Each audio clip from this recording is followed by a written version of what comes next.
Around Dodge City and in the territory on West, there's just one way to handle the killers and the spoilers, and that's with a U.S. Marshal and the smell of Gunsmoke.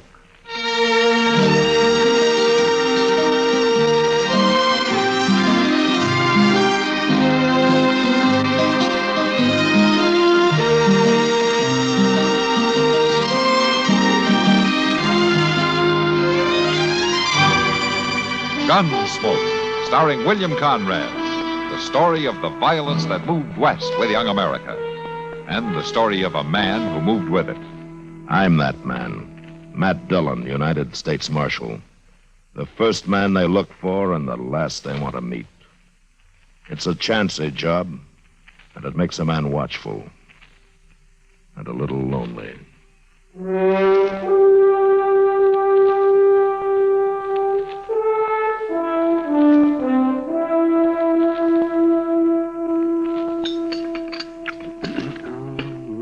Chester, if you put any more chili powder on those eggs, you'll go up in smoke. Well, I like 'em good and hot, Doc. Oh, for heaven's sakes, Chester. Hey, pour me some more coffee, will you, Doc? Eh?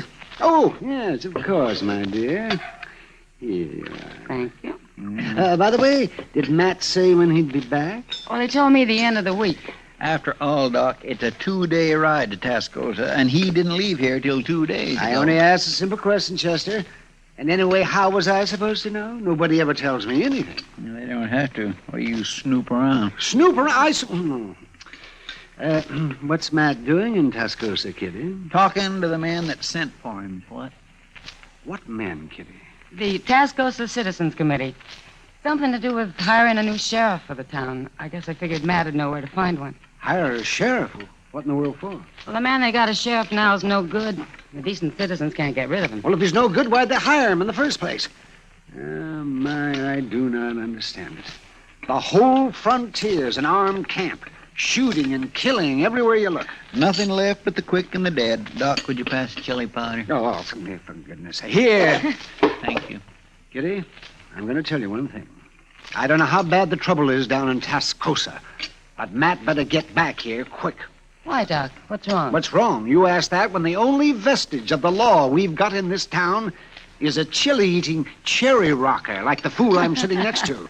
What's wrong, indeed? Now, you look here. You just let me tell you something. Now, Doc you wait a Adams. minute. Wait a minute. You two are worse than children. You settle back now, both of you. Have some more coffee. Well, maybe just a little dab, but that's all. It's a caution. What happens to some people when they get out in polite society? Oh. Drink your coffee, both of you.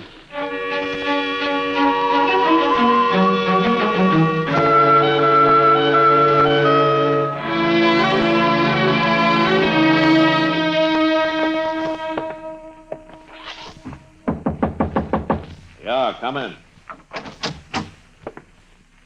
Your name Dillon?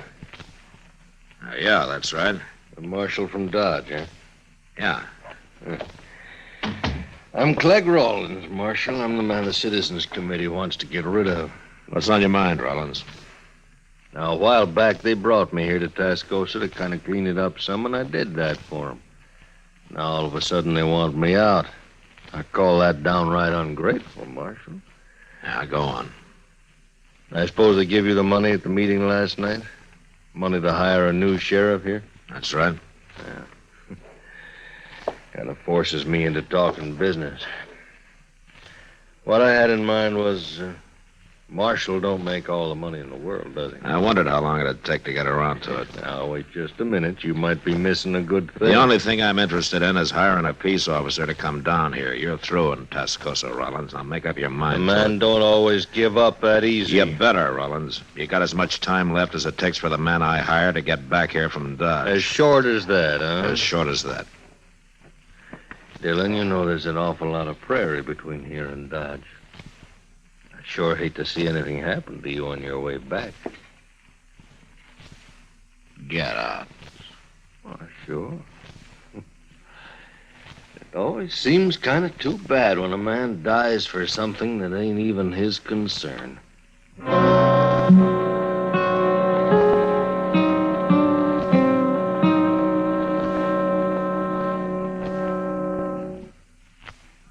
This is Bill Goodwin. You know, someone once said humor is the true democracy, and that's why we Americans can smile when we tell the stories of the legendary heroes who helped to build our country's great industries and institutions, such as the hero of our armed forces, Kilroy. Since the beginning of World War II, Kilroy has popped up everywhere from Africa to Australia, from Kwajalein to Korea. Every serviceman claims to have met him. Some say he's tall and thin. Some say he's short and fat. He's an Air Force pilot, Army infantryman, a Navy Seabee. He was on Guadalcanal and climbed Mount Casino. He walked through Berchtesgaden and stormed Heartbreak Ridge.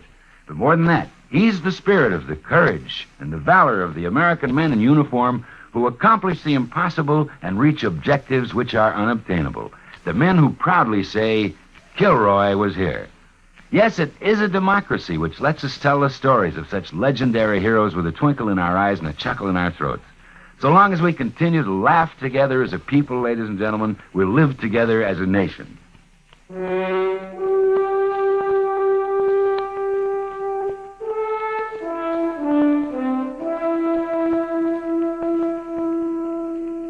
Next morning, I was in the saddle before dawn, and by the time the sun was up, I'd covered a good 15 miles.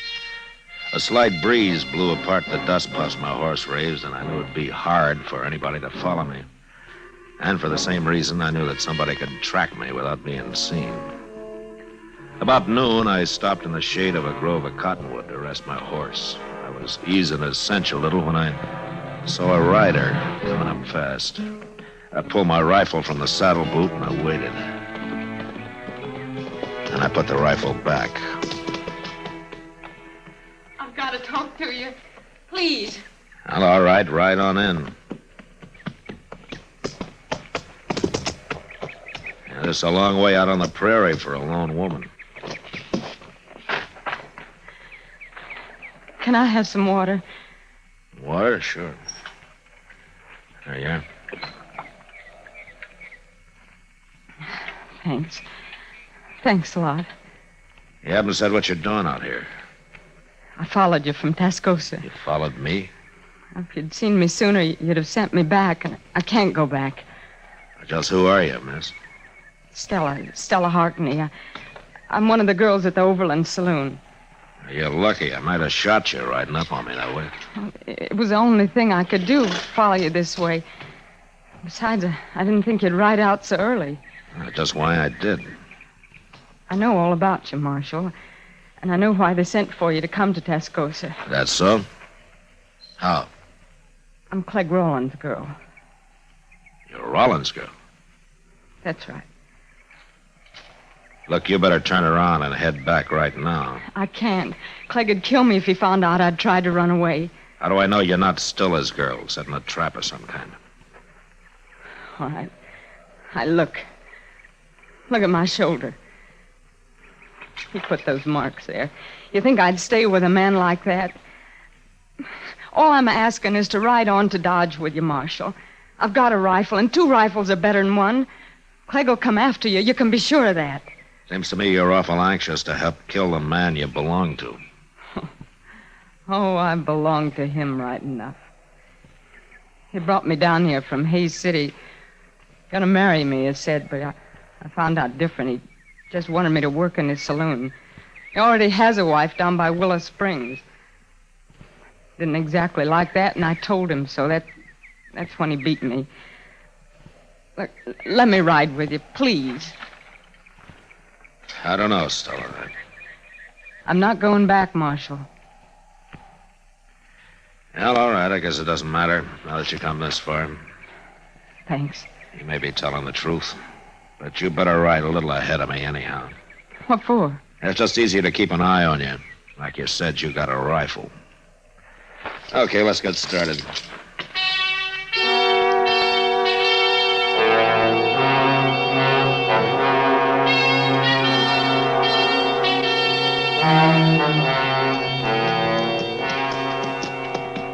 You pretty tired, Stella? I'll make it. There's a nester's cabin not far from here. If we can find it before dark, maybe he'll put us up for the night, huh? Sure feel good to walk around. Yeah. You saddle weary? Well, dance hall girls don't do too much riding, Marshal. Get up! Just lie still now. Don't make a move. Where are they? Where did they shoot from? It's off to the left somewhere, I think. Yeah. They're probably in that clump of box elder over there. Dirty cowards. I can't get them from here with a 6-gun, and I can't get to the horses for a rifle. Look, if we play dead, maybe we can draw them out. Marshal, I'm sorry. Just lie still and don't talk. Yeah, here they come. 2 of them. Just hold still now. I've seen those men before. They work for Clegg. Stella, when I give the word, you yell as loud as you can, huh? Scream, it'll throw them off.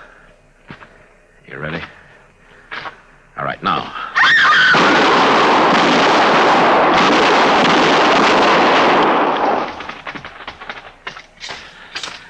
Are they dead? I don't know, but the fight's sure out of him. And if Clegg's with him, he's still in that grove. Come on, let's get out of here fast. I can't get up. I'm hit. My leg. Yeah. Here, I'll put you on my horse. We'll ride double. We better get out of here before whoever's in those trees gets a little braver. Come on now. I'll get you to that cabin.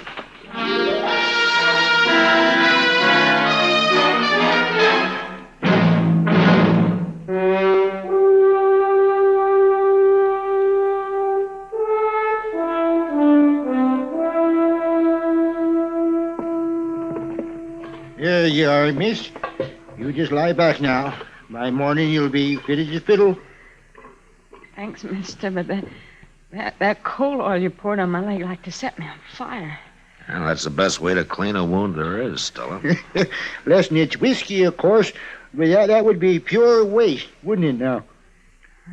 You two can afford to make light of it. It's me who's got the bullet. Well, I'm going to have to feed my pigs. Having company like this has thrown me clean off schedule. I'll be back directly. Marshal? Yeah. Having me along's caused you a lot of trouble. Slowed you down. Clegg is probably going to ride into Dodge ahead of you. He'll be waiting there. Oh, why there? 'Cause he's no good with a rifle. He needs a 6-gun on a town street. Well, maybe he won't try again, Stella. After all, there are other towns for him to take over. It's more than that, Marshal. It's a lot more, now that he knows I'm with you. He's a jealous man. He's crazy jealous, and now he'll think there's something between us. Between you and me, I mean. Well, let's not worry about that now. You just better get some rest. It's foolish to think you might have any feelings about me, isn't it? Not knowing me any longer than you have. Now, Stella, I told I don't you. suppose any man could take to a woman he'd known for only one day, could he? Look, Stella, you got some sleep. We've still got a long ride to Dodge, huh? Yeah. I'm sorry, Marshal. Good night. Good night.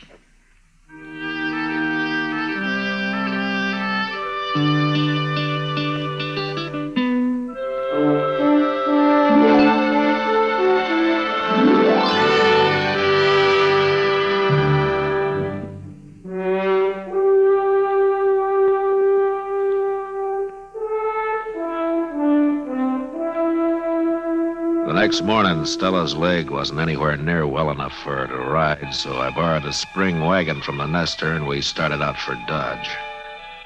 It was a rough trip and a slow one. Stella sat there, not saying much, just staring ahead.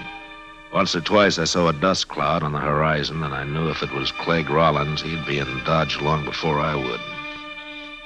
It was nearly dusk by the time we drove down the plaza and stopped outside Doc's office. And it was a half hour later before Doc had clean bandages on Stella's leg. Then I waited with her while he went out on another call. Marshal, Yeah, Stella. I had a lot of time to think today while we were driving in. It was a rough trip for you. Not so bad, but what I wanted to tell you was I'm not going to stay in Dodge. Oh? Where are you going? Oh, I don't know. Abilene, maybe, even St. Louis. As soon as I'm well enough, I'm taking the Santa Fe out of here. There's no reason for you to leave, Stella. Yes, there is. Clegg Rollins? No. What is it, then? Well, it's not important. It's just easier if I go. Easier for me, I mean. Oh. You can't forget somebody when you're living in the same town, Marshal. You better go now. Doc will be back directly, and there's no reason for you to wait. Not any longer. Yeah. Well, goodbye, Stella. Goodbye, Matt.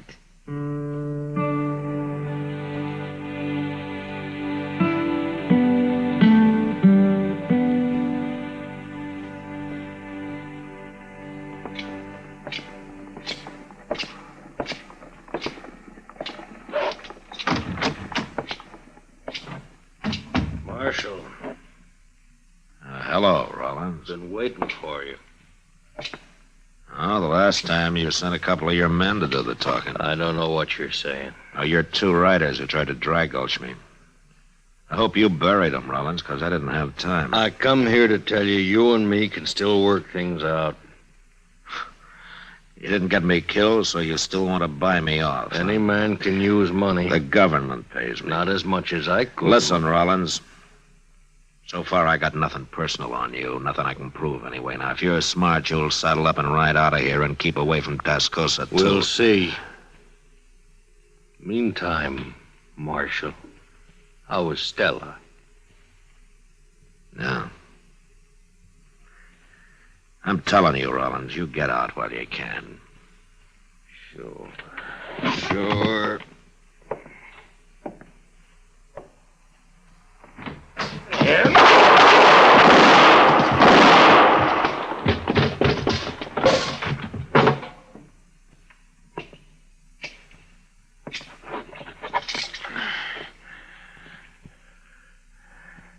Mighty fast, Marshal. You shouldn't have tried it.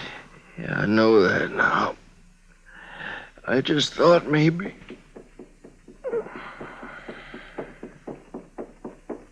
Mr. Dillon? I seen it. I seen him back out the door. What happened? Who was he? Oh, it was a man named Rollins. What'd he do? He didn't want me to send a new peace officer to Tascosa. Well, that ain't much of a reason to die, is it? He figured it was. Look, Chester, you go tell Doc about this, huh? I got some business over at Delmonico's. What you gonna do? Well, Doc told me there's a man I want to talk to down there. Who? An ex-buffalo hunter I'm going to ask to take the job of peace officer in Tascosa. Who is it, Mr. Dillon? Slim Trent? No, it's somebody who just got into town a little while back. He's a kind of a hot-headed fellow, but he can get the job done. Well, who in the world is it, Mr. Dillon? You don't know him, Chester. It's a fellow named Hickok, Bill Hickok. If you want, you can come over and meet him after you get Doc. No, I don't care about meeting no Bill Hickok. I was hoping Slim Trent would get the job. I'll see you later, Mr. Dillon. Yeah, sure.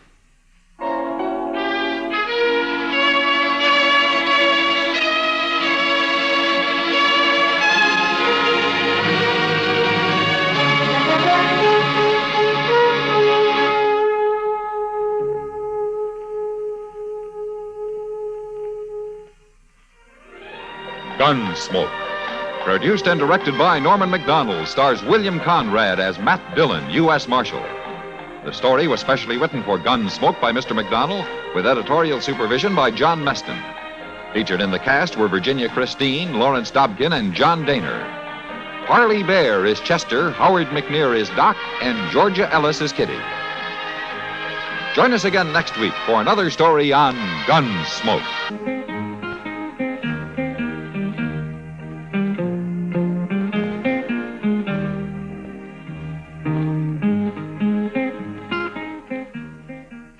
We pause now for station identification.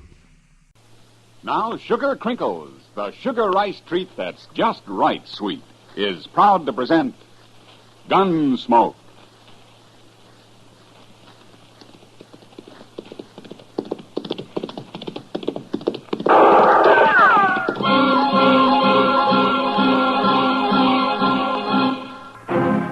Around Dodge City and in the territory on west, there's just one way to handle the killers and the spoilers, and that's with a U.S. Marshal and the smell of gun smoke.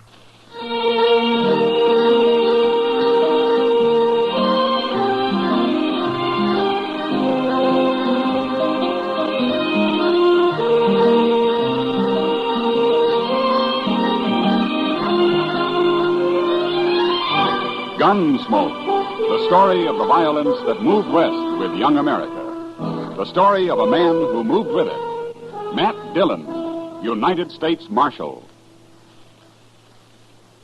Take it easy, Mom. You know your young folks are going to eat when you give them sugar crinkles for breakfast. Yes, boys and girls love sugar crinkles. And no wonder. It's the sugar rice treat that's just right sweet. Makes breakfast more fun than a circus. Now, the reason sugar crinkles suit young folks to a T is this. Some sugar-coated cereals they've tried seem too sweet. Others don't seem sweet enough. But when they dip their first spoonful of sugar crinkles, they've discovered a sugar-coated cereal that's just right sweet. And say, those young folks of yours love to dip into the pack and eat sugar crinkles as a snack, too. So better get several packages. And now, Gunsmoke, starring William Conrad.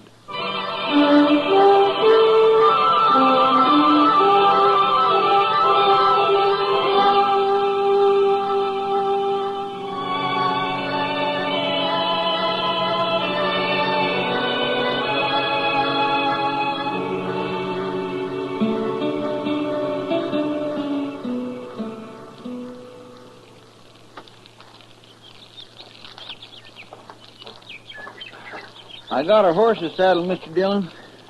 I'm so hungry I could eat a whole hog. Well, all the hog you got this morning is cooking on that stick right there, Chester. Is it done? That depends on how hungry you are. It's done.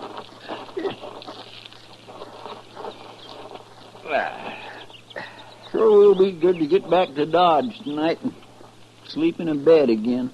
Well, civilization's made you soft, Chester.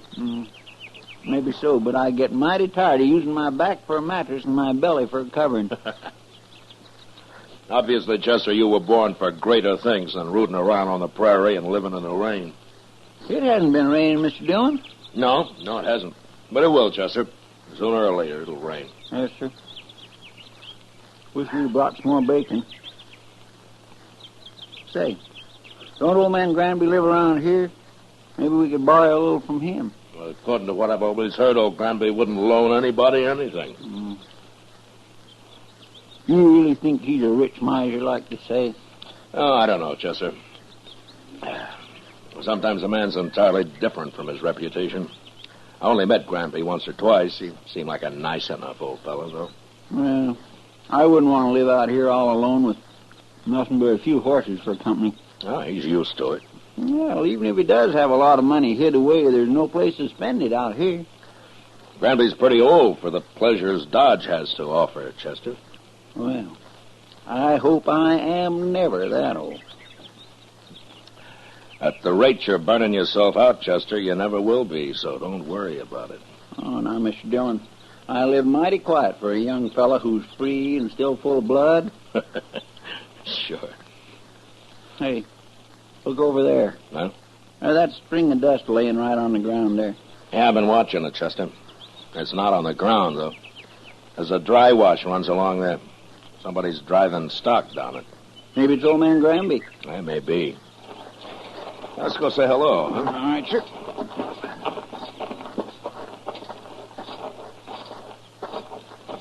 If it is old man Granby, we might just ask him about a little bacon, huh? Well, we can ask. There's no harm in that. Oh. Oh.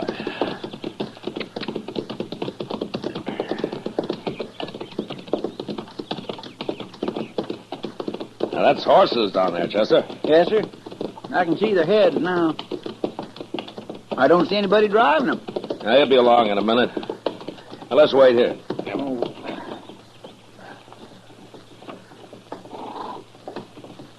There he comes. Yeah.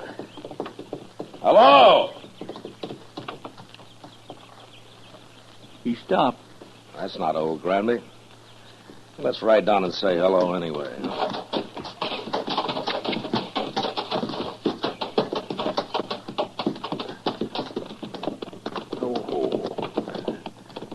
Now, that's Granby's brand on those horses, though. He must have hired him a hand. Yeah, maybe.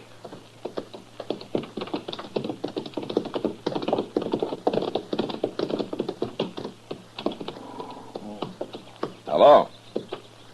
Hello. Are you working for Granby? I ain't working for nobody, mister. Oh? And where is he? Where's who? Granby. I don't know no Granby. Well, those are his horses you're driving. Oh, they are? Yeah. I ain't driving them. What do you mean? They got ahead of me in the wash here, that's all. I see. You a cowboy? Yeah, sure. I'm a cowboy. Well, you don't look like one. You don't ride like one, either. You're asking the questions, mister. No decent cowboy would run another man's horses down a dry wash just because he didn't want to get up on the bank and ride around them. I told you, they got in front of me is all. How come you're not carrying a gun? Does a man have to carry a gun? No. I'll bet you're the only man within 1,000 miles of here who isn't carrying one. Maybe I got a better conscience than the rest of you. Maybe. Look, mister, you've run those horses about 5 miles off of old Granby's place. You want to give us a hand, we'll run them back. I'm in a hurry. It won't take long. The old man might be a couple of days finding them if we don't. You worry about him. I got to get into Dodge. We'll ride in with you. Afterwards. I ain't going to do it. Look a lot better if you did. I'd like to, mister, but I can't wait. I'm leaving now. So long. You gonna let him go, Mr. Wait a Dillon? minute, Chester. I'll let him hear what lead sounds like. No, don't shoot. Don't shoot me. All right, then ride back here.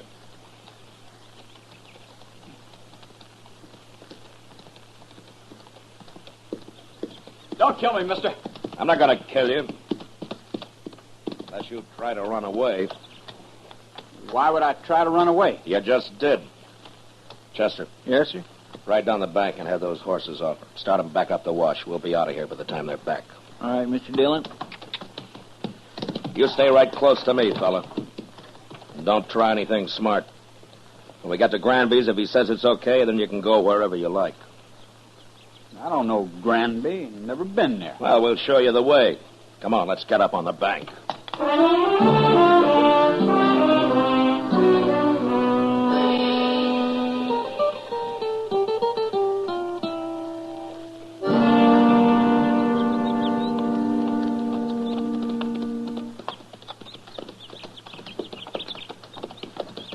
Old man Granby can find his horses all right now, Mr. Dillon. Yeah. But I want this cowboy here to meet him. We'll see if he's in the house. I'll wait for you. Get off that horse, fella. Go on. That's better.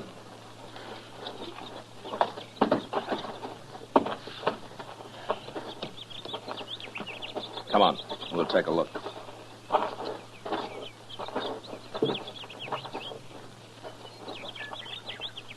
Well, what are you waiting for? Nothing. You go ahead, Chester. Yes, sir, Mr. Dillon. Looks like I'll have to herd this man in.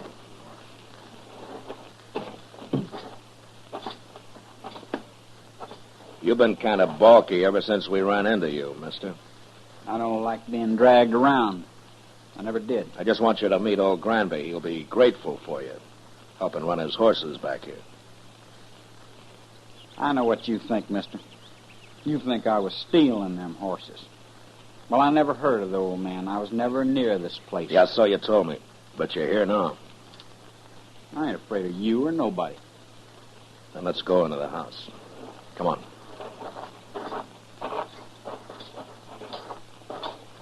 Mr. Dillon, Yeah, what is it, Chester? old man Granby, he's in there. Oh, what's wrong?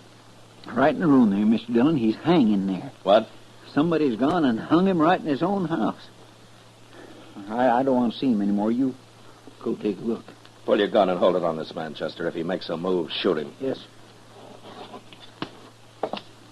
Now you just stand there real quiet like. I ain't gonna do nothing. You sure ain't.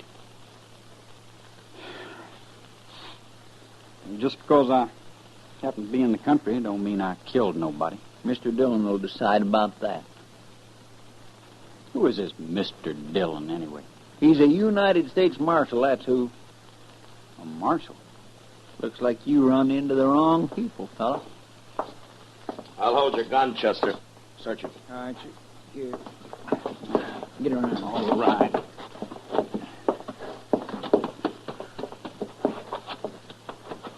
Turn around. The house is all torn up. He must have been looking for old Granby's money. I was never in that house. There's nothing on him. Not a thing. All right, Chester. Here's your gun. Catch it. Thank you. All right, now, what's your name, fella? Trimble. Joe Trimble. Where are you from? Up north? Up north where? All over. What are you doing down here, Trimble? Making a change? Yeah, sure. And some cowboy you ran into told you about Granby being rich. So you came here and kicked the old man around and hung him. And then tried to find the money. That's a lie. This is the first time I was ever near the place. I'm sure you did it, Trimble, but I wish I had more evidence. A court of law just might not convict you the way things stand. You gonna let me go? No. I'm arresting you. And you're gonna stand trial. And I'll do my best to see you hung. I didn't do it, I tell you. And I'll go free, too. You'll see. There's something mighty wrong about you, Trimble, and I can't figure it at all. But I'll sure find out.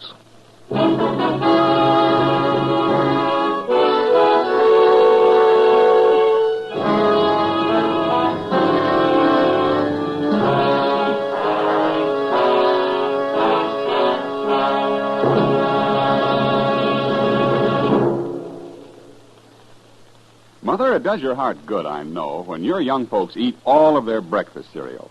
That's why I'm so happy to tell you about new Sugar Crinkles. Sugar Crinkles, you know, is the sugar rice treat that's just right sweet. Crisp golden nuggets of sugar-coated rice. They make breakfast more fun than a circus. Why, young folks love Sugar Crinkles so much, they disappear like magic. Now, you've had experience with sugar-coated cereals that seem too sweet to you, and others that just don't seem sweet enough to the youngsters. Well, what a wonderful surprise Sugar Crinkles will be to your whole family. For new Sugar Crinkles really are just right sweet. Remember, Sugar Crinkles make great snacks, too. And there's even more good news about Sugar Crinkles. Right now, there's a full-size package of Charms, that wonderful fruit-flavored candy, in every special package of Sugar Crinkles your dealer has. 10 delicious fruit-flavored Charms, free of extra cost to you. So hurry. Get Sugar Crinkles soon as you can. Now back to Gunsmoke.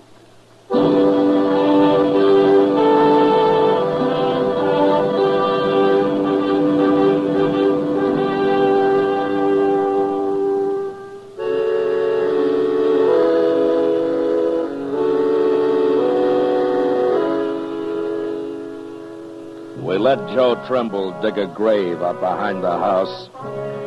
Then we laid old Granby in it and covered him with dirt. I was pretty sure now that the old man had never had an extra dollar in his life and that he'd been killed for no reason at all. Anyway, Trimble had done a pretty thorough job looking for the money, and he'd found nothing. On the ride into Dodge, I tried to figure out just what he was, but he didn't seem to fit anywhere. He wasn't a cowboy or a hunter or a gambler or even just a drifter. After we got him locked up in jail that night, Doc and I went over to the Texas Trail for a drink with Kitty. and I was telling him about it. Now then, this fella Trimble, how old is he? Oh, around 25, I guess, Doc. Then he couldn't be running away from home. No, he's a little old for that, Kitty. Well, anyway, they'll hang him. Well, I hope the judge agrees with you, Doc. Why shouldn't they? All I got so far is circumstantial evidence. But then you should have shot him out on the prairie. It's a good thing you're not a lawman. Well, maybe if I were, there'd be fewer killings around here. I doubt that, Doc. You going up to Hayes for the trial, Matt? Yeah, I'll have to, Kitty. That'll take a week, I suppose. Oh, Bob. Why do you ask? Nothing, only you've just been away for 10 days. Well, I have to earn a living, Kitty. You could make more money gambling right here in Dodge. Oh, no, Kitty, don't start that. Good evening, Marshal. Oh, Major. It's Kitty, Doc. Evening, Major. How do, Major? I'd like a word with you, Marshal. Sure, Major. We can go over to the bar then. All right. I'll be back, Kitty, Doc. No hurry, Matt. Doc's got a lot of money. Oh, now I'll buy you one drink, Kitty. Just one drink, and that's all. Well, it's a start, Doc. Let's go, Major. I had to come to Dodge on other business, Marshal. But I wanted to pass the word to you that we're looking for a man.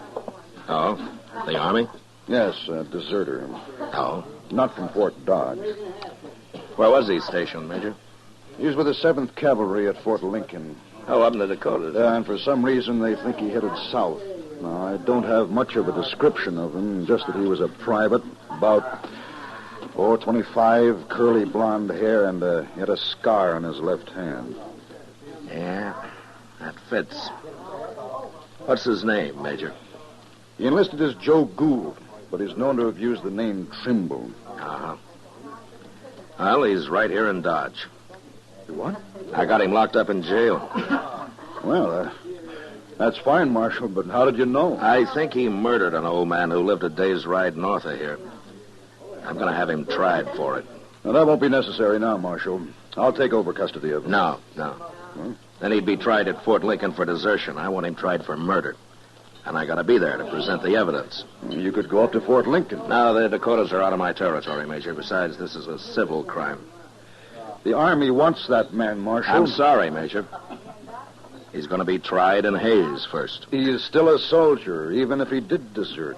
Well, if the judge lets him off, you can have him. But not otherwise. Major, he tortured and hung an innocent old man, and I'm going to do my best to see him punished for it. Well, I'll have to take this up with my superiors, Marshal. You better hurry.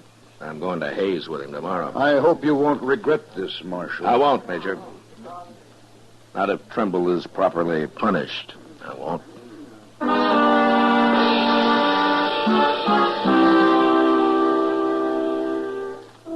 I didn't wait till morning, but started out for Hayes with Joe Trimble that night.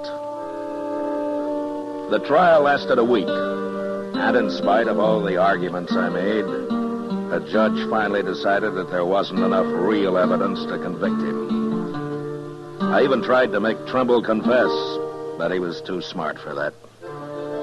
So there was nothing to do but bring him back, turn him over to the Army. I sent word to Fort Dodge, and the next morning the Major himself appeared to take him into custody.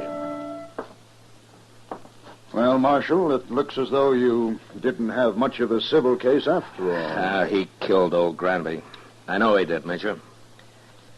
But after all, the law's the law. Yes, and in the Army, orders are orders. I'm just sorry your judge didn't convict him after all. Oh, is that so? Chester, Yes, sir? bring Trimble out, huh? All right, sir. Major, I'll give the Army credit for one thing. Uh-huh. What's that? Trimble and I rode back some 80 miles yesterday, and when we got here, he wanted to sit up and play cards with Chester. Well, there may be some bad men in the cavalry, Marshal, but they're all tough. Here he is, Mr. Dillon. Well, he's yours, Major. Private Trimble, sir. You're under military arrest, Private. Not privileged to salute. Besides, you enlisted as Private Gould, not Trimble. Yes, sir. Report to the guard outside. Yes, sir. Just a minute, Trimble. You, know that you're mighty lucky, don't you? You should have died for what you've done.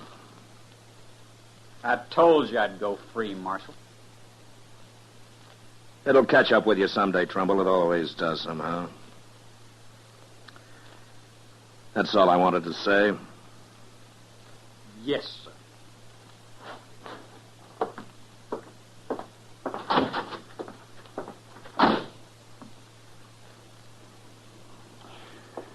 Well, thank you, Marshal. I'll be getting along. Oh, Major, you said that you were sorry that the judge didn't convict him.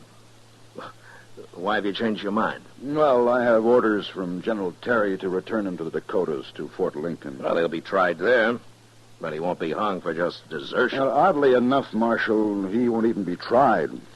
For some months, anyway. He won't? No. It seems that the 7th Cavalry needs every man available. They're leaving Fort Lincoln on an expedition against the Sioux and the Northern Cheyenne. Oh, the Sioux, huh? Yeah. I wonder if old Sitting Bull is still the chief medicine man with them. Sitting Bull? Yeah. No, I never heard of him. But I expect the 7th will be heading into Montana territory. Well, if they're after Sitting Bull's tribe, they will.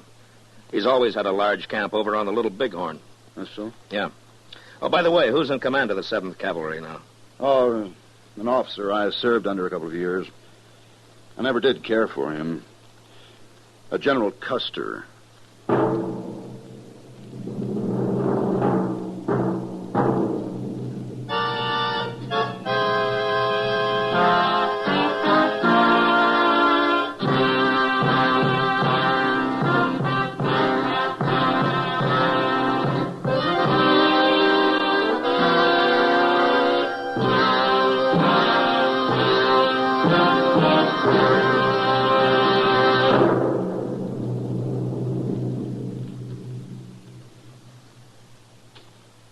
In just a moment, we'll tell you about next week's adventure on Gunsmoke. You know, what you are tomorrow depends on what you eat today. So, Mother, be sure the big and little Indians at your house always eat a good breakfast. And tell me, what could be better for breakfast than Post Toasties? Post Toasties, you know, are the heap good cornflakes. The best thing that's happened to corn since the Indians discovered it. But all of the talking in the world couldn't tell you how downright delicious Post Toasties are. You have to taste those crackling, crisp flakes. Yes, you have to taste that sweet kernel corn flavor toasted. Then you'll know how perfectly wonderful breakfast can be. Put Post Toasties on your shopping list right now, Mother. Just watch how your whole tribe goes for them. Remember, Post Toasties are the heap good cornflakes.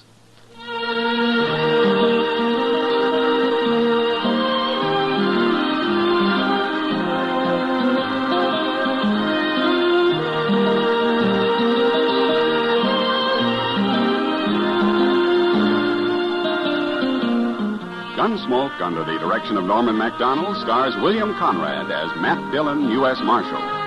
Tonight's story was specially written for Gunsmoke by John Meston, with music composed and conducted by Rex Corey. Featured in the cast were Sam Edwards and John Daynard. Parley Bear is Chester, Howard McNear is Doc, and Georgia Ellis is Kitty. Ken Peters speaking. Join us again next week as Matt Dillon, U.S. Marshal, fights to bring law and order out of the wild violence of the West in Gunsmoke.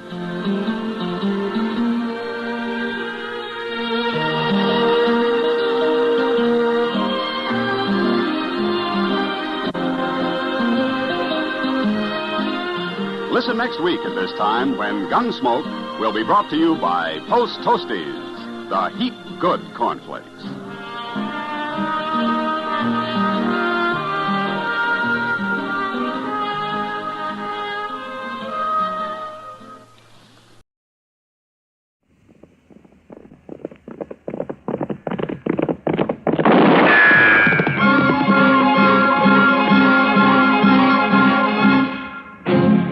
Around Dodge City and in the territory on West, there's just one way to handle the killers and the spoilers, and that's with a U.S. Marshal and the smell of Gunsmoke.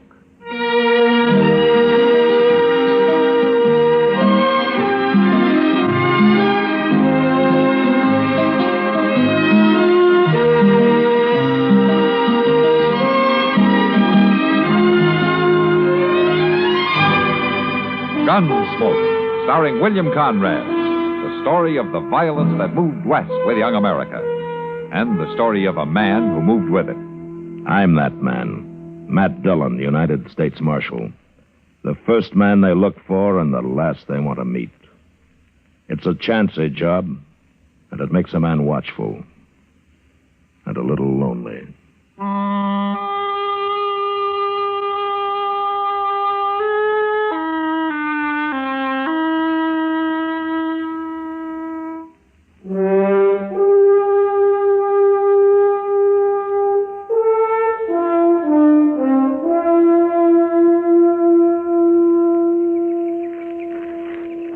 I got our horses saddled, Mr. Dillon.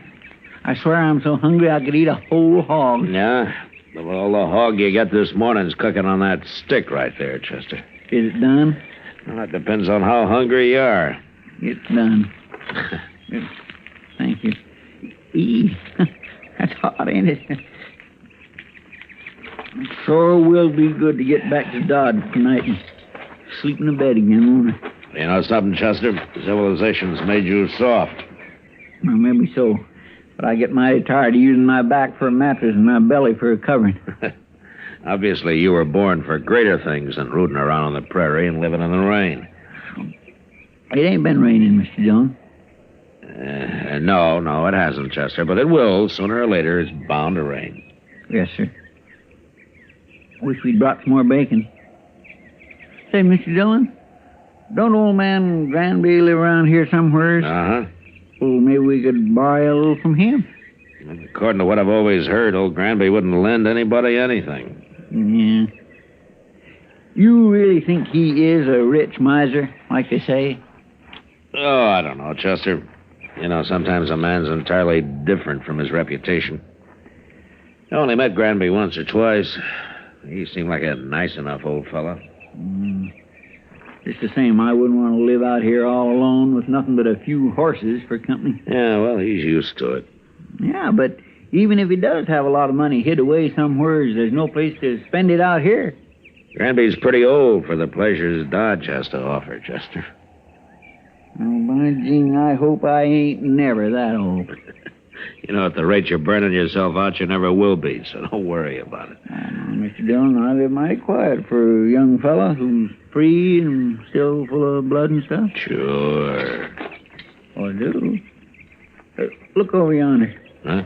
Over there, that string of dust laying right on the ground there. Ain't that funny? Yeah, I've been watching that. It's not on the ground, though. There's a dry wash that runs along there. I think somebody's driving the stock down it. Maybe it's old man Granby. Maybe. Why don't we go over and say hello, huh? All right. Mr. Dillon? Yeah.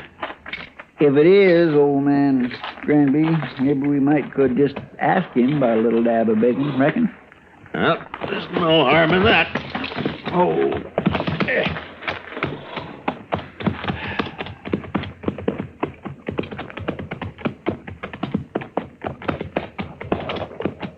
That looks like horses down there. Yes, sir. I can see their heads now. But I don't see nobody driving them. They belong to me. Now, let's wait here. Yonder he comes. That's not old Granby. Well, let's ride down and say hello anyway, huh?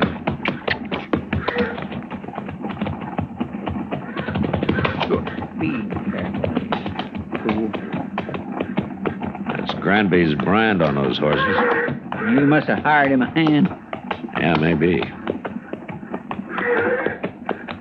Hello. Hello. You working for Granby? I ain't working for nobody, mister. Oh? And where is he? Where's who? Granby. I don't know no Granby. Those are his horses you're driving. They are? Yeah. I ain't driving them. What do you mean? They got ahead of me in the wash there, that's all. Oh, I see. You a cowboy? Yeah, sure. I'm a cowboy. Somehow you don't look like one. You don't ride like one, either. You're asking the questions, mister. And no decent cowboy'd run another man's horses down a dry wash just because he didn't want to get up on the bank and ride around them. I told you, they got in front of me, is all. How come you're not carrying a gun? Does a man have to carry a gun? No. But I'll bet you're the only man within 1,000 miles of here who isn't carrying one. Well, maybe I got a better conscience than the rest of you. Maybe. But look, mister, you've run those horses about 5 miles off of old Granby's place. You want to give us a hand, we'll run them back. I'm in a hurry. It won't take long. The old man might be a couple of days finding them if we don't. You worry about him. I got to get into Dodge. We'll ride in with you afterwards. I ain't gonna do it. It'd look a lot better if you did. I'd like to, mister, but I can't. I'm leaving now. So long. Well, forevermore, Mr. Dillon, you just gonna let him go? Wait a minute, Chester. I'm gonna let him hear what lead sounds like. Don't shoot! Don't shoot me! All right, then ride back here.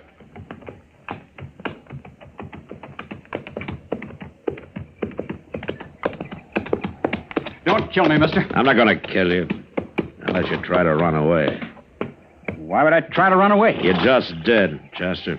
Yes, sir? Ride down the bank and head those horses off. Start them back up the wash. We'll be out of here by the time they're back. All right, sir, Mr. Dillon. You stay right close to me, fellow. Don't you try anything smart. When we get to Granby's, if he says it's okay, then you can go wherever you like. I don't know Granby. I've never been there. And we'll show you the way. Come on, let's go.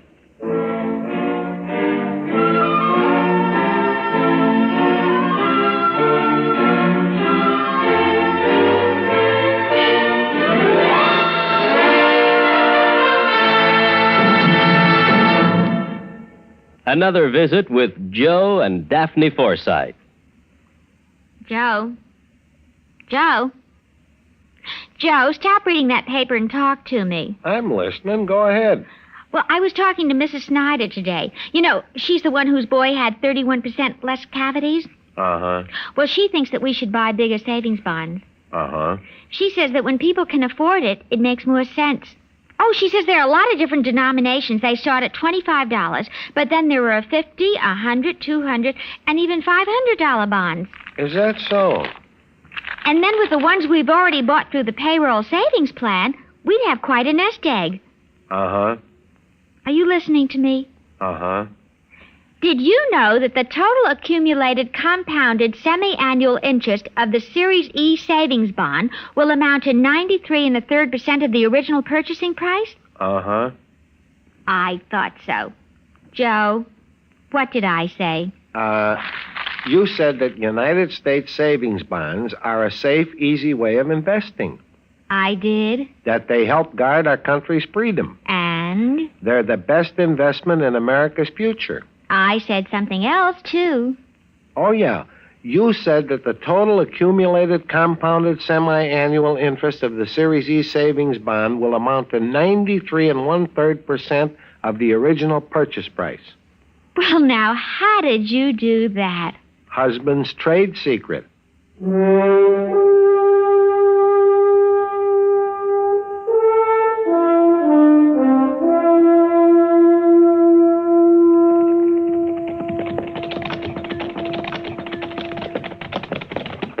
Old man Granby sure can find his horses all right now, Mr. Dillon. Yeah, but I want this cowboy here to meet him. Now we'll see if he's in the house. I'll wait for you. Get off a horse, fellow. Go on. That's better. All right, come on. We'll take a look.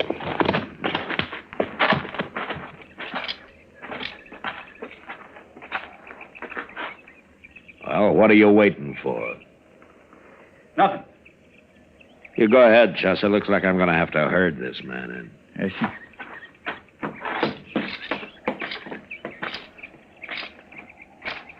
You've been kind of balky ever since we ran into you, haven't you? I just don't like being dragged around. I never did.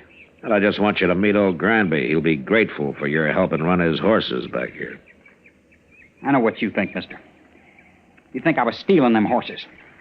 Well, I never heard of the old man. I was never near this place. So you told me, but you're here now. I ain't afraid of you or nobody. And let's go into the house. Come on.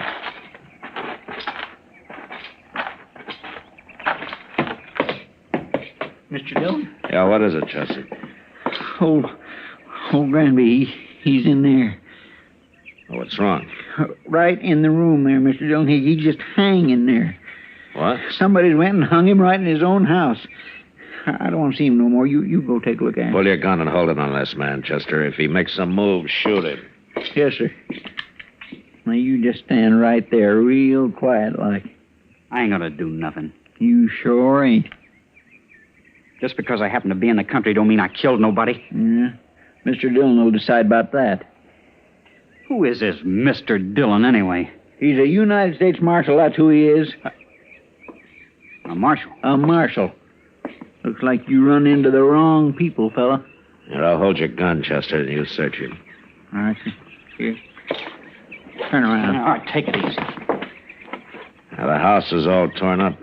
You must have been looking for old Granby's money. I was never in that house. Ain't nothing on him. Not a thing. All right, Chester. Here's your gun. Here, catch it. Thank you. What's your name, fellow? Trimble. Joe Trimble. Where are you from? Up north. Up north where? All over. What are you doing down here? Making a change. Sure. And some cowboy you ran into told you about Granby being rich. So you came here and you kicked the old man around and then you hung him and then you tried to find the money. That's a lie. This is the first time I was ever near the place. I'm sure you did it, Trimble, but I wish I had more evidence. The court of law just might not convict you the way things stand. You gonna let me go? No, I'm not gonna let you go. I'm arresting you and you're gonna stand trial, and I'm gonna do my best to see you hung. I didn't do it, I tell you. And I'll go free, too. You'll see. Now, there's something mighty wrong about you, Trimble, and I can't figure it at all. But I'm sure gonna find out.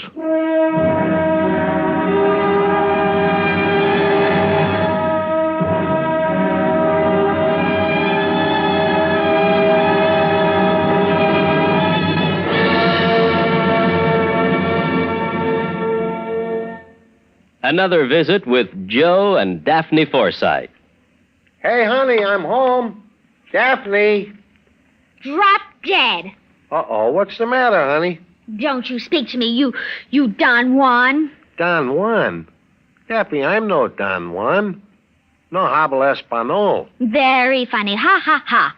Well, it was no prize winner, but... Neither are you Lothario.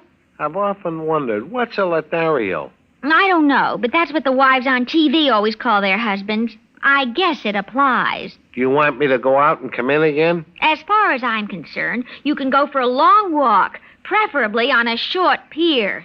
Well. Oh, come on, Daphne. What's wrong? Your good friend Harry called, and he spilled the beans. Which beans? He said, quote, "Tell Joe he was right about those blondes. They're great," unquote. Blondes? That's what he said. Well? He didn't say blondes. He said bonds. Savings bonds. What? Sure. I buy 'em on the payroll savings plan. And I told Harry he ought to do it, too. Savings bonds have a guaranteed interest that pays back $4 for every 3, which is a pretty good investment. That's a pretty good story, too. It's true, so help me. That's why Harry's so happy. Savings bonds are great. Well, maybe you're right. You wouldn't really fool around with blondes, would you? You're too faithful and sweet and kind and... Fast talking.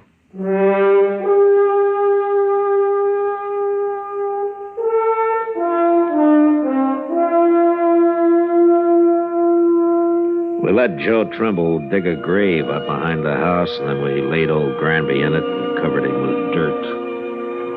I was pretty sure now that the old man had never had an extra dollar in his life and that he'd been killed for no reason at all. Well, anyway, Trimble had done a pretty thorough job of looking for the money, and he'd found nothing. On the ride into Dodge, I tried to figure out just what he was. He didn't seem to fit anywhere. He wasn't a cowboy or a hunter or a gambler or even just a drifter. Well, after we got him locked up in jail that night, Doc and I went over to the Long Branch for a drink with Kitty. I was telling him about it. Now, how old is this fella, man? Around 25, I guess, Doc. Oh, well, then he couldn't be running away from home. He's a little old for that, Kitty. Yeah, well, anyways, he'll hang him. Well, I hope the judge agrees with you, Doc. And why shouldn't he? All I got so far is circumstantial evidence. Well, then you should have shot him out on the prairie. It's a good thing you're not a lawman. Well, maybe if I were, there'd be fewer killings around here. I doubt it. You going up to Hayes for the trial, Matt? Yeah, I have to. That'll take a week, I suppose. How about? Why? Nothing. Only you just been away for 10 days. Oh, I gotta earn a living, Kitty. Well, you could make more money gambling. Right here in Dodge. Oh, now, Kitty, don't start that again, will you? Good evening, Marshal. Miss Kitty, Doc. Yes, Major? hi, Major. I'd like a word with you, Marshal. Sure, Major, sure. Would you excuse us? We'll go over to the bar there. I'll be back, Kitty. No hurry, Matt. Doc's got a lot of money. I'll buy you a drink anytime, Kitty. Well, that's the best offer today, Doc. Let's go, Major. I had to come to Dodge on other business, Marshal, but I wanted to pass the word to you that we're looking for a man. Oh, the Army, you mean? Yes, a deserter. No? Not from Fort Dodge. Oh, where was he stationed, Major? He was with the 7th Cavalry at Fort Lincoln. Up in Dakota, huh? For some reason, they think he headed south. Now, I don't have much of a description of him, just that he was a private, about 25, curly blonde hair, a scar on his left hand. Well, that fits. What was his name? He enlisted as Joe Gould, but he's known to have used the name Trimble. Well, he's right here in Dodge, Major. He what? I got him locked up in jail. Well, that's fine, Marshal. But how did you know that? I think he murdered an old man who lives about a day's ride north of here, and I'm going to have him tried for it. That won't be necessary now, Marshal. I'll take over custody of him. Then he'd be tried at Fort Lincoln for desertion. I want him tried for murder, and I got to be there to present the evidence. Well, you could go up to Fort Lincoln. No, Dakota's out of my territory, Major. Besides, this is a civil crime. The Army wants that man, Marshal. I'm sorry, Major. He's going to be tried in Hayes first. He's still a soldier, even if he did desert. Well, if the judge lets him off, you can have him, but not otherwise. Major, he tortured and hung an innocent old man, and I'm going to do my best to see him punished for it. I'll have to take this up with my superiors. Well, you better hurry. I'm going to Hayes with him tomorrow. I hope you won't regret this, Marshal. I won't, Major. Not if Trimble is properly punished, I won't. I didn't wait till morning, but started out for Hayes with Joe Trimble that night. The trial lasted a week, and in spite of all the arguments I made, the judge finally decided that there wasn't enough real evidence to convict him. I even tried to make Trimble confess, but he was too smart for that, so there was nothing to do but bring him back and turn him over to the Army. I sent word to Fort Dodge, and the next morning the major himself appeared to take him into custody. Well, Marshal, looks as though you didn't have much of a civil case after all. He killed old Granby. I know he did, but the law's the law, Major. Yes. And in the Army, orders are orders. But I'm sorry your judge didn't convict him after all. How's that, so? Chester. Yes, sir. Bring Trimble out, will you? Yes, sir. Well, I'll give the Army credit for one thing, Major. What's that? Trimble and I rode back some 80 miles yesterday, and when we got here, he wanted to sit up and play cards with Chester. Well, there may be some bad men in the cavalry, Marshal, but they're all tough. Here he is, Mr. Dillon. Alley's yours, Major. Private Trimble, sir. You're under military arrest, Private, and not privileged to salute. Besides, you enlisted as Private Gould, not Trimble. Yes, sir. Report to the guard outside. Yes, sir. Just a minute, Trimble.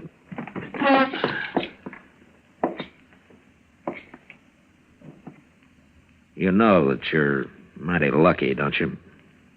You should have died for what you'd done. I told you I'd go free, Marshal. It'll catch up with you someday, Trumbull. It always does, somehow. That's all I wanted to say. Yes, sir.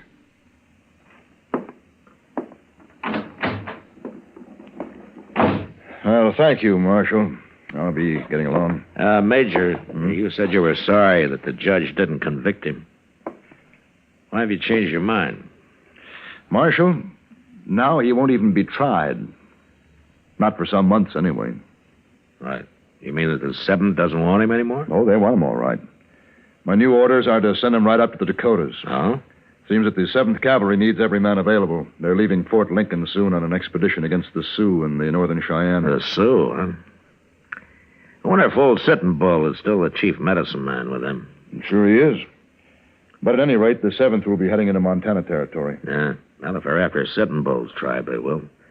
He's always had a large camp over on the Little Bighorn. Yes, I know. By the way, who's in command of the 7th Cavalry now?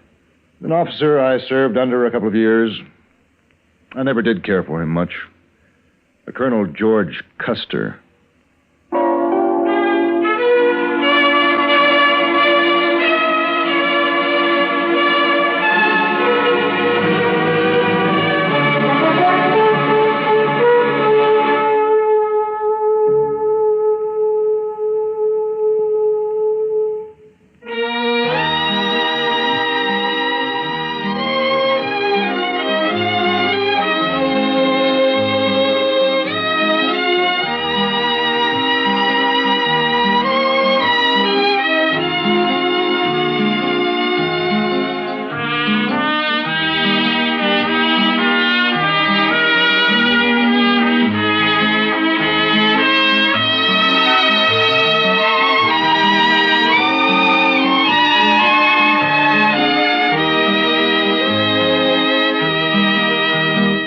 Gunsmoke. Produced and directed by Norman Macdonald, stars William Conrad as Matt Dillon, U.S. Marshal. The music was composed and conducted by Rex Corey.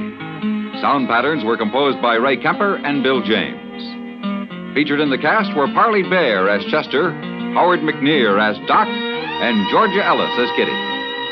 George Walsh speaking. Join us again next week for another story of the western frontier of America in the 1870s on Gunsmoke. This is the United States Armed Forces Radio and Television Service.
Around Dodge City and in the territory on west, there's just one way to handle the killers and the spoilers.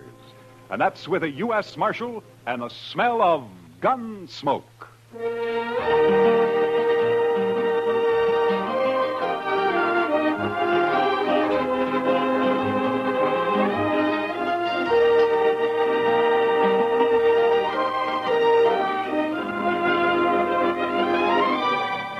Gunsmoke, starring William Conrad. The story of the violence that moved west with young America. The story of a man who moved with it. Matt Dillon, United States Marshal.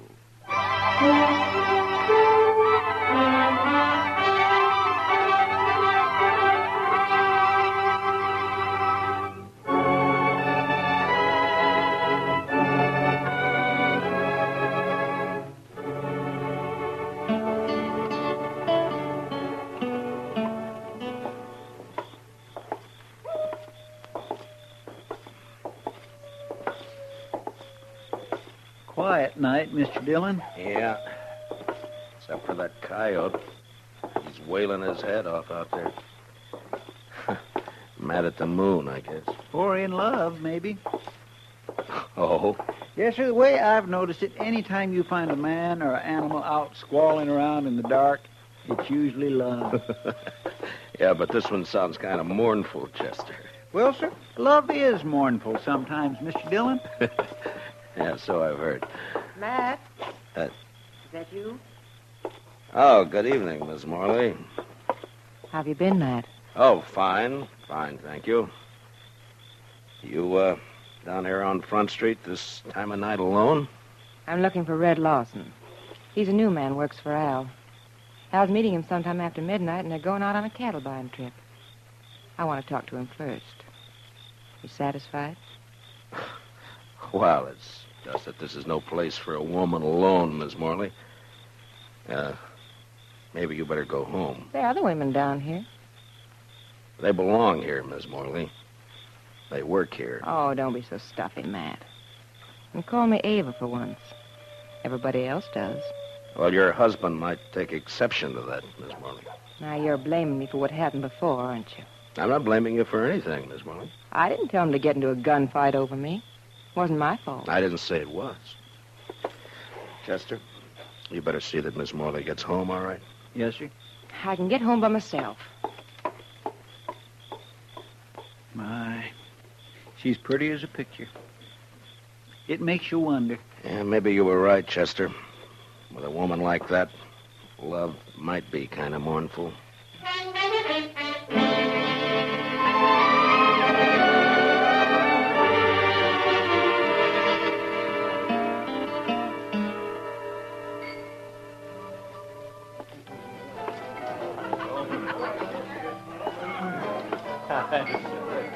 So I just give my rope a couple of turns around that juniper stump, and I jerk back on it. Lawson? Oh, hi, Marshal. I wonder if I could see you for a minute, huh? Yeah, sure. Be right back, boys.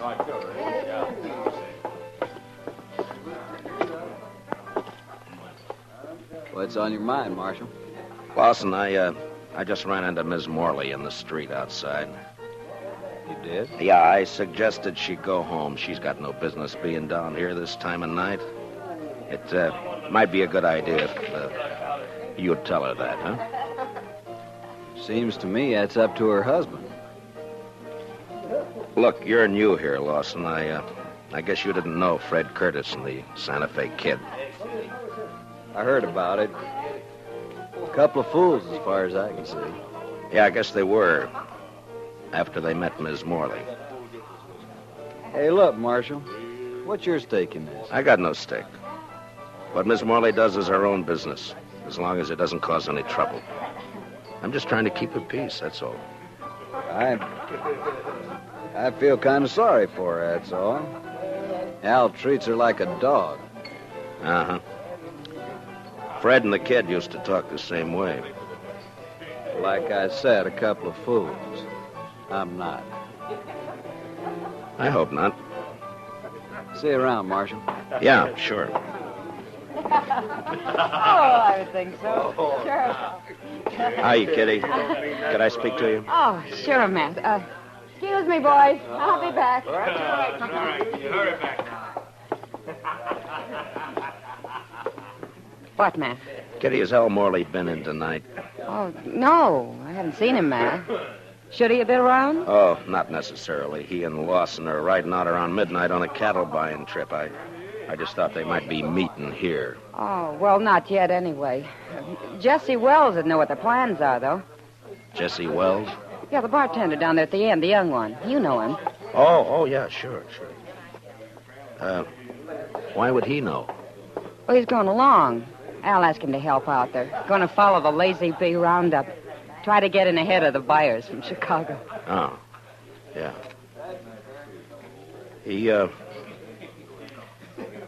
He's a nice-looking kid. I wonder if, Yeah. Yeah, he's another friend of Ava's.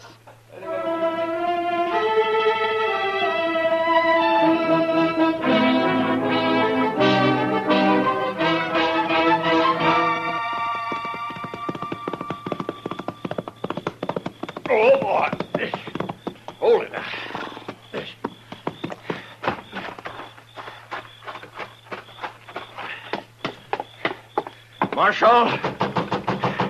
Marshal Dillon. Oh, come on. Wake up, Marshal. All right. Take it easy. Who is it? Jesse Wells, Marshal. Open the door. All right, just a second till I get it. what's the trouble, Wells? Al Morley, Marshal. And you better get your horse, because we got to ride back out there. Out where? What happened? Buffalo Flats. We camped there to wait for the roundup crew. And Al's dead, Marshal. He's knifed in the back. Did you do it? No. It was Red Lawson. He knifed Al and he stole the money we were going to use to buy cattle. What in the world is going on, Mr. Dillon? You better saddle up, Chester. We got to ride. What's the trouble? The usual. Nothing new but the names. Seems Red Lawson turned out to be a fool in spite of himself.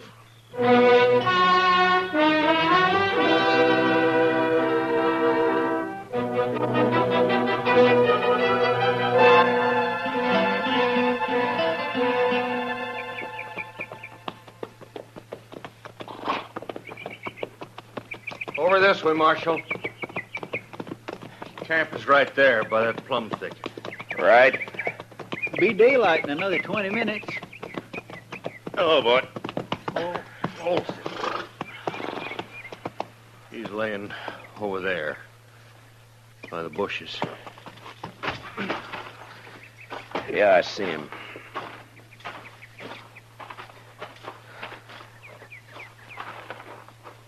Whose knife is it, Jesse? It's Al's. We were all asleep. We built a fire, made some coffee, and then turned in. But wait for daylight, the Lazy Bee bunch planned to work their stock up this way. I see. Yeah, here, Chester. Wrap the knife in something and hang on to it. Huh? Yes, Mr. Dillon. Now, go on, Jesse. What happened?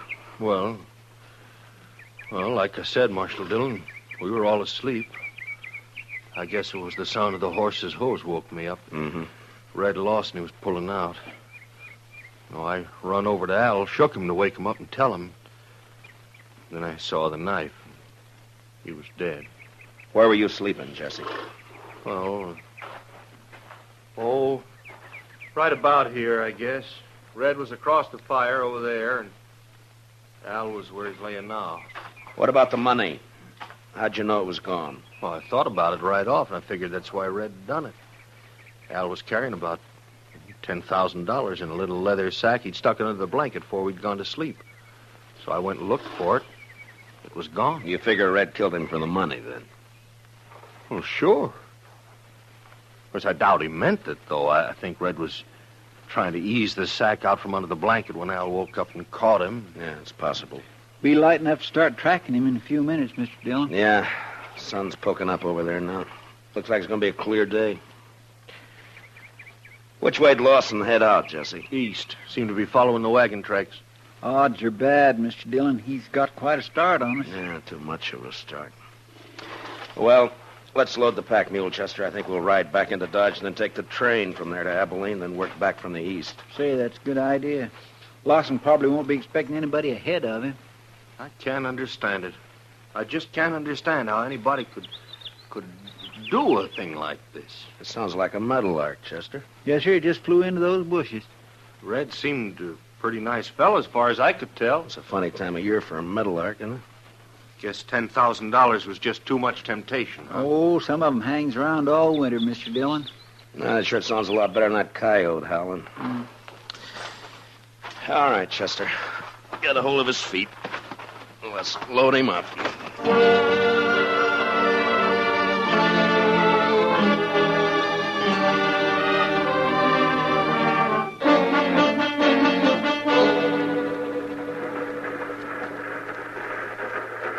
Sumac Creek water tank's right around the bend up ahead of us there. How long we stop here? Oh, about 5 minutes. Just long enough to take on water. Might as well relax, Marshal. It's a long ways yet to Abilene. Why, we ain't but 24 miles from Dodge City. Feels more like 100. These seats are harder than a saddle. Yeah. Say, this here feller you boys looking for, I guess he's a real mean enough. What? Oh, yeah. Mean enough. Well, it's just like I always say, this prairie country ain't never gonna be a law-abiding place to live. Well, every time I pull out of Kansas City on the run west, I'm expecting every minute to be shot or hung or scalped. Chester. What's the matter, Mr. Dillon? Look out the window here. Around the bend there by the water tank. Looks like we don't have to go to Abilene. Oh, yeah, there's some fella waiting to catch a train, I guess. You boys recognize... Is he the one? Yeah. His horse is tied there by the tank. Must have decided on a quicker way of traveling. Yeah, it looks that way. All right, Chester, he won't be expecting us. Let's get out in the vestibule and then drop off and take him as soon as the train stops. Yes, sir. Hey, Marshal, whatever you do, don't let him get on this train. Just keep the passengers away from the windows. In a way, it's too bad, Mr. Dillon. Miss Morley would have really enjoyed that $10,000. You're guessing, Chester. Well, he hasn't seen us yet. All right, let's go. Lawson, get your hands up. No. You're under arrest. Get your hands up. No. He's running for his horse, Mr. Dillon. Lawson! He's going to fight. You can't get away on foot. Lawson! Come on, Chester. That's a cutting it awful thin, Mr. Dillon. Giving a man 3 chances before you haul down on him. Well, we're still on our feet. He's not. Yeah, but it's a pushing the odds, though. Yeah, I guess. All right, pick up his gun there, will you? Yes, sir. Lawson? He's still alive, Mr. Dillon. Can you hear me, Lawson? Sure. Sure, I can hear you. There's a sack of money. Looks like it fell out of his coat. Yeah, I see it. Lawson, there's no doctor on the train. We're going to try to stop the bleeding and do the best we can for you. There'll be a train back toward Dodge City in about a half hour. We'll wait for it. Is that all right with you? I don't have any choice, do I? No, I guess you don't. You made your choice last night. Was she worth it?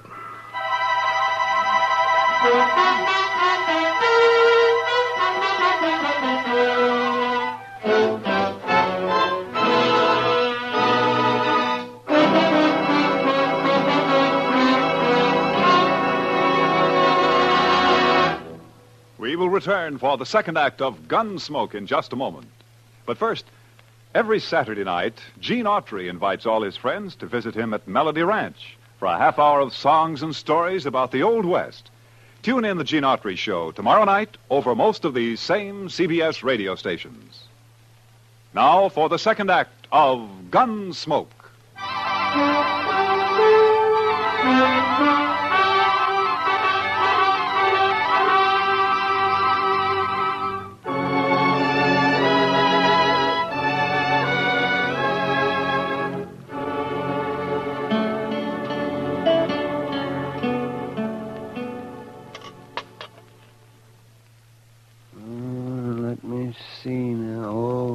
That's a bad one, Matt. Yes, I'd say the bullet's lying right in against his heart. I just tried to wing him, Doc, but we were both moving. You can't always call him, you know. No, I guess not. Well, I'm afraid that's about all I can do for him, Matt. It's not enough, is that it? He won't live an hour. Yeah, I wish he was conscious. I want to talk to him. Well, the stimulant might take effect, and then again might not. With this kind of a case, you never know. What is it you're after, Matt? Ms. Morley? Accessory before the fact? She could have been. Mm-hmm. Well, I'm a broken down old man, Matt, but if that woman rolled her eyes at me just once, well, I do not know. I just might. Matt. Yeah. Lawson? Lawson, can you talk? Can you hear me, Lawson? Yeah. Sure. Was Ms. Morley in on it? Nobody was in on it. Did she know you were going to do it? She had nothing to do with it. Was she going to meet you somewhere later? She had nothing to do with it. It was my idea. Nobody else. Lawson. Lawson, listen to me. You're dying. Do you know that? Yeah. Yeah, I know. I can feel it. She wasn't in on it. All right. That's the way you want it. At least Al won't treat her like a dog anymore. What do you mean? I mean, a dead man can't bother anybody. Al? You ought to know you killed him. No. What? He was asleep. I took the money and rode away. And they were both asleep. I didn't touch him. You're telling the truth. I swear I didn't kill him. I only stole the money, and I didn't get... Well, guess I was wrong, Matt. The bullet was closer to his heart than I thought. Yeah. And I was wrong about something myself, Doc. I thought this was the end of it. Now it's wide open again. Wide open.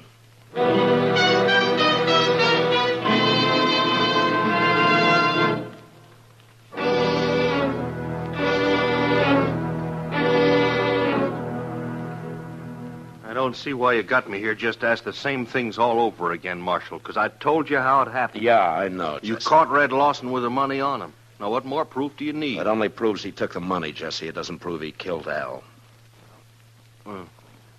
What do you mean? Chester, you better punch that fire up over there a little, huh? Does seem to be getting chilly in here. Now, what do you mean by that, Marshal? You killed Al yourself. Didn't you, Jesse? You're out of your mind. You woke up and saw Red steal the money and take off, and it gave you ideas. You slipped over and knifed Al in his sleep. You knew Lawson had got the blame for it. Well, sure. Sure, because he did it. He said he didn't. Dang stove. Well, Marshal, did you expect him to tell the truth? He was dying, Jesse. Knew he was dying. I think he told the truth. I see. His word against mine. Word of a thief. I didn't say I could prove it, Jesse. But you did it, though. We both know that. And sooner or later, I'm going to get you for it. Chester, I think it'd draw better if you'd open the damper.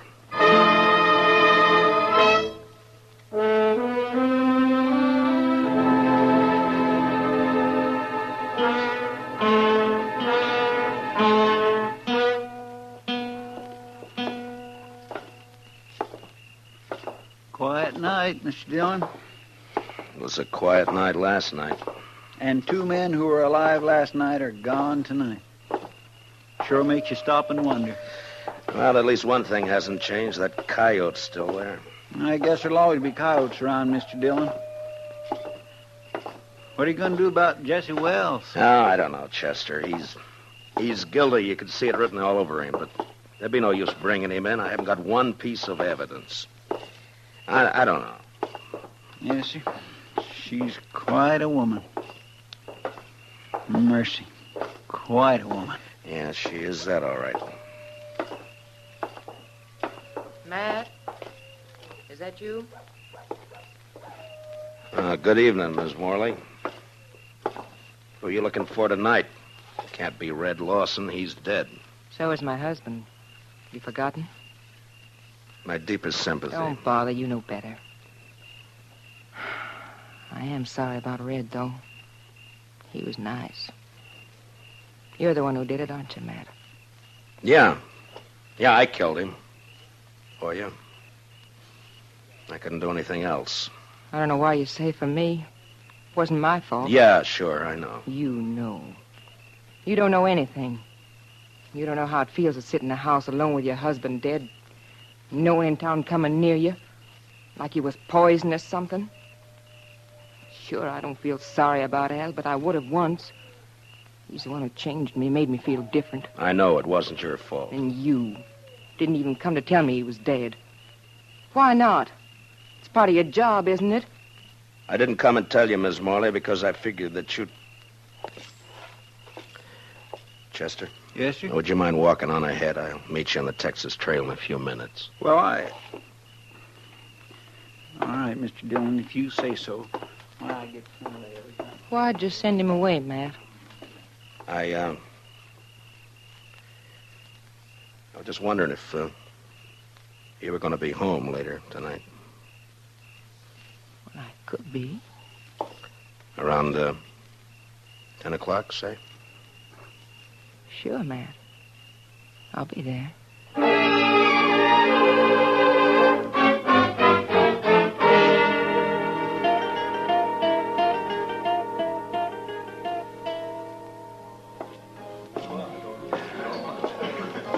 Well. Hiya, Kitty. Chester and I were trying to think of some way to rescue you from Ava's clutches. Only one thing, though, Mr. Dillon. I wasn't sure you wanted to be rescued. Kitty, has Doc been in tonight? Oh, I haven't seen him, Matt. Chester, will you see if you can find him and have him meet me here? Yes, sir. Right away, Mr. Dillon. Kitty, Yeah. I wonder if you'd help me with something. Well, sure, Matt. What? Drop a hint to that bartender, Jesse Wells, that it might be smart to slip out of here and pay a visit to Ms. Morley's around, say, 9:45 tonight. All right. Is it anything you can talk about? I don't exactly know how to talk about it, Kitty. I got a murder on my hands. I know who the killer is, and I can't touch him. So? So I'm going to try to make him touch me. Oh. All right, Matt. I'll take care of it. Will you be around for a while? Yeah. I'll be here till about 10.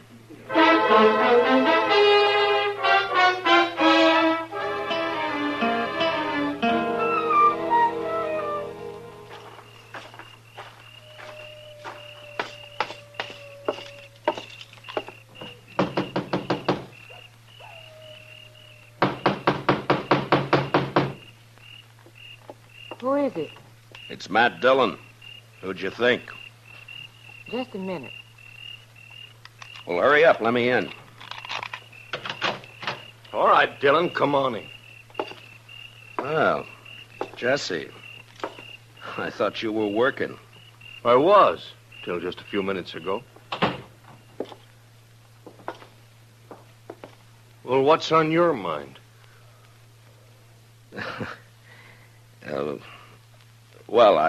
I think Mr. Dillon probably wants to ask me some questions or something. Yeah, I do, as a matter of fact. Jesse Wells, for instance. What? You didn't tell me he was going to be here, Ava. Well, What do you mean she didn't tell you? Wait, Ava, what about this? You were expecting him. You knew he was coming. Of course you knew I was coming.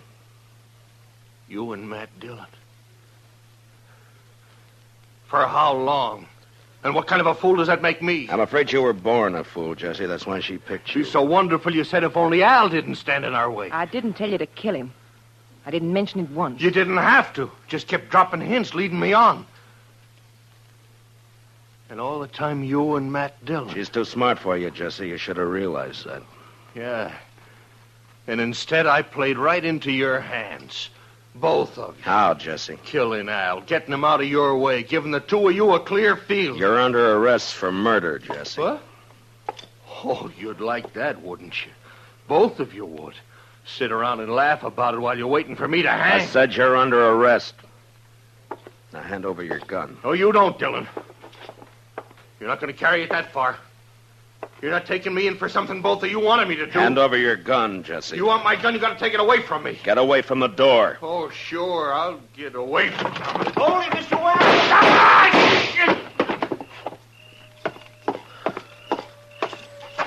Are you all right, Chester? Yes, sir. It was close, but he missed me. Well, you two didn't miss him. I don't know which one of you fired first, but either bullet would have done it. Well, you got his confession all right, Mr. Dillon. Doc and I heard every word from the front porch there. We sure did. Only one thing, though, Matt. He didn't implicate the woman in it. Yeah, I know. Will you take charge, Doc? Oh, sure. Be glad to. Part of my job, you know. Matt, All right, Chester, let's go. Matt? Could I see you for a minute before you go? Matt? What's it add up to, Mr. Dillon? 3 men have been killed since this same time last night. Yeah. And you know, Mr. Dillon, I think maybe it's kind of all her fault. And you can't pin a thing on her. My. Well, there's one lucky thing. There aren't many women like her.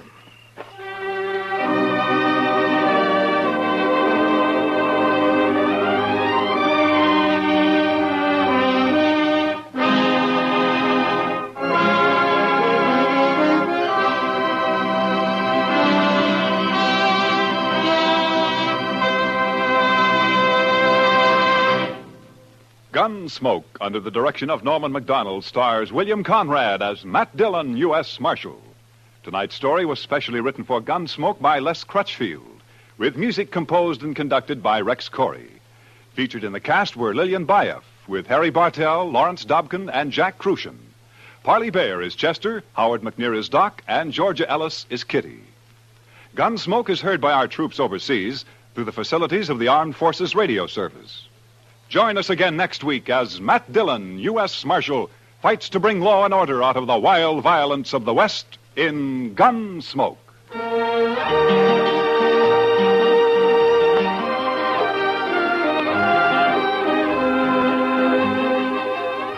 Strange Island tells the remarkable story of a tropical paradise that sank into the sea.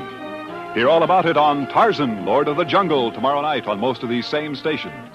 Hear about the miracle that saves Tarzan from drowning and brings the island back from the sea. Remember, it's yours for thrills on tomorrow night's exciting adventure with Tarzan, created by Edgar Rice Burroughs and brought to you now by CBS Radio. Clancy Cassell speaking. And remember, Broadway's My Beat brings you startling mysteries Saturday nights on the CBS Radio Network.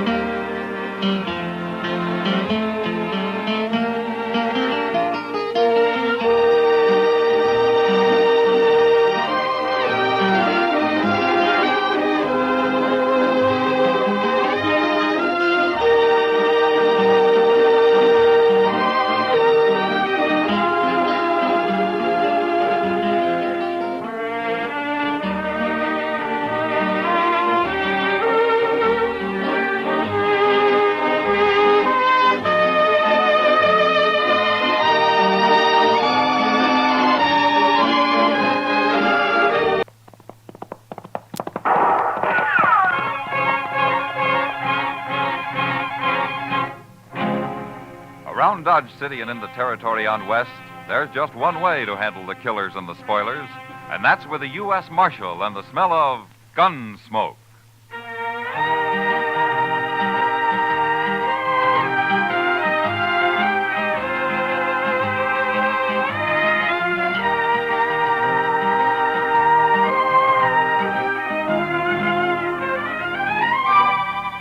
Gunsmoke, starring William Conrad.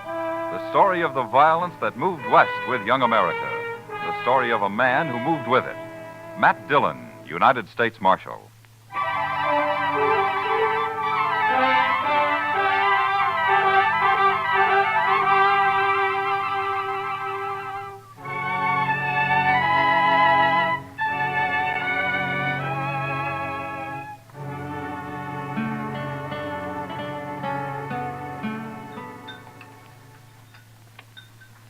Cigar, Miss Kitty? You know I don't smoke in public, Chester. Oh, excuse me. Mr. Dillon? Thanks, Chester. Yeah, I believe I will. You know, for a cowtown restaurant, this place serves the toughest steak I ever ate. Oh, you should have had the calf fries, Kitty. Next time, I certainly will. Say, that reminds me. When are we going fishing, Mr. Dillon? You said last week we might take a day off soon. All right. How about now, this afternoon? You mean it? Well, sure.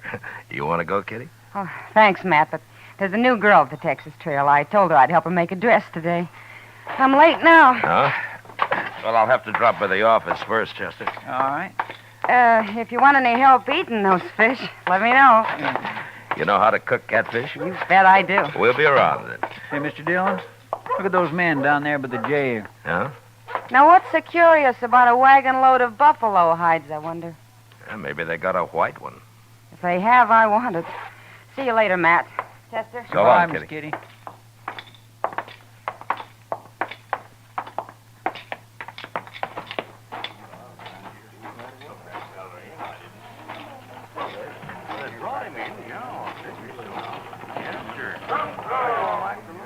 This your wagon, mister?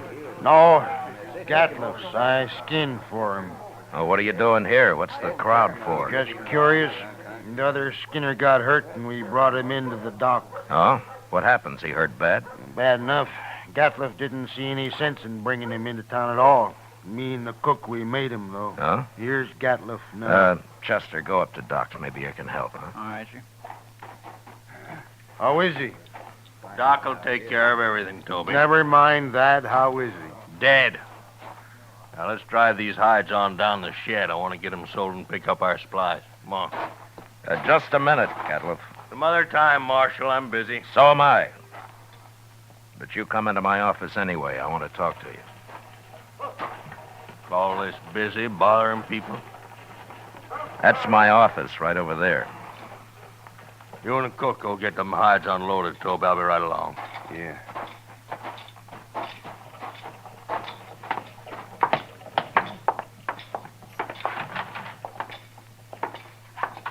Now, what do you want, Marshal? You new around here, Gatliff? Any law again it? It depends. What happened to your Skinner? Billy? He hurt himself, that's all. He's dead, isn't he? Yeah, he's dead. Look, Gatliff, anything you don't want to tell me, I can ask Doc about. There's nothing to tell, Marshal. He got hurt and he died, that's all. When did he get hurt? Last night. And why didn't you bring him in last night? Why, them other fellers, the cook and Toby, they figured he was done for anyway and didn't want to bother, I guess. Is that so? You're the boss, aren't you? Sure I am.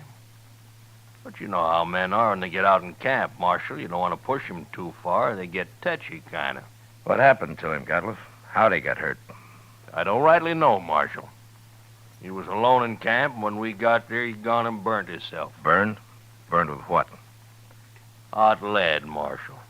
Spilt it all over him. Oh, you mean lead for bullets, huh? That's it. Cooking up lead in a fry pan. That was one of Billy's chores, to make my bullets. He always was a mite clumsy. He sure messed himself up this time. There must have been a lot of lead. 50, 60 pound, I reckon. Oh, there you are, Mr. Gatliff. Doc Adams is looking for you. What did he want? Well, see, that man of yours, Doc's all through with him. He says you can bury him now. Oh, no. I ain't paying for no burial. He's just a Skinner I hired. Don't even know his last name. You're his boss, aren't you? You brought him in. And that's all I'm going to do for him. I ain't paying you $1. Not $1. Nobody's asking you to pay me. But you can't just leave the man in Doc's office. Somebody's got to bury him. He's just a bum who worked for me. He's not my father. Well, all the stingy Hold it, things Chester. All right, Gatliff. We'll take care of him. You can go now. Caused me trouble enough. I don't want to hear any more about him ever. Well, that's about the most unfeeling man I ever did come across. What about that Skinner, Chester? Tell me. Oh, I swear it was terrible, Mr. Dillon. He was burned all over his head and his face and across his chest. Doc said he don't know how that fellow lived as long as he did. Could he talk? Oh, Doc told me he couldn't say a word. Well, how do you suppose it happened? Why, hot lead. Had a whole pan full of it, from what I hear. Yeah, 50 or 60 pounds of it. That much? Well, I can believe it. I can't. What man's going to pick up 60 pounds of molten lead and spill it in his own face? That's the most stupid story I ever heard. Well, say now, I hadn't thought of that. Mr. Dillon, you're right. Of course, there's another way it could have happened. What's that? Somebody could have pushed his face down into it. Oh, my goodness. Who? I don't know. Gatliff, or maybe Toby. You know where Toby went? Well, no, I don't. But him and the cook probably went over to the Alfraganza to drink up their wages. All right. Go do something about burying that man, Chester, will you? I'll be back later. All right, sir. I'll tend to it.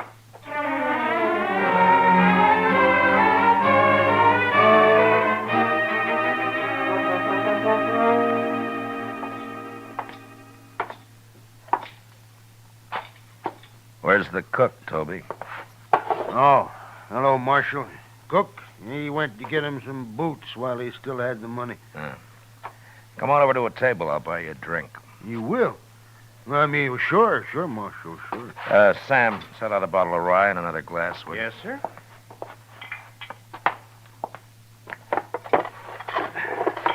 Come on. Yeah.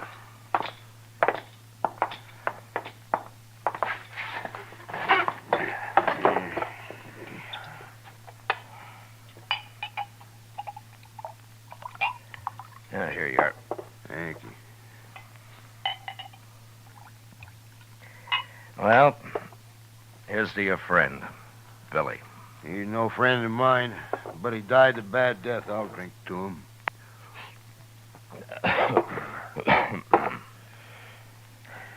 Tell me something, Toby. How did he and Gatliff get on? You see Gatliff's eyes, Marshal? Yeah, I did. He's got powder specks shot into them. They look like turkey eggs. Yeah? You don't get on with a man like that. Yeah. Well, why do you work for him, then? Marshal, I get 25 cents a hide, and I can skin over 20 buffalo a day. But I've worked for hunters who couldn't kill enough to keep up with me. Gatliff's a good hunter. And that's the only reason at all I work for him. Now, if he's such a good hunter, how come I've never seen him in Dodge before? The man's greedy, Marshal. He's downright wicked about money. He figures he can save time and make more money by selling his hides to buyer's agents on the prairie. He gets less out there, but he can kill and sell more that way. That Gatliff never stops killing buffalo. He came in with a load of hides today. Just 'cause we made him come in with Billy. And another thing, we've been out 4 months, Marshal. He must owe Billy $800. Oh? Yeah, most hunters would have split that with the crew, but not Gatliff. He like to took my head off when I mentioned Hey, it. you want another drink? Oh, yeah, sure. Tell me about the accident, huh? Well, Billy was melting lead in a fry pan, and the way I figured he must have tripped somehow, fallen smack into it, and when we rode in, we found him rolling around on the ground. That's all I know. When who rode in? Me and the cook. The cook skins on days Billy's making bullets. Now, where was Gatliff? Oh, he went in just ahead of us. How long ahead of you?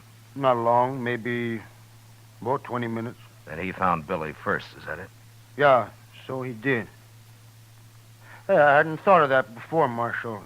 So that's why you've been asking so many questions. Well, I wasn't sure, Toby, but I expect you're telling the truth. The cook backed up your story. Sure, I'm telling the truth. That's what happened, all right. Yeah, Gatliff killed him. He murdered him. Any idea why he would? Well, sure I do. There's only one thing Gatliff wants, and that's money. He killed Billy just so he wouldn't have to pay him his wages due. Yeah, maybe. Why don't you arrest him, Marshal? There's no real evidence, Toby, not at all. And it's bad for the law if I arrest a man and later he goes free. Unless he's innocent, of course. He ain't innocent. How come this didn't occur to you before, Toby? Why, I don't know, Marshal. I sure don't. You going back out on the prairie with him? No, I ain't afraid of him. And I'll be sleeping with one eye open from now on. It'd be a pleasure to kill him after what he done. Self-defense, of course, Marshal. Yeah. But if you let on you're suspicious, he'll sure try to kill you. Not me. He can do his killing on somebody else. The cook, maybe? No, I ain't even going to tell the cook. Yeah. You'll be leaving in the morning, I suppose.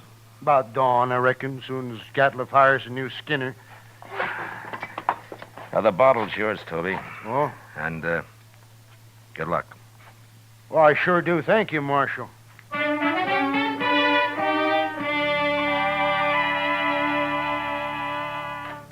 Later in the day, Chester and a couple of other men buried Billy out on the hill.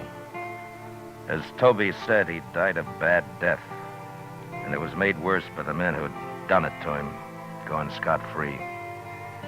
But I figured anybody as greedy as Gatliff would someday overplay his hand, and I hoped I'd be there when he did. The next morning, Chester told me he'd heard that they'd left Dodge. That afternoon, we went off fishing. When we got back, Kitty cooked up our catch for supper, and she did a real good job of it. Yeah, that was fine, Miss Kitty, just fine. Anytime, Chester. You catch 'em and I'll cook 'em. Say, do you know how to make antelope stew? I've made it. And sourdough biscuits? Of course. Oh, my goodness. Chester, you sound like you're about to propose. Oh, my gracious. No, Mr. Dillon, my. Why, Chester, I always kind of hoped. Well, oh, I didn't mean...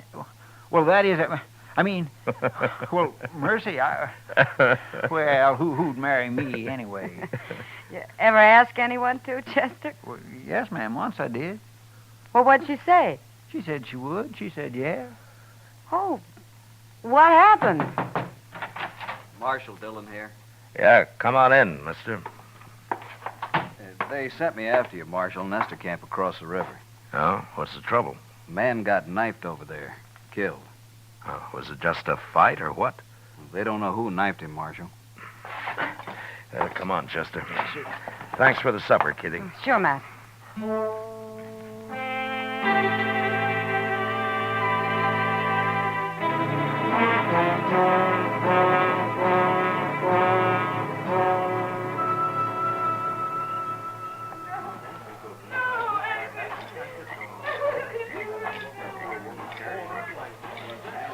He was knifed in the back, Mr. Dillon. Yeah, but nobody saw it happen. No, sir. Looks like somebody got clean away with murder. Well, hello there. Marshal Dillon? That's right. What can I do for you, son? That man that's dead. Huh? What about him? Well, go ahead. You can tell me. I saw him get stabbed, Marshal. You did? Well, where were you? I was looking for berries over there. I heard them arguing, and I sneaked up just after he'd done it. They were all alone. Who was the man, son? Did you know him? No, sir, but he was big and kind of dirty looking. He had a buckskin shirt. Anything else you remember? He had funny eyes, Marshal. They had spots in them. It's Gatliff, Chester. Yeah, I declare it sounds like him, sure enough. Son, how come you didn't tell anybody about what you saw? I was afraid to, till you came, Marshal. Why, it's all right. But in case I want to find you later sometime, what's your name? Yorkie Kelly. All right, I won't forget that, Yorkie. And thanks for telling me about this. Oh, sure, Marshal, anytime. Well, I hope there won't be a next time, Yorkie. Goodbye. So long, Marshal. Goodbye.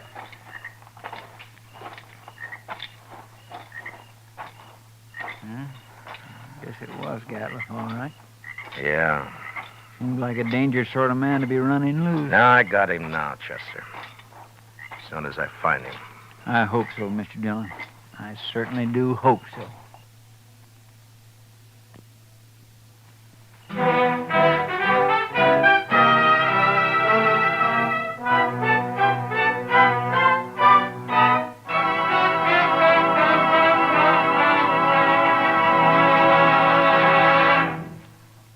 return with the second act of Gunsmoke in just a moment. But first, tomorrow night, Frank Lovejoy stars in the remarkable talent of Egbert Haw on CBS Radio's Theater of Stars. Also tomorrow night, hear Lionel Barrymore on your Hall of Fame Playhouse. Now the second act of Gunsmoke.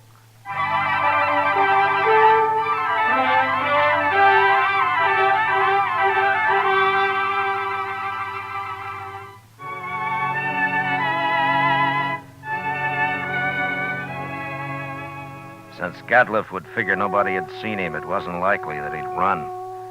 And anyway, there wasn't much sense in trying to track him down in the dark.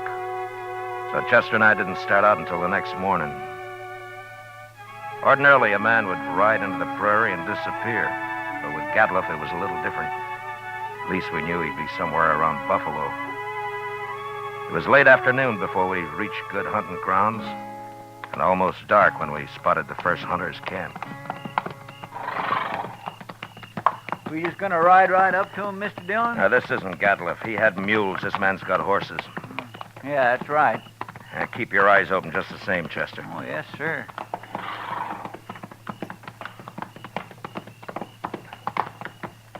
Get down, stranger. Thank you.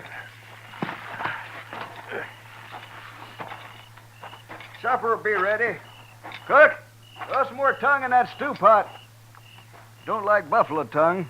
You'll go mighty hungry in this camp. Oh, thanks, mister. Hey, you're a lawman. Matt Dillon. I'm a U.S. Marshal. My name's Tom Mercer. How are you? This is Chester Proudfoot. How'd you do? Mr. Mercer? Come over by the wagon, sit down. Supper'll take a little longer now. Anyway, my skinners won't be in for a while yet.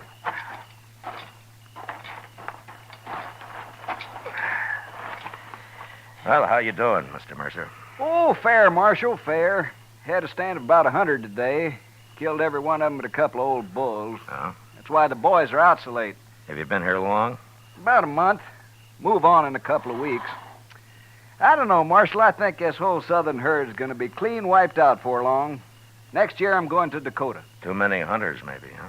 That's just it. That's it, exactly. Have you seen any in the last day or two, Mr. Mercer? Just who you looking for, Marshal?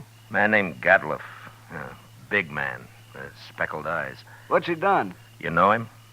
No, I don't. Nobody's come near us in over a week. You're not much help. Except for that stew the cook's making. Oh, you like that. We're having dried apples, too. Oh? I mighty near could eat a buffalo raw, the entire beast.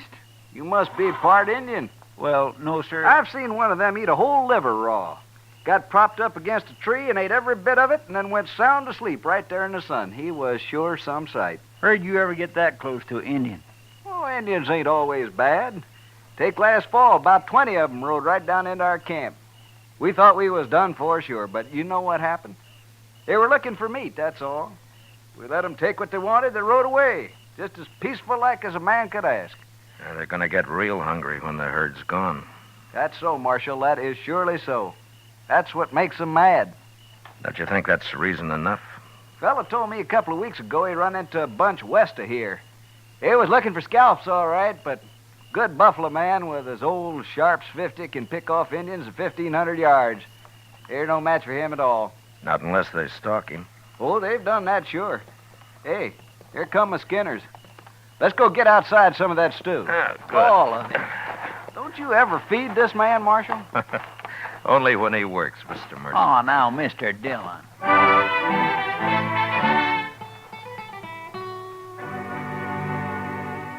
We spent the night in Tom Mercer's camp. And at dawn, just after breakfast, we said goodbye and rode on west. There was a lot of country out there, and all we could do was ride through it till we ran into him.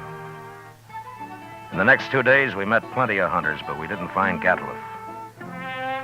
About noon of the third day, we cut the trail of a wagon train and figured that it'd be that of a hide buyer's agent who'd come into the field to do business on the spot. And an hour or two later, we saw him. A long string of ox-drawn wagons piled high with buffalo hides. And there was a man on horseback leading the train. We rode up to him. Hello there. Well, that's quite a load you got, mister. 10,000 so far. But what are you doing way out here, Marshal? I'm looking for a hunter named Gadliff. You know him? Sure I do. Just picked up a load from his rick early this morning. Is he in trouble? Yeah, he sure is. Where is he? Straight south here a couple of miles. Can't tell you exactly. He moves around a lot. Well, that's close enough for us. Thanks a lot, mister. Sure, Marshal. I never did like him anyway.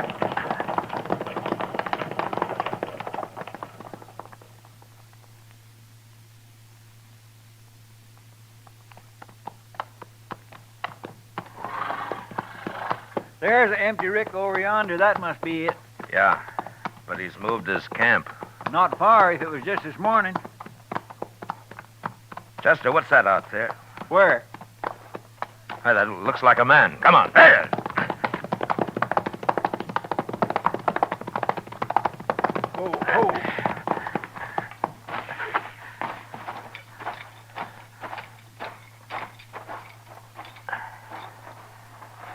Well, Mr. Dillon, it's that Skinner of his.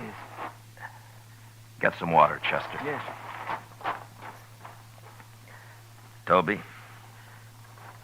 Toby, can you hear me? He's been shot. Yes, sir. Here's the water. Yeah. Toby? It's Marshal Dillon. Give me a drink. Here you are.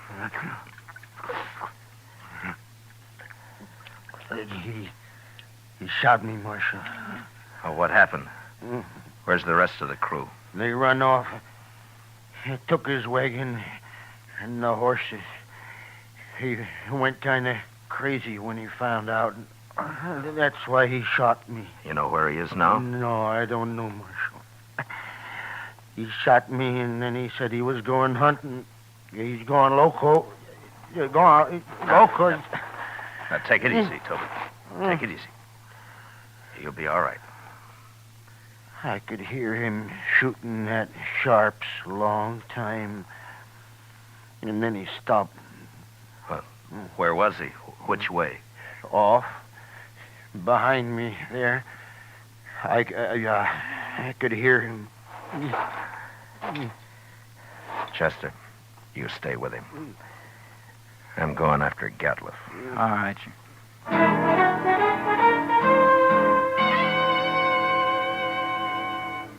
Off in the direction Toby had indicated, there lay a large, isolated hollow surrounded by low ridges. When I reached it, I dismounted, and I crawled up to where I could look down into it. There was no sign of Gatliff, but lying on the prairie floor were the bodies of countless fresh-killed buffalo. It was a strange sight. The old bulls, the cows, the little calves lying there blackening the prairie grass. I got up and stood, looking at it for a long time. And then suddenly, out in the middle, I thought I saw a slight movement. And a second later, there came the familiar boom of a Sharps 50. And I dropped behind a ridge and waited. And then Chester rode up.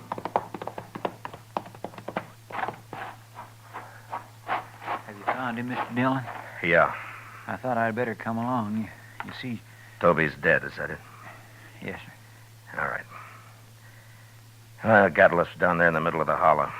But we can't get anywhere near him as long as he's got that Sharps rifle. He's killed a small herd of buffalo in there, and now he's lying out in the center of them. Well, that's the darndest thing I ever heard of, Mr. Dillon. He must have gone crazy, just like Toby said. Yeah. What's he shooting at now?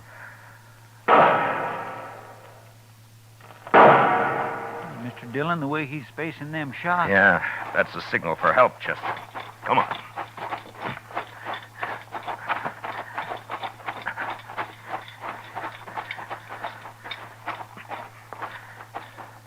Say, maybe this is a trap. Be ready to take cover behind one of these animals. It might be.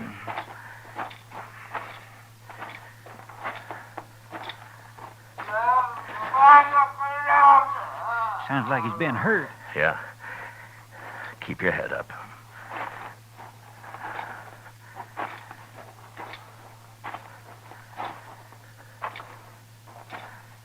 There he is. Behind that big bull. Yeah, I see him.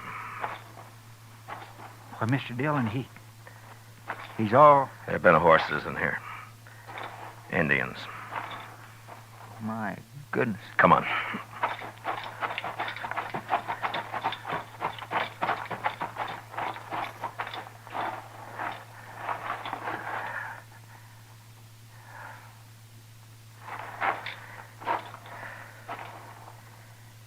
Well, that was his last effort, Chester.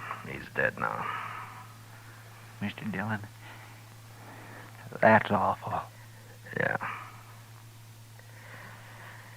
Come on, let's get out of here.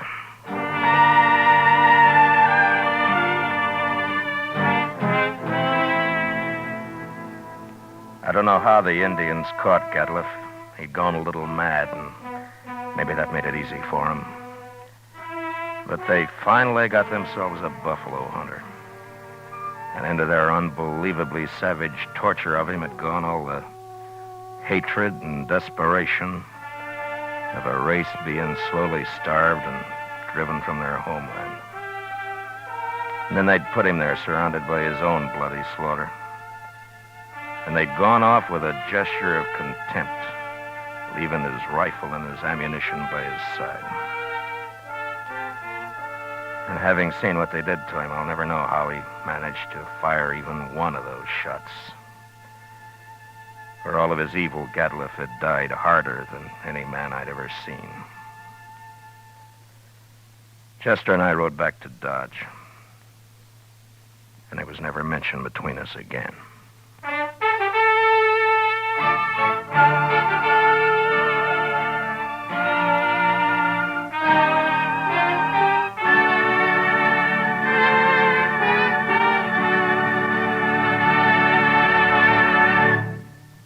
Gunsmoke, under the direction of Norman Macdonnell, stars William Conrad as Matt Dillon, U.S. Marshal. Tonight's story was especially written for Gunsmoke by John Meston, with music composed and conducted by Rex Corey. Featured in the cast were Lawrence Dobkin, John Daner, Harry Bartell, Richard Beals, and William Euler. Parley Bear is Chester, and Georgia Ellis is Kitty. Gunsmoke is heard by our troops overseas through the facilities of the Armed Forces Radio Service. Join us again next week as Matt Dillon, U.S. Marshal, fights to bring law and order out of the wild violence of the West in Gunsmoke.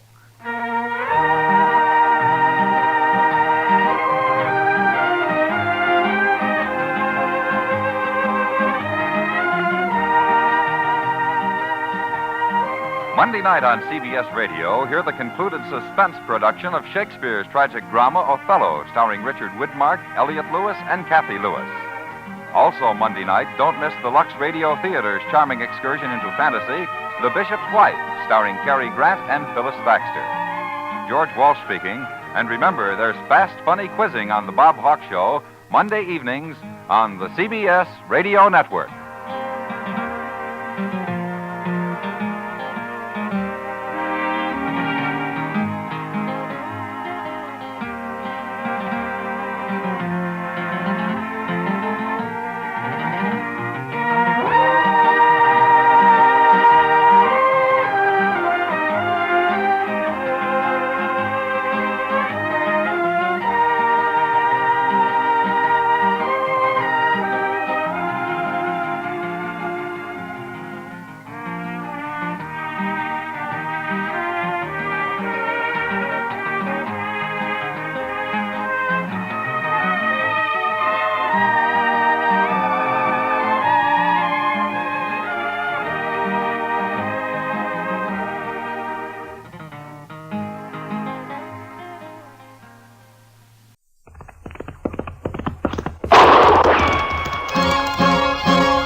Around Dodge City and in the territory on West, there's just one way to handle the killers and the spoilers, and that's with a U.S. Marshal and the smell of Gunsmoke.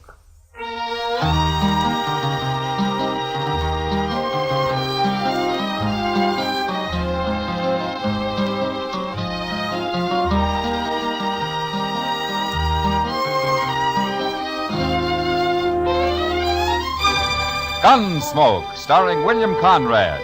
The transcribed story of the violence that moved west with young America. The story of a man who moved with it. Matt Dillon, United States Marshal.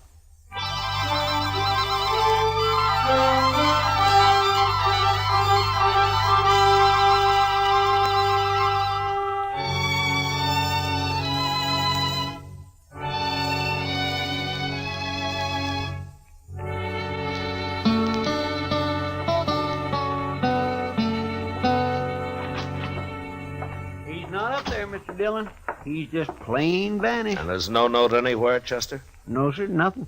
I looked again, all over. Well, it's 2 days now. That isn't like Doc. I still think he's just gone off on an emergency out in the country somewhere. Well, maybe, but he's always left word before.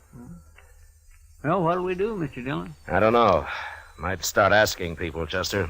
Try the saloons and the store and maybe the depot, huh? All right, sir. I'll go right now. Well, I do declare. What? Riding right up Front Street is as big as life. What? Why, that old devil.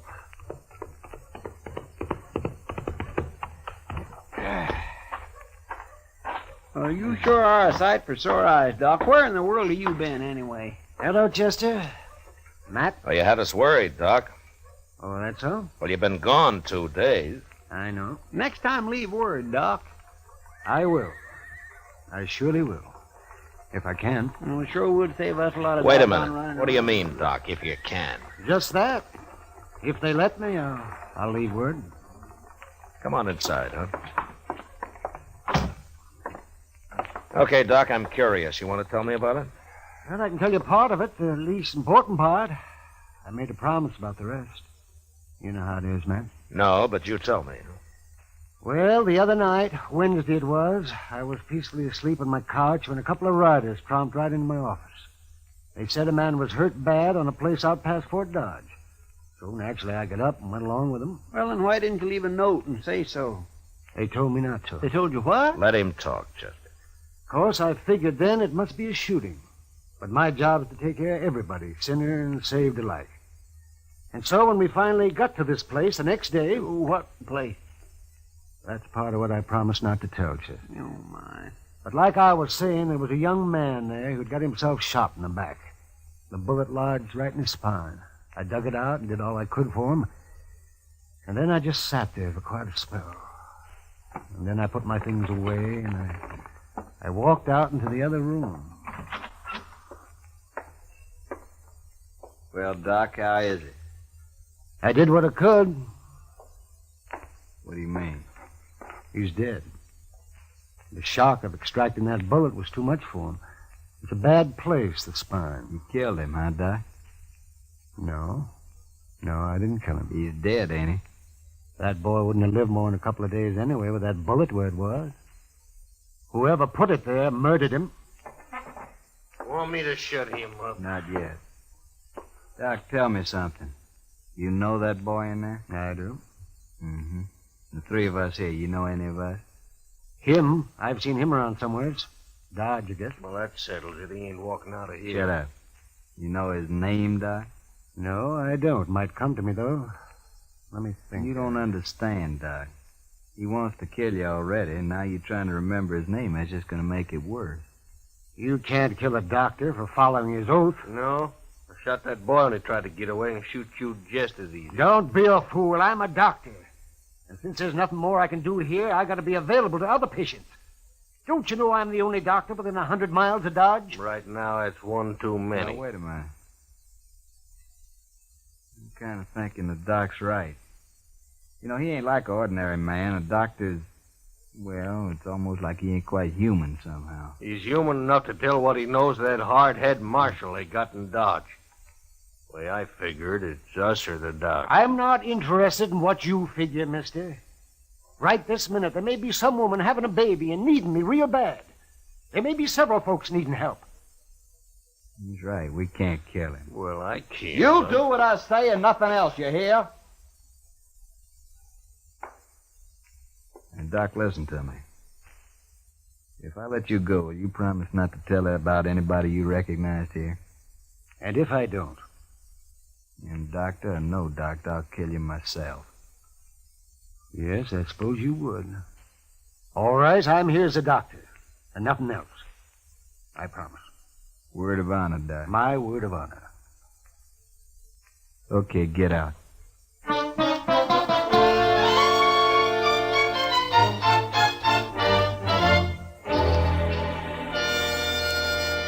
Well, that's quite a story, Doc. Oh, you played it right smart if you ask me. Who were they, Doc? Well, I only recognize one of them, Chester, besides the man they'd shot. Have you thought of his name yet? Chester, don't you understand? I gave my word I wouldn't tell. Oh, but that was just so you could get away. Yes, but still I gave my word. It doesn't matter how or why. But, Doc, they're just a bunch of killers. I know. Leave him alone, Chester. But I don't... Yes, sir. Matt? Yeah. Wouldn't you do the same if you were in my boots? That'd be a hard choice, Doc, but... Yeah, I suppose I would. I think any man would. Leastwise, any man of honor. I guess I wasn't really thinking about it that way. Well, I'm going to get myself some sleep. Matt, that was a good boy they murdered. I hope they hang for it. God bless him. How are we ever going to find him, Mr. Dillon? I don't know, Chester. We don't even know who they killed. And just think, Doc could lead us straight to him right now. It isn't making the Doc happy, Chester. No, sir, it sure isn't.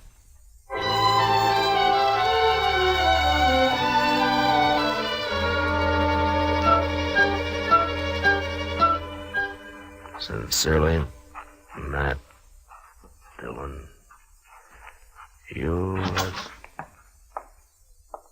Marshal? Jake Worth. Why, you haven't come to Dodge in 6 months that I know of. I'm here now, Marshal. Oh? Trouble, Jake?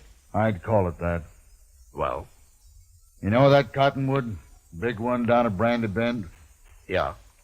There's a hole down by the roots at the north side of it, Marshal. I put a sack in that hole this morning. It's got $20,000 in it. 20,000? Well, that's a lot of money, Jake, even for you. It isn't if Hank gets back all right. Hank? Well, that's your youngest boy, isn't it? 18 last month. He didn't show up the other night, Marshal, and next morning I found a note tacked on the corral. Said to leave the money or they'd kill him. Well, come on, Jake. We'll try to get there before they pick up the money. No, Marshal, I won't take any chances. They'd shoot him sure if we did that. You should have told me before you left the money. You should have come here first. You didn't hear what I said, Marshal. I won't take the chance.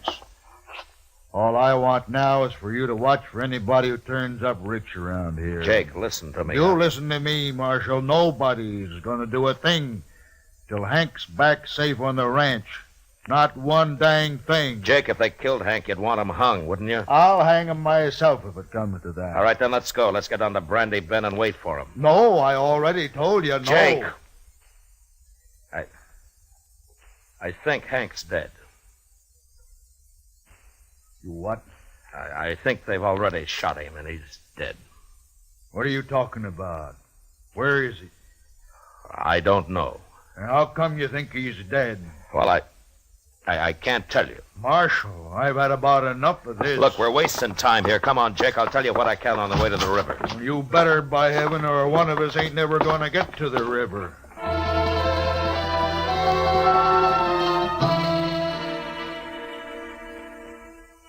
Jake Worth was known as a hard, hot-tempered man, but he was straight as they come. He'd made one fortune in Texas cattle and another in buffalo hides, and now all he wanted was his ranch and his 3 sons to work it with him. The Worths were good men. They didn't cause any trouble, and they worked hard. It wasn't easy to tell Jake, but without mentioning Doc, I said what I could. And when we reached the Arkansas, we hid our horses in a clump of bushes and worked our way on foot up to the big cottonwood. And then we saw it. That's him. That's Hank.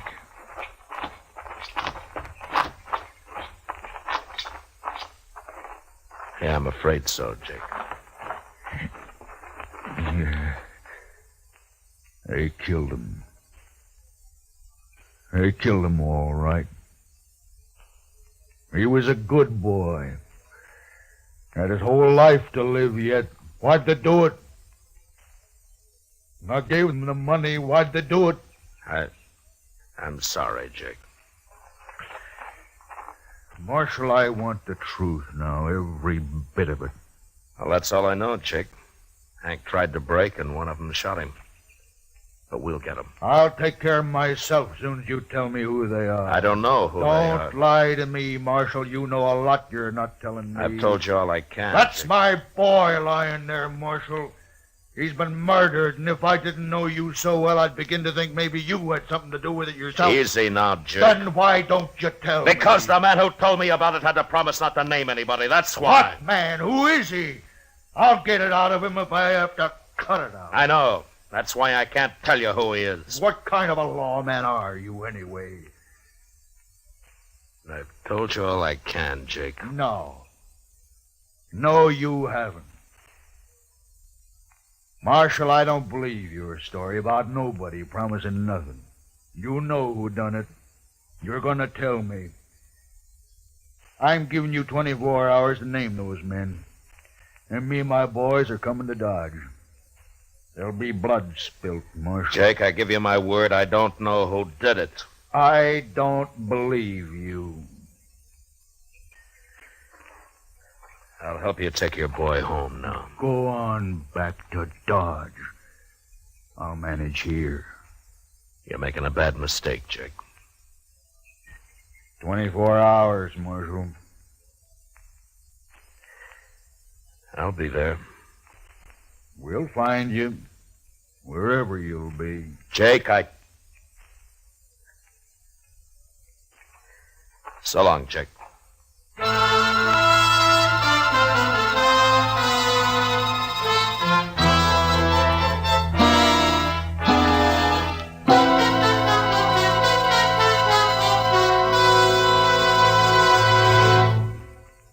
Ladies and gentlemen, at the conclusion of tonight's show, our star, William Conrad, steps out of the character of Matt Dillon to bring you an announcement which we are certain will be of great interest to all our listeners. So be sure to listen at the close of tonight's program for a special message from William Conrad. And now the second act of Gunsmoke.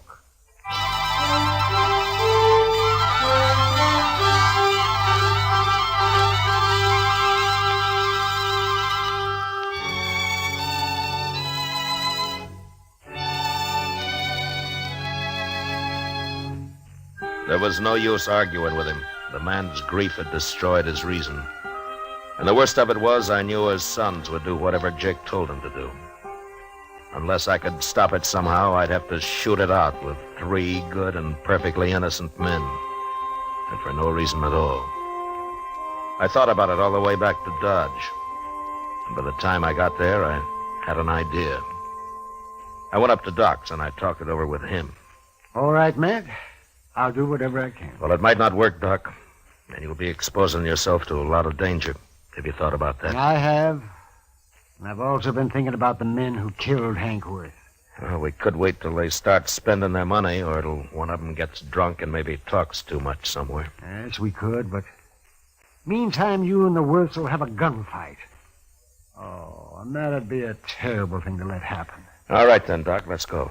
I want to get to the ranch before dark.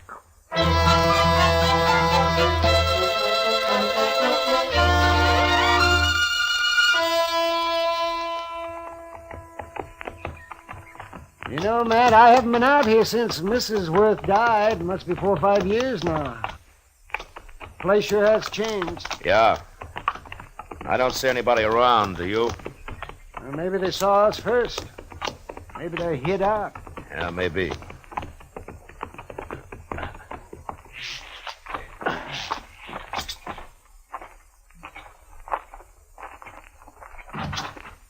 That's far enough, Marshal. Watch it, boys. If he makes a move, shoot. Yes, Jake. Jake, I came here to stop a shooting, not to start one. You can stop it, Marshal. Just tell me who killed my son. If I knew, I'd be on his trail, Jake. What's Doc doing here, anyway? Tell him, Doc. I took the bullet out of Hank just before he died. What? That's right, Jake. Now come down here where we can talk like friends, and I'll explain it. Stay where you are, boys.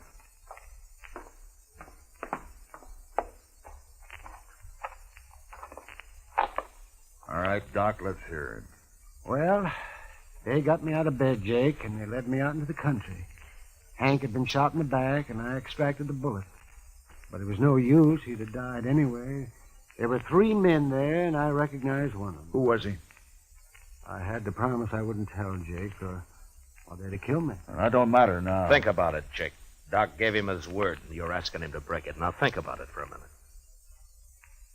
I'm thinking, and I'm thinking about my boy, too. Hank's dead, Jake. We can't help him. Shot in the back, and the coward who did it's running free. You want to help get him, Jake? Don't ask fool questions, Marshals. Of course I want to get him. All right, then listen to me. Those men told Doc if he talked, they'd kill him. Yes, and they meant it, too. All right, so I got an idea, Jake. We'll spread it around that Doc has identified the killer. The news will reach him soon enough. And meantime, I'll lay low and have Chester tell everybody I've ridden out after them. Go on. Then we'll just wait. 1 or 2 or maybe all 3 of them will come into Dodge to kill Doc some night soon. I still might get away. I'll deputize you and your boys right now, and you can wait for them with us. But you're going to have to stay hidden, like me. Well, we won't mind that. Not if we get a chance at them, we won't. Good. Funny thing, though. What? Man like Doc here, rather than break his word, he'll make himself a target for those killers. Yeah. Look, Jake, Doc and I are going to go back to Dodge now. I'll see that the story gets started.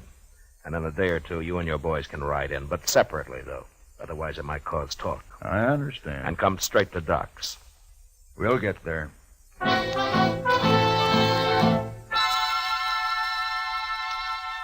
For the next few days, Doc never left his office.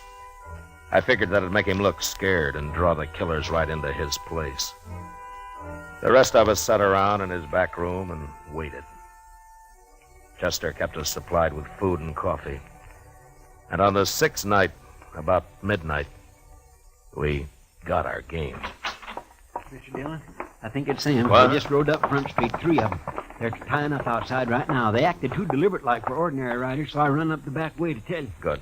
Doc, come on in here, huh? What do you want me to do, Mac?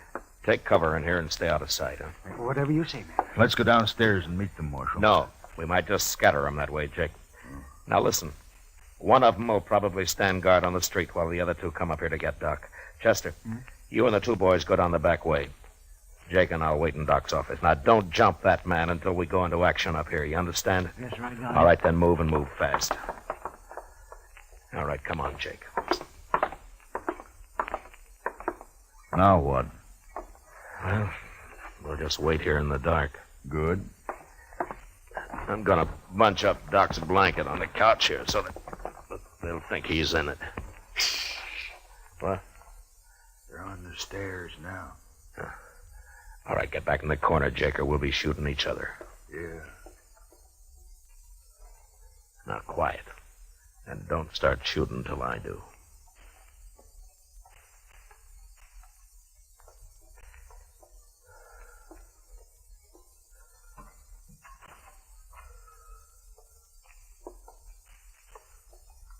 Doc, wake up, you lying dog. Let's just shoot him and get out of here. Wait, he ain't here. What? Get your hands up. You're It's under a arrest. trap. Both of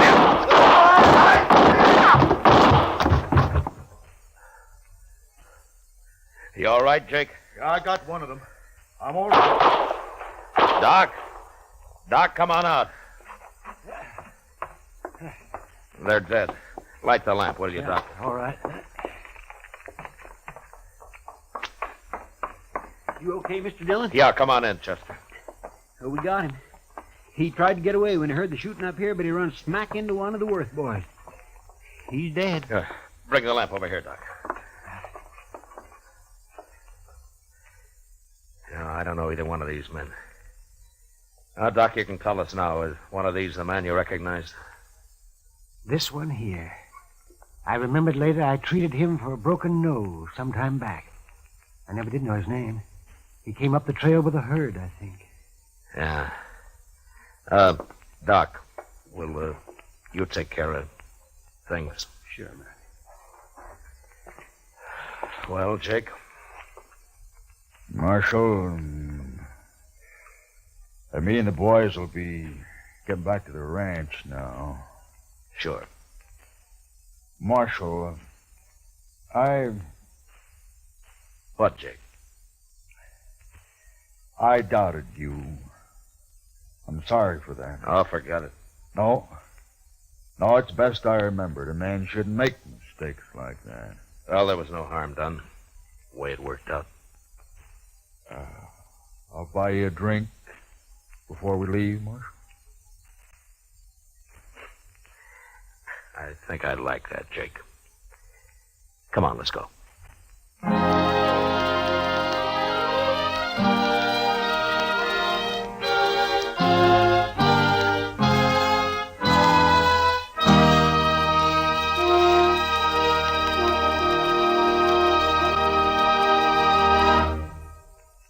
Now, a special announcement. Here is our star, William Conrad. Thank you, George. You know, I believe this is the first time I've ever set aside the character of Matt Dillon to speak to you. But this is important to all of us here on the show, and I hope it will seem so to you. Starting next week, Gunsmoke will come to you at a new time, on a new day, sponsored by Chesterfield Cigarettes. Chester, Doc, Kitty, and I, together with all of our strong-minded, brawling, hard-living citizens of Dodge, who will come to you next Monday, July the 5th. So from now on, that's when you'll hear Gunsmoke, on Mondays. And we like to think that all of our listeners will find time this coming Monday night, July the 5th, to tune in to their local CBS radio station for Gunsmoke. Until then, good night.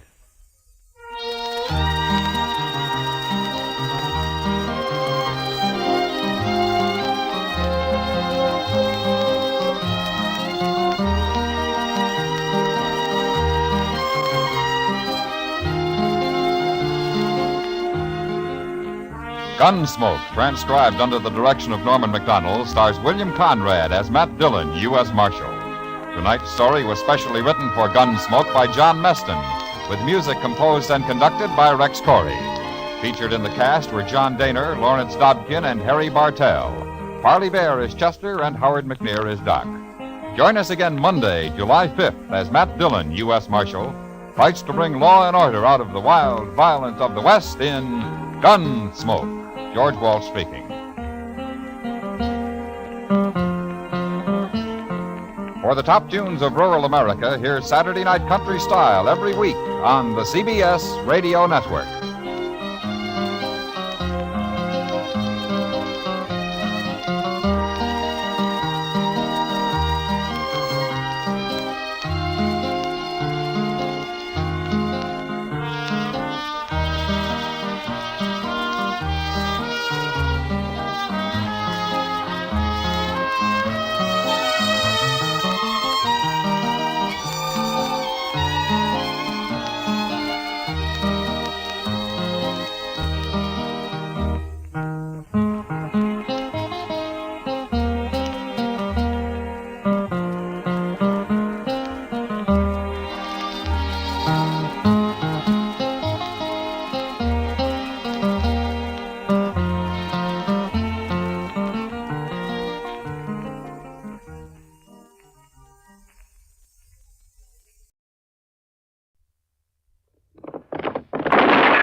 Around Dodge City and in the territory on West, there's just one way to handle the killers and the spoilers, and that's with a U.S. Marshal and the smell of gun smoke.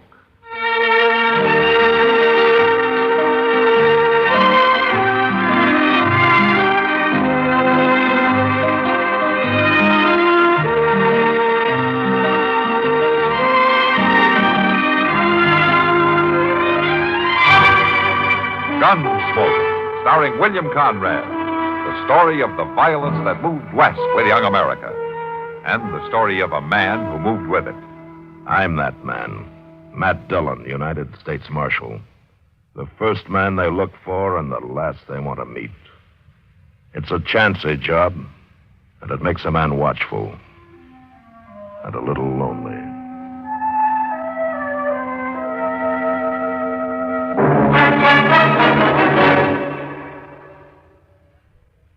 This is Frank Knight speaking for the world's most honored watch, Longines. When the West was being won, Longines was there. Old records show sales of Longines watches in the silver mining towns of Colorado and Nevada, the gold mining areas of California. A fine gold watch, preferably a Longines, was one of the first luxuries purchased by a lucky prospector. For then, as now, the name Longines identified the world's most honored watch. Longines watches won their first World's Fair grand prize in 1878, won grand prizes in Paris, Brussels, Philadelphia, and at many other places. Right now, Longines watches are winning comparable successes in the accuracy competitions in European national observatories. Today, you needn't make a gold strike to own a Longines. Many beautiful models for ladies and gentlemen are priced as low as $75. Visit your authorized Longines Whitney jeweler. He will be honored to serve you.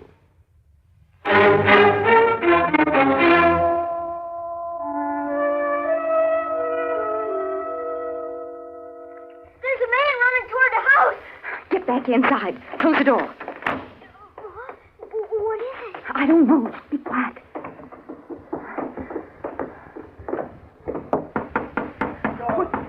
Don't shut me out, please. Please don't shut me out. Open the door. Let him in, Pat. Open the door. You let me hide. Will you let me hide? Rock? Oh, don't let him get me. You hurt, mister. You hurt. No use trying to hide, Rourke. Don't shoot me, please. Don't.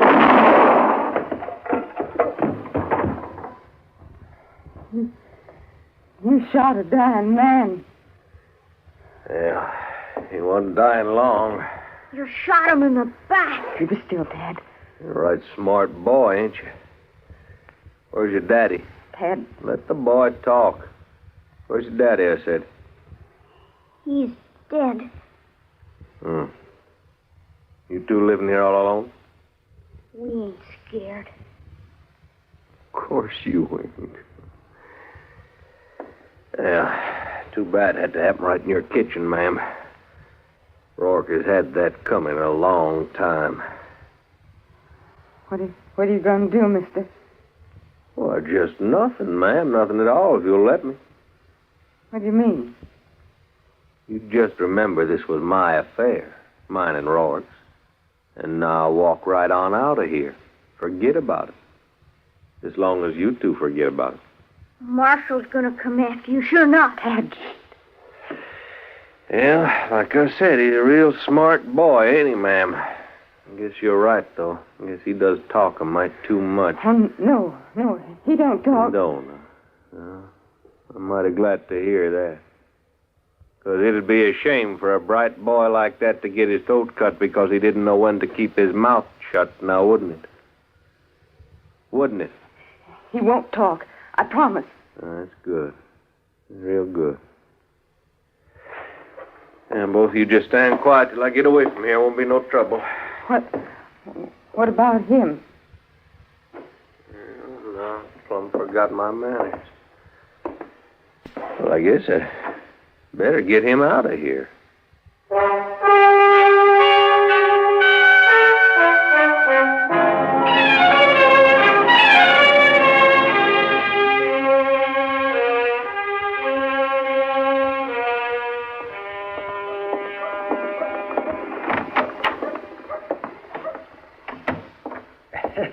Matt! Oh, Matt! Anybody here? Oh, for heaven's Chester! I'm out back here, Doc.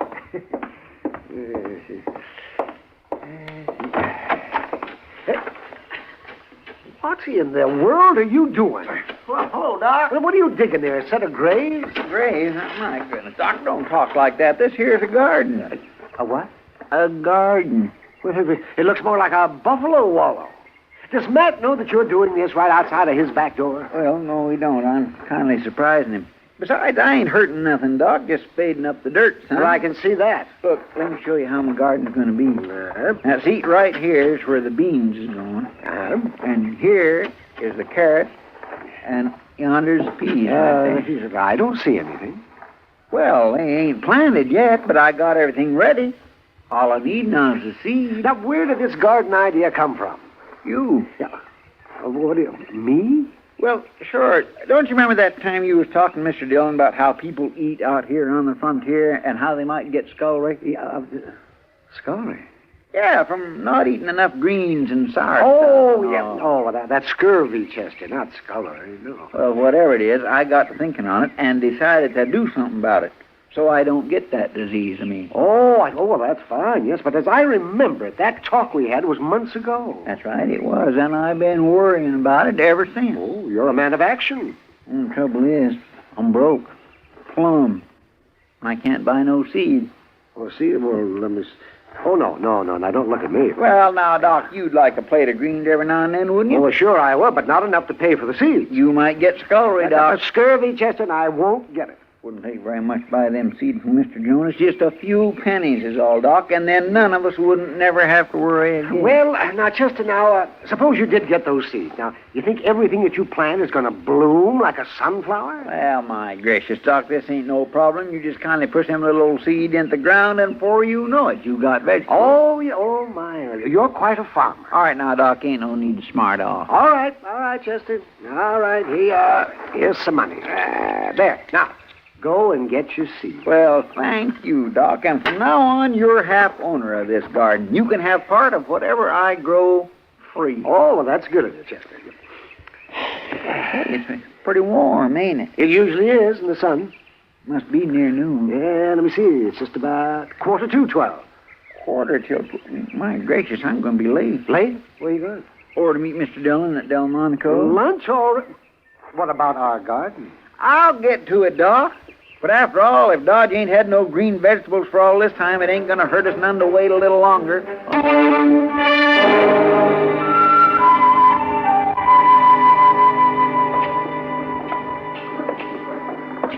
I don't mind a man making money, Mr. Dillon, but by jing, I don't think he should be making it all off of me. Oh, what do you mean, Chester? Why, that Zach Holden charging 15 cents for a meal like that.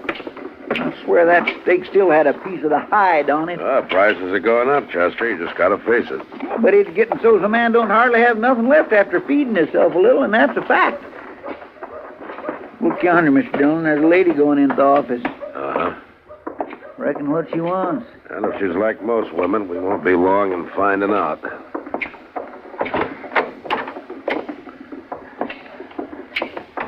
You wanted to see me, ma'am?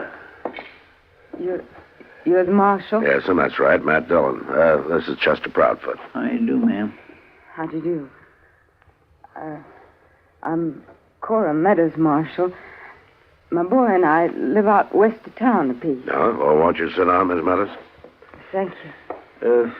Mr. Dillon? Yeah, what, Chester? As long as you and Miss Meadows is going to be talking for a spell, I believe I'll just go on back and see Zach Holden about charging that outlandish price for a meal. It's still sticking in my craw. All right, Chester, you do that. Excuse me, ma'am.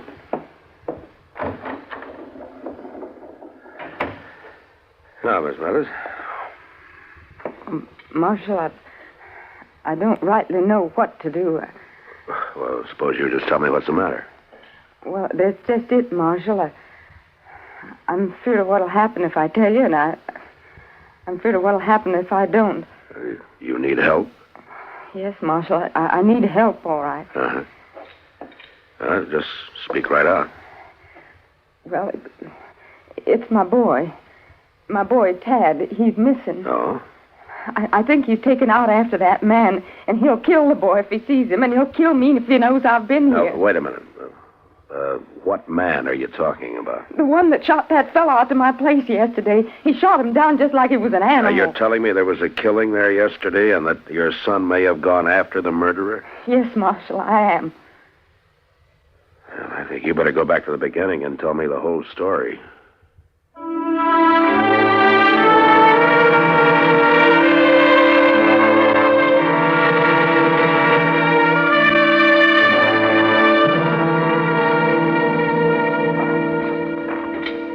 Tell you where the man was drugged from, Mr. Dillon? Yeah, out the kitchen door, Chester. The track should be along here somewhere.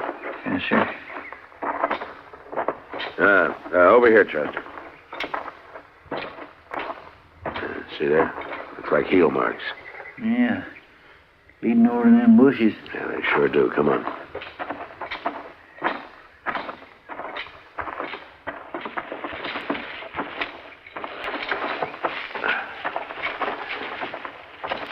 I don't think he'd have taken much time with him. Oh. Yeah. There he is. Seems to me you could have took the trouble to bury him. Well, when a man shoots you in the back, he's not going to worry about your funeral, Chester. I've seen him before, Mr. Dillon. He was at the Long Branch a lot, playing cards. Yeah, it's a gambler by the name of Rourke. Well, I guess the burying's up to us. Yes, sir.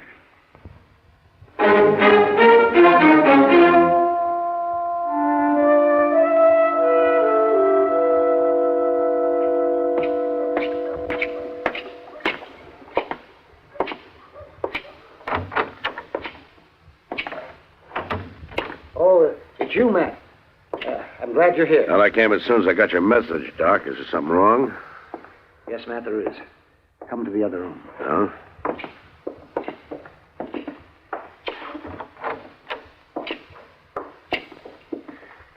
It's this youngster, Matt. I found him by the road. Oh, what's the matter with him? He's been beaten. Cruelly, brutally beaten. Look. Yeah. I didn't even know if I could bring him out of it for a while there. Did he say who he is? No, and that's a funny thing, Matt. He hasn't talked at all. He's been conscious most of the day, but he won't say a word. Yeah, I guess you can blame him. Whoever did this was trying to scare him to death, even if it didn't quite kill him. Is it okay if I try to talk to him? Oh, yes, it won't hurt him, if he'll talk. Do you know who he is? Yeah, I think so.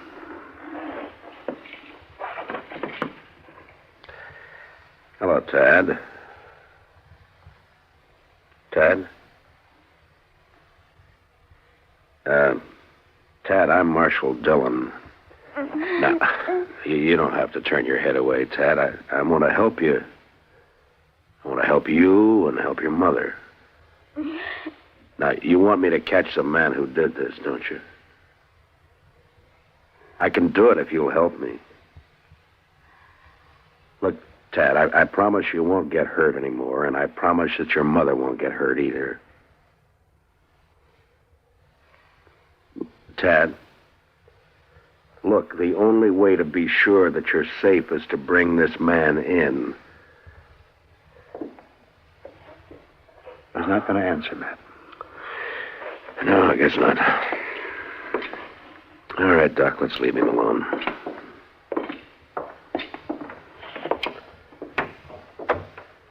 How long are you going to keep him here, Doc? Oh, I expect he'll be up by tomorrow if he's quiet. The boy recovers mighty fast. Mm-hmm. Would he be well enough to stay in town with Kitty for a few days? Oh, sure, Matt, I guess so, but if you know who he is, why don't you take him home? Well, I'll tell you later, Doc, but there are a couple of people I want to see first.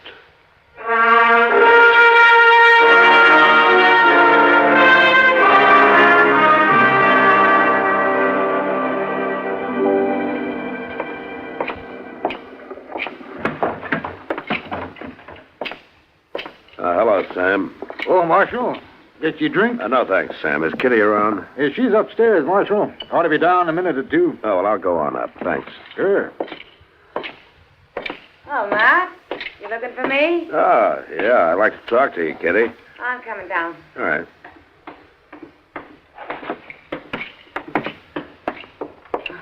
Come on over to a table. We can sit down. No, thanks, Kitty. I haven't got time. I want to ask you to do a favor for me.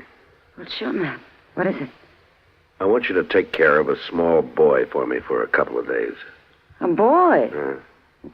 What is he, a runaway? No, not exactly, but I'd like to have you keep him around the Long Branch for a day or two and give him the run of the place. Doesn't sound exactly like the best surroundings for a young boy, Matt. You're going to have to trust my judgment, Kitty. Will you do it for me? Well, sure. I guess so, if you want me to. I do want you to. I'll explain later. Yeah. Thanks, Kitty. Oh, sure, Matt.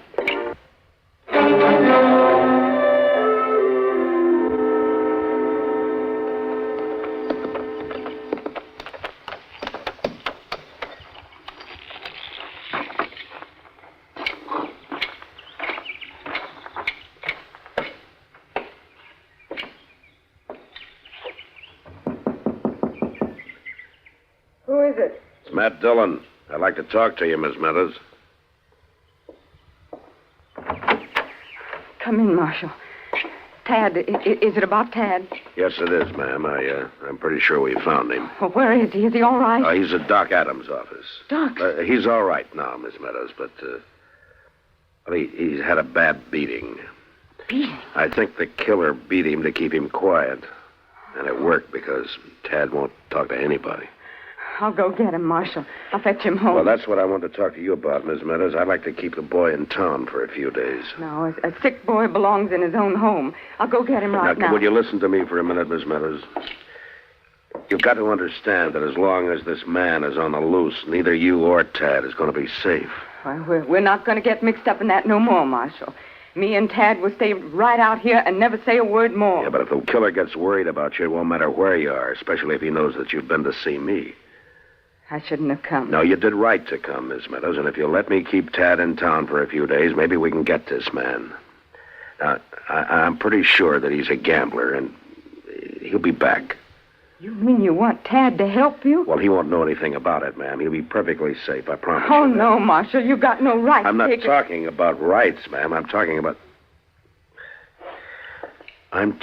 about maybe saving your life and your boy's life, too. I want him here at home. Now, you just let him recognize that gunman for us, and he'll be home, safe and for good. He's been hurt bad enough He won't already. be hurt, ma'am. Now, Chester or I will be watching him every minute, and as soon as it's over, I'll bring him right home. Tad's a good boy. He never had a beating before. And I want to see that he doesn't ever have another one.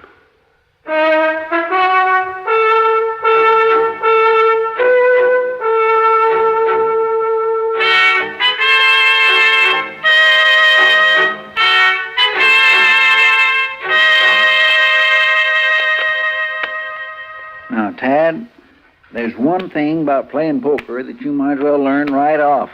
It ain't so much what you've got in your hand as what folks thinks you've got. And you understand that? I think so, Mr. Proudfoot. Some folks just has the face for it, and that's a fact. Now, you know, lots of folks calls me poker because nobody don't never know what I got in my hand. Give me one card, please. All right. Now, don't you let on what you've got. Yes, sir. Now, that's good. That is good. You ain't letting on one bit. Now, I'll take one myself. Oh! Well, What's the matter? a thing like this wouldn't happen in 6 months of Sundays. But I thought you weren't supposed to let on. You ain't. But you take a hand like this, a 6 and a 7 and a 9 and a 10, and then you haul off and draw an 8 and... Mine are all blue. You getting hungry, Chester? Yeah. No, I can last it out, Miss Kid, till Mr. Dillon comes back. Oh, he ought to be here pretty soon. He went out to see your mother, Tad. He wanted her to know that you've been doing just fine these last few days. Oh, yes, and I hope she's fine, too. I sure like to go home. Hello, Kitty. Oh, hello, man. Here, Mr. Dillon, you know what I just did? How's Ma? Oh, she's fine, Tad. She said to tell you not to worry about anything, and she sent you some clean clothes. Did she say when I could come home? That ought to be soon. Why don't you take those clothes on up to the room, honey? Yes, sir. And when you come down, we'll have Sam bring you some supper. Oh, thank you, Miss Kitty. Mr. Dillon, you know what happened just a minute ago? No. I was drawn to an inside straight, and the... What? What is it, boy? There he is! Don't let him hit me, Marshal! Don't let him hit me, no more! Kitty, that's our man. Take the boy upstairs, will Sure, you? man. Come on, honey. Come on, we'll go. What's all the commotion, Marshal? Can a man walk in here for a drink? We, been waiting for you, mister. The boy and I. Well, I don't know what you're talking about. I never saw that boy before in my life. You never expected to see him again, either. At least not alive. After that beating you gave him. Beating? Now, you listen, Marshal. You listen to me. That boy knows you. And so does his mother. Well, she ain't here. She'll be here in good time. Marshal, you ain't taking me. You better look out, mister. Because I'm not turning my back on you like Rourke did. Oh, you...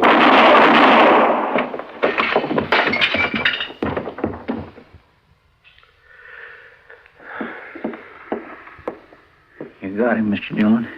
Yeah. Well, anybody can shoot a man, Chester. It's that boy's mother, what she did, that took real courage.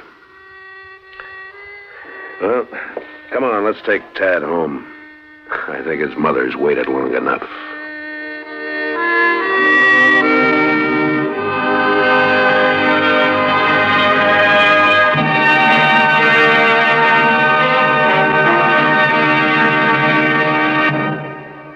The story was specially written for Gunsmoke by Marion Clark, with editorial supervision by John Meston.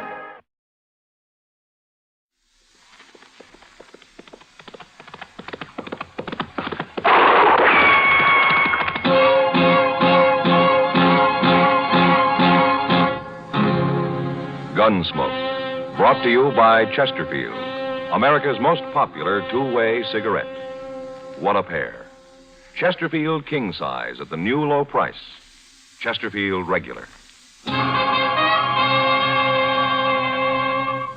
Around Dodge City and in the territory on West, there's just one way to handle the killers and the spoilers, and that's with a U.S. Marshal and the smell of gun smoke.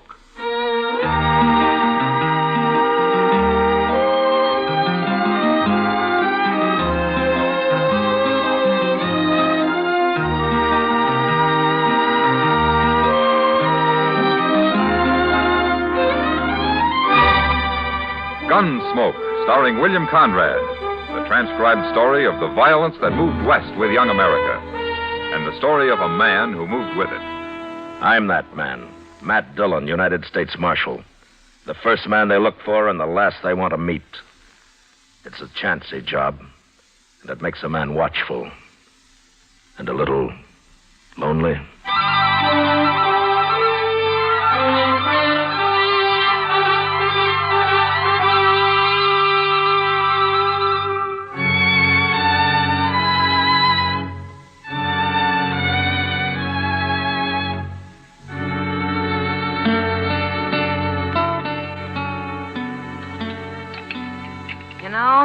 I'd sure like to meet whoever's running the kitchen in this place. Oh, why, Kitty? A cook that can make antelope stew taste like prairie dog ought to be something to see. Well, at least it's hot. No, it isn't. Well, mine is. You forgetting you dumped half that bowl of chili peppers in yours? Well, I've eaten here before, Kitty. Oh, hello, Marshal. Hello, John. You know what I'd do if I owned this place, Matt? Tear it down? No.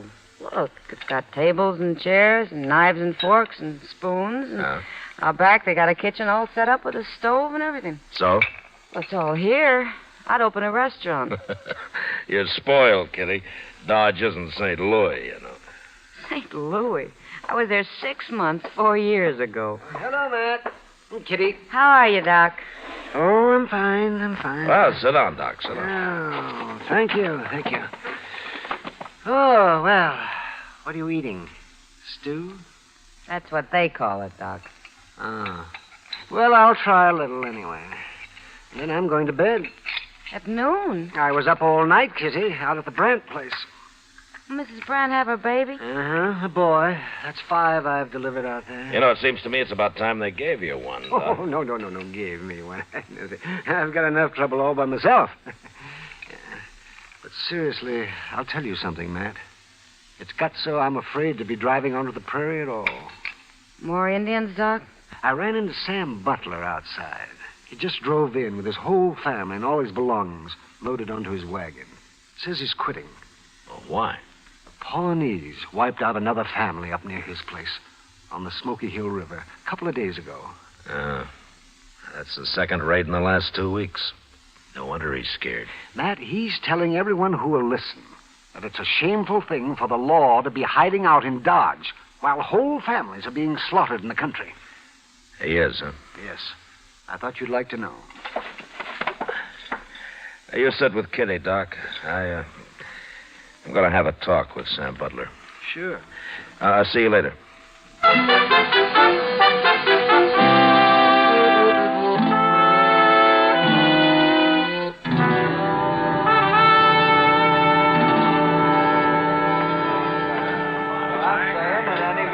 stays out there and exposes his family to them murdering savages is plumb crazy. You can't fight a Pawnee war party all by yourself. And we sure ain't getting no help from the law around here. We can die and rot for all the law cares.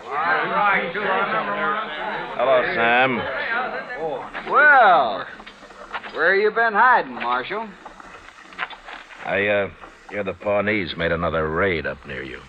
If you call shooting and scalping a man and his wife and their 2 boys a raid, those men never had a chance to fight, far as I see. Men?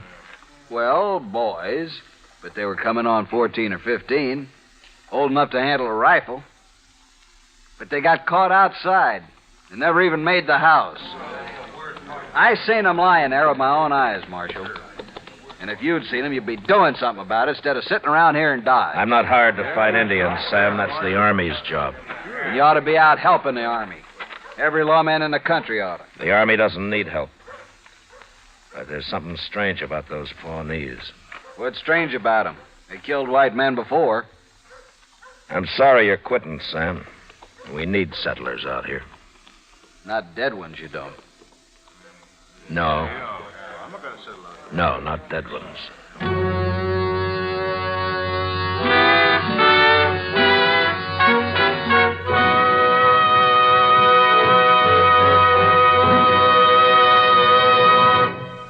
What a pair. What a buy.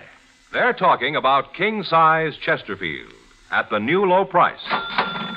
And Chesterfield Regular. They're the quality twins. Either way you like them, you get the same highest quality, the same low nicotine, the same wonderful taste and mildness, a refreshing smoke every time. Yes, the Chesterfield you smoke today is the best cigarette ever made, and it's America's most popular two-way cigarette. So buy a carton today. King-size Chesterfield at the new low price. Or Chesterfield Regular. What a pair they are. They satisfy millions. They're best for you.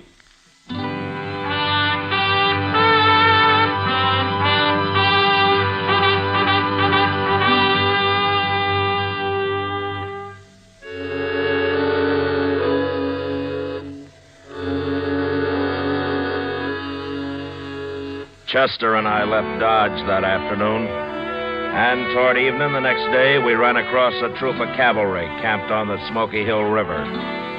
It was commanded by an officer who was new to this part of the country, a Captain Starr.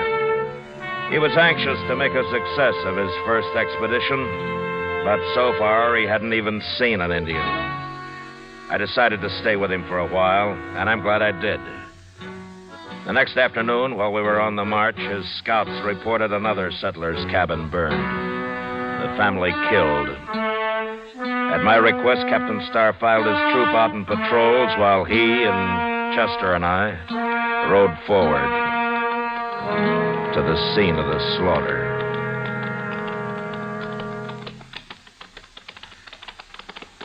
My scouts say these people haven't been dead very long, Marshal. This morning, probably. At dawn, Captain. Well, then those Indians can't be too far off. No, but Indians have a way of disappearing. There it is, Mr. Dillon. Burned right into the ground. It's just like that last cabin. Their bodies scattered around out front. Well, let's get up there. Come on. Oh!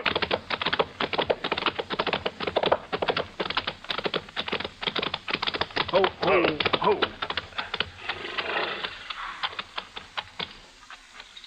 The whole family. Man and his wife and their boy. Look over there. Against the water barrel. Oh, my. It's a little girl. It's a little girl.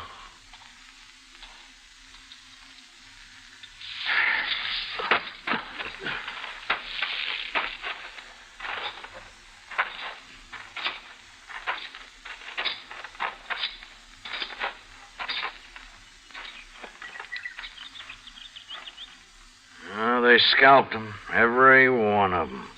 Even that little girl. They even scalped her. At least they didn't torture him.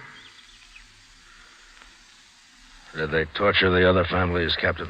No, they didn't, Marshal. They shot him just like this and scalped him.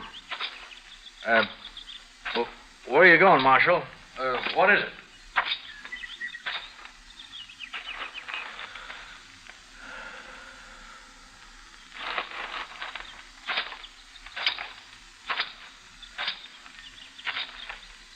Captain Starr, last night you told me this is your first tour of duty in Indian country.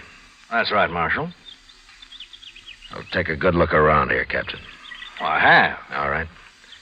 All three of these settler families were killed in the open, outside their cabins. Does that mean anything to you? Those Pawnees are pretty tricky.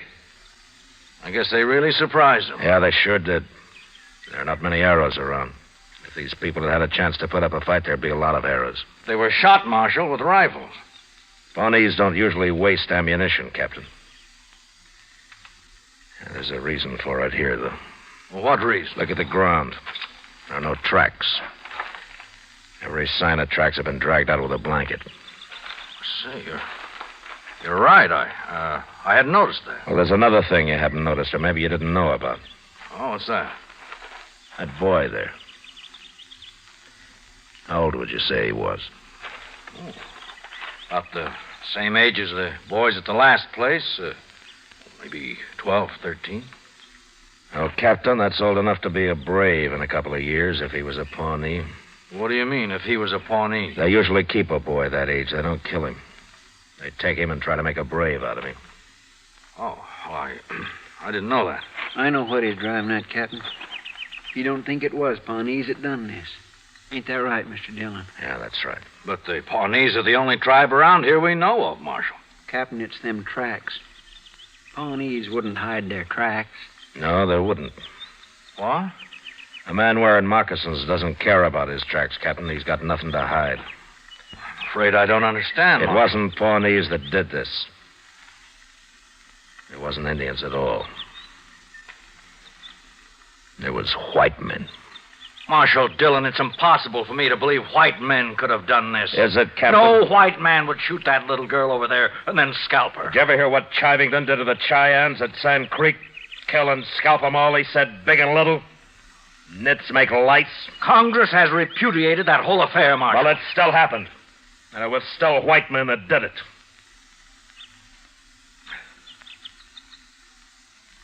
Oh.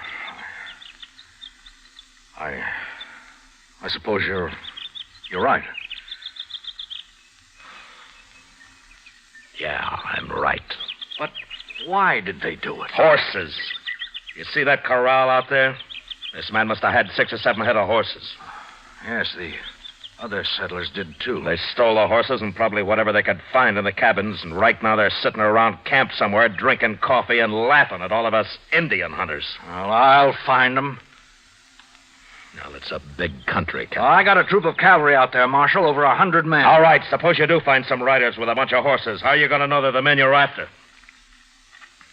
Well, these horses are branded, aren't they? With what brands? I don't know, but they must be registered somewhere. Maybe. But while you're out finding out all that, some other family's going to be slaughtered. There isn't time, Captain. I didn't realize how new I am at this game, Marshal. Oh, what would you suggest? Well,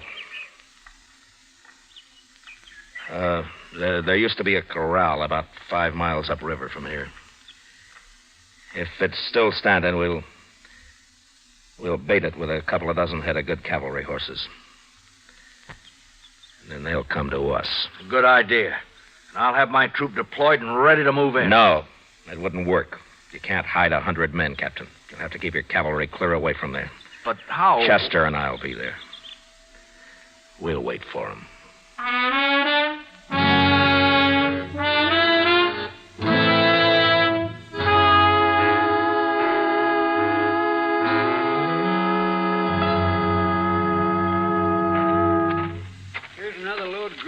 Mr. Dillon. I'll throw them on the fire, Chester. Let's have some more smoke, huh?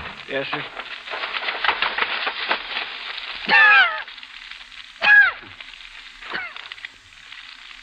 Stand back. Chester.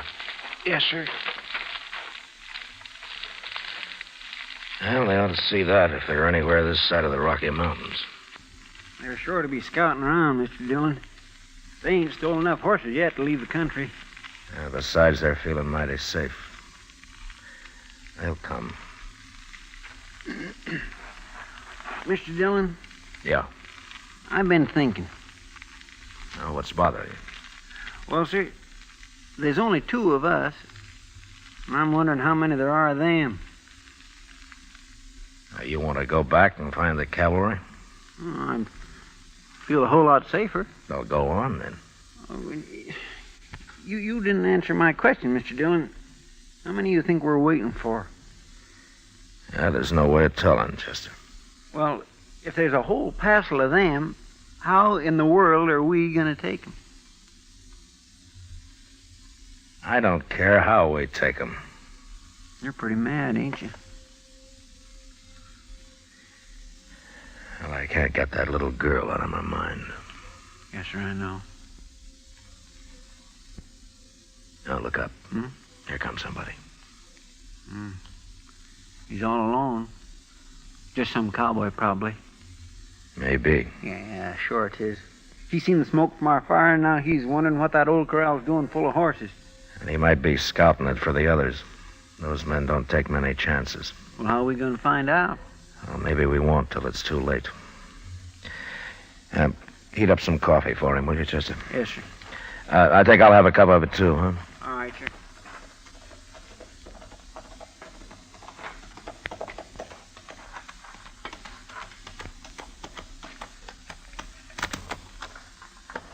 Morning. Oh, get on, stranger. We'll have some hot coffee up in a minute. Well, let's tie my horse here. Whew. Sure used some coffee. Had to make dry camp last night. Oh? Well, you couldn't have been very far away. Why didn't you ride on down to the river here? Tell you why, mister, I was lost. I rode till after dark, and I got lost. Well, your horse could have found it for you. Maybe my horse ain't smart as yours. No offense. Sit down. Chester's bringing the coffee now. I've been sitting all morning. Here you are, mister. Oh. We ain't got no sugar. You men are traveling pretty light, ain't you? What do you mean? Here's your coffee. Oh, thanks, Chester. I mean all them horses. Mighty big remote and no wagon. Not much grub I can see. We're driving those horses to Cheyenne. There's only 2 of us. We couldn't handle a wagon and the herd both. Only 2 of you? Yeah, that's right. Well, mister, look, I'm drifting. Maybe you could use another hand. There may be. Where you from? Dakota Territory. Name of Lee Stapp. I sure would like to see Cheyenne. I ain't never been there. Or why don't you ride up there alone? It'd be chasing a herd of horses all the way. Well, I'm broke, mister. Wouldn't have much of a party in Cheyenne broke, would I? No, I don't guess you would. I'm a good hand. I work cheap. How about it? You're a good hand, huh? Of course I am. Did you take a look at those horses we got? Yeah, I sure did. I ain't never seen none better. Well, they're good horses, and we take good care of them. Well, okay. What's that got to do with hiring me? Mister, I wouldn't hire you to herd sheep. What? You said you made dry camp last night. How come you tie your horse up without watering him while you stand here slopping up coffee? Well, it's my horse, ain't it? Sure. How's the coffee? Coffee? Is it any good? Well, yeah, sure it is. Well, then have some more of it. Hey, what's that?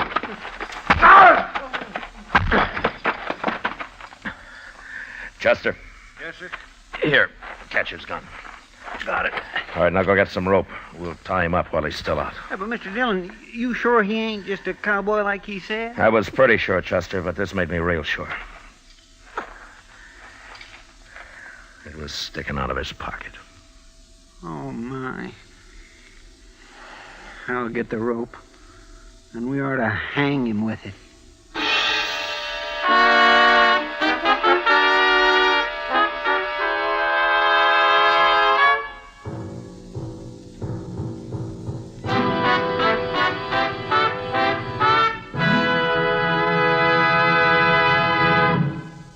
We will return for the last act of Gunsmoke in just a moment. In regular or king size, you can get 'em either way. The best smoke ever made's the Chesterfield you buy today. Smokers coast to coast are changing, it's a cinch to do. Here's all you have to say to get the one that's best for you. Chesterfield's for me, Chesterfield's for me. You just say it's Chesterfield's for me. Friends, for your vacation, take along plenty of Chesterfield. Buy 'em by the carton. Chesterfield king size at the new low price. Chesterfield regular. What a pair. They're the quality twins. The same highest quality. The same low nicotine. Either way you like them, they're best for you. Smoke Chesterfield. It's America's most popular two-way cigarette.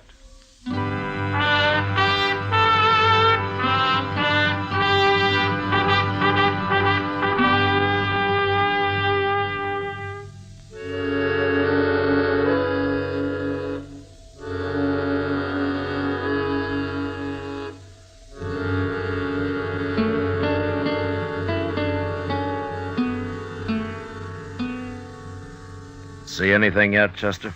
Yes, sir. There's some dust about a mile away, Mr. Dillon. Is it moving? Right this way. I'd guess maybe a half dozen riders. Now, your friends don't take many chances, do they, Stella? They ain't friends of mine. Well, I'll tell them that when they get here. You better turn me loose, or else you ain't gonna tell nobody nothing. You mean they won't like it, you're being all tied up that way? You ain't got a chance, Marshal. By golly, he's about right, Mr. Dillon. How are we going to fight 6 men? You know, I've been thinking, Chester, we could use Stapp here as a hostage. No, Marshal, don't do that. I don't aim to, Stapp. They wouldn't care whether you die or not. Men like you don't have that kind of friends. But we can't stand up to 6 men, Mr. Dillon. We wouldn't have a chance. No, we wouldn't, Chester. I'm going to do something I never did before in my life. What? You'll see. But first, get a bandana and fix Stapp up so he can't talk. That won't do you no good. Shut up. And get on your feet. Here's a bandana. Here, I'll do it. All right, on your feet. Stand you. Now, turn around.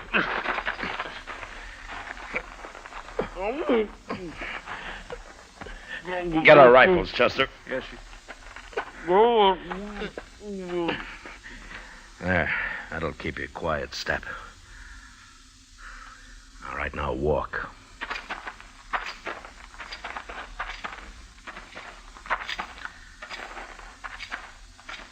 Here's yours, Mr. Dillon. Oh, thanks. You get on behind that log over there, Chester. Yes, sir. I'll keep Stapp here with me. All right, lie down, Stapp. And if you make any noise, I'll split your skull. Now, go on. Lie down.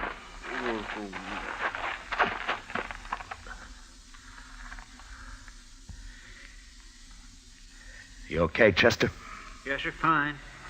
Keep the sun off your rifle. They're getting pretty close.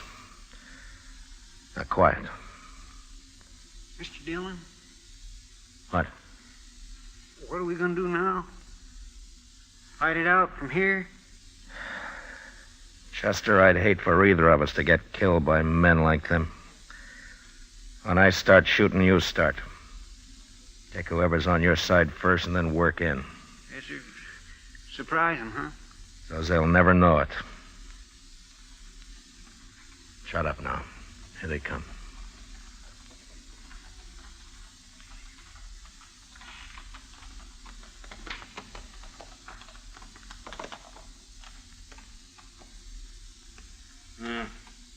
They must be over the river. We'll get down and wait here for them.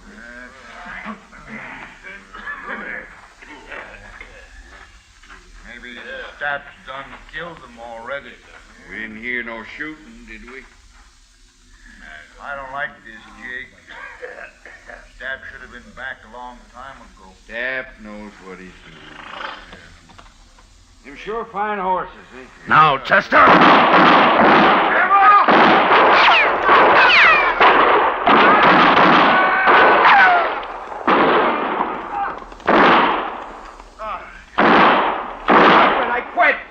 I give up!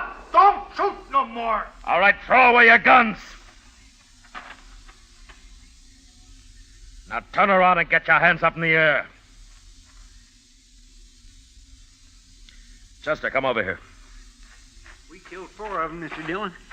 4 of them. Prod Stapp up and bring him up to the fire. I'll handle these 2.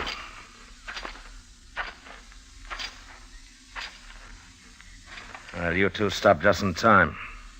You can turn around now. Who are you? What'd you ambush us for? Well, you went and killed 4 men. I'm a U.S. Marshal, mister. You're lying. Am I?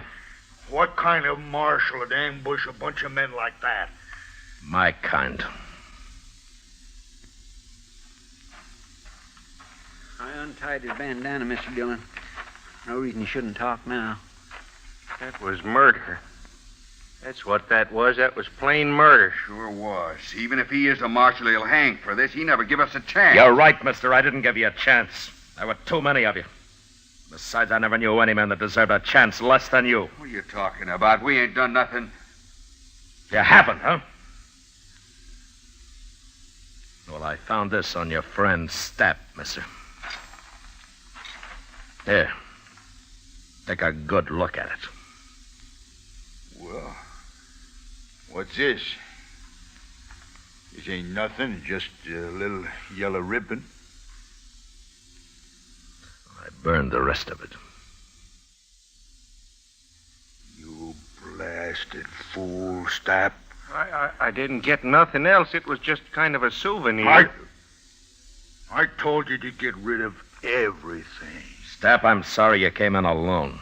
I wish you'd been with the others. But I'll see you hanged. All 3 of you. And it's that little girl's yellow hair ribbon that's gonna hang you.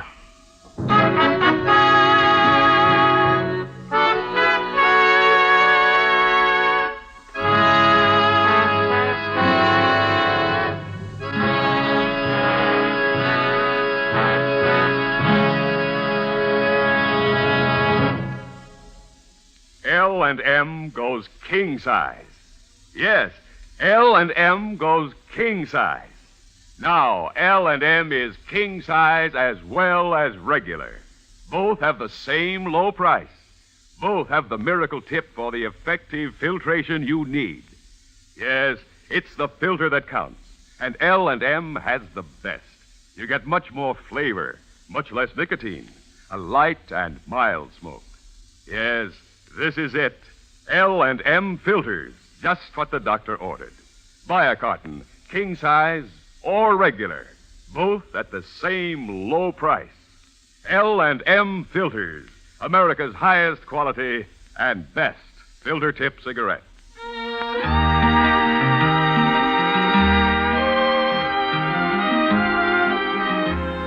Gunsmoke, produced and directed by Norman Macdonnell, stars William Conrad as Matt Dillon, U.S. Marshal. Tonight's story was specially written for Gunsmoke by John Meston, with music composed and conducted by Rex Corey. Featured in the cast were Lawrence Dobkin, Joseph Kearns, and Harry Bartell. Harley Bear is Chester, Howard McNear is Doc, and Georgia Ellis is Kitty.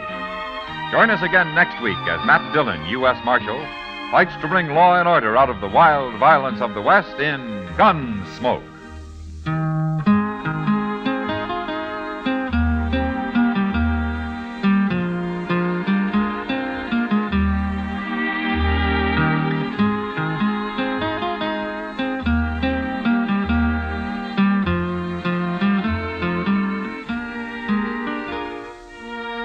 Although the physical danger of war is over for your friend in the service, his morale is threatened now more than ever.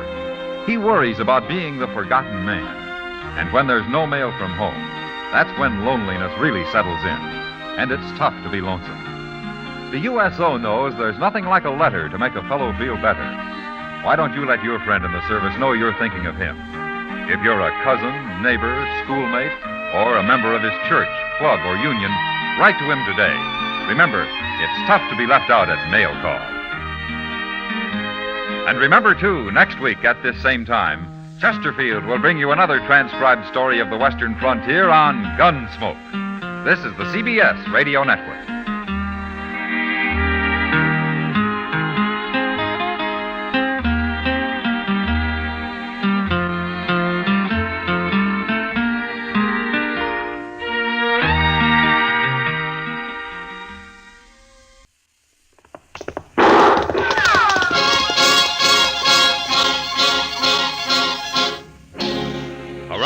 York City and in the territory on West, there's just one way to handle the killers and the spoilers, and that's with a U.S. Marshal and the smell of Gunsmoke.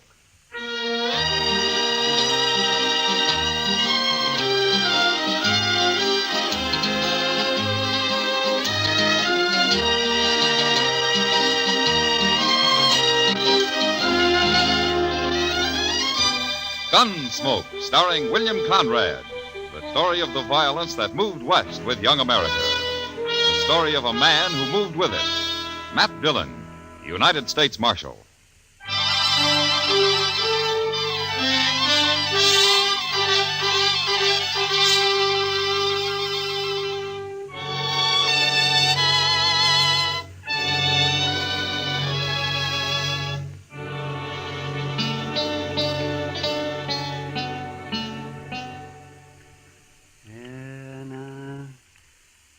Hold tight now, Matt.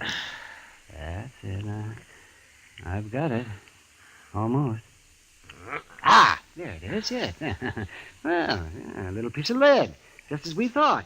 You see? Now, that took you long enough, Doc. Now, don't you blame me. You should have come here before. People never do go to a doctor until the last minute. I've carried that lead in my leg for over a year, Doc, and never did bother me any. The only reason I came up here today is because you weren't busy and I didn't have anything else to do myself. Aren't you through yet? No, I'm not through yet. I'm looking for my needle. I've got to take a couple of stitches in it first. Oh, yes. And if you're talking like that just to get my fee down, you're wasting your time. You know, it's when I'm not busy that I'm poor, and I have to charge more. There, now, that ought to hold you fine. Not much of a wound. The lead worked right up next to the skin. I could have cut it out myself. Yeah, but you didn't. And it's going to cost you $5. $5? Well, you're the only patient I've had today. I got to make out somehow. Oh, hand me my pants, Doc. How is he, Doc? Oh, he'll live, Chester. Worse luck. Say, there's a fellow in the office downstairs who wants to see you, Mr. Dillon. Oh, who is it, Chester? He didn't say. All right. I'm ready. We'll finish our discussion at supper, if you like, Doc. Well, there's nothing to discuss, but I'll eat with you anyhow. Thanks. See you later.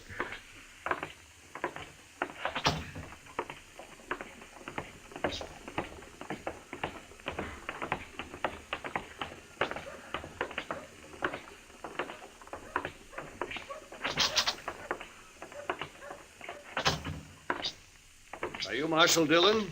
I am. My name's Parker. I'm a special deputy representing the New Mexico Stock Raisers Association. New Mexico? Of course. Haven't you heard of the association? Yeah, I've heard of it. I was just thinking you're a long way from home, aren't you? Perhaps. Marshal, I have a warrant here for the arrest of Dane Shaw. Dane Shaw. I never heard of that name around here. We'll let the marshal handle this if you don't mind. Oh, we will, huh? Well, now, you're a pretty high and mighty for just a Easy, doggone... Chester, easy. Here's the warrant, Marshal. Who issued this, Mr. Parker? We had Judge Blent of Santa Fe issue it. You had him issue it? Well, no. What I mean is we, read it. Read it. Yeah. It's got the judge's name on it and its seal.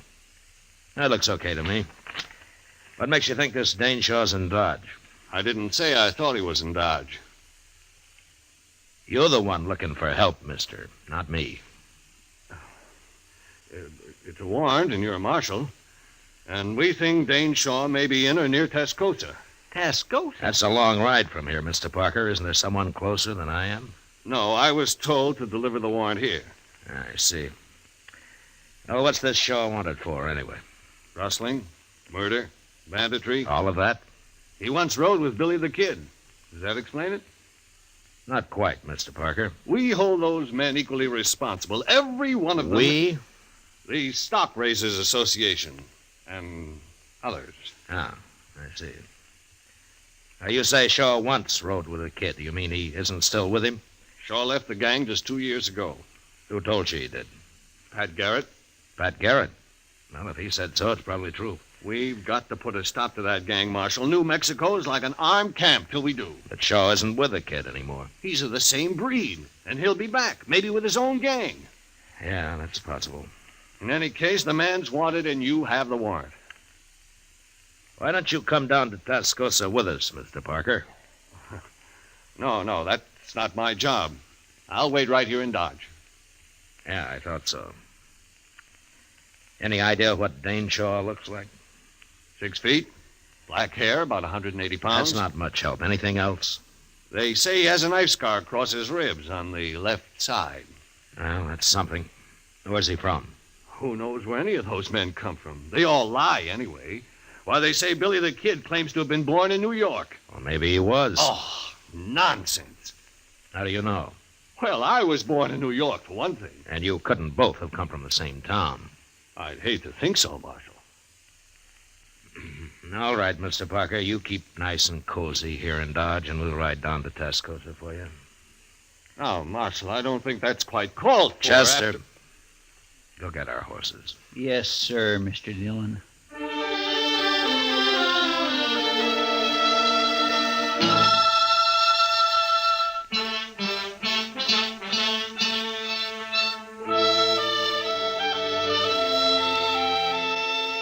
Tascosa lay on the Canadian River, a couple of hard days' ride south. Until recently, it had been a Comanchero trading point. Now it was mostly a center for cattle thieves looking for a place to spend their money. I hadn't been there for several years, and when we rode in, I was surprised to see how much the town had grown. Now, at least they got some trees down here, Mr. Dillon. Yeah, and a couple of new buildings under them, Chester. It looks like there's another one being started. It's going to be a big one, too. Doesn't look like a house, though. I wonder what it is. Now, we can ask in the saloon over there. The Red Deer. That's a pretty fancy name. Maybe we can find out if there are any respectable citizens in this town. There don't seem to be anybody here at all, sir, respectable or otherwise. How about that? Oh. I sure could use a drink, Mr. Dillon. Well, I figure we've earned one.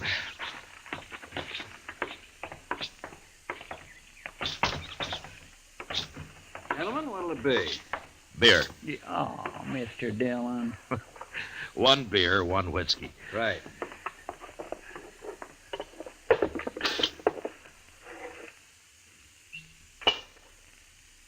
There now.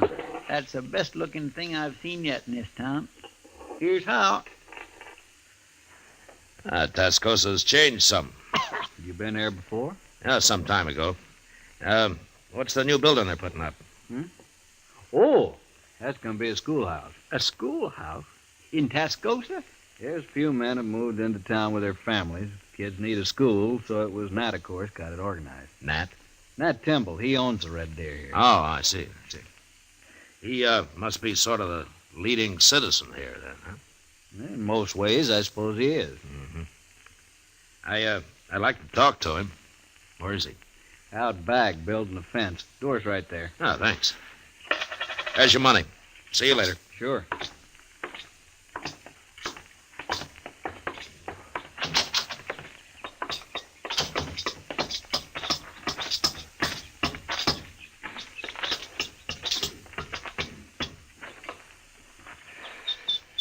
Hello. Mr. Temple? Nat Temple. I'm Matt Dillon, and this is Chester Proudfoot. I'm glad to know you. Barkeep told us that we'd find you out here. Yes, Mike Parsley, a good boy. I gathered from him that you were the right fellow to come to, Mr. Temple. What can I do for you? Well, I'm looking for a man. You are? Why? I'm U.S. Marshal, Dodge City. We don't get the law down here often, Marshal. No. Man I'm looking for is Dane Shaw. Do you know him? Nobody by that name around here? Oh, I expect he's changed his name. And how are you going to tell him from anybody else? He's 6 foot tall, black hair, weighs 180 pounds. Could be most anybody, that build. He's got a scar across his ribs. It isn't often you see a man without a shirt, Marshal. What you want it for? He used to ride with Billy the Kid. He quit, but they think he might be planning to return to New Mexico with a different bunch, one of his own, maybe. Then it'd be better to stop him now, if that's true. Well, I agree. That's why I'm here. Well, wish I could help you, Marshal. What are you going to do? I don't know. Stay around for a day or so, I guess. Maybe I'll hear something. Fine. You know, it'd be too bad since that fella quit the kid if he went back to the same old outlaw life. Sure. But he probably will. Men don't often change. Some do if they get the chance. Take Mike Postlin there, the barkeep. Oh? What about him? Mike used to carry a gun for Harry Gunter. Gunter calls himself a rancher down here, but he spreads a mighty big loop. You mean he's really a cattle rustler? Yeah, everybody knows it, but nobody's proved it yet, and one reason was because of Mike. He sort of kept everybody off Gunter. How? Mike Postle's pretty fast with a gun. I see. How come he's tending bar for you, Temple? Well, I'll tell you. He have decided himself to stop working for Gunter, and one night he was telling me about it, and I helped him decide the rest of the way. Ah. And then you gave him a job, huh? That's right, Marshal. He'll make out fine if Gunter lets him alone. Well, that was decent of you, Temple. I hope it works. But being a lawman, I suppose you don't think it will. Well, a lawman isn't all bone, Mr. Temple. Lawman could arrest Mike Postle right now for what he's done. You can't arrest everybody. But anyway, if I were handling it, I'd go after the head man, Gunter. They don't seem to think you're way over in New Mexico. Well, I hear Pat Garrett's after Billy right now, and he'll get him with any luck at all.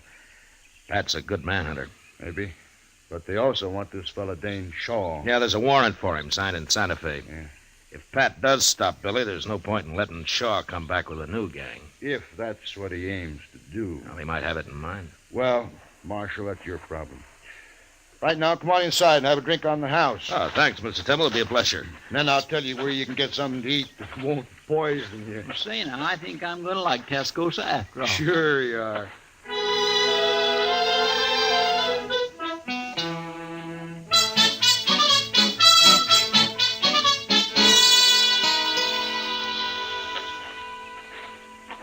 That was pretty good turkey, Mr. Dillon. You should have tried it. And they must have a Chinese cook in that place. It's better than the usual feed trough in a town like this.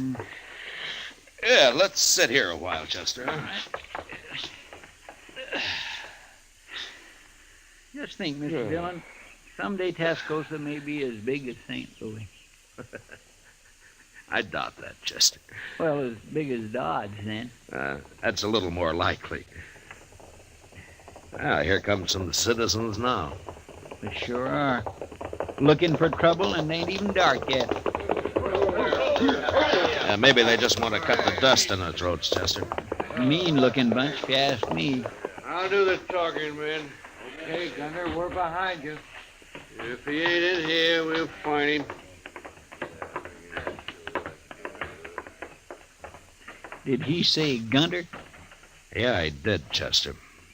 Come on, let's watch this.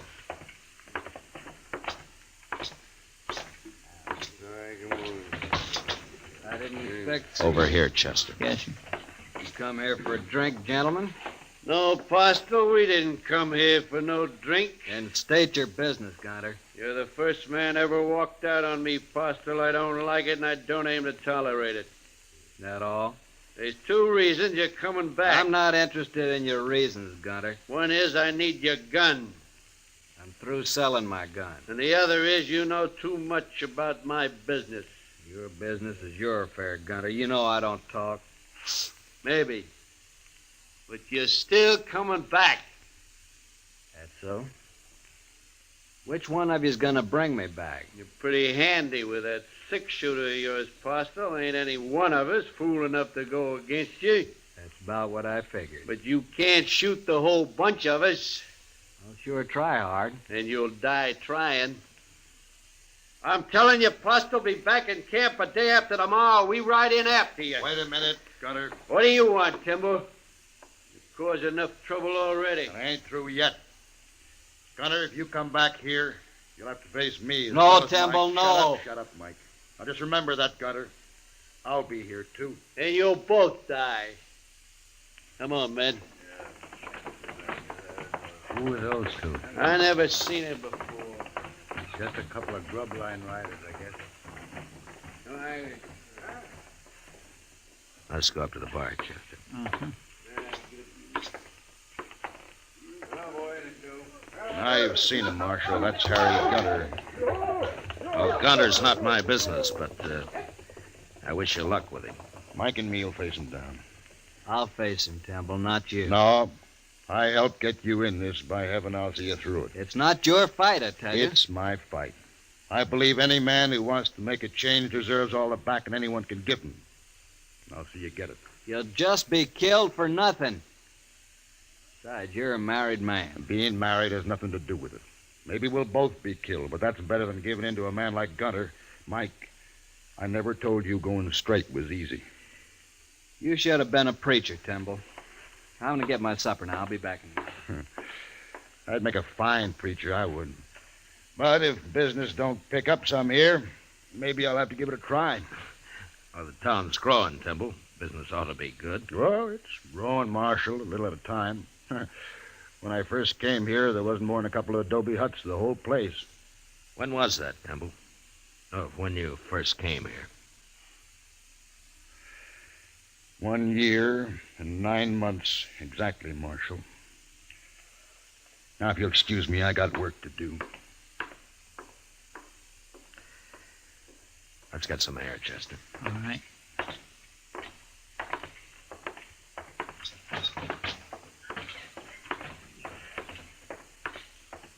He's a mighty nice fellow, that Nat Timble, isn't he? I mean, willing to back up Mike Postle that way. He's a man of his word. And building a new school and all that. Married, too. Funny thing, Mr. Dillon, I can't quite figure out if you like Timble. I like him fine, Chester. Only his name isn't Timble. What? It's Dane Shaw. He's the man we're looking for.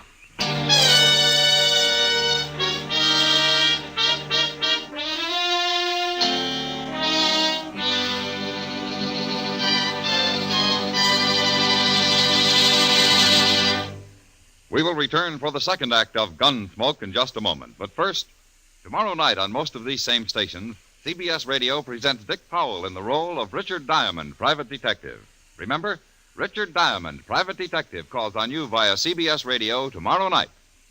Now the second act of Gunsmoke.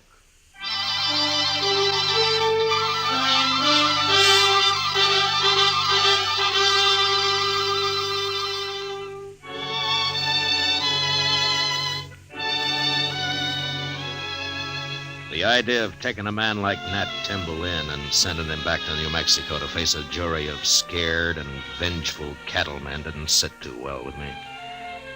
Anyway, I decided I had to wait it out at least until Harry Gunter made his play. 2 days, Gunter had said. And the night before the final day, Timble asked Chester and me to a little dance they were having to celebrate the start of the new schoolhouse. And there we met Ms. Trimble. A fine-looking woman with a strong face and steady blue eyes. If you'd like some punch, gentlemen, my husband's serving it right over there. Yes, I might enjoy sampling a little, ma'am. I'll be right back. Chester. Yes, sir? Huh?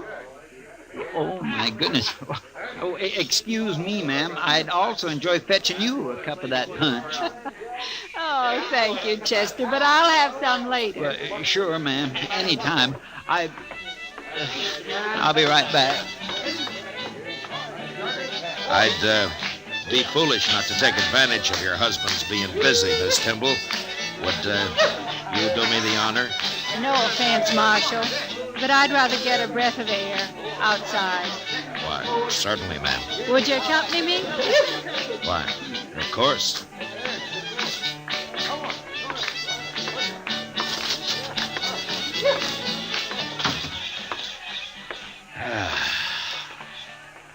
Nice evening. You think it'll hold, Marshal? Oh, it won't rain. Not for the next couple of days, anyway. That's not exactly what I meant. I was wondering how nice tomorrow evening will be.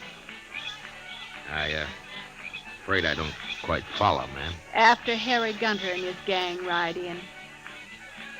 Oh. Well, now, I wouldn't worry about that, Miss Timble. My husband's involved, Marshal. I'm bound to worry. Of course. It's not that I don't want him to back Mike Postle and fight alongside him. He's got to do that. But I don't want him killed. He's the finest man that ever lived, Marshal. Yeah, sure, Miss Timble.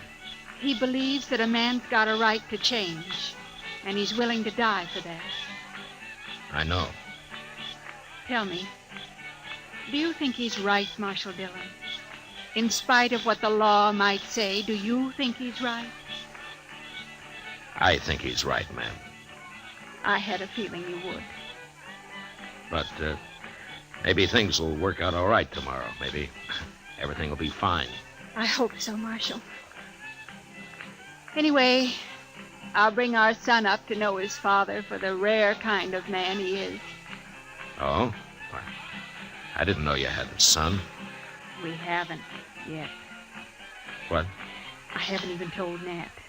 But we're going to have one, Marshal. Oh, I see. Shall we go in now? And I'll be your partner for the next dance, if you like. What? I'd be proud, Miss Timble. Real proud.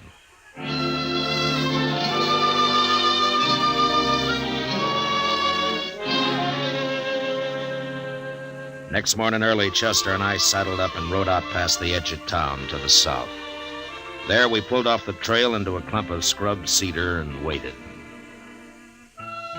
Beyond us lay the Canadian River, and across it broad Vegas of spring-fed meadow grass. As we watched, a buffalo, cow, and calf came to the river and drank. And then they suddenly moved off upstream and disappeared in the mesquite. And a moment later, 6 horsemen came out of the distance, riding hard for the river and for Tascosa. I reckon that's them, Mr. Dillon. You, don't have to do this, Chester. I know it. Any objections to me using a rifle?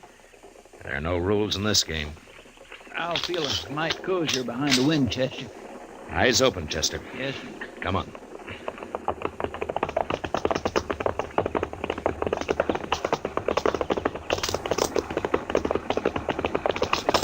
All right, hold it, Gunner. Oh, who are you? I'm a U.S. Marshal. My name's Matt Dillon. Them's the fellows we thought was bums, Gunner, the other day at the Red Deer. Yeah. Get off the trail, Marshal. You got no business with us.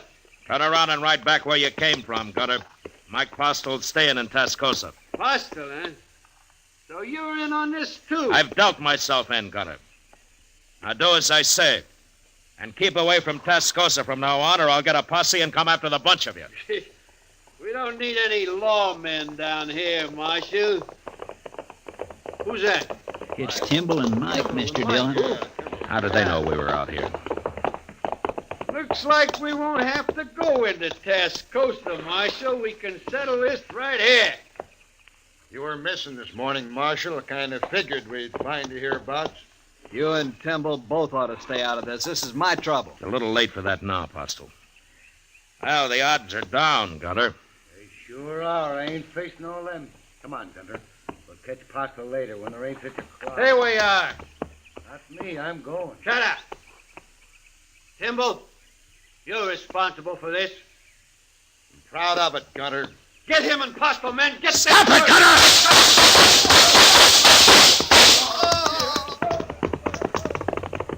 Should we go after them 3? No, let them go, Chester. They won't be back. Temple's been hit.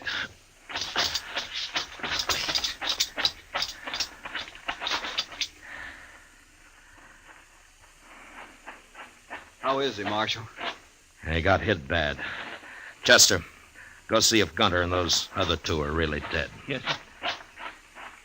I told him not to come along. He wouldn't listen to me. Here, let me pick him up and get him back to town. No. No, it's no use. He's done for, Postel. Are you sure? He was dead before he hit the ground. We finished him, sir. All 3 of them. It'd take more than 3 of them to be worth that Timble. I'm sorry, Postel. Done enough for me already. Why do you have to come here? This was my fight, not his. No, Postel, not the way he looked at it. You see, Timble himself went straight a couple of years back. He did? Yeah. I came down here carrying a warrant for his arrest. You ain't gonna be able to take him in now, are you, Marshal? No, I'm not. You know, I'm kind of mixed up about you. Coming down here to arrest him and then meeting Gunner and them out here today. I'm not important, Postle. Just you remember what kind of man Timble was. I ain't likely to forget. I'll swear to that, Marshal. Good. Look, you and Chester stay here. I'll send a wagon out from town. I'm going in to see Ms. Tyndall.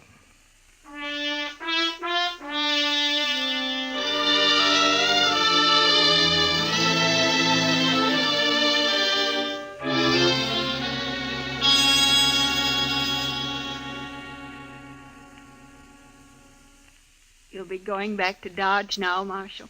Yes, ma'am, I will. I want to thank you for trying to stop it. It's my job. No, not quite.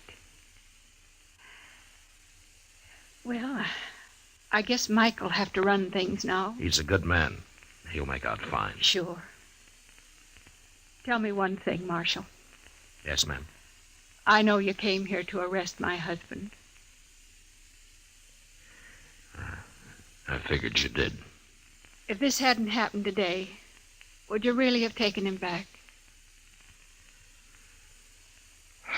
Miss Timble, I don't know. But I tell you one thing. If I had, it'd have been my last act as a lawman. You mean you'd have quit after? I'd have quit. If you're around Tascosa again, Marshal, come and see us. Me and the baby. I'd be proud to, ma'am. Real proud.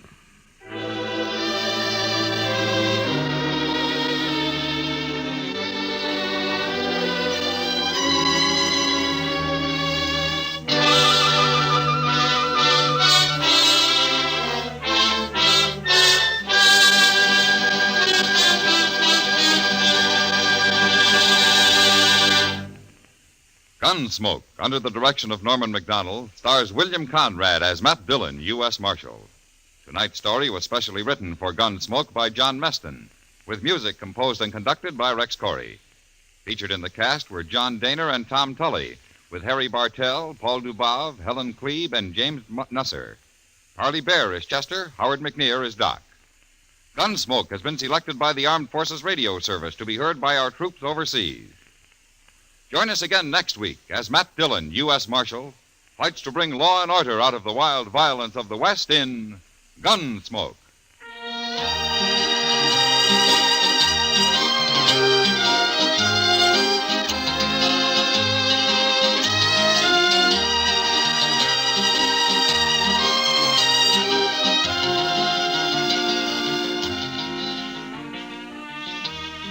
Tennessee and Virginia are the home states for CBS Radio's Saturday Night Country Style, just a bit later tonight. That's where the rural rhythm's coming from, but it's going out all over the country on most of these same stations. This is George Walsh speaking, and remember, you'll find Western adventure and music with Gene Autry Sunday evenings on the CBS Radio Network.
Dodge City and in the territory on west, there's just one way to handle the killers and the spoilers, and that's with a U.S. Marshal and the smell of Gunsmoke.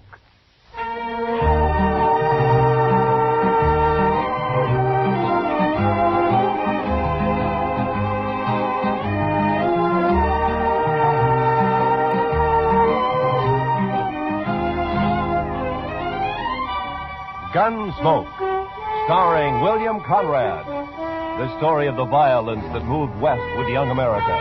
The story of a man who moved with it. Matt Dillon, United States Marshal.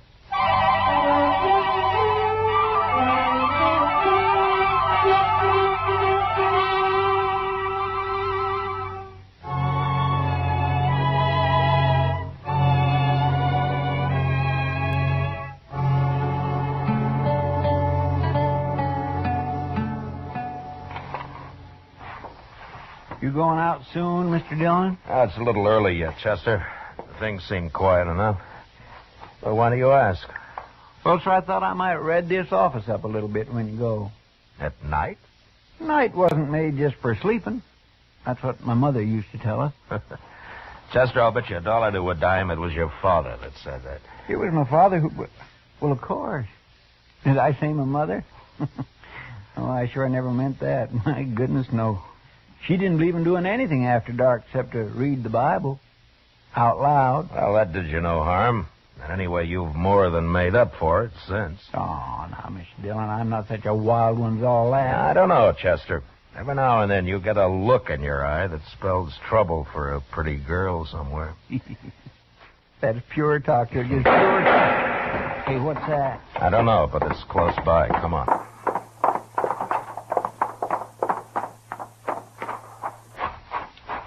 There. Look, right in the street. Yeah, I see him. There's no one else around. Take a look down the alley, Chester. Yes, sir. Oh, it's Shaw. Shaw? Shaw, you bad hurt. Shot me right in the back, Marshal. Must have been in the alley there. Any idea who it was? No, sir. None at all. I'm bleeding some, Marshal. Yeah, I know. Well, we better get you right up to Doc's. He can work on you better there. All right, a couple of you men, pick him up and follow me, huh? All right. Take it easy, fella. All right. Slow down, please.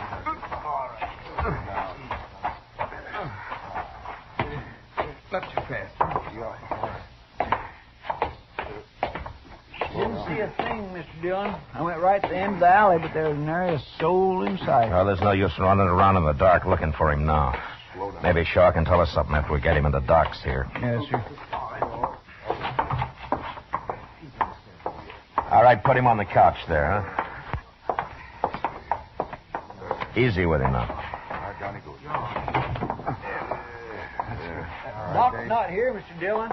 I just looked out back. All right. You men, will you spread out and see if you can find Doc? Try the Alafraganza first. Yeah, sure.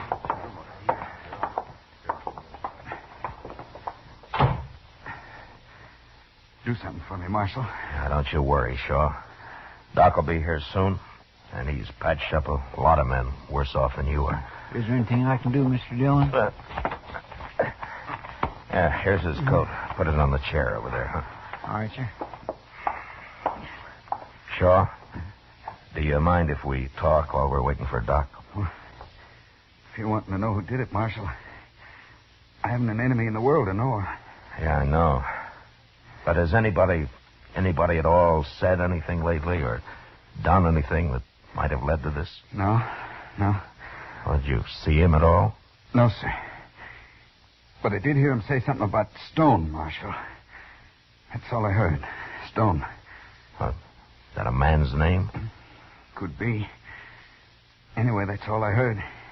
Maybe thought I was somebody called Stone. I don't know. Well, I don't know of any Stone. Not around here, anyway. No.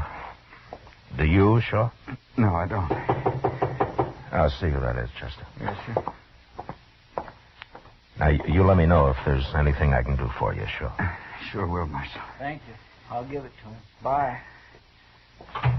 Fella found a hat out there, Shaw. Figured it must be yours. No. I'll put it over here with your coat. Is that your hat, Shaw? Yeah, it's mine, all right. Hey, they found him, Mr. Dillon. He's coming across the street right now. Doc! Hey, Doc! He can't hear you, Chester. The window's closed. Oh. Yeah. Come on, let's get out of here. The Doc will be right here, Shaw. So long, Shaw. So long.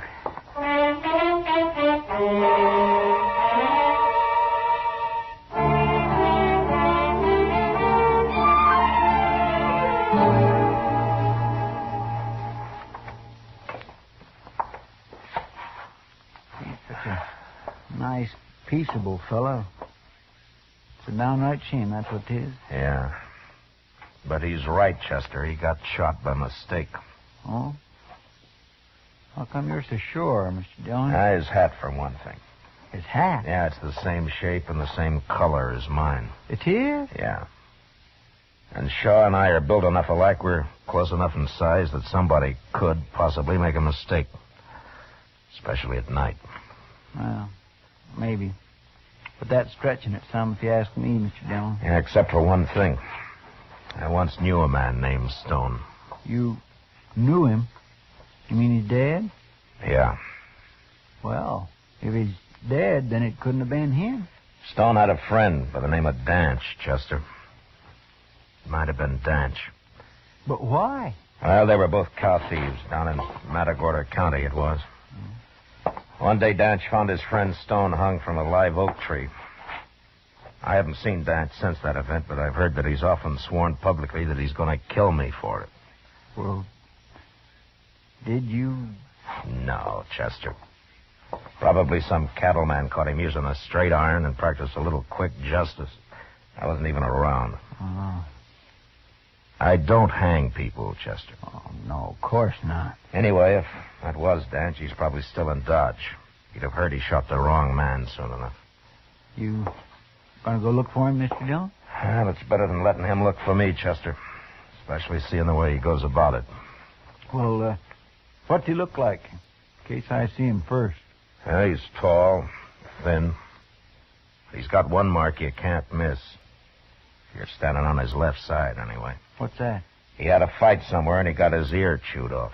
Well, unless he's growed another one, that ought to make him easy enough to spot. I might wander down and see if he's been around the Dodge house any, Mr. Dillon. All right, Chester. I'm going to make a round to the saloons. I'll be at the Texas Trail last. Yes, sir.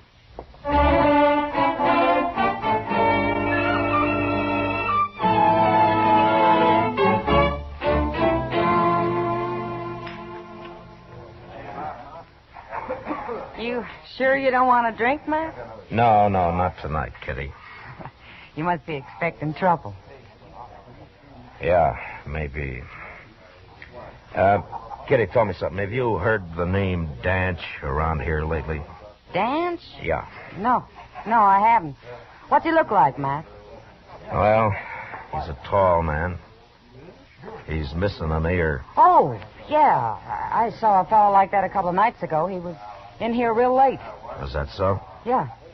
You haven't seen him since? No, but I could ask the other girls.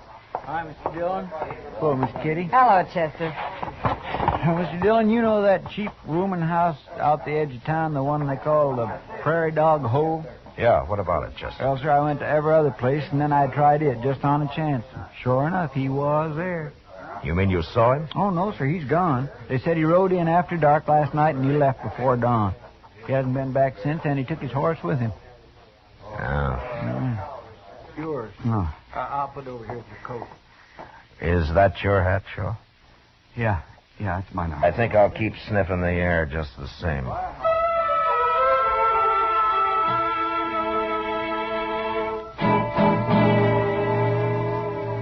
The next afternoon, about sundown, Shaw suddenly died. He hadn't been badly hurt, but as Doc said, you never know how a man's heart will react. Anyway, Shaw, the man without an enemy in the world, was dead. Murdered. And in place of me. That night I was walking down Front Street thinking about it and wondering why it is that the innocent so often get hurt. And all at once I had a feeling that I was being followed. I walked on until I reached an alley and then turned into it casually. Once out of sight, I ran halfway down it and ducked behind a rain barrel. Waited. A few seconds later, I knew I'd been right.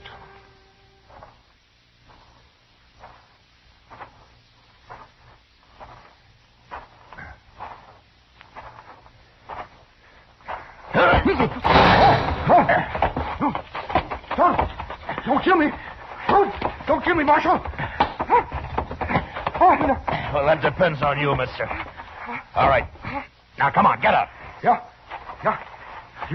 You got my gun. I'm unarmed. It went off when you jumped me, that's all. Shut up. And turn around.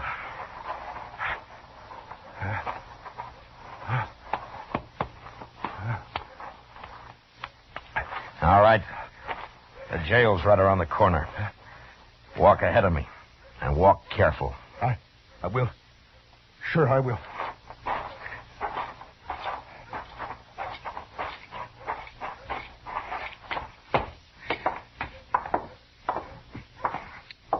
All right, that's it.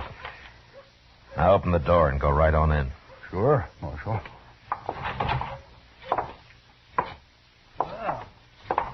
Who is this, Mr. Dillon? I don't know. Who are you, mister?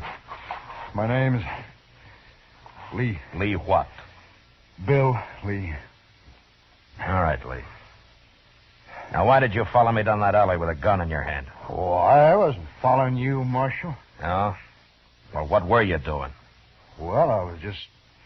it was dark down there, and I didn't want to take any chances. You know? All right, Lee. Did you shoot Shaw last night? Oh, that fella got shot? Yeah, that's the one. No, Marshal. Why would I shoot him? There's no reason. None at all. You made a bad mistake. Look here, Marshal. You can't drag me in here and accuse me. Shut up! Now, all I want out of you is one thing. Did Danch hire you to kill me? You got nothing on me, Marshal. I've never heard of no Danch. No? All right, lock him up, Chester. Lock me up?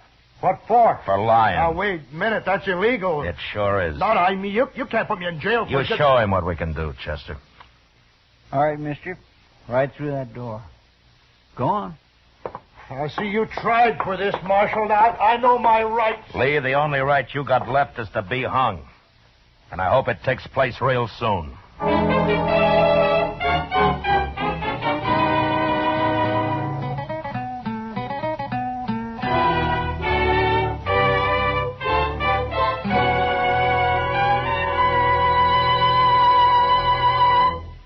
We will return to the second act of Gunsmoke in just a moment. But first, a reminder to all vacation-bound Americans.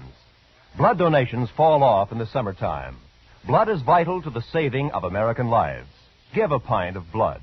Ask anyone who has. It's simple, painless. Make an appointment with your local Red Cross chapter. Give a pint of blood and save a life before you go on your summer vacation. Now, the second act of Gunsmoke.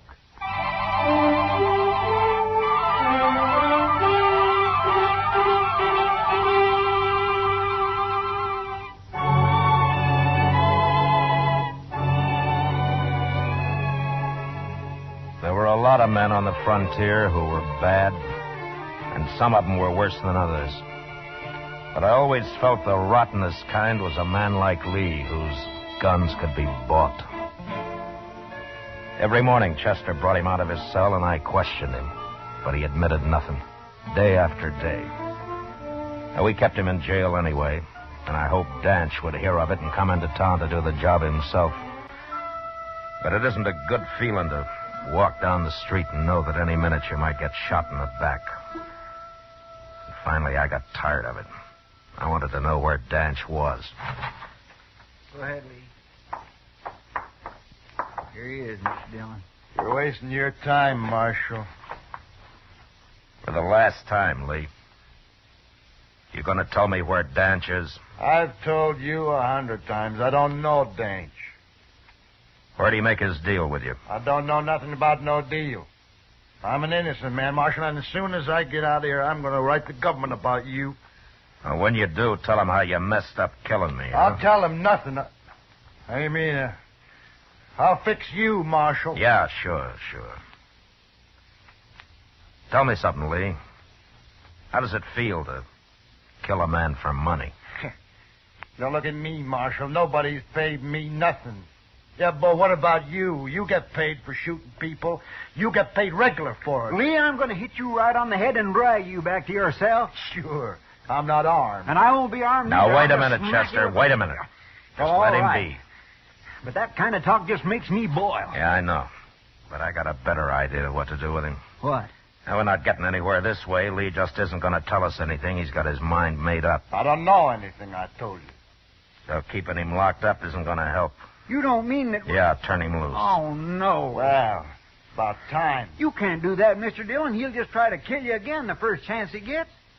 Maybe. But, Mr. Dillon, I don't... All think right, a good go chance on, to- Lee. You're free. Now get out of here.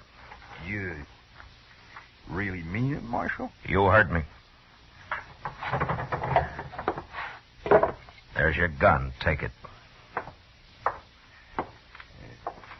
Don't pick it up by the butt.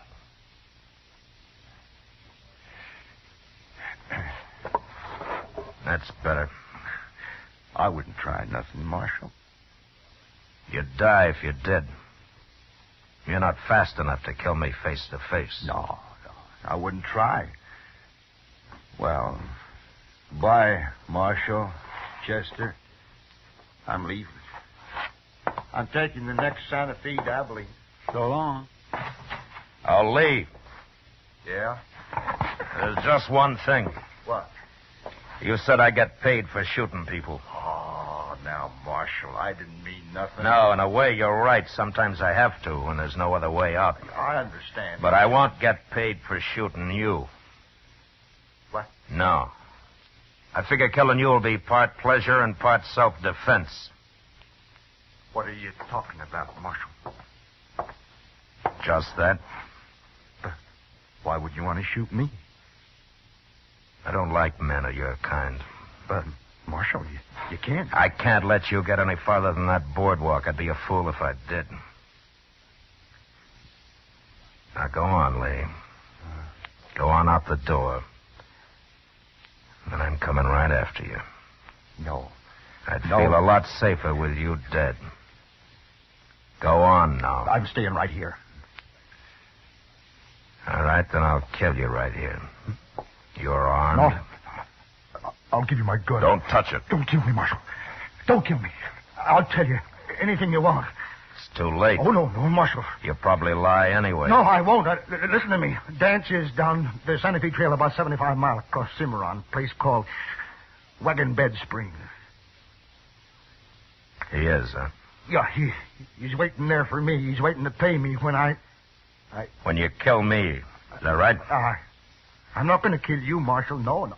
Take his gun, Chester, before he changes his mind. He's a pretty brave man. Sure. Take it here. There. I told you. Now, let me go now, huh? You know, Danch isn't going to like your having killed the wrong man and me still walking around in good health, Lee.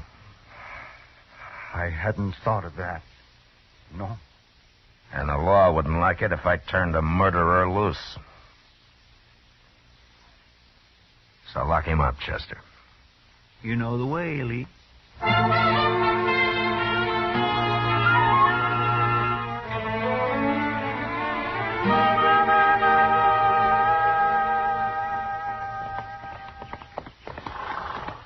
Mr. Dillon, you know what that cussed Lee told me just before we left?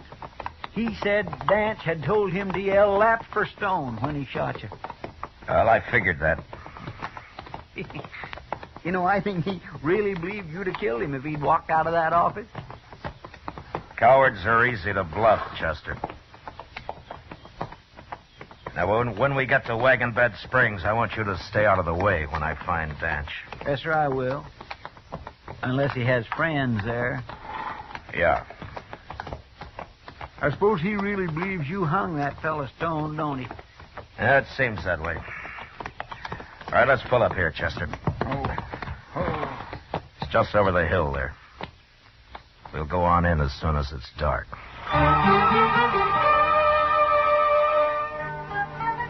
Wagon Bed Springs boasted a hotel with half a dozen rooms, a restaurant, and 2 saloons, all built of adobe. They were just a stopping point for bull whackers and mule skinners driving their freight wagons along the Santa Fe Trail. And such men didn't carry much money with them. When night came, Chester and I rode in. found a corral for our horses, and scouted the town. Danch wasn't anywhere in sight, so I decided to begin asking questions.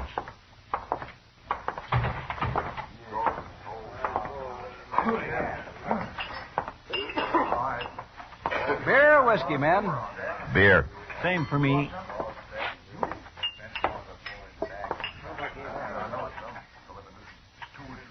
Strangers, ain't you?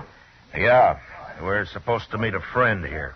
Well, look around, mister. I have. I can't find him. Yeah. If he's in Wagon Bed Springs, you can find him. There you are. Thank you. This ain't a big town like Dodge and them places. Wished it was. You know, I'd like to see Dodge sometime. Well, that's where my friend may have gone. Maybe you saw him when he passed through here as a tall man, one ear. Oh? Calls himself Danch. Oh, sure. I know him. Yeah, he was here quite a while. But he left. Just yesterday. He's gone to Texas, mister, not Dodge. Oh, is that so? He tell you that? That's what he said when he left. All right. Thanks. Sure. Staying here long? Not long. Here's for the beer. We'll be back as soon as we eat. Good.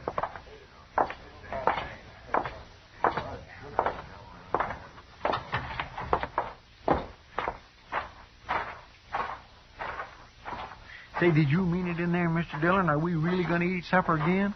Chester, that barkeep said he'd never seen Dodge. Well, he was there last fall. I remember his face. Oh, what's he trying And if he was in Dodge, he knows who I am. Danch is here somewhere, and that barkeep's going to get word to him mighty fast. Here, let's cross the street. Where are we going? I will follow him when he goes to tell Danch I'm here. He'll leave as soon as he thinks we're in the restaurant. All right, he won't see us here. Can I go with you, Mr. Dillon? If you stay out of the way. I will, sir. I'd figured it right. And in a few minutes, the barkeep came out into the street and walked down toward the edge of town. We followed some distance behind until he reached a small adobe hut. And there he knocked and then disappeared inside. The hut had no windows we could see, but I sent Chester around back to make sure. He returned in a moment, and I told him to wait while I went up to the door.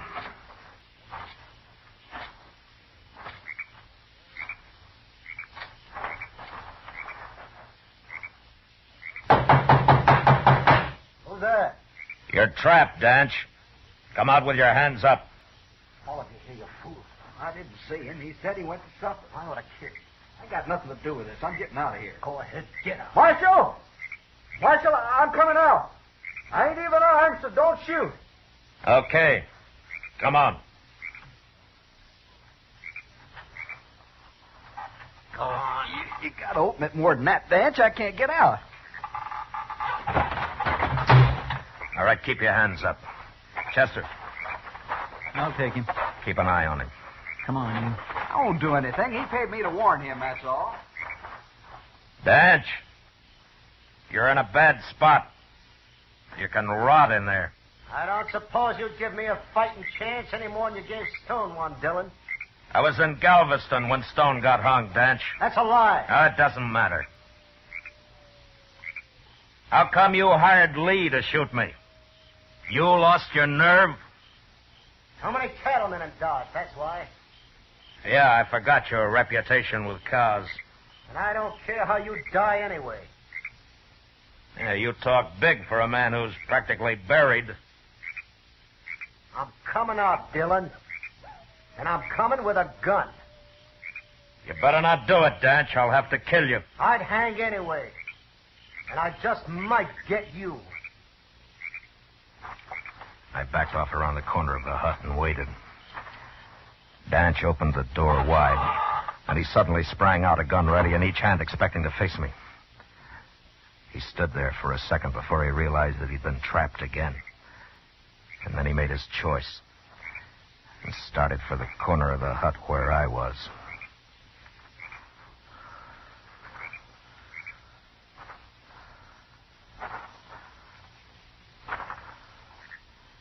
drop him, Dak.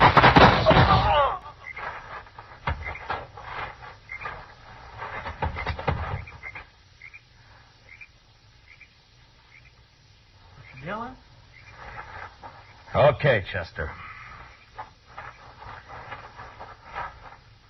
Is he dead?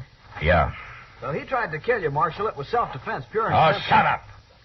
What do we do with this man, Mr. Dillon? Let him go, Chester. He's just scum. All right, sir. And you bury him, mister. He paid you. Yes, sir. I'll take care of it. And if I ever see you in Dodge, you'll go to jail. Oh, no, sir. I wouldn't be coming in. Come on, Chester. Let's get out of here.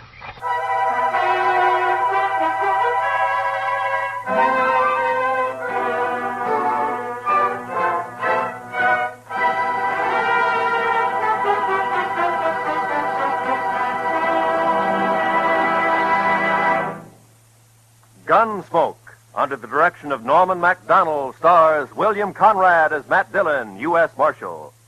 Tonight's story was specially written for Gunsmoke by John Meston, with music composed and conducted by Rex Corey.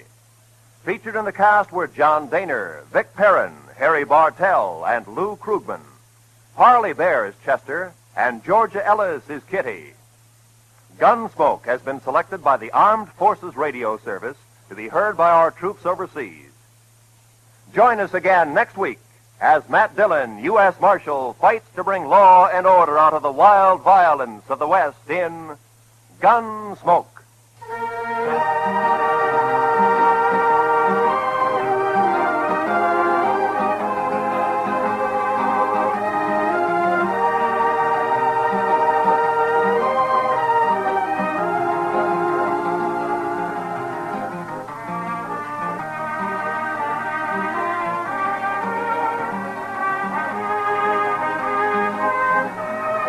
This is the season for people to have letters added to their names as universities award degrees to scholars. Here on CBS Radio, we're having a somewhat similar procedure. This Monday, the letters KQV, WHYN, and KTHS will be added to CBS Radio. Yes, on behalf of our affiliated stations from coast to coast, CBS Radio welcomes to the network where America listens most, Station KQV in Pittsburgh, Station WHYN, serving the greater Springfield-Holyoke area, and radio station KTHS, serving Little Rock, Arkansas. This is Roy Rowan speaking over the CBS Radio Network.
Gunsmoke, brought to you by Chesterfield, America's most popular two-way cigarette. What a pair. Chesterfield King Size at the new low price. Chesterfield Regular. Around Dodge City and in the territory on West, there's just one way to handle the killers and the spoilers, and that's with a U.S. Marshal and the smell of Gunsmoke.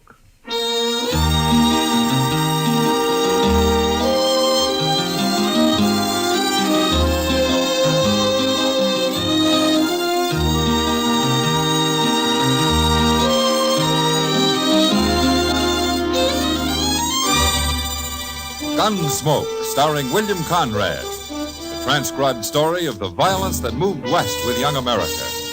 and the story of a man who moved with it. I'm that man, Matt Dillon, United States Marshal. The first man they look for and the last they want to meet. It's a chancy job, and it makes a man watchful and a little lonely.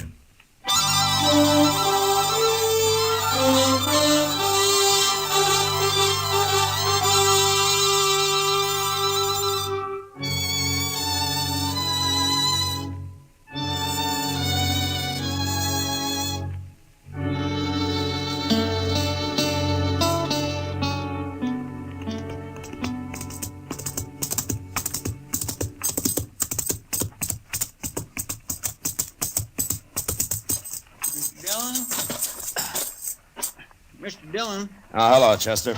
I sure am glad you're back. I've only been gone a couple of hours. Well, that's all it takes, a couple of hours. Only Becker's been shot. Huh? Oni Becker? You know him, that little sodbuster lives out near Clear Spring. Oh, yeah. He's up at Doc's. You want to see him? Yeah. Well, tell me about it, Chester. Well, sir, all I know is he was gambling this morning over at the Texas Trail. He left there a little afternoon, and then some fellas found him laying in an alley with a bullet in him. Well, can he talk? No, sir. He's been unconscious the whole time. But Doc's working on him in here. Oh, hello, Matt. How is he, Doc? He's dead, Matt. About 10 minutes ago. Oh. Oni Becker. Now, who'd have shot a harmless little man like that? Harmless is right. He didn't even have a pocket knife on him. And besides, he was shot in the back. Maybe it was an accident of some kind. Accident?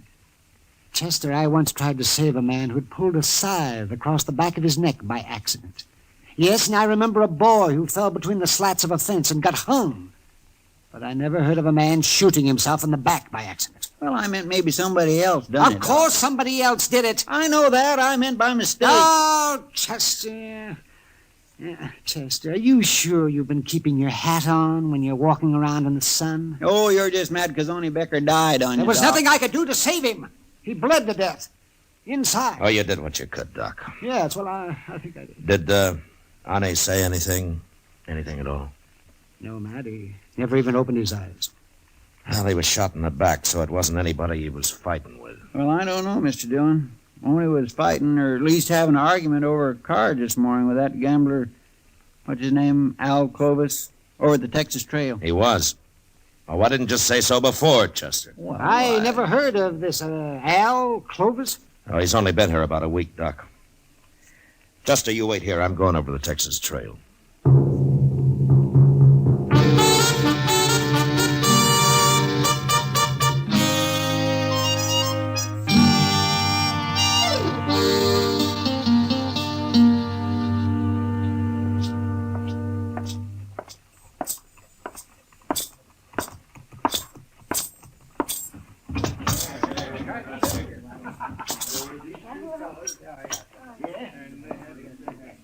Oh, is that you?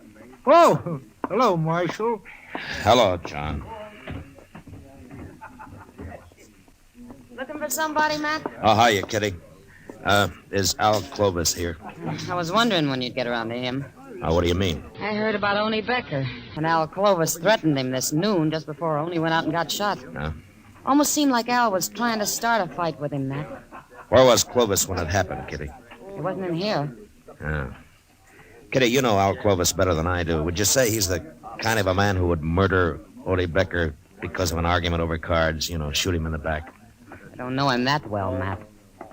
Well, maybe he had another reason to kill him. If he did it. Shooting little Oni Becker's like shooting a pet deer. Makes about as much sense. Yeah. But usually when a man gets murdered, there's a reason of some kind for it. You mean it'd take more than plain anger to follow a man down an alley and shoot him in the back? Well, ordinarily it would. Al Clovis must have wanted Oni dead for some special reason, Matt. Maybe Oni had something on him. Yeah, maybe. He was in here a while ago, but he left. Well, I'll find him. He might be at the depot, Matt. At the depot? He said something about going to St. Louis. Now everything's been taken care of here. I didn't know what he meant at the time, but he said it loud, and I know the train leaves at 4:30. 4:30?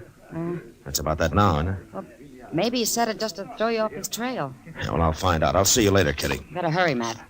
This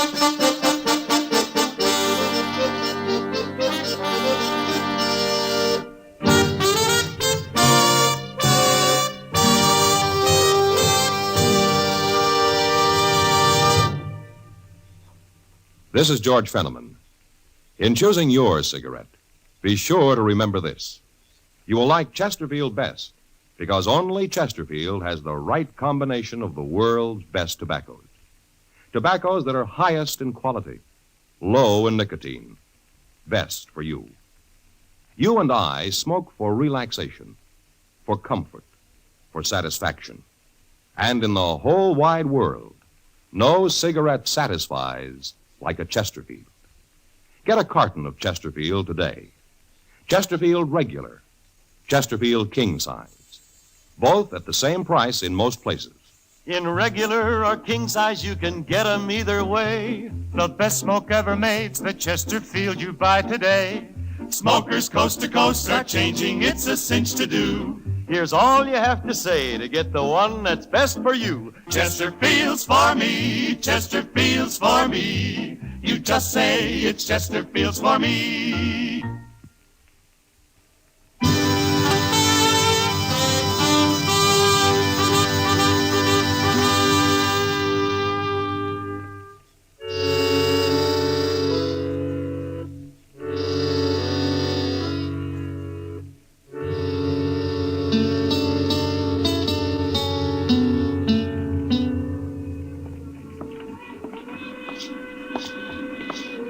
One more car to go, Mr. Dillon. Pal Clovis ain't in there. He ain't on this train. Well, he might have fooled us after all, Chester. Yes, sir. He could be riding west while we're heading east. We'll never find him if he is. Well, let's take a look into this car before we walk in, huh? Yes, sir. Well, I sure don't see him. Not in there, I don't. Yeah. Yeah, unless that's him down there lying back with his hat pulled over his face. It could be. Well, it better be. Now, come on. Okay, sir.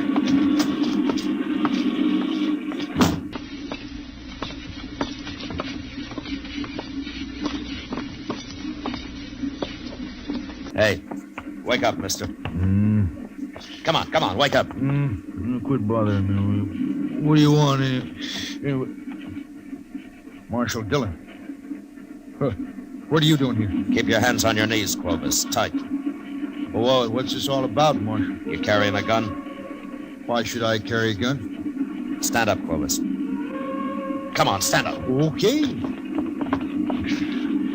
What for? All right, search him, Chester. Yes, sir. No, keep to one side of him, out of my way. Don't you try nothing, Clovis. Why should I? I told you I wasn't armed. No, ain't nothing on him. All right. Okay, you can sit down, Clovis. I don't understand this, Marshal. What are you looking for? I'm looking for the man who murdered Oni Becker this afternoon. You mean you followed me and got on this train because you thought I killed Oni? It's about 100 miles to Great Bend, Clovis. We'll get off there and take tomorrow's train back to Dodge. Oh, you're making a big mistake, Marshal. While you were riding up and down on this railroad, whoever did kill Oni Becker's leaving the country for good. You'll never catch him now. What you're trying to say is that you don't admit killing him yourself, isn't it?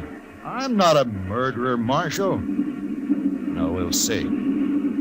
Oh, I know what you're thinking. You heard Oni and I had a little argument this morning. Didn't you? Sure. That doesn't prove anything. I argue with lots of men. You threatened to kill him. Ah, that was just to scare him. He was being kind of stubborn about it all. You know what those farmers are like. I suppose it takes a stubborn man to grow potatoes. Well, if you're so innocent, why did you announce everything had been taken care of and that you were going to St. Louis? Did I say that, Marshal? You know, Clovis, I can always kick you in the head and take you back to Dodge in a sack. Now, why did you run? I'm not running. There's no reason why I should. That's the truth, Marshal. Where were you when Oni Becker was killed? I was wondering when you'd ask me that. I suppose you got an alibi. You know Mr. Botkin, don't you, Marshal? I ought to. Botkin's run the Dodge Bank ever since it was an old whiskey barrel. Well, I was with him in his office at the bank, Marshal. I suppose you'll take his word for it. Yeah, sure I will. Well, we were discussing the money I placed in the bank when I arrived in Dodge a week ago. $5,000, Marshal. Mr. Botkin is going to transfer it to St. Louis for me. Chester. Yes, sir? Go up and tell the engineer to stop the train at Jane's Crossing. Stop the train? There's a ranch about a mile from there where we can borrow some horses. Well, I thought you said we were spending the night at Great Bend, Marshal. I changed my mind, Clovis. Your story doesn't make much sense, and I want to get back to Dodge and find out why.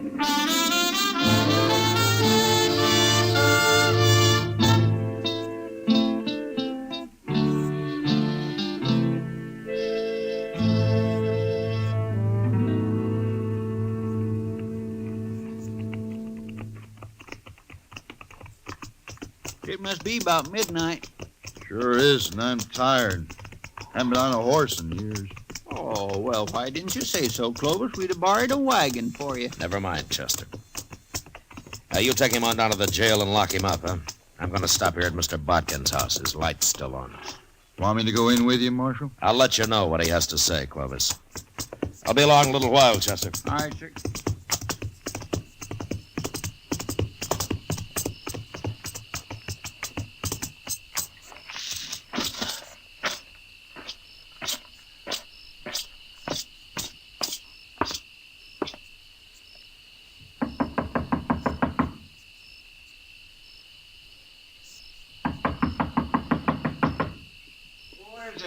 Matt Dillon, Mr. Botkin. Oh. Well, Marshal, come in. Come in. I wouldn't have bothered you this late, Mr. Botkin, but I saw your light was on, and I figured you were still up. Up? Of course I'm up. How could I sleep tonight? Why? What's wrong? Where have you been, Marshal? The whole town of Dodge has been looking for you. Fine time for you to be up riding off somewhere, I must say. Well, tell me what happened. What happened? Don't you know even yet? What are you doing here at my house? Well, if you'll calm down, I'll tell you. You tell me, I'd better tell you, Marshal. Well, you're out gallivanting around on the prairie somewheres. My bank was held up. What? About 5 o'clock, just as we were closing. 3 men that got away with over $25,000. Every cent of cash I had in that vault, Marshal. Well, didn't anybody try to follow him? No, they tied me and them cashiers up so tight they were miles out of town before we could get loose. There's a few men saw him leave, but they were afraid to do anything about it. And, of course, the United States Marshal, he wasn't even in town. Did you get a look at him? No. No, they were masked. Nobody I found can even identify their horses. They're just gone, Marshal, with $25,000. Look, Mr. Botkin, I came here to ask you a question. It might have something to do with your bank being robbed. Oh? Well, what is it? Was Al Clovis with you in your office about noon today? Clovis? Yes, he was for a couple of hours. Why? He had some money on deposit? Yeah, that $5,000 cash. Of course, that's gone, too. That's part of the money they took. I'm afraid Clovis is broke now, along with me and a lot of other people. Well, maybe he isn't as broke as you think. No, he's broke. Unless you can get that money back, Marshal. Look, I got an idea. I might find it for you, Mr. Botkin. And it won't take very long, either.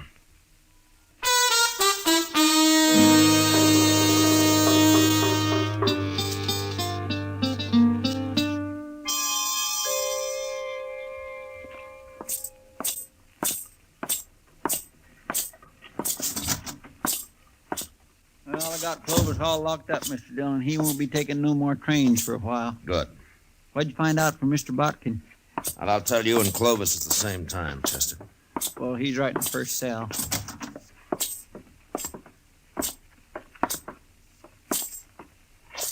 Well, Marshal, come to turn me loose.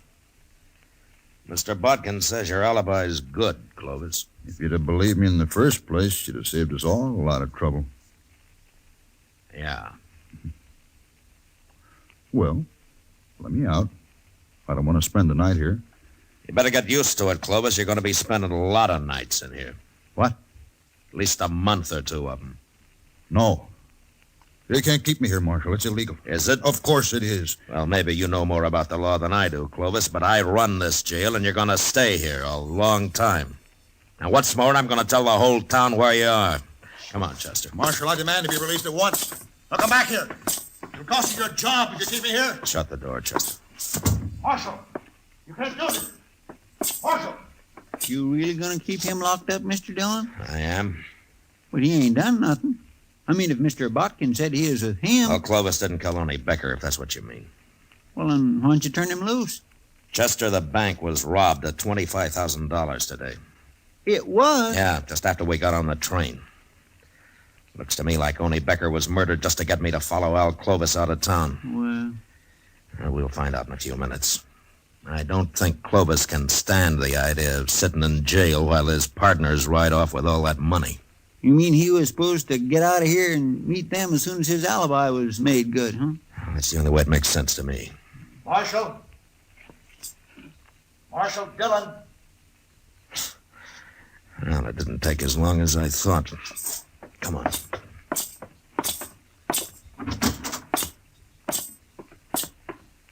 Marshal, I got to talk to you.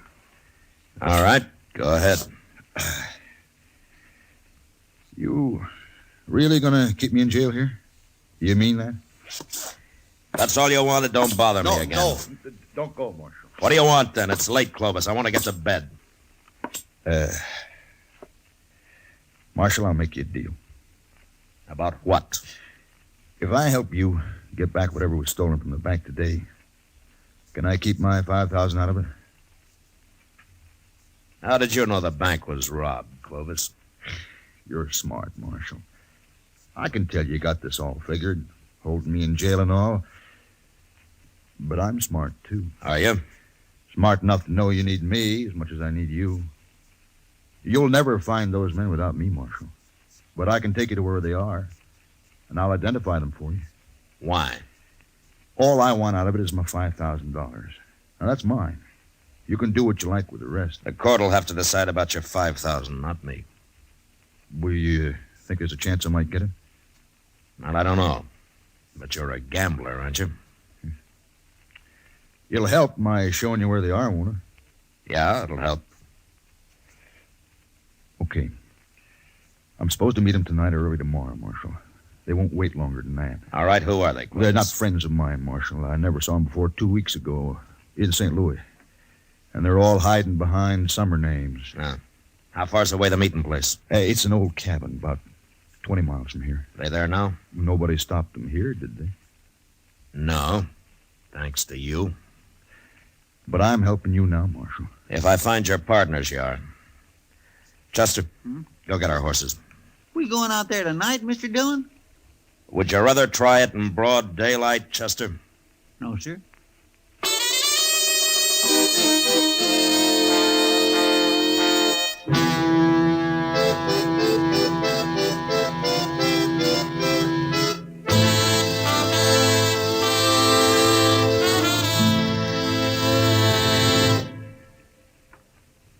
One-way cigarettes, one size, that is, are almost obsolete because they just don't give smokers what they want. Either way, you'll like Chesterfield best. It's America's most popular two-way cigarette because only Chesterfield gives you the right combination of the world's best tobaccos. Tobaccos that are highest in quality, low in nicotine, best for you. You and I smoke for relaxation, for comfort, for satisfaction. And in the whole wide world, no cigarette satisfies like a Chesterfield. You smoke with the greatest possible pleasure when your cigarette is Chesterfield. Yes, these 6 words, highest in quality, low in nicotine, mean Chesterfield is best for you. Get a carton of Chesterfield. Chesterfield Regular, Chesterfield King Size. Both at the same price in most places.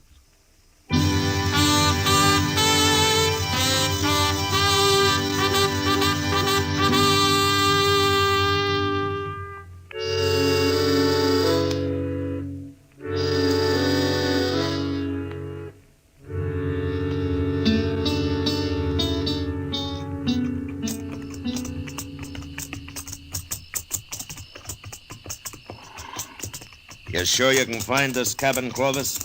I made the ride out here one night just to be sure. I swear I can't hardly see nothing. I wish that moon wasn't all scudded up with clouds. Chester, you still don't understand that if you can see them, they can see you. Chester, I know you're right, Mr. Dillon. It sure looks like rain, though. We're almost there. Good. Marshal.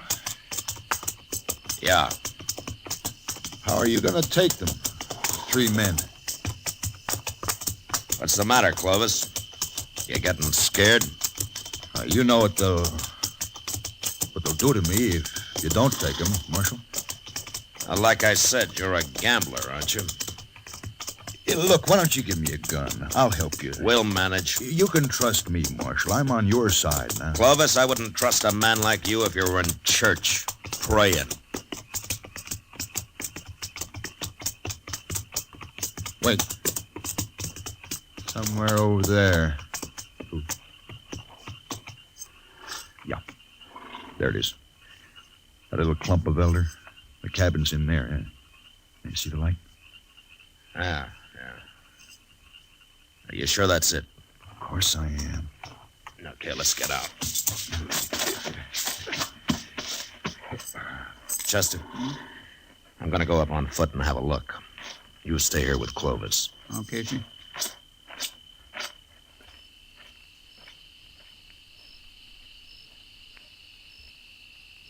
What if they hear him and come out and shoot him?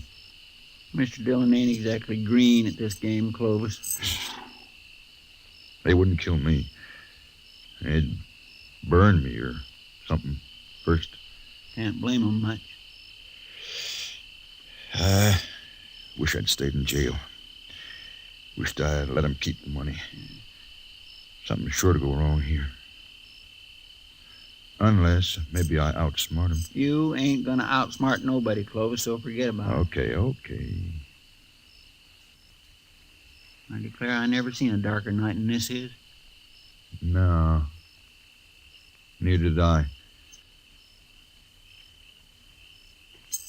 Here, get off. Get off. What's the matter? It's my horse. He's standing on my foot. Well, push him off. I can't. Now, help me, Chester. No, for pity's sake. Come on. Ow. Move him. That's all you gotta do. Back. Here, what are you doing?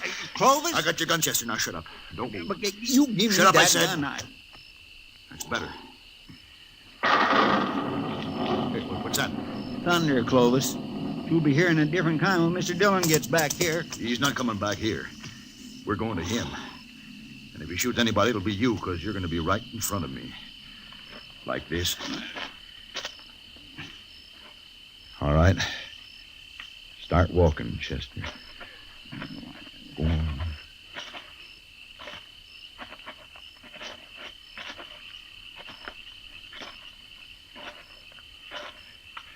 That's far enough. Stop here. We'll pick up the marshal now and go on to the cabin. I'll call him and tell him how you're fixed. Go on, call him. Mr. Dillon? Mr. Dillon? He ain't nowhere around Yes, here. he is. Tell him. Go on. Clovis got my gun, Mr. Dillon. Tell him if he doesn't walk over here with his hands up, I'll shoot you. He's going to take us both to the cabin, Mr. Dillon. He says he'll shoot me. You heard him, Marshal. Now, I'll kill him sure if you try anything. He ain't close enough. I tell you, he's probably clear up there at the cabin. Okay, start walking, Chester. Just straight ahead. Once I get you inside the cabin, he'll have to give up. Unless he wants you dead.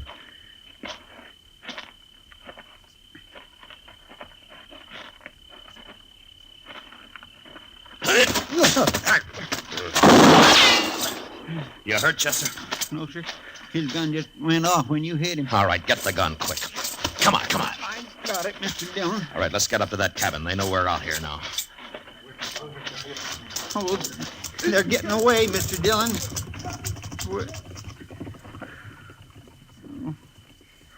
They're gone. Yeah. Oh, my goodness. I just don't know what to say. Then don't say anything. Let's try to find our horses. We'll get Clovis later. We'll never find them horses in the dark this way. Rain. Well, that's it. There won't be a track left now. Well, there go 3 killers and $25,000. Dillon, I just feel awful about this. How'd he get your gun away from you anyway? Well, see, he said his horse was standing on his foot, so So you walked up and let him pull your gun right out of the holster, huh? Yes, sir, that's about the way it happened. Dillon, you should have let him take me into that cabin. They'd have killed me, but you could have caught them. They wouldn't have got away like they did. Yeah, I know. I was close enough to hear what Clovis said. Well, then why'd you save me? Everything would have been okay. Oh, yeah. Everything would have been okay. Almost everything, Chester. Well, let's just don't stand here in the rain talking about it. Come on.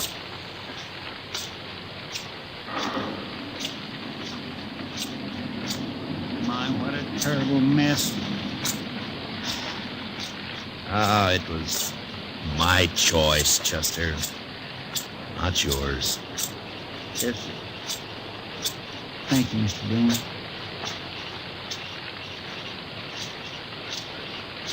Mr. Dillon? Would you like a whorehound drop?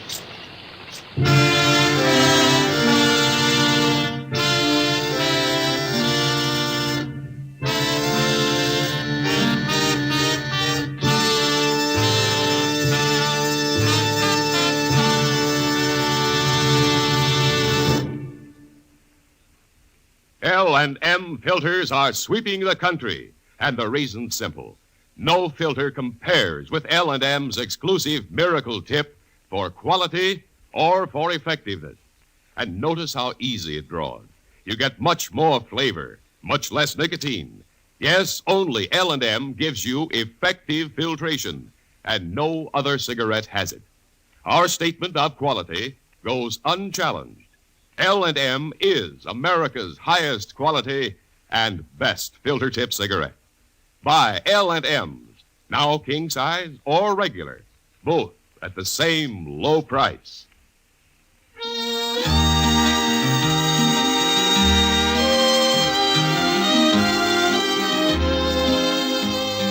Gunsmoke, produced and directed by Norman Macdonald, stars William Conrad as Matt Dillon, U.S. Marshal. Tonight's story was specially written for Gunsmoke by John Meston, with music composed and conducted by Rex Corey. Featured in the cast were John Daner and Lawrence Dobkin. Harley Bear is Chester, Howard McNear is Doc, and Georgia Ellis is Kitty. Join us again next week as Matt Dillon, U.S. Marshal, fights to bring law and order out of the wild violence of the West in Gunsmoke.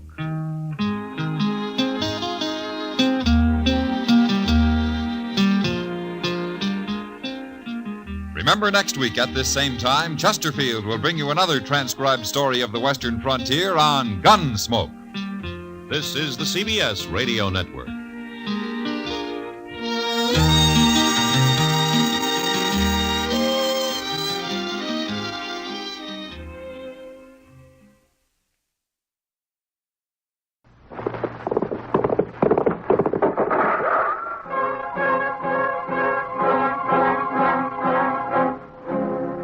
Around Dodge City and in the territory on west, there's just one way to handle the killers and the spoilers, and that's with a U.S. Marshal and the smell of gun smoke.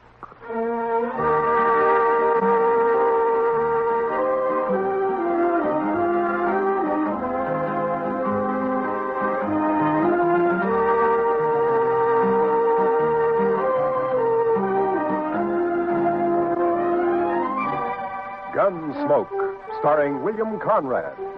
The story of violence that moved west with young America. The story of a man who moved with it. Matt Dillon, United States Marshal.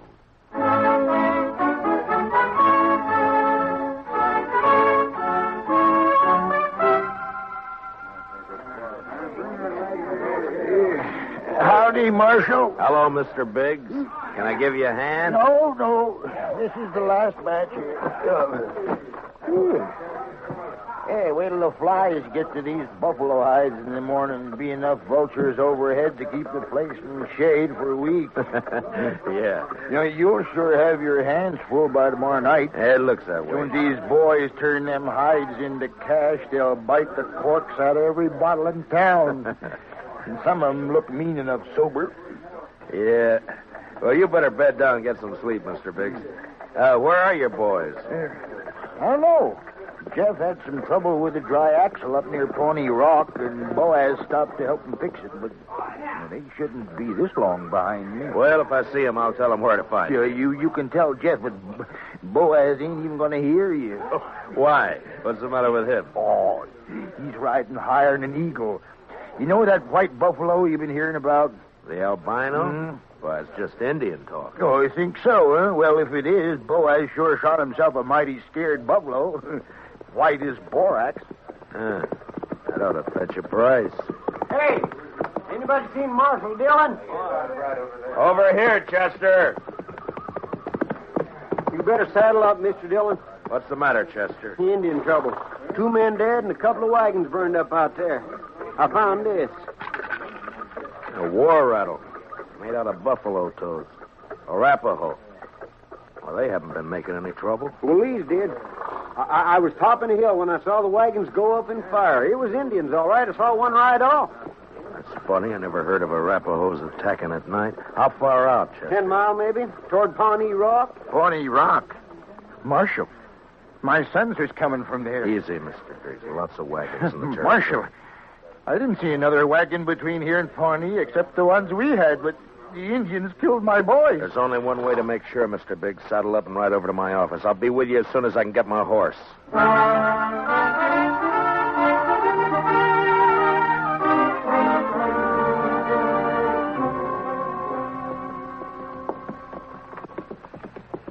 I cut back through those button willows over there when I spotted the wagons being fired. We must be close to it, then. Just over there. Right down yonder. See him? Yeah. I see him. We rode up and dismounted. The last glint of hope in Mr. Biggs' eyes died. His boys were there, all right. And it wasn't nice to see. Kill him. I'll get him for this. I'll murder every redskin in the territory. We got to bring your sons in, Mr. Biggs. You know what the morning's going to be like. You don't want to leave them out here. Now, come on. Hey, look. Down there by the stream. Yeah, 4 of them. They're not saddle horses. Mr. Biggs. Mr. Biggs. You recognize those horses down there? Yeah. I know them. Teams belong to Boaz and Jeff. Indians must have cut them loose from the wagons before they fired. Doesn't that seem curious to you, Chester? In what way, Mr. Dillon? Why didn't they take the horses with them? Yeah. What are you thinking, Marshal? No burned hides in those wagons. So they stole them. Yeah, they stole them. But Boaz and Jeff both have their rifles there beside them, and the horses are left behind, too. Horses and guns are the first things Indians would go for. What are you looking for, Mr. Dillon? Those buffalo hides weren't carried off without wagons. Yeah, here. Marks the 2 other wagons here, and they're fresh. I didn't see any other wagons, only these. Well, they'd finished and gone before you got here, Chester. Well, yeah, but I'd have caught up to any wagons on the trail to Dodge. Did you go by regular trail? Well, no, I figured the Indian I saw wasn't alone. I didn't want to get bushwhacked further on. You didn't see any Indian, Chester. But, Mr. Dillon, just as plain No Indian would leave guns and horses. This job was done by white men. They didn't take anything that could be recognized or identified. You mean somebody's in Dodge by now? With the hides my boys worked and sweated to get? I'm afraid so, Mr. Biggs. There'll be more than 300 buffalo hunters there by morning. Could be any of them. We'll find the right ones. Oh, how? The albino. Whoever killed your sons will have that white buffalo hide.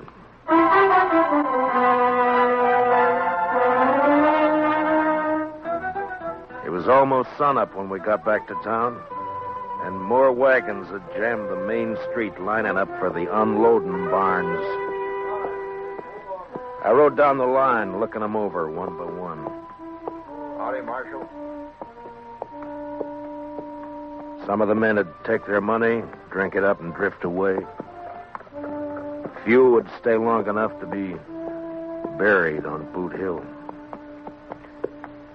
Then suddenly a wagon driver up ahead pulled out a line. Hey, wait a minute, you. Hold it there. Take your hands off that key. I'll take my hands off as soon as you get back to your place. All right. Tired of waiting now. Let go of that bit, mister. Don't do that, stranger. Get your hand away from that gun. Well, now. You know there's any law around you. There is, so don't try making your own. You got no right grabbing my team. I got plenty right when he tries to horn in front of me, Marshal. That's a lie, Marshal. He cut Never in mind. hard. You both want to cool your heads out in jail? Now, what's your name? Tennessee's good enough. A lot of people from Tennessee coming into the territory. Most of them are pretty peaceful. That sounds like you're saying I'm not. You move pretty fast for that gun. Man can lose his temper. You lost yours 4 times, according to the notches you've carved into that gun butt, but don't try for number 5, not here. How about you? What do you call? Charlie Kell. Charlie Kell, huh? They ever call you Chuck? No. Heard of a Chuck Kell a couple of years back, come from Kentucky. Not me. Man I heard about was a gunfighter, so he never wore gloves. See, you don't either. It's pretty rough on the hands. Thanks, Marshal. I'll make sure to take better care of him. Yeah, do that. I'll be around a while, Marshal. Maybe we can have another talk. Anytime. They'd need watching. But what I wanted now was a white buffalo hide. Searching the wagons wouldn't do. There wasn't time, and a search had let the killers know that something in the hides they'd stolen could be identified. The time to find out would be when the buyers checked them. I got Biggs and Chester to cover 2 of the unloading barns, and I covered the 3rd one. And then finally daylight came, and the haggling started. Son, you want to sell those hides? Better learn how to handle your skinning knife a little better. They're as good as any. And full of holes they ain't. Give you $4 a hide for the bunch. You gave that last fellow 8. He looked tougher than you. 6. I'll take 6. 4. Take it or leave it. You think you can rob me, mister? Watch your mouth, boy. Here, none of that. Let me go! Easy, son. Go! Let me have that gun just so you won't be tempted. There, that's better. Give me that. Give it back. You can pick it up at my office whenever you're ready to leave town. Yeah, you look like a city boy to me. Where are you from? St. Louis? None of your business. When something's got you beat, son, there's no shame to admitting it and going home. Sometimes that takes a real man. Don't tell me what to do. Why don't you watch your own job? Why don't you leave me alone, Marshal? I ain't got a white buffalo hide. What'd you say, boy? You heard me. What do you know about a white buffalo hide? What everybody else knows. That you're looking for one. Everybody in town knows it. How? Because the old man whose sons were bushwhacked all liquored up over at the other barn, shooting off his mouth.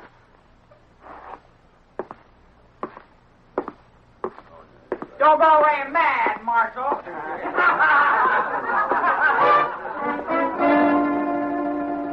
Mr. Biggs wasn't at the barn where I'd left him.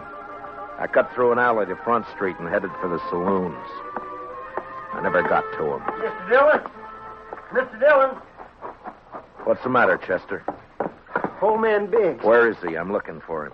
Well, he was over by the barn I was watching, drunk, going through the wagon. Yeah, I know about that. I was trying to get him to go back to his own barn, but all of a sudden, He took off. For where? I don't know, but there was one wagon he was watching in particular.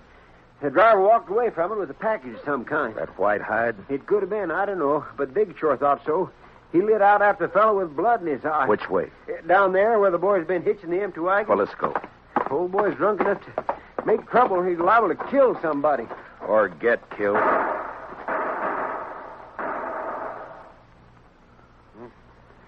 Too late, Mr. Dillon. Yeah. It came from there behind that row of wagons. You stay here, Chester. Be careful, Mr. Dillon. When I rounded the corner wagon, Mr. Biggs was sprawled across a wagon tongue, his eyes dead and open, staring at the ground. And standing over him was Tennessee, a smile on his face, and his gun extended to me butt first. Looks like I'm in the mighty trouble, Marshal. He's dead, Tennessee. That's more than a mite. You take my gun for a while. You mean until after you hang? Wasn't figuring to be that serious. Not when a drunk follows me out here and throws down on me. If you're figuring on self-defense, forget it. Look at his gun. It isn't even cocked. Well, it's out of his holster, Marshal. That's enough. Law don't say I have to wait till he kills me. You'll have to make a jury believe that. No, you shouldn't have much trouble doing that, Marshal. What are you doing here, Mr. Kell? Oh, I just happened to follow Tennessee out here. Why? Well, you broke up our little argument in town. Thought I'd get him alone here. See if maybe he was still nursing a grudge he wanted to settle. But the old man beat me to it. Now, Tennessee here ain't exactly a friend of mine, as you know, but I hate to see any man hang when he ain't guilty. Is that your personal verdict, Mr. Kell? That's right, Marshal. The old man threw down on him, and Tennessee had to kill him in self-defense. Chester, Yes, sir, Mr. Dillon? which one of them had the package? This one. This is the fellow the old man was after. All right, Tennessee, where is it? I don't know anything about a package. Look in the wagon, Chester.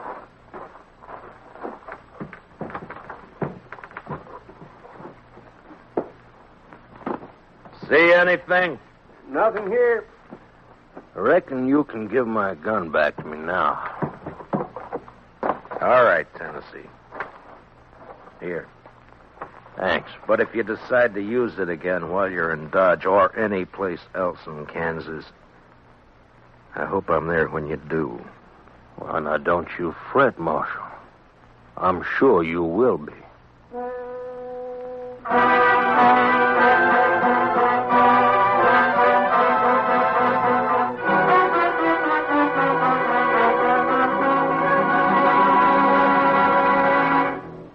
We will return for the second act of Gunsmoke in just a moment. But first, action, excitement, thrills. That's Gangbusters. Gangbusters helps to fight crime by fearlessly naming the criminals. Listen for it later this evening on CBS Radio. Now, the second act of Gunsmoke.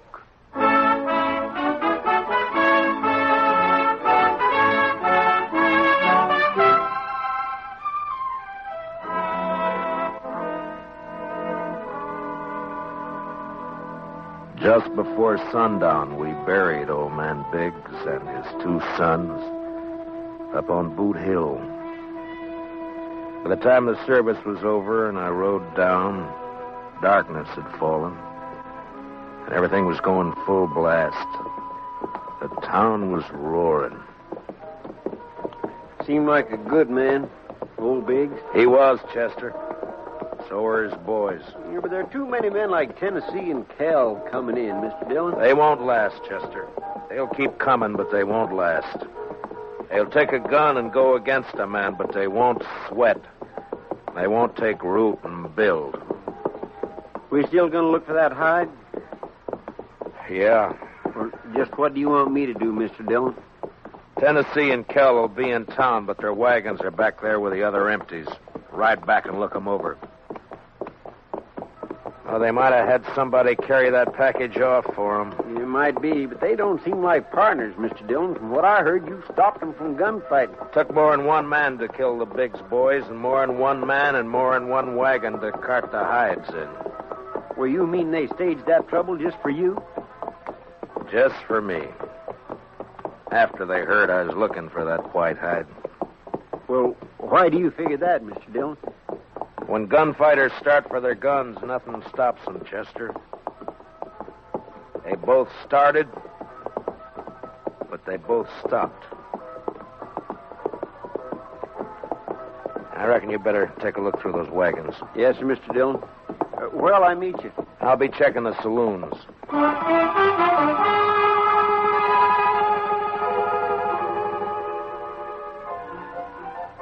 One by one, I made the stops. The Long Branch, the Alafraganza, the Texas Trail.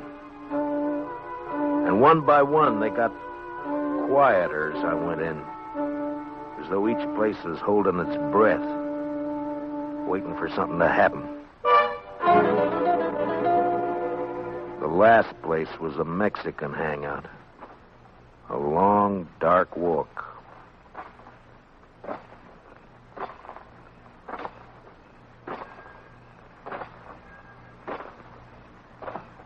Hello, Marshal. Can't see me, can you, Marshal? No. No, I can't see you, son. Too bad. Because I got another gun. They sell them around here. And I ain't going back to St. Louis. You'll fire once, son, and if you don't kill me with that, and I'll kill you. I'll gamble on that, Marshal. Marshal!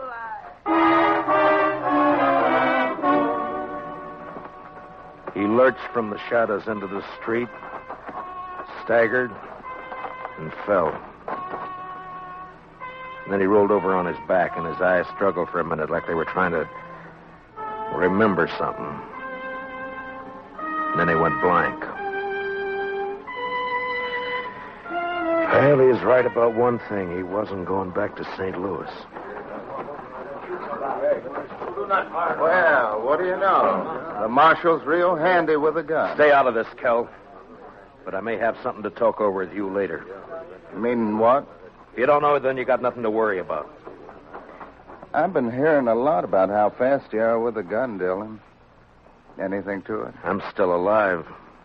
Yeah. This your hobby, shooting kids? He was old enough to try to kill me. I don't like it, Marshal. That's too bad, Mr. Kell. The Chuck Kell I heard about would have loved it. They said he'd killed 2 kids under 16, one of them his own brother. No, you didn't hear the whole story, Marshal. The Kell you heard about killed a marshal, too.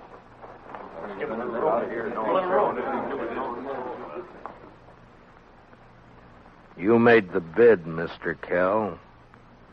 And you got a gun. Use it or I'll take it away from you. Come and get it. Anytime. Here it is.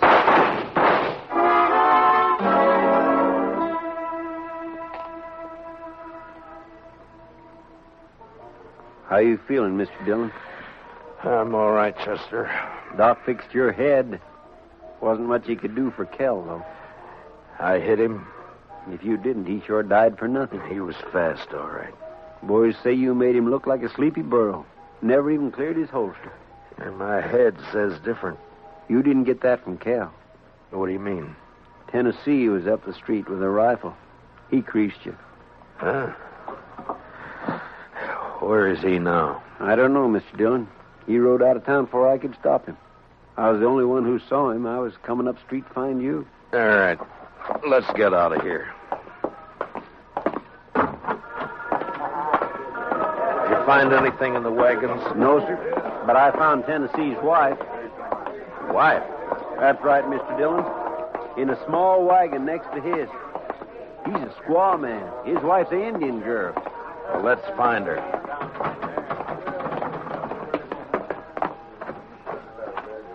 All right, Chester. Which way? Edge of town, Mr. Dillon. Well, let's go.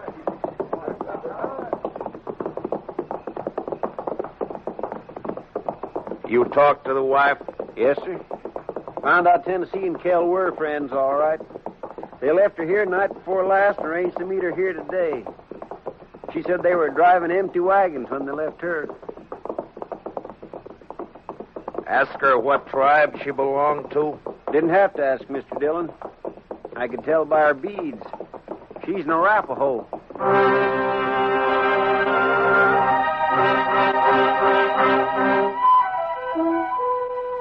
She was there, all right. Crouched by the wheel of a wagon.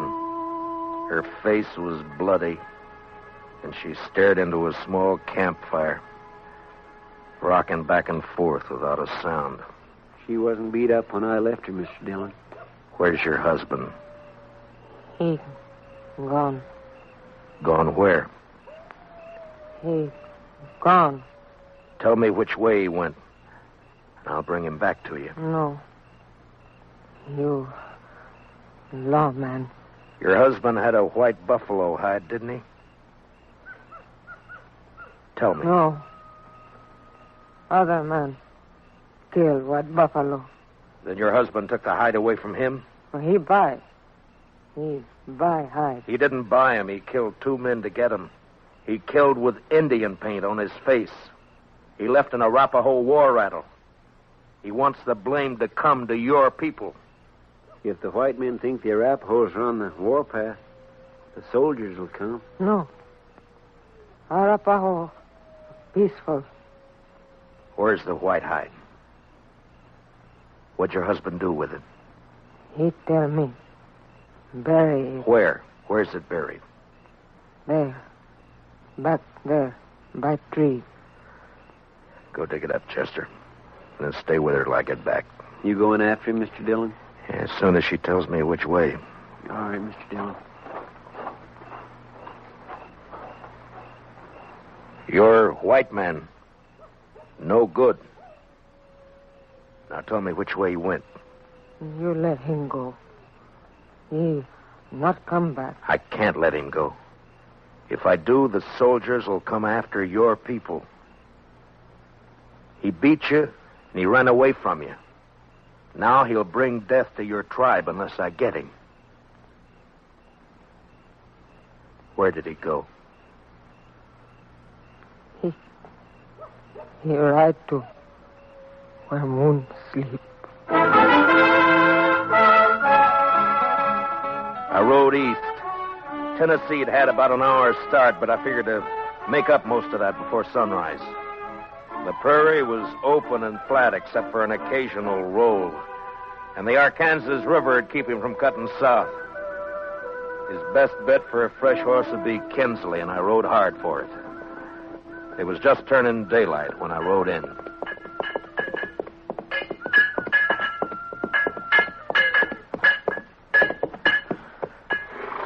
Well, howdy, Marshal. Morning. Good morning. Got a place I can water my horse? Trough right there. Just let him loose. He'll find it. Thank you. Looks like you come a long way. Dodge. Another fella here just a few minutes ago been riding hard, too. He come from up Pawnee way, though. Tall, dark, riding a vinegar roan? Yeah, that's right. You get a fresh horse here? Had to send my boy out the corral to get one for him. He'll be back soon. You mean he's still here in town? Yeah. Asked about breakfast, so I sent him over to the Widow Hilliard's place. Right over there, across the road. Thank you. I'll be back. Say, you after that fella, Marshal?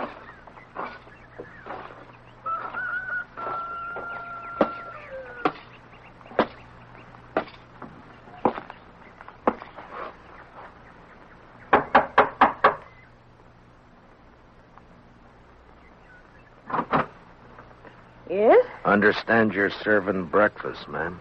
Why, sure thing, Marshal. Stella! That's right.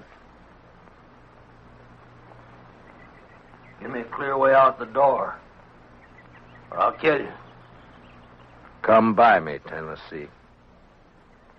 I'll come shooting. That's all right. But just be sure you get me this time.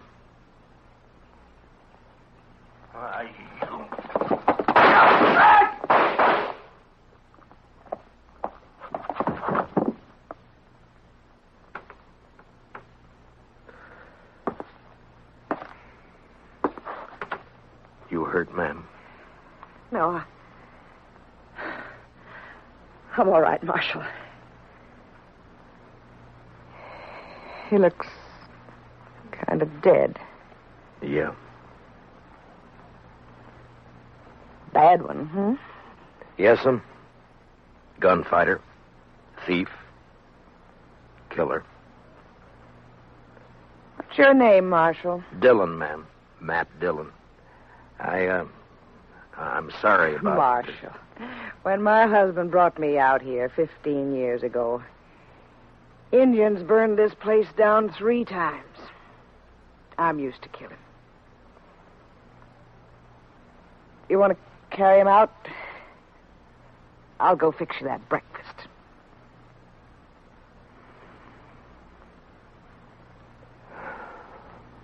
Thank you, ma'am. It's a long ride back to Dodge.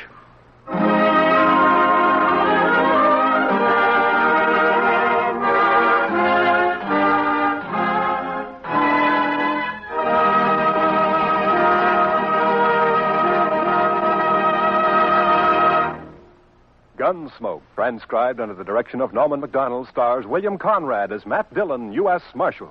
Tonight's story was specially written for Gunsmoke by Joel Murcott, with music composed and conducted by Rex Corey.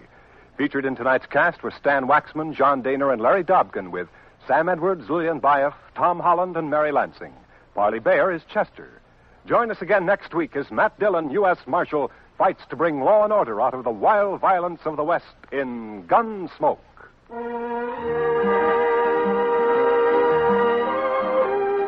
Something new in CBS Radio Newsroom coverage, World News with Robert Trout presents as a special weekly feature an interview with a crack CBS Radio News correspondent.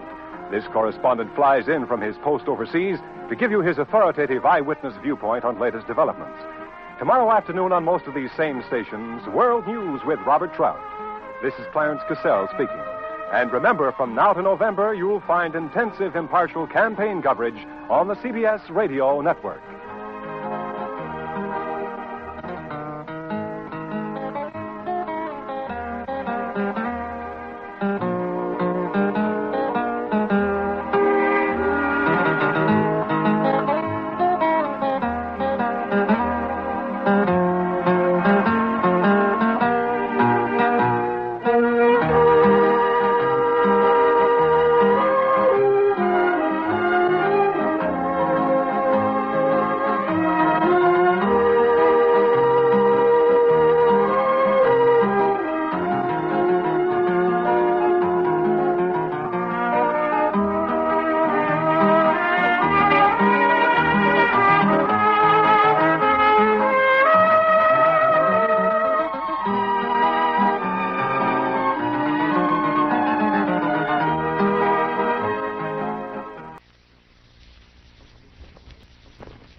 Around Dodge City and in the territory on West, there's just one way to handle the killers and the spoilers, and that's with a U.S. Marshal and the smell of gun smoke.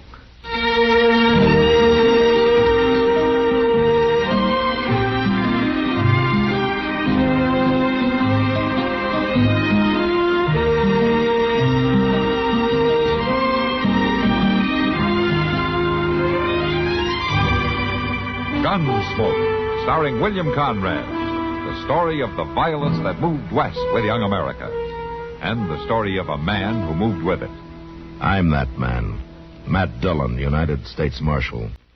The first man they look for and the last they want to meet. It's a chancy job, and it makes a man watchful and a little lonely.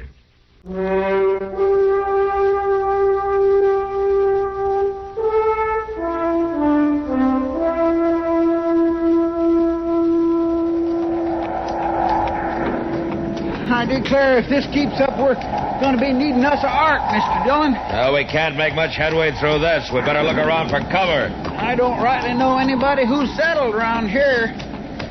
Sure would help if this prairie had a few trees to shelter a body. Yeah, if the lightning didn't hit him. Hey, look over there, Chester. Isn't that a light?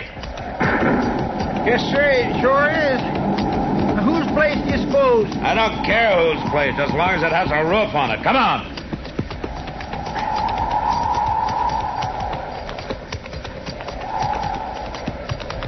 It's a house, all right, Mr. Dillon. Yeah, but I don't see that light anymore. Oh, it seems to have gone out or something. Now, let's tie our horses around here out of the wind. All right, sir.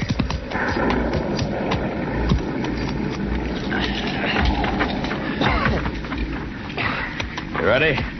Let's run for it.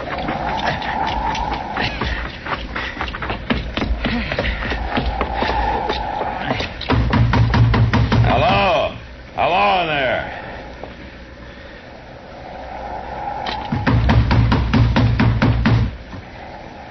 Well, I know I seen a light, Mr. Dillon. They must be playing deep in there. Or dead. Come on, open up. Open up. Mr. Dillon, look. What? The shutter on that window there, it's opening. Oh. I'm sorry to roust you out, but I'd thank you for shelter till the storm lets up. Go away. I don't like to bother you, ma'am, Hey, but... go away. Look, I'm a U.S. Marshal on my way back to Dodge. Maybe I know your husband. Are you alone out here? It don't matter. Go away. Oh. Come on, Chester. Yeah, Mr. Dillon, maybe if I we said were come on. All right. I swear if that ain't the unfriendliest... It's more than that, Chester. What do you mean? She's scared to death about something. Well, we better get moving before we freeze to death. All right. Doggone it, I sure did have my mouth set for a cup of coffee. Well, it might have been set for good. What? She was pointing a shotgun out of that window.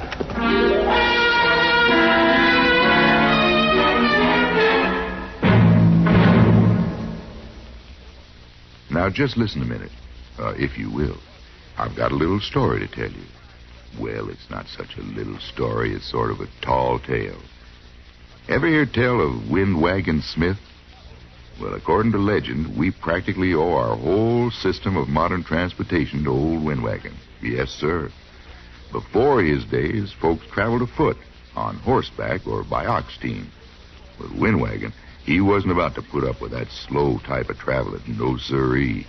For him, 15 miles a day seemed like standing still. So he came up with a contraption that he called a prairie clipper. The clipper was a wagon without any kind of animals to pull it. It had a sail sticking up from the middle of it, just like a ship at sea. That clipper moved along pretty good, too. When the wind was right, old Windwagon figured he could make around 70 miles in one day. First, folks all laughed at him, but when he pointed out how the country was spreading out, and how big cities would be springing up right and left, and how people would need transportation for themselves and their goods, they began to figure that the clipper might be a pretty good idea at that. Well, to kind of kick off the clipper to a good start, Windwagon invited the United States Secretary of War and the Secretary of the Navy to go along on the maiden voyage. But disaster struck. The clipper got out of control. The Secretary of War rolled out of the clipper, and the Secretary of the Navy bounced into a cactus patch. But Windwagon and the clipper kept it going till they were plumb lost over the horizon. No one ever saw the clipper again. But as transportation grew in America, people all over the country told of seeing Windwagon Smith. They say he was in the pilot house of the first steamboat to sail up the Yellowstone. He held the Golden Spike when the first transcontinental railroad was completed. And when the first transcontinental plane roared off the runway, it was Windwagon Smith, the spirit of American transportation, who waved the pilot on his way. Yes, sir. He really got around, old Windwagon did. Say, isn't it nice being citizens of a country where you can laugh and talk about things free as a breeze, and write and read and worship, too? Yes, sir. Maybe you don't think about it much, but you should.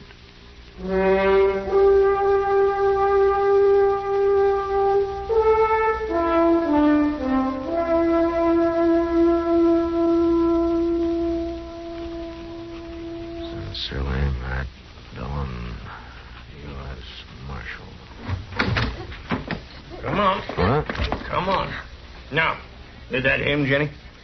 Is that the man? Just a minute here. Now, speak Who up. are Jenny. you? Is that the man? That's him. You can let go of her, mister. Now, what's your name? Judd Barton. Now, my woman says you was the one who was out to my place last night. I seen the horse tracks. You live north of town, just past Little Creek? That's my place. Now, I don't allow nobody coming around my woman. It was storming, Barton. I figured your place for a shelter. Well, you sure was wrong about Now, wait a minute. There were two of us there. Didn't she tell you that? You're the one she talked to. Well, that sure didn't do me any good. She didn't let us in. Did you, Miss Barton? No. I didn't let him. I'll tell you. Now, when you wait can a minute, talk. Barton. You ever come out there again, Marshal, I'll kill you. Your badge won't do you no good. I'll kill you sure. I've moved 2 times now just to keep men away from my woman. I ain't aiming to move again. Get out of here, Barton. Now, I warned you. Go on. Get out of here. All right, come along, Jenny.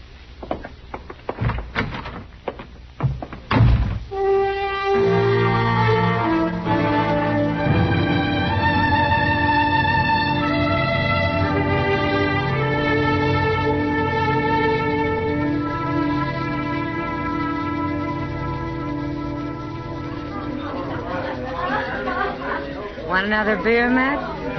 No, thanks, Kitty. I think I'll just sit here for a while.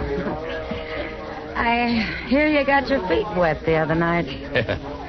What, Chester tell you? Yeah, he was in here, sneezing earlier today. I couldn't get him to take his wet boots off after we got back. Why not? Oh, he said he'd better keep his feet on him to keep him from shrinking. His feet? Next time, I'll let Chester tell his own story. Mr. Dillon?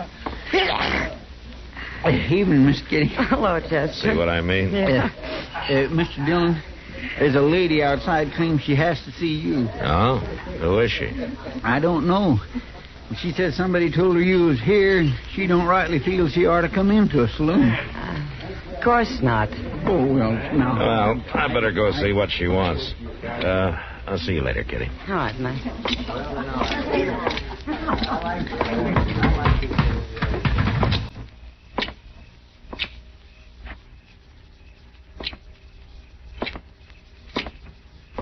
Marshal Dillon. Huh? What? Miss Barton. Jenny, Marshal. Just Jenny. Well, you wanted to see me? I had to see you. You got to help me, Marshal. Oh? Well, where's your husband? He's back at the place. Dead drunk. I don't know how I'd have stood it if he didn't drink himself into a stupor every once and so often. Well, what is it you want me to do, Miss Barton? Jenny. Well, all right.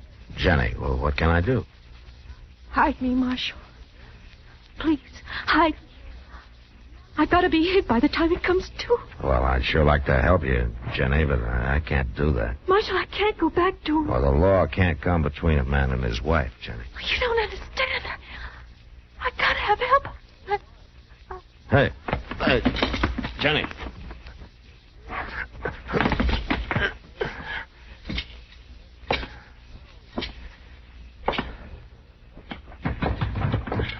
Mr. Dillon, what's the matter? She fainted, Chester.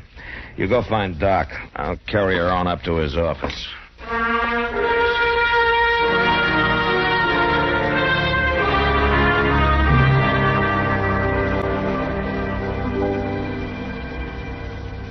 There we are now. You just lie there quietly for a little while. That's it. You'll be all right. I'll be back shortly.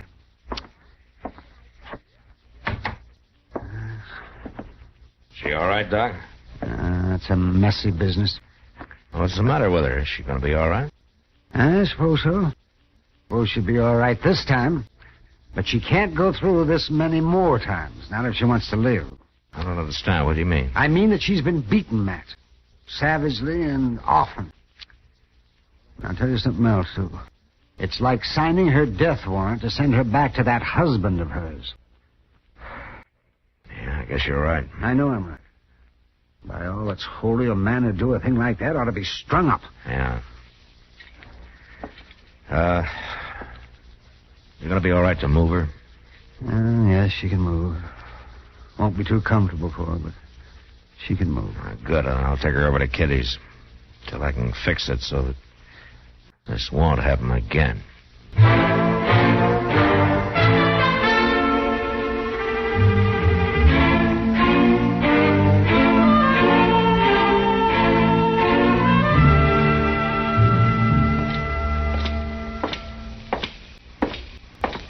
You get her all fixed up, Mr. Dillon? Yeah, Chester, I just left her up in Kitty's room. Doc gave her a powder so that she'd sleep through the night. Oh, my, that poor lady. What kind of a man would do a thing like that? I don't know. And it looks like we're going to get to know him better real soon. Is that him? Dillon! Yeah. Where is she, Dillon? Where you got her? You come to give her another beating? She's my woman. I come for her. I haven't got her, Barton. Oh, you got her, all right. You got her. You're the only one she ever run off to. Now you give her back, Marshal. I'll kill you. Now, you listen to me, Barton. I haven't got her. I don't care much whether you believe me or not, but I haven't got her. I don't But if believe I did you. have her, I wouldn't turn her over to you. You've nearly killed her as it is. That's my business. I'm making it my business. I don't know what kind of a man you think you are, beating a woman like that, and I don't care, but my job is to protect people from the likes of you. I'm going to find her, Dillon. That's the first thing I'm going to do. Then I'm going to kill you. You get out of Dodge, Barton. Now. You just climb on that horse of yours and head on out.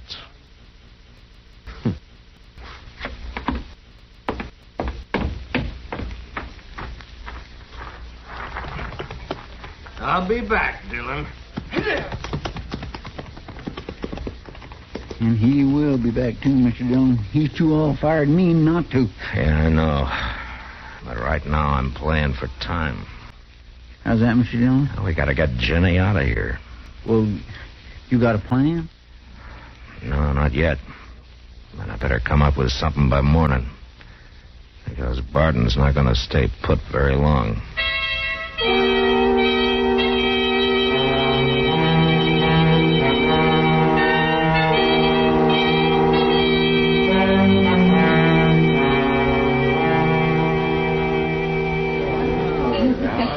Well, yeah, Matt. She's sleeping all right now. It took her a long time to settle down. Too scared, huh? Oh, scared to death. But that's not all. There's something else bothering her, Matt. Something she doesn't want to talk about. Oh, what is it? Well, I'm not sure. But she acts sort of ashamed about something. She's got nothing to be ashamed about. Well, of course not. Anyway, she's pretty desperate to get out of Dodge. Yeah. She, mention any place that she could go? Well, she talked about her brother. Oh? Said he'd always take her in no matter what. Oh, where does he live, you know? Yeah, north of here. Off the stage line someplace. 30, 40 miles away, I think. Well, that's the thing to do, then. But, Matt, the stage is one thing Barton's sure to watch. Can you get her ready in the morning? Oh, sure, but isn't that risky? She took a chance coming here, Kitty. She'll have to take a chance getting to her brother.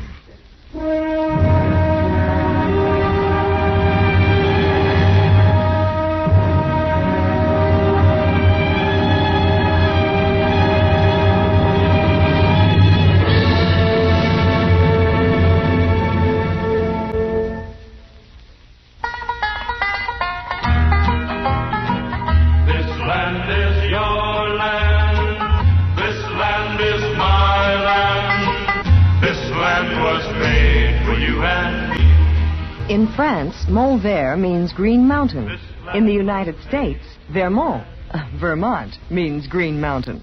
The similarity is purely intentional, for the mountainous state of Vermont was originally settled by the French.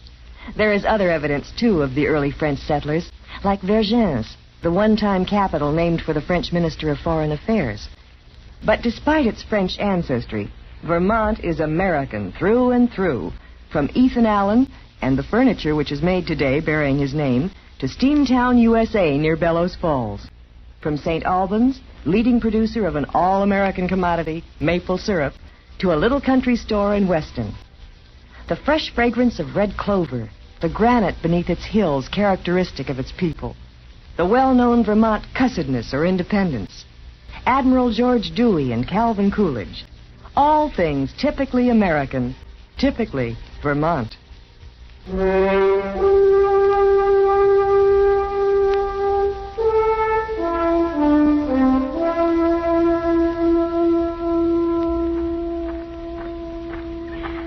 Driver, how soon are we leaving? Any minute now, ma'am. Oh, good. That's good. Oh, will you please watch the way you handle that case? Sure thing, ma'am. You've got it upside down. Oh, I'm sorry. Well, now, we'll fix that, and I'll set it right up there on top. No, I want it in the stage with me. Do you hear? Yeah, I guess that'll be all right, ma'am. You're not full up.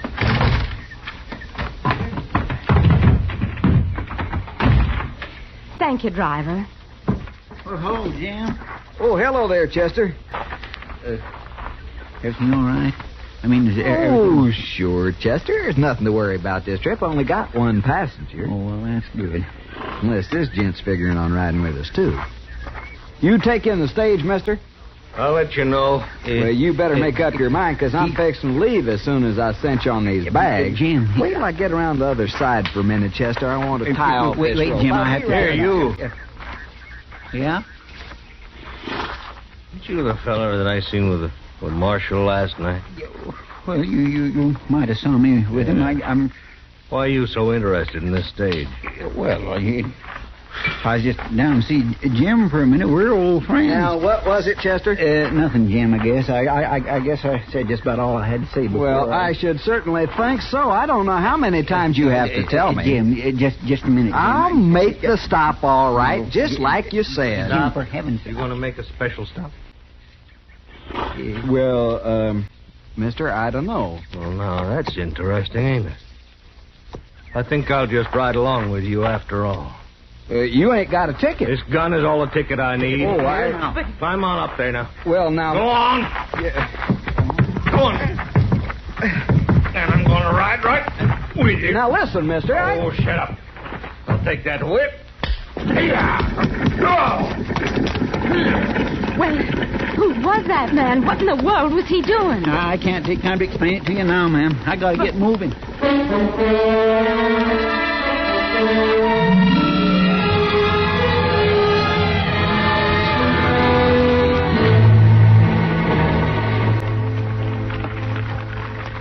Now, when we get there, Jenny, you climb out and onto the stage as fast as you can, huh? I'll try, Marshal. I'll watch until you've gotten safely away. I sure am beholden to you for what you're doing. That's all right. Everybody needs a little help once in a while. Now, there's the stage road. We'll pull over into these cottonwoods and wait. Yeah,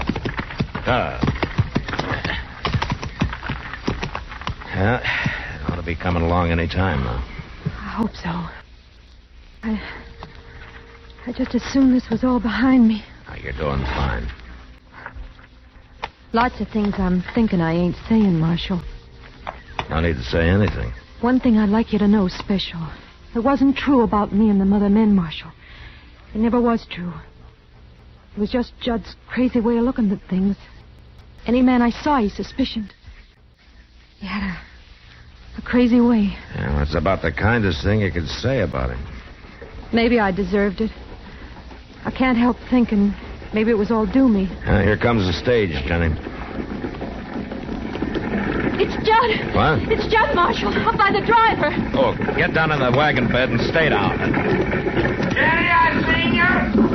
I seen you there, Jenny. I know you got it right there in that wagon, Marshal. And now I'm going to kill you. Don't do it. Pardon? No!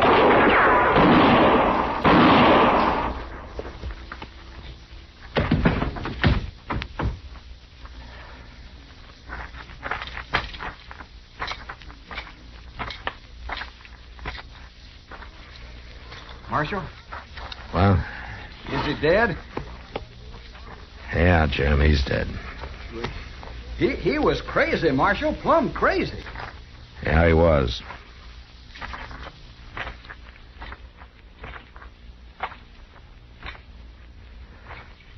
I'm sorry I had to kill him, Jenny. I don't think anything short of that would have stopped him, Marshal. He was full of hate. You must have seen something in him once, so to marry him. No, Marshal. Judd never married me. He just cleaned me. Well, why didn't you speak up, Jenny? Folks could have helped you knowing that and saved you a lot of hurt. It was a shame. I couldn't face the shame of telling folks I was living that way. It was easier taking the beatings. Yes, Marshal, it was.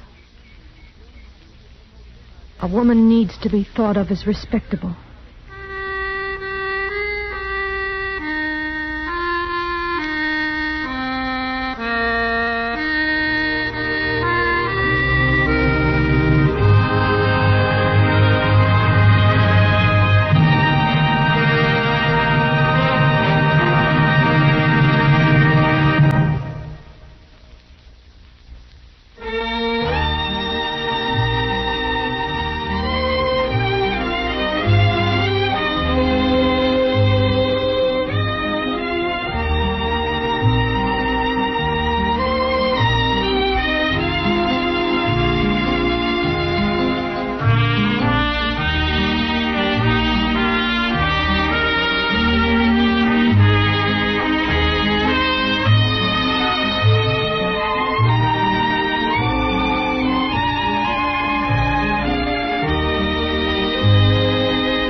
Gunsmoke. Produced and directed by Norman MacDonald.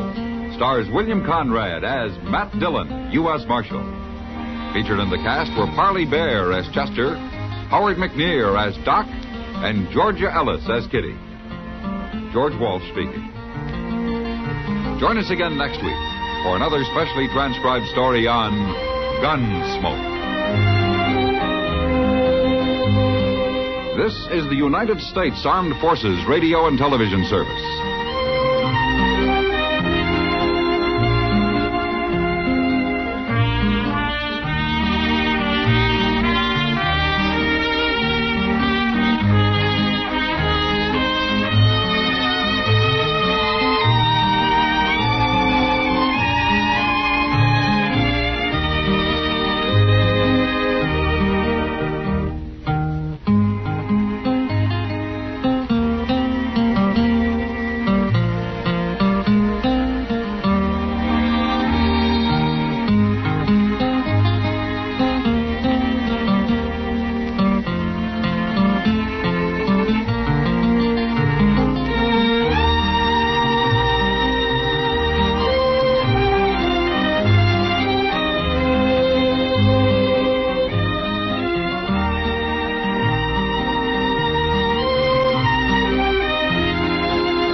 Around Dodge City and in the territory on West, there's just one way to handle the killers and the spoilers, and that's with a U.S. Marshal and the smell of gun smoke.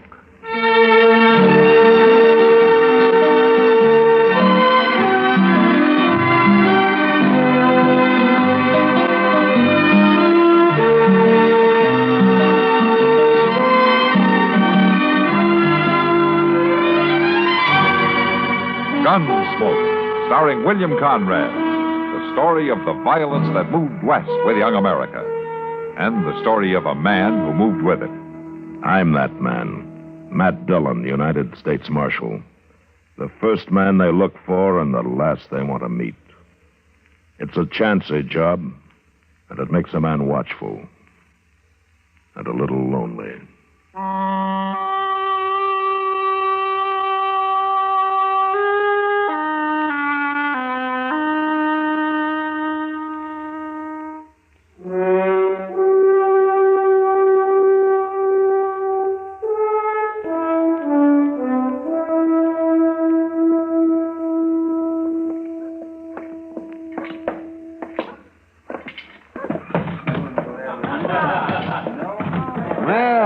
Look who's in town tonight, Matt. Huh? Over at the bar there. Oh, yeah, I see him. Doc, Marshal, step up. I'll buy you a drink. No, thanks, Seibert. Something wrong with my money? Seibert, the only thing wrong with your money is it belongs to you. Oh, now, Doc, that's no way to be when I'm celebrating my new contract. Oh, what contract? The cavalry. I deliver the first consignment of horses next week. And what's the cavalry going to do with those stringy, wild renegades of yours? Renegades? Now, you don't figure on breaking those horses, do you? You're not good enough to do it yourself, and no rider in this territory will work for you. I'll find somebody. I'll do it fast, Seibert, and then get out of town. All right, Marshal. Sure. Yeah. You know, Matt, it makes me ashamed of myself the way I feel about that man. But I just can't help it. Yeah, I feel the same way, Doc. Matt? Yeah, Kitty. Come on over here to the window. No? Yeah, I want you to see something. What is it? Look out there. See those two boys? Yeah, what about them? Did you ever see them before? No, I don't think so. Well, I've been watching them. They act real lost. Maybe we better go see. Yeah. Come on.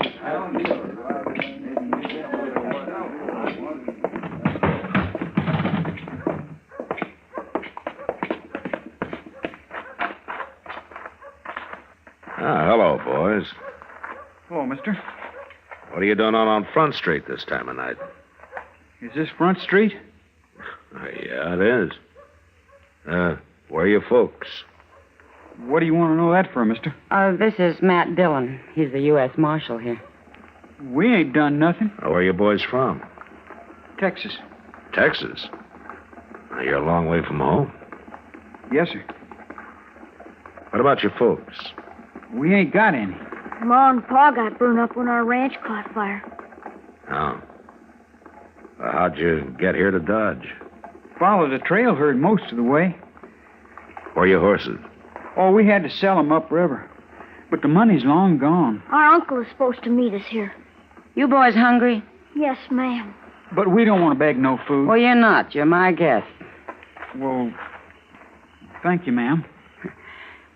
Say, Matt. Yeah? Why not have Chester take him down to the livery stable later? Moss Grimmy can use the help, and they can earn their meals and get a place to stay. That's a good idea. You boys know anything about horses? Yes, sir, a lot. Well, come on inside. We'll see about that food. You go on, boys. I'll be with you in a minute, huh?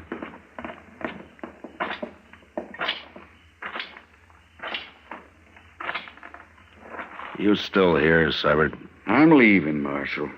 Last thing I want is trouble.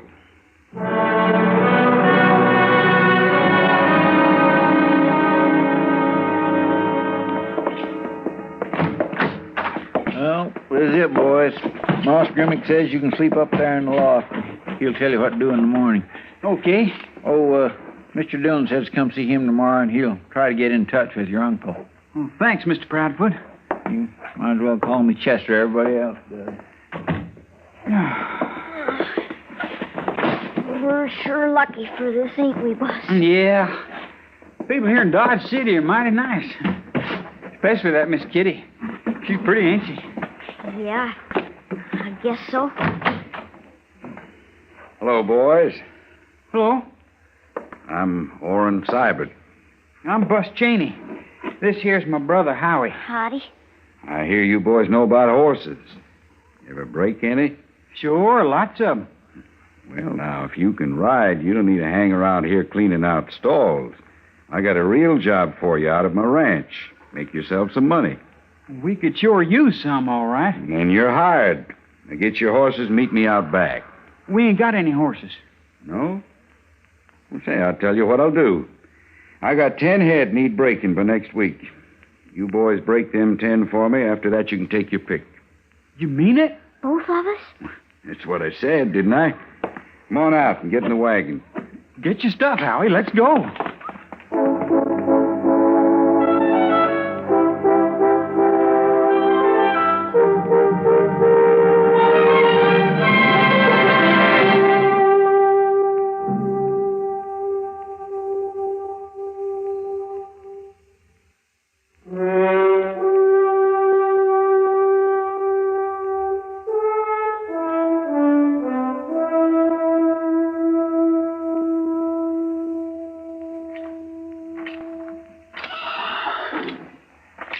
Morning, Moss. Oh, morning, Marshal. Nice day. Yeah, it'll get hot. Well, how are your new helpers working out? What helpers? The Cheney brothers, those 2 boys that Chester brought down here last night.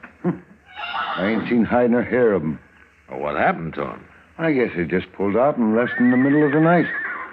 That doesn't seem right. They talk like good, straight boys, Moss. Anything turn up missing? No. I got that telegraph sent off, Mr. Jones. Oh, thanks, Chester. But the way things look, we won't need it. The boys pulled out during the night. They did? Well, that's funny. When I left them here, they was so dog tired they was near asleep on their feet. They seemed mighty grateful for everything, too. You can never tell about footloose youngsters like that, Chester. Well, they're gone. There's nothing we can do about it. Let's get back to the office, Chester. We'll see you, Moss. Good. Long, Marshal. Bye, Moss. Dang, this Kitty's sure going to be disappointed. She took a real liking to them boys. Me too. Yeah, me too.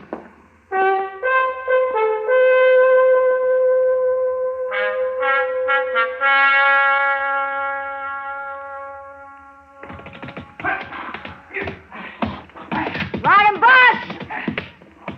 Stick with him, boss! Atta boy! He's running!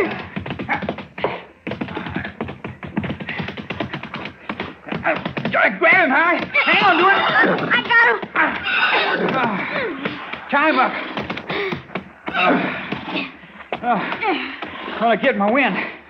I'll take him around again. Oh, that was awful good riding, boss. Oh! Does your leg hurt you much? Pretty much. But I guess I'm getting used to it after 5 days of this. Anyway, that's number 7. Only 3 more to go. We'll make it. But that big stallion's going to be tough. Hey, you. Yes. Yes, Mr. Sabbath? Go on up to the house. I want you to take the wagon into town. Me too? No. You stay. I don't you do any riding while I'm going, Howie. Oh, boss, I can Now, you leave them broncs alone, you hear? You just do chores till I get back. Oh. I'll get busy now. I won't be gone long. You just put some feed down. All right, boss.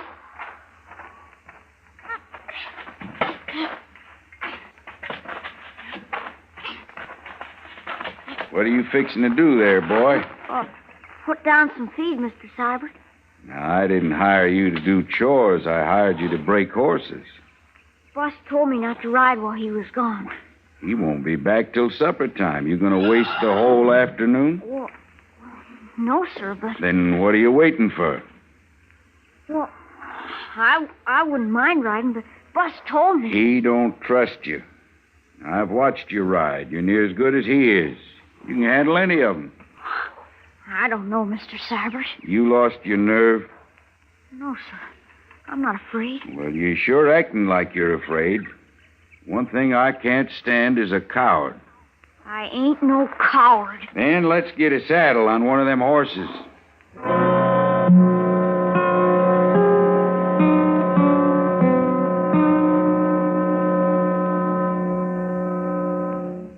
Another visit with Joe and Daphne Forsythe. Joe, Uh-huh. do you think we can afford a vacation this year? Well, I don't know. Let's see. The car could stand some work. Then there's that chair we've been meaning to buy, and I guess we could always cash in a...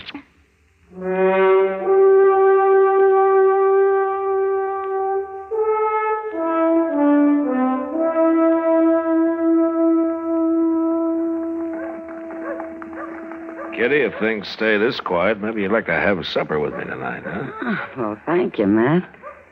I was afraid I'd have to sit and watch Sam Noonan polish the bar all night.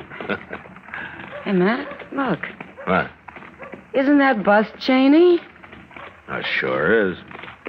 Hey, Bus. Oh, there. Hello, Marshal Dillon, Miss Kitty. Well, we didn't think we'd ever see you again. Where have you been? We've been working. You're all crippled up. We're breaking horses for Mr. Seibert. Seibert? You know him, Marshal? Yeah. Say, did he come to the livery stable that night and hire you boys? Yes, sir. I should have figured that. Now, what kind of a bad deal did he give you? Oh, he gave us a real good deal, Marshal Dillon. We break 10 head for him, and he's going to give me and my brother each a horse. We can take our pick. How near finished are you? Only got 3 more to go. And how long has your leg been like that? 5 days. You have Doc take a look at that, young man. Well, I got to send a telegram for Mr. Seibert and pick up some things at the store. Then maybe I will. Boss, I'm not going to stop you from going back to your job, but Orrin Seibert's no good. He'll try to weasel out of your deal some way. Mr. Dillon, we better get... Oh, my. Hello, Chester. What is it, Chester? We got to find Doc right away. A fellow just rode in and told me. Told you what? Well, he was passing Seibert's place, and there's somebody hurt real bad out there. Who? Oh, Bus.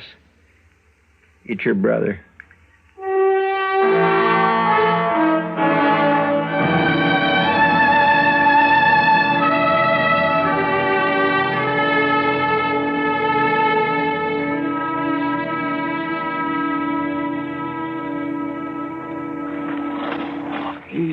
Easy now.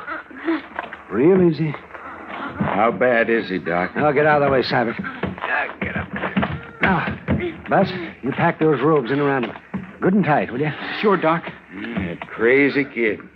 Said he was anxious to ride, but I never figured he'd take on that big stallion. Crazy fool You've kid. done enough talking, Seibert. Now shut up. Matt, we're ready. Yeah. It's his spine, Matt. You understand? Yeah, Doc, I'll drive slow.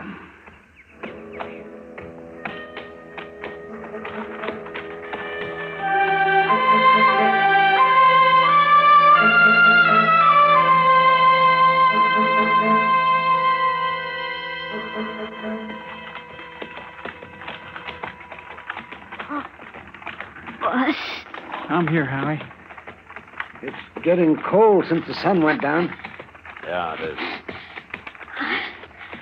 I ain't no coward. Am I, Bus? Coward? Of course you ain't. Who says so? Mr. Seibert said... Bus... I ain't no coward. Doc, come back here. Keep driving, Matt. Here, let me... Oh, dear. Matt, no need to hold them in now. Give them their head.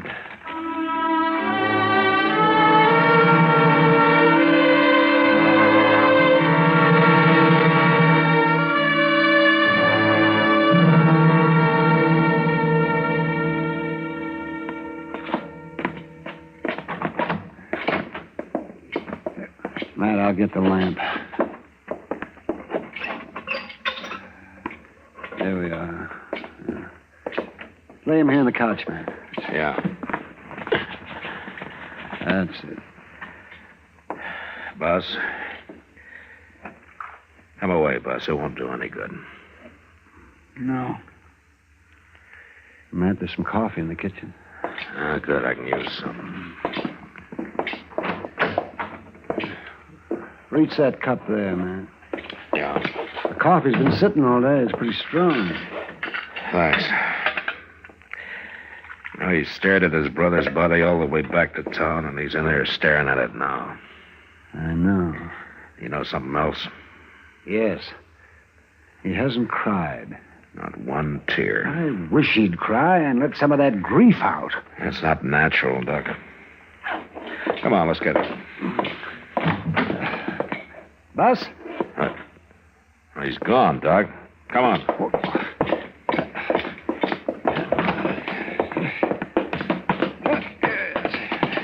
That boy's in no condition to be by himself. Well, he couldn't have gotten very far, Doc. I don't see him. No, it didn't. What was that? Sounded like it came from back of the livery stable.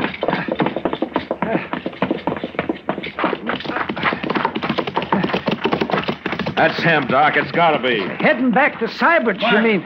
Marshal, is that you? Moss? Marshal, somebody just broke into the stable. Made off with a horse. Yeah, we heard it. That gun I kept behind the office door, it's gone, too. Come on, Doc. You know who it was? Yeah, Moss, I know. I'll get him.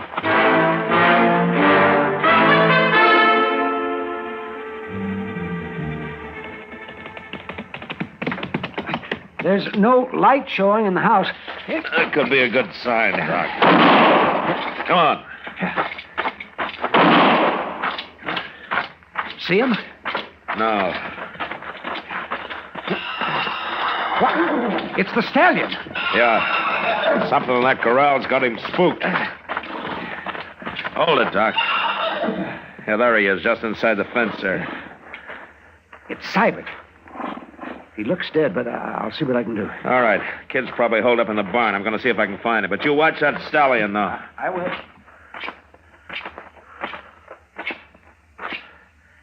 Boss. It's Matt Dillon.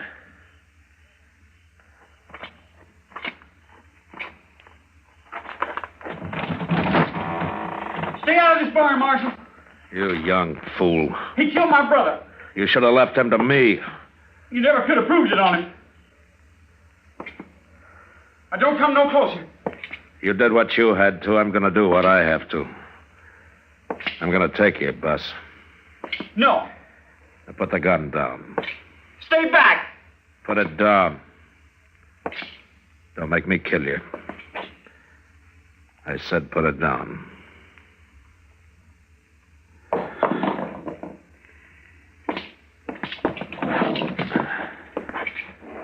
What'll happen to me now? I don't know, Bus.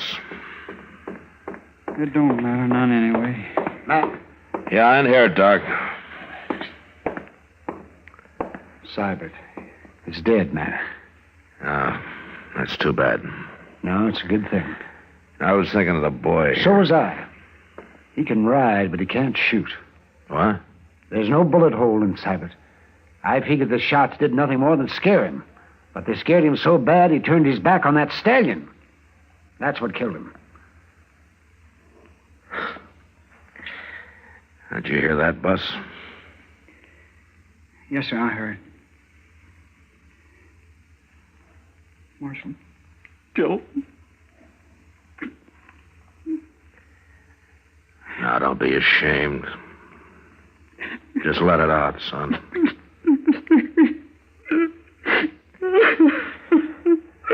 Come on, Doc. Come on.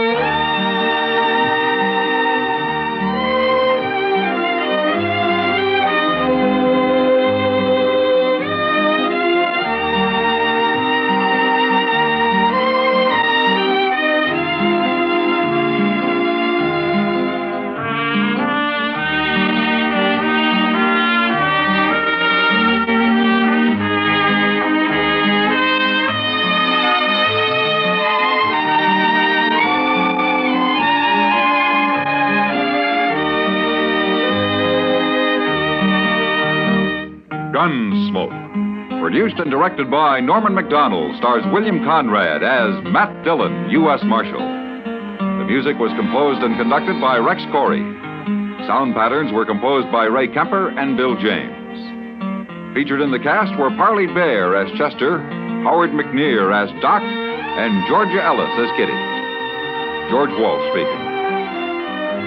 Join us again next week for another story of the western frontier of America in the 1870s on Gunsmoke.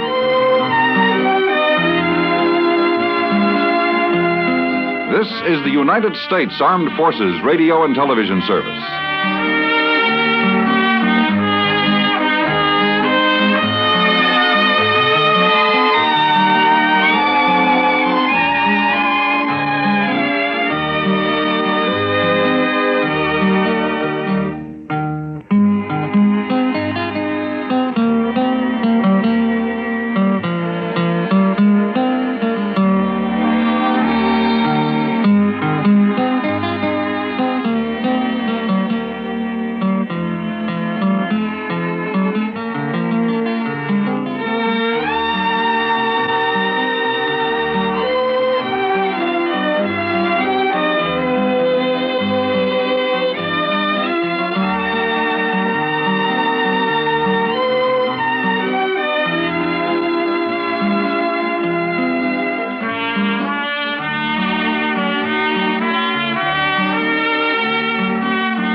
Gunsmoke, brought to you by Chesterfield. Chesterfield packs more pleasure because it's more perfectly packed, thanks to Accuray. They satisfy the most. Around Dodge City and in the territory on West, there's just one way to handle the killers and the spoilers, and that's with a U.S. Marshal and the smell of gun smoke.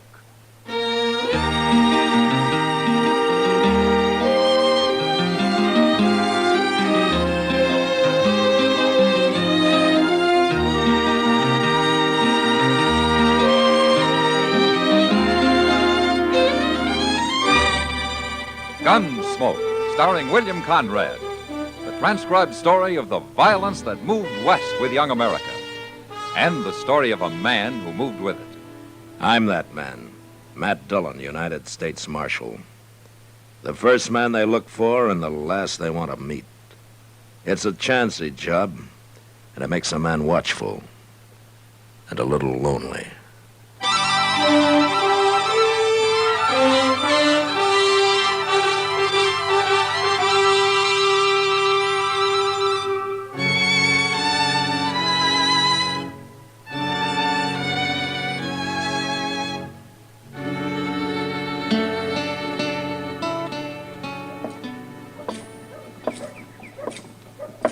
Oh, morning, Kitty.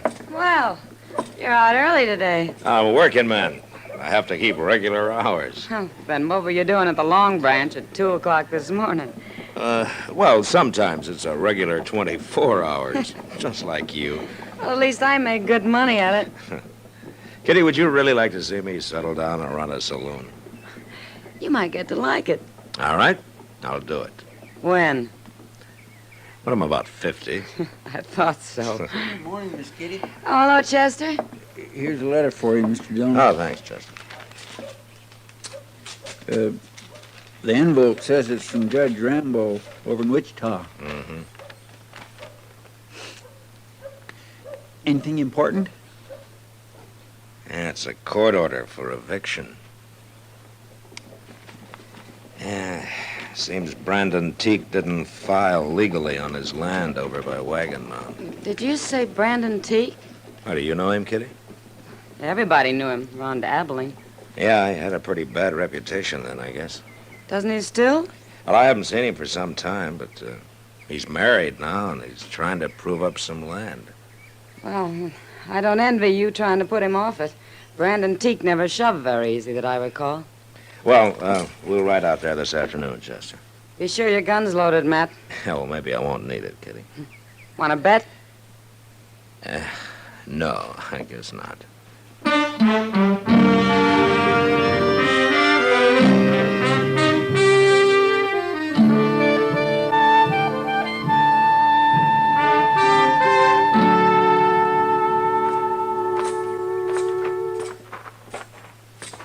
You ask me, Teek's gone and build himself a mighty nice place out here, Mr. Dillon. Yeah, he's doing fine.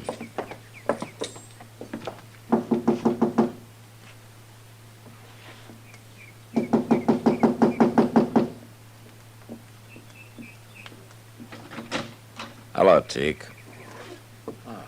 Hello, Marshal. Chester? All right, Teek. What brings you out this way?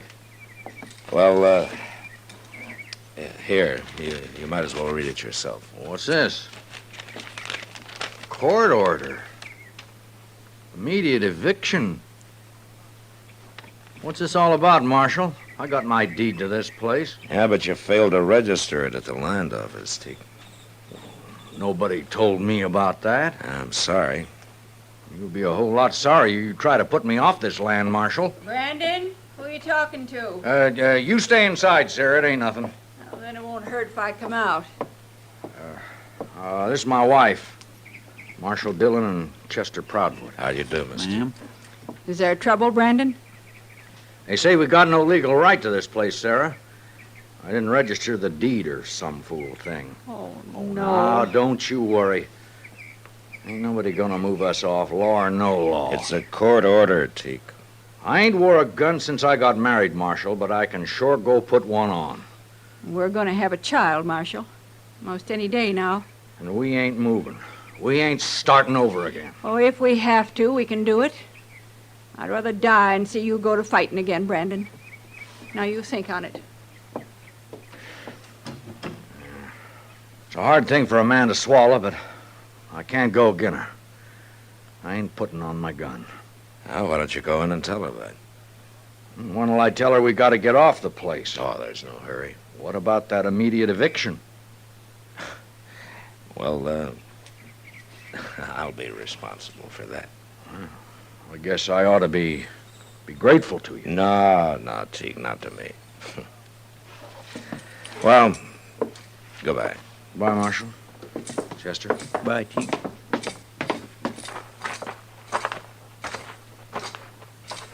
When are you going to put him off, Mr. Dillon? I'm going over to Wichita, Chester. I'll find out there.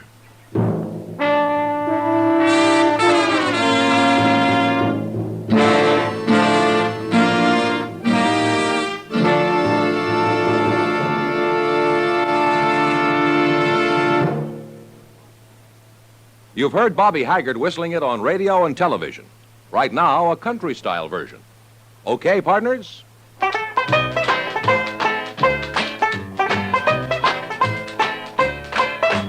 Packs more pleasure, packs more pleasure. Chesterfield packs more pleasure because Chesterfield's more perfectly packed.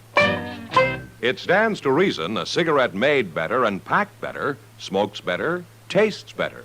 And Chesterfield is more perfectly packed by Accuray. This electronic miracle removes human error in cigarette manufacture. So Accuray Chesterfield is firm and pleasing to the lips, mild yet deeply satisfying. Yes, Chesterfield gives you something no other cigarette can give you. Chesterfield packs more pleasure because Chesterfield's more perfectly packed. To the touch, to the taste, Chesterfield packs more pleasure because it's more perfectly packed by Chesterfield. Mild, yet they satisfy the most.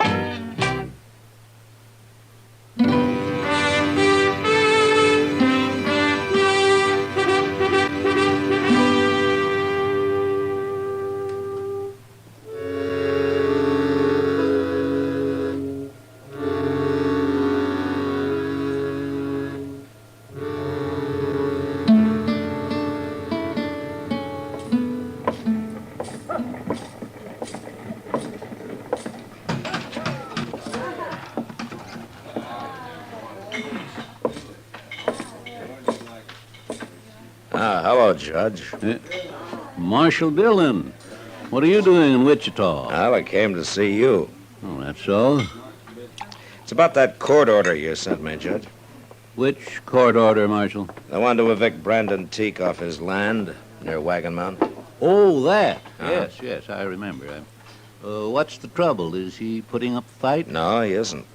Well, he sure must have changed. I remember Teak around here. He was a wild one. Well, he's married now, Judge.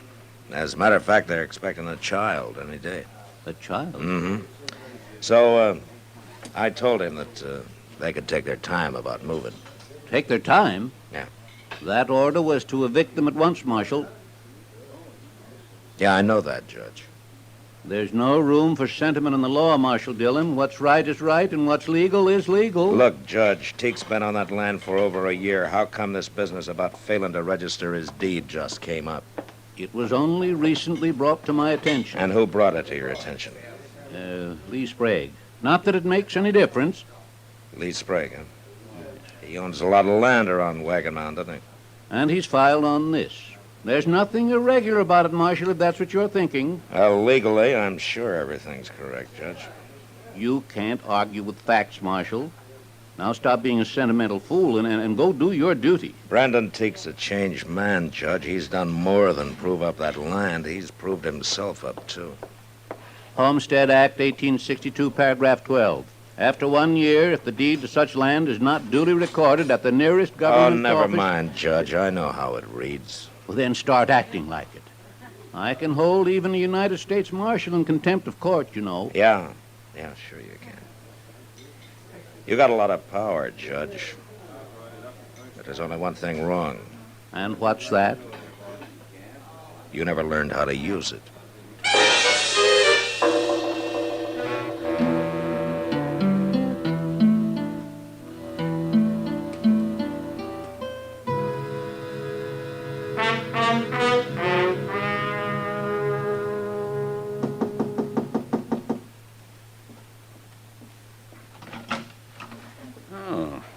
Marshal Dillon. I want to talk to you, Sprague. Come in. Thank you. How'd you know I was in Dodge today? I found out. It's about Brandon Teek, Sprague. Something wrong? No, not legally. Judge Rambo made that pretty clear.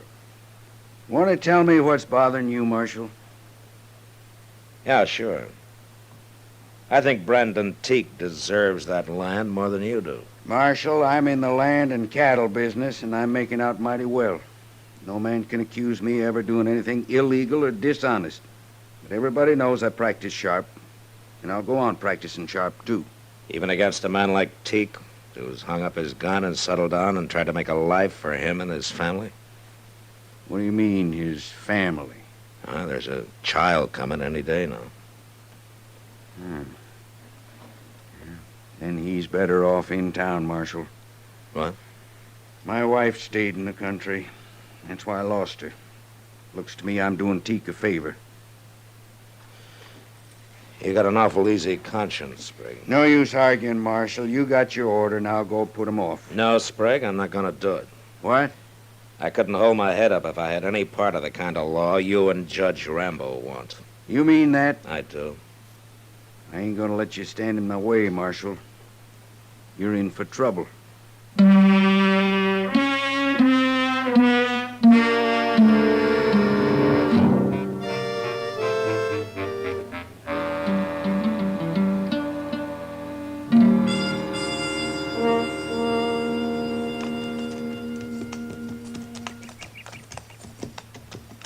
It's Brandon Teek and his missus both talking to that fellow, Mr. Dillon.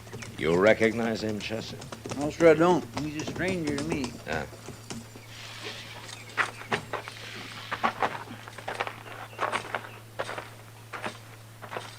Looks like they're all head up over something, don't it? Yeah. Miss Teek hadn't ought to be standing out in the heat of the day this We'll way. let Marshal Dillon settle this, Haley. He's got nothing to do with it no more. Man, How to do, Marshal? what's the trouble here, Teek? You told me there was no hurry about our leaving, Marshal. Wait a minute. Where'd you get that badge, mister? Who are you? I'm Jim Haley, Marshal. Deputy Sheriff from Wichita. Wichita? Well, how'd you get here? I took the Santa Fe to Dodge, then I rented me a horse. Answer me, Haley. Judge Rambo sent me. I guess he felt the law needed a little enforcing down this way. He's got a court order, Marshal, just like the one you had. It's plumb legal. And I want you people to pack up and be out of here by tomorrow. Just a minute, Haley. I can take care of him, Marshal. No, Brandon, there'll be no fighting. Now, Sarah, You ain't gonna do nothing except move, Teak, and right now. No. Woman, you let go my arm! Sarah!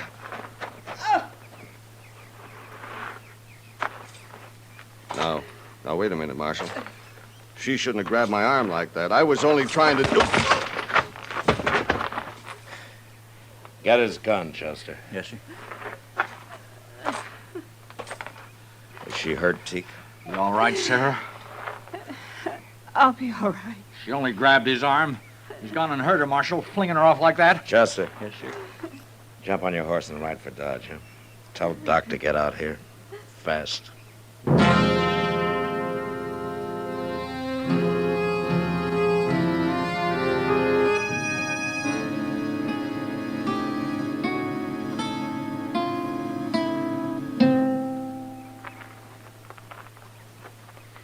Ain't Doc never coming out of that house?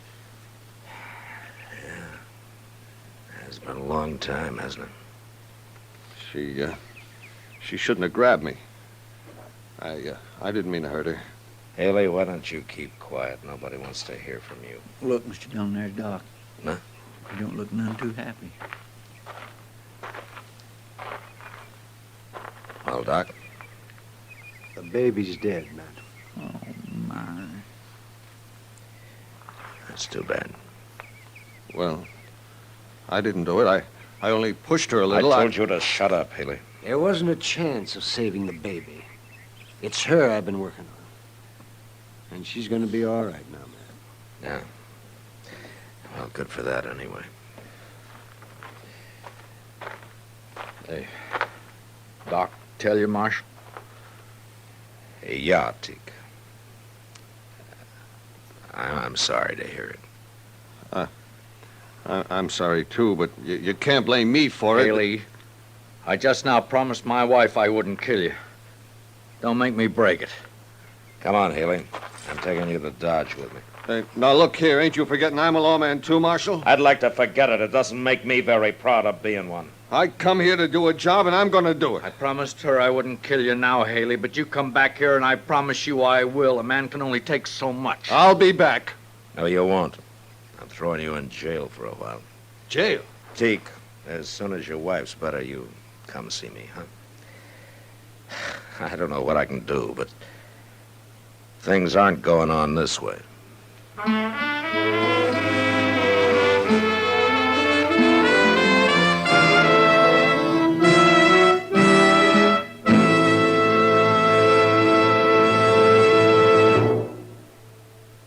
Where are you listening to Gunsmoke? In your kitchen? Getting ready for Sunday supper? Maybe in your living room, relaxing? Or out driving? Say, be sure and watch the road. But remember, there's pleasure ahead when you smoke Chesterfield. When you satisfy yourself with Chesterfield's better taste and mildness. It stands to reason. A cigarette made better and packed better smokes better, tastes better. And Chesterfield is more perfectly packed by Accuray. This electronic miracle removes human error in cigarette manufacture. So Accuray Chesterfield is firm and pleasing to the lips, mild, yet deeply satisfying. Yes, Chesterfield gives you something no other cigarette can give you. Chesterfield packs more pleasure because Chesterfield's more perfectly packed. To the touch, to the taste, Chesterfield packs more pleasure because it's more perfectly packed. By Chesterfield, mild, yet they satisfy the most.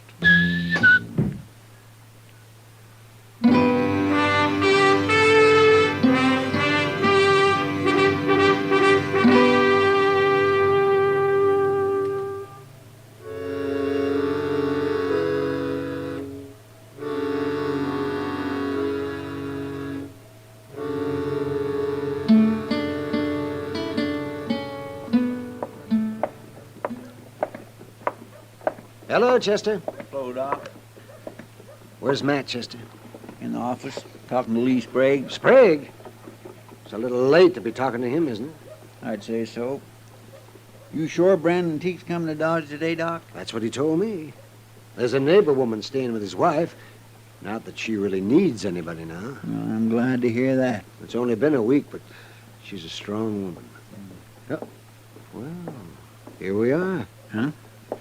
Yeah, oh, my golly, he did come. Hello, Doc. Chester. Oh, hello, Teague. How's the patient? She's pretty good, Doc. Being awful brave about it, but I know how she feels. Only time will cure that. I guess so. Mr. Dillon's in the office, Teague. He wanted you to go right on in when you got here. Okay. Oh, hello, Teague. Come on in. You know Lee Sprague? Yeah, I know him. Hello, Teague. Sprague and I were over at the land office this morning. I think we got everything straightened out. What do you mean?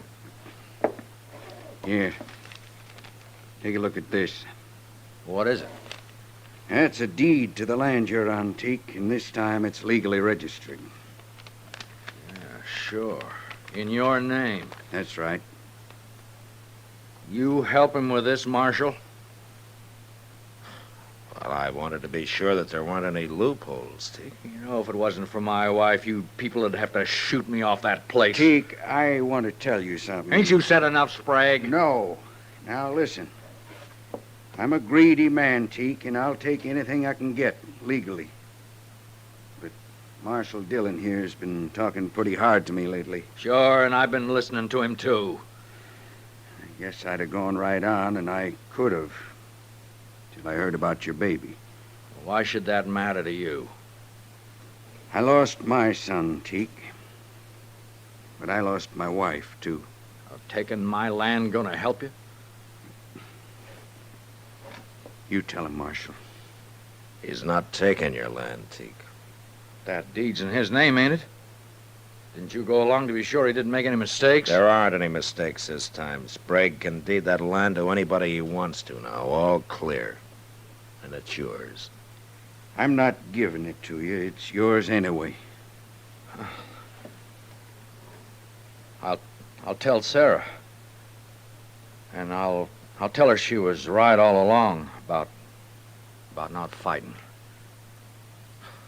Yeah. Well, what about you, Marshal? Ain't there going to be trouble you jailing a deputy sheriff? Well, as soon as he gets back to Wichita, I suppose there might be some trouble, yeah. But don't you worry about that, Teague. I've always wanted to see California anyway.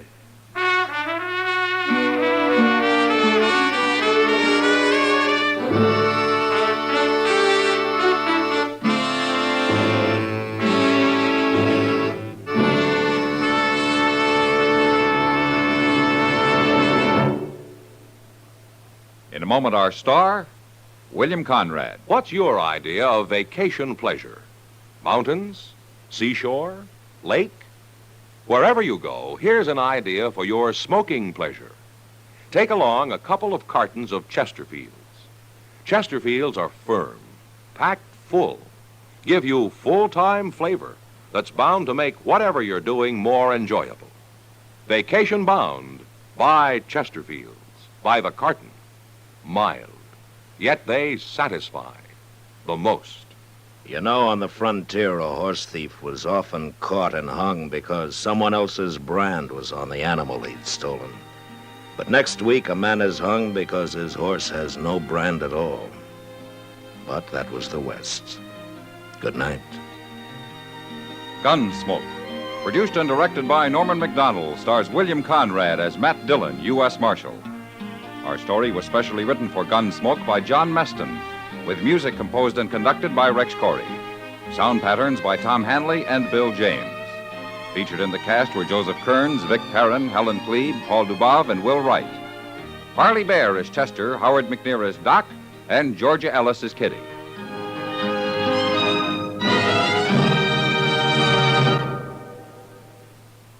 Live modern. Smoke L&M. Live modern. Change to L&M. Only with L&M. can you enjoy the full, exciting flavor of today's finest tobaccos through the modern miracle of the pure white Miracle Tip. So light up, free up, let your taste come alive. Live modern. Smoke L&M. Live modern. Change to L&M. Join us again next week for another specially transcribed story on Gunsmoke.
Around Dodge City and in the territory on west, there's just one way to handle the killers and the spoilers, and that's with a U.S. Marshal and the smell of gun smoke.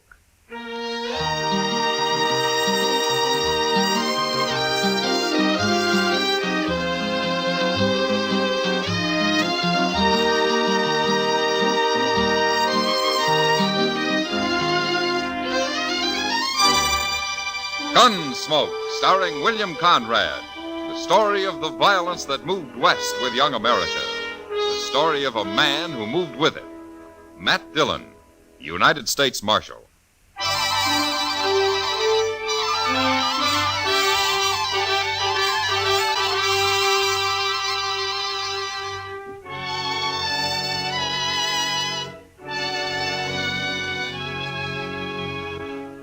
The first time I saw Lena wave, I should have resigned my job and gone to Texas on the fastest horse I could find. Handling a man is one thing, but trying to handle a woman is another. Especially when she weighs some 200 pounds and is muscled like a mule and twice as ornery. Lena came to Dodge on a great draft horse with dark circles around its eyes. And she was leading an old jack mule that carried her boyfriend, Emmett Fitzgerald. And Emmett was a tired, pigeon-breasted little fellow with a green look in his face. They weren't a very handsome pair, but we were mightily impressed by him the day they rode up Front Street. I swear, Mr. Dillon, that woman must wear leather underwear. I don't know why she's leading his mule. The man doesn't look stout enough to run away if he wanted to. My, I'd sure hate to have her on my tail. Well, she's wearing a 6-gun and built like a buffalo. She sure isn't the gentlest looking woman I ever saw. Oh, that poor little man, Mr. Dillon. He somehow gives me the feeling he's being carried around in a bird cage. Now, quiet, Chester. They'll hear you. Yes, sir. Oh, I never thought we'd make it, Lena. You mean you never thought you'd make it? Get off that mule. Sure, Lena. Here. I'll help you tie him up, Lena. Ow! You stepped on my foot. I'm sorry. Lena. That'll learn you to be a gentleman. You up there. Stop that.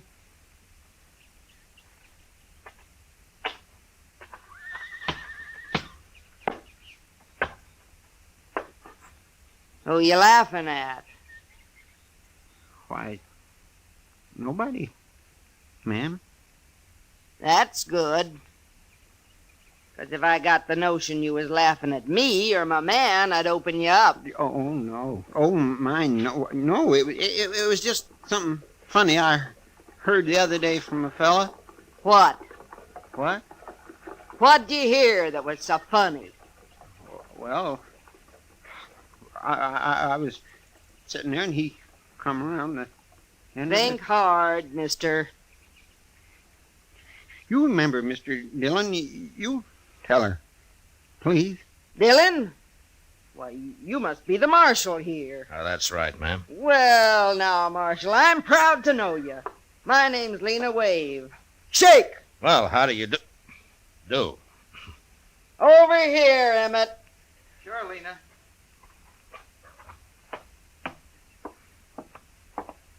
Marshal, it's yours, Emmett Fitzgerald. Emmett? Glad to know you, Marshal. Emmett's a gambling man. Oh, is that so?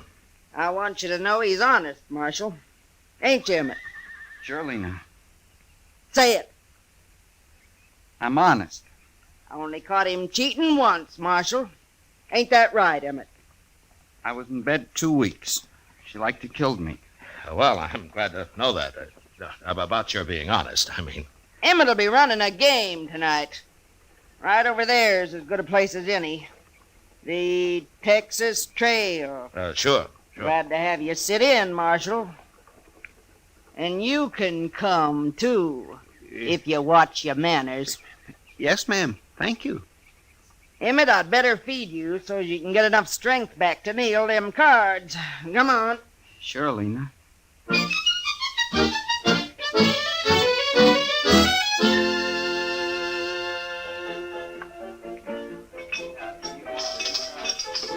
Chester's been in that game over there for 2 hours, Matt. He must be losing. Well, he usually does, Kitty. How anybody could concentrate with Lena hulking around, I don't know. She does keep an eye on things, doesn't she? You know, Matt, I feel kind of sorry for her. Oh, she can take care of herself. What isn't that? She's being so big and not very pretty.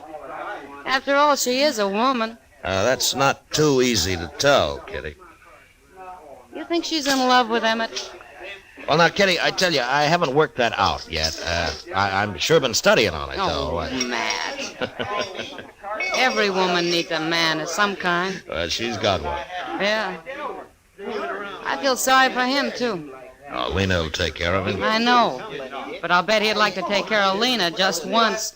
After all, he's human. I tell you, that is not my hand. I had 3 aces. You accuse Emmett of cheating, and I'll shoot you dead. Excuse me, Kitty. I better go fish Chester out of that. That Emmett was dealing, wasn't he? I'll blow a hole in you, mister. Right now. All right, hold it, Lena. She's about to shoot me, Mr. Dillon. You bet I am. Lena, I don't know what it's like where you came from, but you shoot anybody around here and you're going to go to jail. You'd put a woman in jail? For shooting, I would. For fighting? What? This is what? When I hear he can put me in jail for that, too, now. Now, here.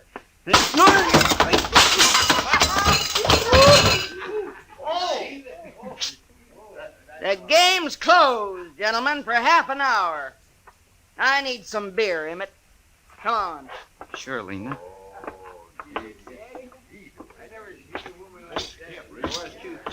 He said, man, I don't care what this thing. Gang up on me like that, it ain't fair. Here, Chester. Let me help you out. Come on. There. Well, are you all right? Why didn't you stop her, Mr. Dillon? She might have killed me. Well, I don't know, Chester. I never fought with a woman. Well, I have, and I don't want no more of it. You can't hit her. What can you do with her? Leave her alone. That's what I'm going to do. You know, Chester, Lena could get to be quite a problem. Well, she ain't going to be my problem. I'm getting out of here.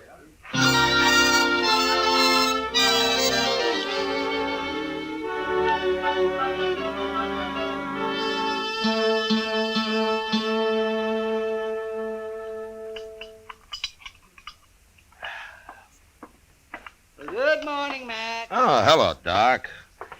Hey, you gonna have some breakfast? Oh, no, I've already eaten. We'll have some coffee, though. Oh, good. They had me up real early this morning. No? Who did? A couple of men Lena Wave got mad at. Huh? She used a bottle on them. Oh, were they hurt bad? Oh, she bloodied them up some. It wasn't real serious, though.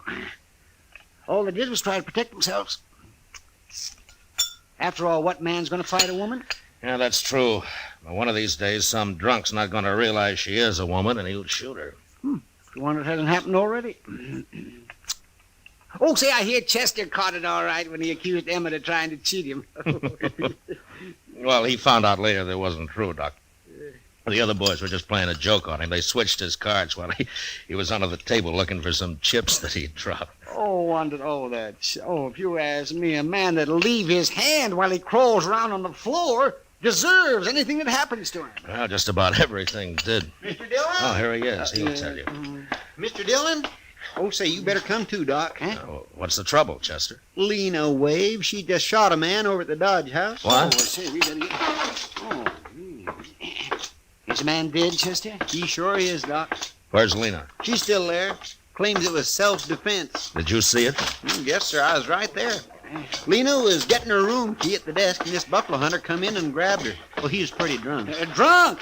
At this hour of the morning he was drunk? Well, I guess he'd been up all night, Doc. Anyhow, he tried to kiss her. He must have been drunk. He got her gun hand behind her back, and then he pushed her up against the desk. Oh, she was swearing at him something terrible. Well, how did she shoot him, Chester?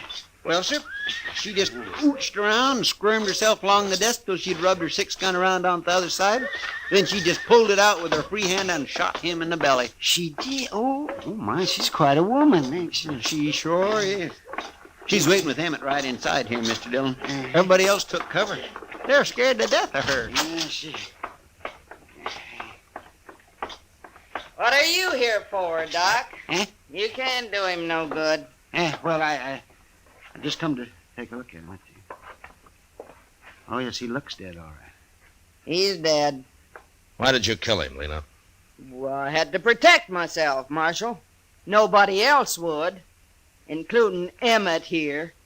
I figured you'd take care of him yourself, Lena. You always do. Sure. But if you was a man, you'd do it for me. Now, Lena, look how big he is. He ain't very big anymore. All it takes is a gun, Emmett. Sure, Lena. There are too many people carrying guns around here already. I'm going to take yours, Lena. What for? I killed him in self-defense. He wasn't even armed, except for that Bowie knife. You're forgetting something, Marshal. What? I'm a woman. So? So? You mean to tell me a woman ain't got the right to protect her virtue in this town? What do you men come to, anyway? Well, yes, she's got a point there. Ain't no judge in the world that wouldn't call it self-defense. No, you're right, Lena. I keep forgetting. You know I'm right. Emmett, we ain't had breakfast yet, and I'm hungry. Come on. Sure, Lena.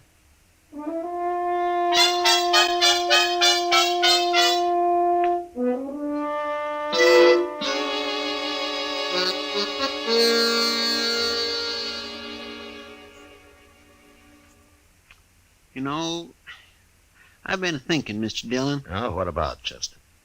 Well, old Lena could have let that fella kiss her this morning. Just a little peck, anyway. Then she wouldn't have had to shoot him. Yeah, she could have. But she didn't. I declare. She's enough to curdle cream.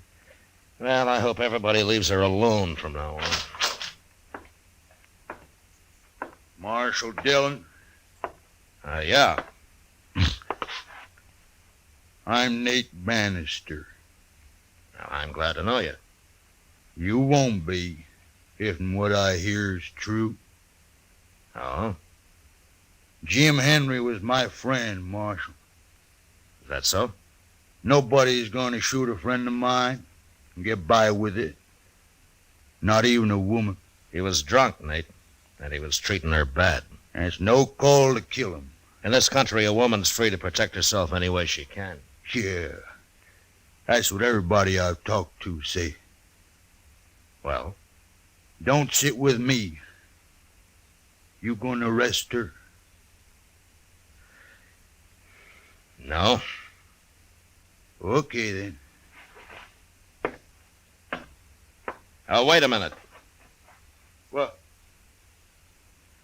Where you going? I'm Marshal. I'm going to kill me a woman.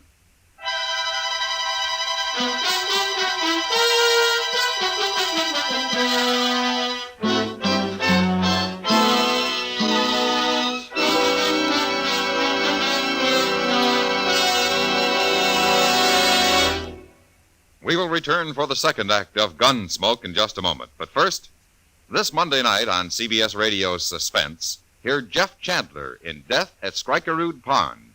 It's an exciting trial in which a young man faces death because of his decisions made as a member of a World War II underground. It's a fascinating study in suspense, and it's yours to hear this Monday night over most of these same stations at the Star's address. Monday, Suspense. Now the second act of Gunsmoke.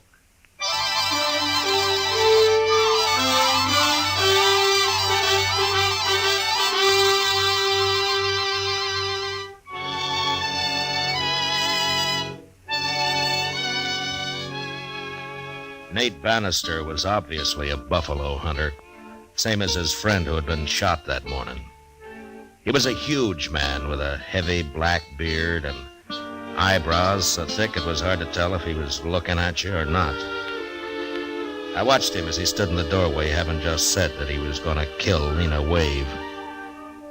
And I realized that a man that primitive was capable of doing anything, even shooting a woman. And I wasn't sure how to stop it, unless I shot him first. The way I was brought up, Marshal, that's what friends is for. If somebody kill you, then they gotta kill them. You do any killing around here, Nate, and you'll be tried for it. Maybe. If you catch me. I'll catch you.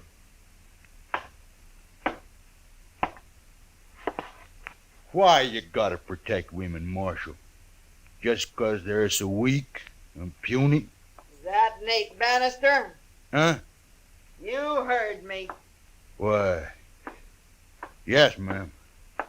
I'm Nate Bannister. Well, they didn't tell me you was so big. Who didn't tell you? How'd you know my name? You've been spreading it around that if the marshal don't arrest me, you'll shoot me. That true? Are you Lena Wade? I am. And if there's gonna be any shooting, I want in on it. Now, wait a minute, Lena. I ain't gonna get bushwhacked by no dirty buffalo hunter, Marshal. Bushwhack? I wouldn't do that to nobody. Especially the lady. Lady? Yes, ma'am. He called me a lady, Marshal. Well, you are, ain't you? Of course I am. Yeah, what's the matter with calling you one? Nothing. I kinda like it. Just 'cause you ain't pale and skinny like an ordinary woman. No. Of course I ain't. Why, I never seen a woman like you nowhere. You're kinda admirable. Listen to him, Marshal. Ain't he a one? Oh, I mean it. I sure do. Oh. I sure do. No, you don't. I'm too big. Too big? Why, you want to be like all them little scrawny women? They can't do nothing. They're no good. They ain't? Oh, no. A real man needs someone, better than that. He does? Of course he does. Like me? Yeah. Like you. What? What? You was gonna shoot me a minute ago. Oh, no. I didn't mean nothing by that. Hey, come on. I'll buy you a beer. We'll talk about it.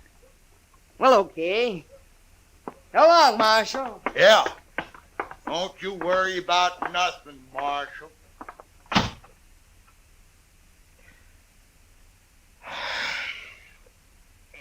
Chester!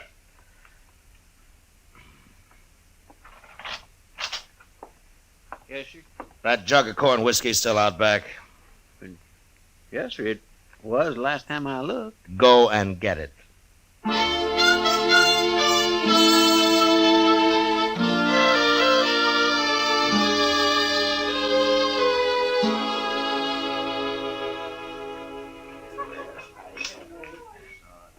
Those two make quite a couple, Matt. Look at them. They've been sitting there most all day. Yeah, pretty shaggy pair of lovebirds, if you ask me. How's Emmett taking all this? Well, he didn't find him till a couple of hours ago. No, what happened? Oh, where is he? Nate ran him off. He probably had done more, but Lena wouldn't let him. You know, Matt, I think underneath she's real fond of that little Emmett. Yeah? She got a strange way of showing it. Women do sometimes. Well, it doesn't matter as long as she keeps out of trouble. She leads quite a life, doesn't she? Shoots a man in the morning and falls for his best friend in the afternoon. She might have shot both of them if Nate hadn't started sweet-talking her. Well, he made her feel like a woman, that's what. Oh, sure. Nothing wrong with that, is there? It probably saved his life. All right, mister.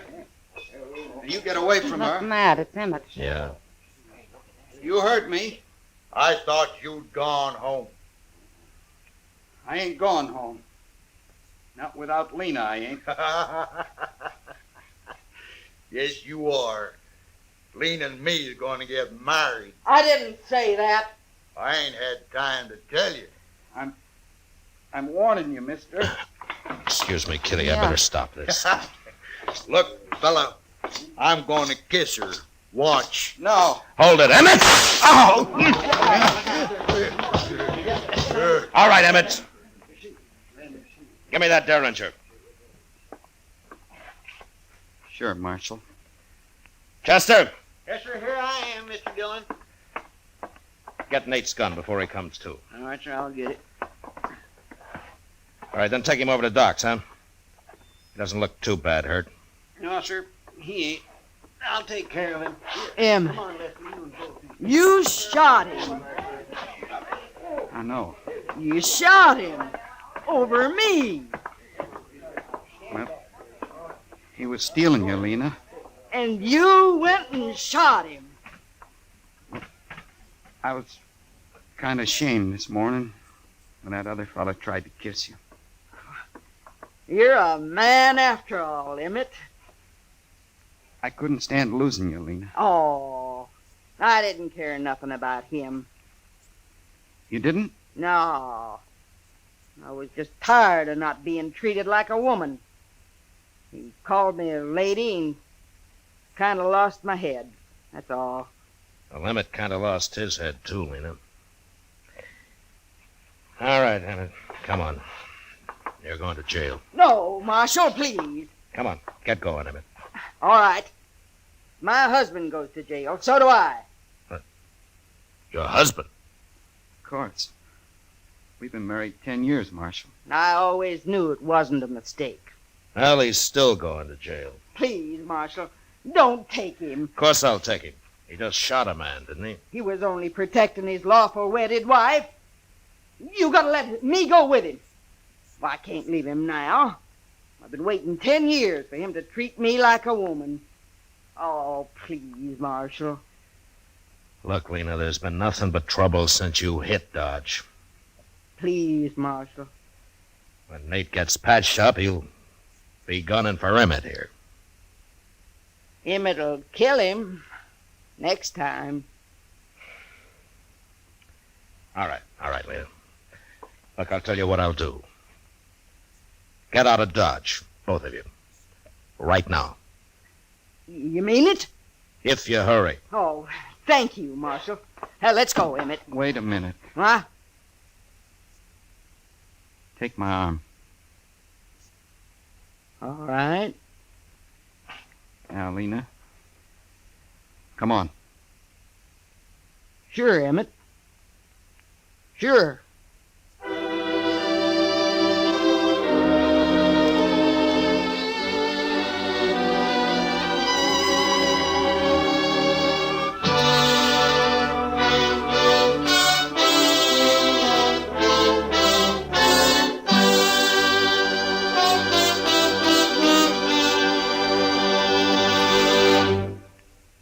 Gunsmoke, under the direction of Norman Macdonald, stars William Conrad as Matt Dillon, U.S. Marshal. Tonight's story was specially written for Gunsmoke by John Meston, with music composed and conducted by Rex Corey. Featured in the cast were Virginia Gregg with Vic Perrin and John Daner. Parley Bear is Chester, Howard McNear is Doc, and Georgia Ellis is Kitty. Gunsmoke has been selected by the Armed Forces Radio Service to be heard by our troops overseas. Join us again next week as Matt Dillon, U.S. Marshal, fights to bring law and order out of the wild violence of the West in Gunsmoke.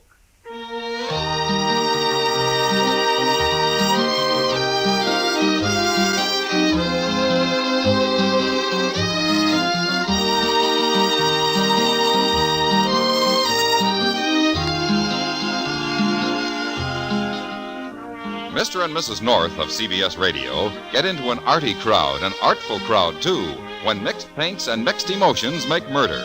Here, collector's item, Ham and Jerry's latest thriller, leading them a merry chase mid works of art before they nab their killer.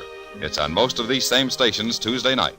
On the same evening, you have a date for thrills with John Lund as yours truly, Johnny Dollar. Don't forget. George Walsh speaking. Eve Arden as our Miss Brooks teaches you how to laugh Sundays on the CBS Radio Network.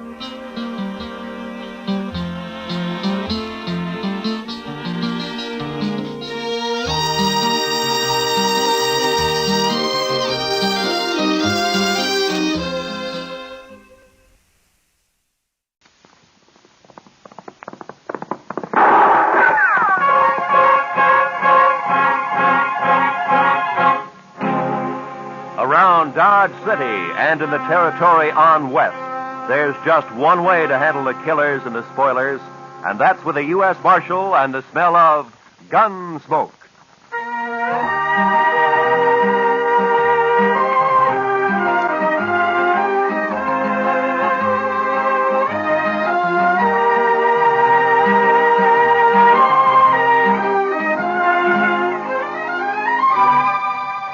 Gunsmoke, starring William Conrad.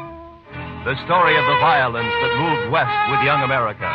The story of a man who moved with it. Matt Dillon, United States Marshal.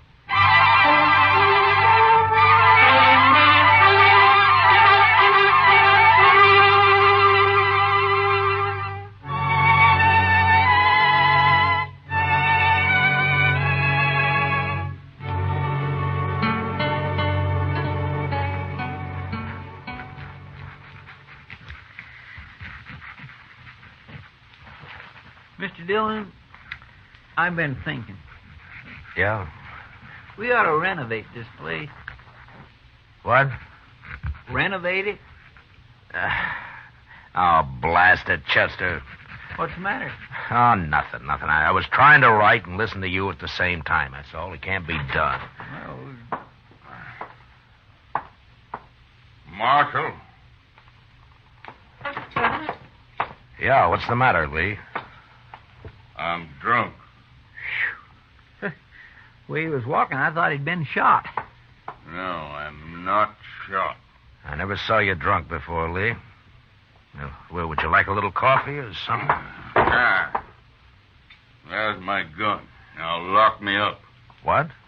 Lock me up, I said. What, you mean you want to sleep in jail here? I do. You keep my gun. Are there any blankets out there, Chester? Well, there's one, Mr. Dillon. No, that's enough. Okay, Lee. Just follow Chester, then. I will. Marshal, I come here to prevent a killing. Oh? I'm drunk enough to want to kill him, and I'm sober enough to know I'm too drunk to kill him. You understand? To kill who, Lee? Jim Salter. That's who. My foreman. Is he in town, too? He is.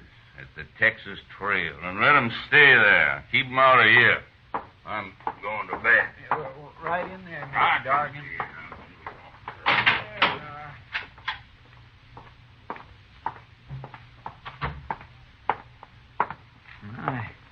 I never saw Mr. Dargan like that before, Mr. Dillon. No. I wonder what he was fighting with Salter about. Maybe Salter started it. Maybe he's drunk, too.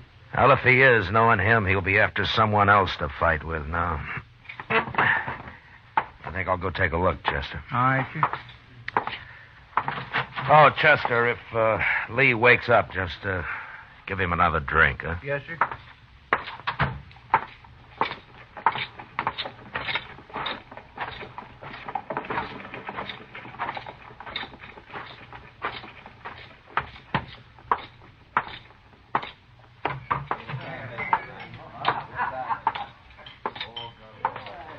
Well, how come you're alone, Kitty?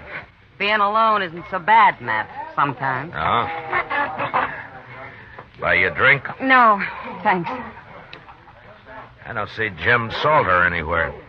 I wouldn't complain about that. Well, then he was here, huh? Sitting right where you are. And he'll be back any minute. How drunk is he, Kitty? Well, he isn't very drunk. It might be an improvement. It'd break his heart to hear you talk like that. If he has one. Here he comes now. Let's ask him. You look sober enough.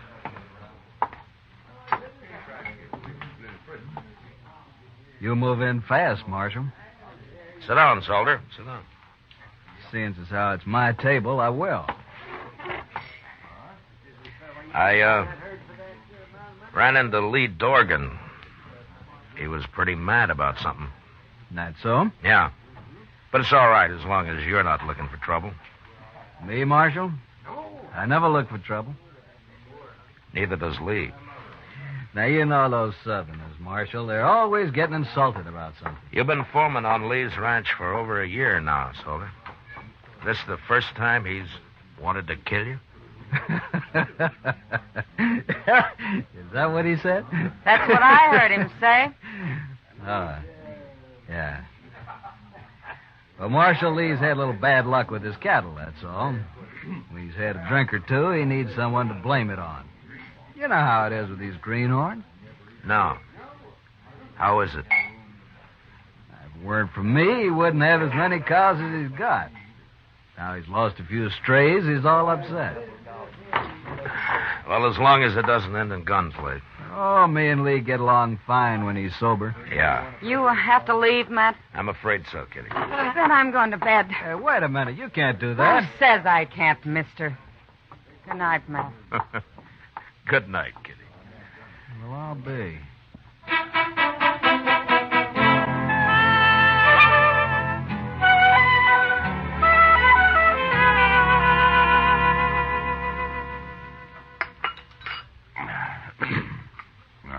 Mighty nice of you, Chester, to bring me all that coffee. Oh, don't mention it, Mr. Dargan. I had a hangover once myself. Here's your gun, Lee. Thank you, Marshal. You, still feel like killing Jim Salter? I'll kill any man that cheats me. That's how I was brought up, and that's how I am. So? I guess it's just instinct that tells me I'm being robbed by him, Marshal. I got no proof at all. None whatsoever. What is it, Lee? Don't your cattle tally up right? Look. I came out here from Alabama 18 months ago. I bought a ranch. I'm trying to raise beef. I've learned a little, but I can see it takes years to be a cattleman. Meantime, I'm green and I'm an easy mark, but I'm not so dumb I can't count. Marshal, I branded over 300 calves last spring and fall, and more than half of them are missing right now. Stolen? I don't know, Marshal. I've asked every rancher and every buyer around here to be on the lookout for my brand that hasn't turned up once. Well, why do you think Salter has anything to do with it? Instinct, I told you. I just don't trust him.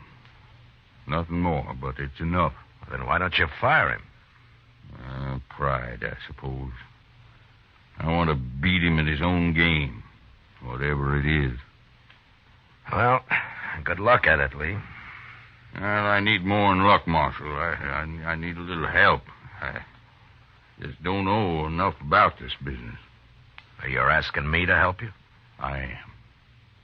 But how? Come out to the ranch. Take a look around. Maybe you'll see something I can't see. Well, I don't know. We're branding again tomorrow, Marshal. Come out then. You got to help me. I'll be ruined if this goes on anymore. All right, Lee, I'll come. But, will you promise me one thing? What's that? If Salter does prove to be guilty, you won't try to kill him? No, I can't promise that. I respect the law, Marshal, but I got my own code, too. Thanks, just... Now, wait a minute, Lee. You're stubborn, but I don't think you deserve being ruined. All right, I'll come. Thank you, Marshal. Thank you. You know, the reason I got drunk last night was because I just felt so almighty helpless. Mad and helpless. Yeah. I know the feeling. See you tomorrow.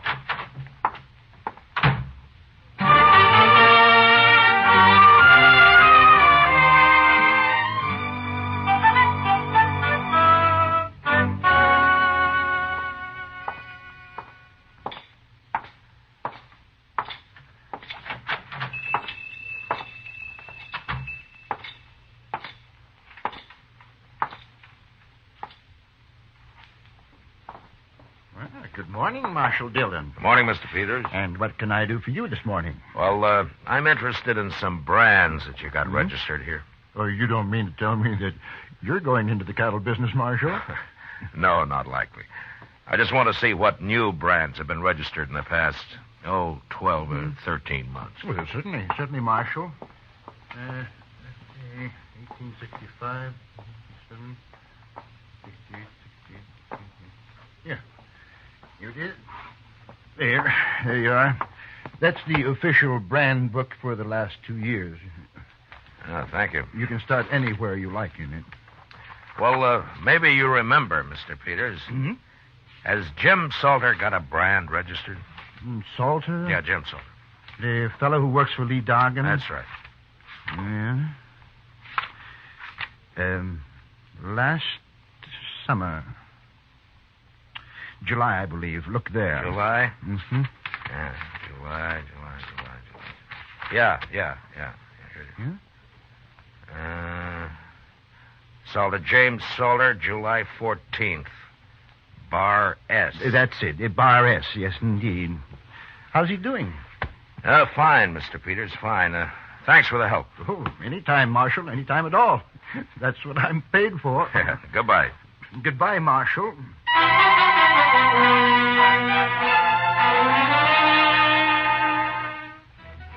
When we weren't working, most of the cattle buyers in town spent their time drinking toddy and telling lies at the Dodge House. And there I learned that a number of Bar S calves had been sold in the fall and some more of them in the spring. They remembered because it wasn't often a man sold only calves, and also because the brands were newly burned on. But they said the brands were clean, and there was no question of any previous marking having been altered. I figured Salter was a whole lot smarter than the ordinary rustler. And the next day I found out just how smart.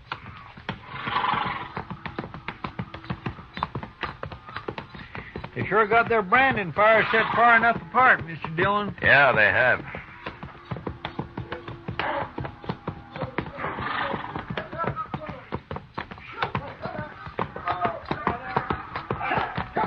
There's Jim Salter now at this first fire.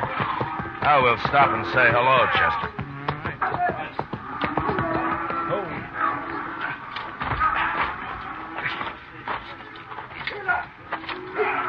All right, let him go, boys.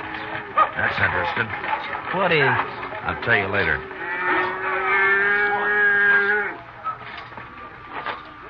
You don't have to stop work just because we're here, Salter. That's all right, Marshal. Yeah, but you didn't brand that one. You just have to cut him out and rope him again. Iron's cold anyway. Oh, you got another iron there in the fire. We'll get him branded, Marshal. What are you doing out there anyway? Oh, we needed a change of scenery, so we thought we'd pay Lee a visit. Where is he? Working the fire down yonder. You sure do keep your fires separated. Anything else you fellas object to? Well, no, I wasn't objecting. I was just making an entirely impersonal observation, that's all. Well, go do your observing on Lee. You came to see him. Salter, I'd starve plumb to death before I'd ever work around you. You sure would, Chester. What, Jim? Wasting time. See you later, Marshal. Yeah. Okay, Adams, bring another one out. Okay.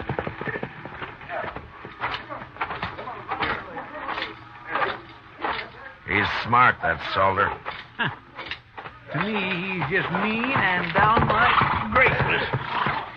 Well, he's that too, Chester. Oh? You got something figured out, Mr. Dillon? I got it all figured out. What? Salter's stealing cattle, all right. I know just how he's doing it. But the problem now is how to handle Lee Dorgan and that code of his. I wouldn't want to see Lee hung for murder. No, sir. I surely wouldn't either. Hello. Hi, Marshal. Hold it, man. How are you, Marshal? Chester? Fine, Lee. We're about through for the day. Why don't you ride on down to house? Okay. I'll be along directly. We stopped by Salter's fire back there. Oh, how are they doing? Fine. Tell me something, Lee. Does Salter always work alone with those same two cowboys? Yeah, come to think of it, he does. Why? I was just curious. We'll see you at the house, Lee. Sure, Marshal. Tell the cook I'll string 'em up and supper isn't ready when we get there. All right, I'll do that.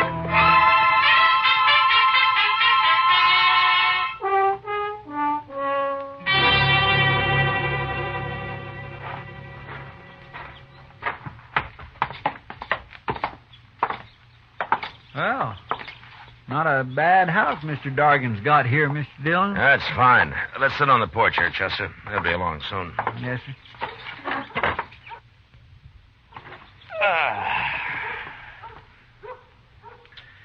Mr. Dillon, Yeah. I've give up trying to figure it out about Salter. You'll just have to explain it. Well, I told you he sold fresh branded calves under the Bar S mark that he's got registered. Yes, sir. Well, those were Lee's calves. Did you ever hear of using a cold brand, Chester? A cold brand? Yeah. You can either put it on through a wet blanket or you can just keep the iron hot enough to burn hair and press it down lightly so it won't scorch the hide. Well, Looks like a fine brand for a few months. That is until the calf sheds. I'll be doggone. And then the calf's as unmarked as the day it got dropped. You can brand it at leisure with any mark that appeals to you, like a Bar S, for example. So that's what Salter's been doing. Yeah, he was about to put a cold iron on that calf a while ago when we rode up. Sure. He works at a distance from Dorgan because the other cowboys had noticed right away what he's up to. Poor Lee. He's sure right about being green at this business. Well, he's going to learn now, Mr. Dillon. No, Chester, I can't tell him. Well, why not? Lee meant it when he said he'd kill Salter if he had any proof. And if he did that, he'd be worse off than he is now. Well, then why don't you just arrest that man? Yeah, the judge would let him off, I'm afraid. Cold brand can be laid to carelessness. Of course, we could wait a couple of months and catch him doing his Bar S branding. That's risky, too, though. Well, what are you going to do, Mr. Dillon? I don't know, Chester. But I'll have to figure something out by morning.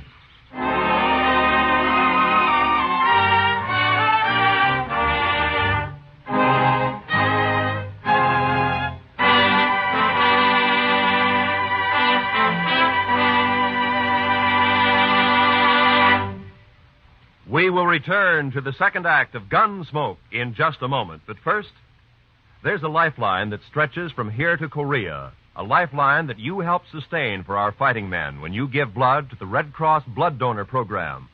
Call the Red Cross for an appointment to give blood the first thing Monday morning. And now, the second act of Gunsmoke.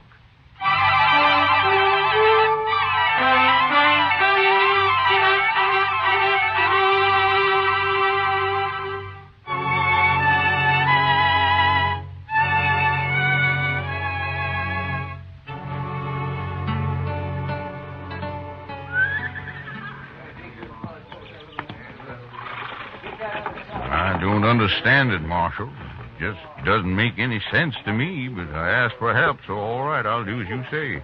Then call Salter over here and tell him. Okay, Marshal. Soldier? Soldier! Yeah. Come over here. What do you want, Lee? We're already late this morning. I'm going to make a change in our branding setup, Soldier. What? I've decided it'll be faster from now on. We all work from one fire instead of two. What for? You and Adams and Smith will work alongside the rest of us, that's all. Whose idea is this, anyway? Those are my orders. Oh? You still talk like a Confederate colonel, don't you? That'll do, Soldier. Sure. This is for you, Marshal. I never did like you anyway.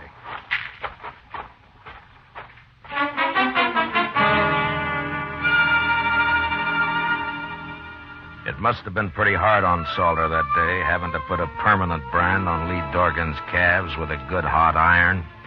But he had no choice, and he did it. About noon, Chester and I said goodbye and rode back to Dodge. I figured that'd be the end of Lee's trouble. But 2 nights later, while Doc and I were taking our ease at the Alfraganza, I found out I was wrong. Yeah, it's like that ignorant cowboy got a letter from his sweet girlfriend in St. Louis, Matt. Well, all right, Doc, what did the letter say? Oh, well, she mentioned that she'd found a nice room with running water. Yeah. Running water. And so this uncivilized son of the prairie wrote her back to get rid of that Indian at once or our engagement is off. He thought that, you understand that now, don't you, Matt? For that, the next drink's on you, Doc. Sure, Matt, sure. And will you get it? Ask the bartender for a couple of good cigars. I really, as soon as I finish. Oh, say, that was a fun. Say, I thought you left Lee Dorgan out at his ranch. What? Just came in the door. Must be looking for you. He's coming this way, man. Yeah. What's that under his arm? Oh, looks like a blanket. Hello, Lee. Sit down. Marshal, Doc. Oh, how are you, Lee? What are you doing in town? You all through, Brandon? Yeah, we're through. Oh, how'd it go? Yeah. Take a look at this blanket, Marshal. Huh? It's all marked up, isn't it? It sure is. And it's burned with my brand all over. Where'd you find this, Lee? One of my men was riding by the place where Salter and his had his branding fire, Marshal. His horse kicked it up. They'd half buried it there. He showed it to you, is that it? That's it. And he explained all about cold branding to me at the same time. I see. Where's Salter now, Lee? And he got wind I was on to him and left, Marshal. I think he's in Dodge with those two who worked with him, Adams and Smith. And, you're looking for him? And I'm looking for him. But I'm telling you so you can look, too. That blanket's enough evidence even for the law, I figure. Along with the witnesses that'd convict him. But, I'll find him, Lee. Better hurry, Marshal. I might find him first. Lee, you'll stand trial if you kill him. I'm not worried about that. So long, Marshal.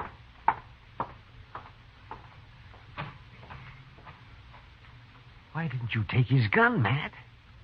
So's he couldn't get in any trouble. You just find another one, Doc. Lee's a mighty determined man. Yes, I can see that.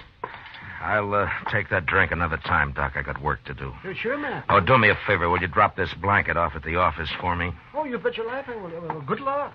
Yeah, thanks.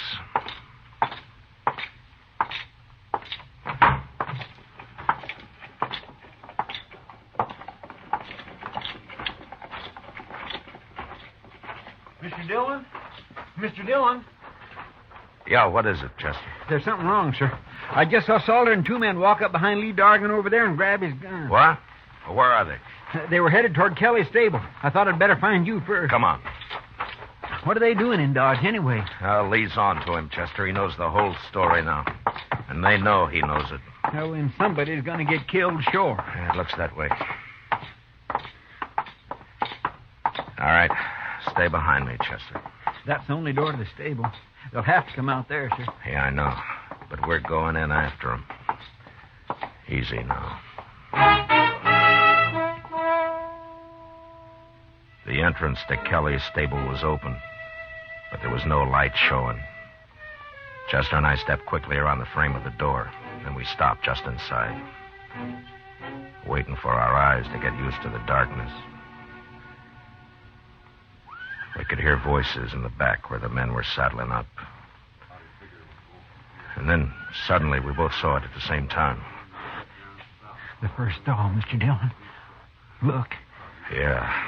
It's Mr. Dargan. They hung him. Yeah, they just did it. He can't be dead yet. Here, take my knife and cut him down. You can climb up on the feed box. I'll cover you from here. Now, hurry. Yes, sir, I'll hurry.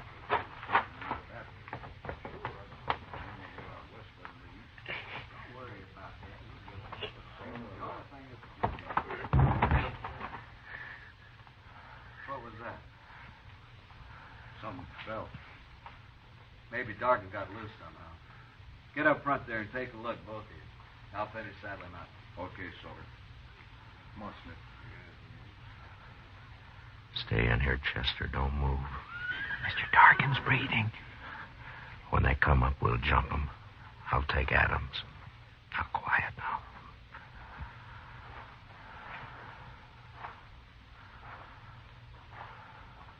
I don't see him. Rope must have broke. Let's hit him on the head and have done with it. Yeah, might as well. You do it, Smith. I'll wait here. Yeah, okay. I'll see it.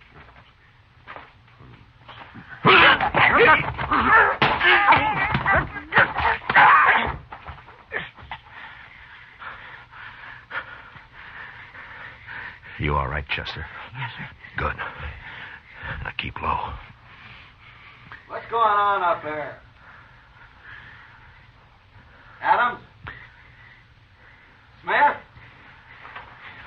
Mr. Dargan's coming to now. He's breathing easier. Keep him quiet. Hold him down if he tries to get up. Salter will be along in a minute. Yes, sir. What are you two doing? Answer me, blast you! Who's in there? Throw down your gun, Salter. Who's that? It's Matt Dillon. Now do as I say.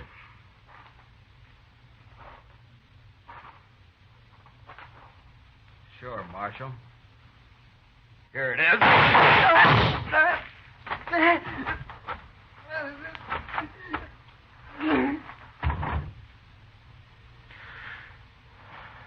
All right, Chester. Get the guns off of Adams and Smith. We don't have to worry about Salter. All right, sir.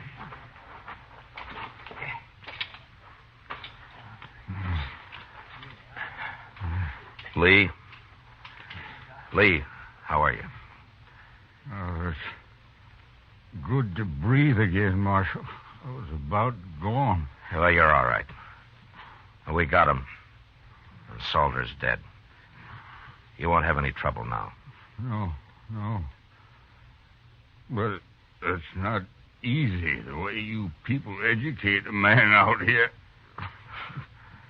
Well, if it was easy, Lee, anyone could manage. Well, thanks, Marshal. Yeah.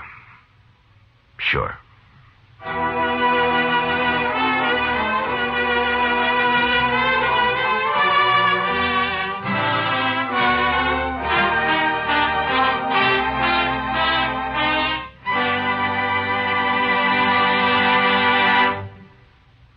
Gunsmoke, under the direction of Norman MacDonald, stars William Conrad as Matt Dillon, U.S. Marshal. Tonight's story was specially written for Gunsmoke by John Meston, with music composed and conducted by Rex Corey. Featured in the cast were John McIntyre as Lee, Harry Bartell as Salter, and John Daner as Peters. Parley Bear as Chester, Georgia Ellis as Kitty, and Howard McNair as Doc. Gunsmoke has been selected by the Armed Forces Radio Service to be heard by our troops overseas. Join us again next week as Matt Dillon, U.S. Marshal, fights to bring law and order out of the wild violence of the West in Gunsmoke.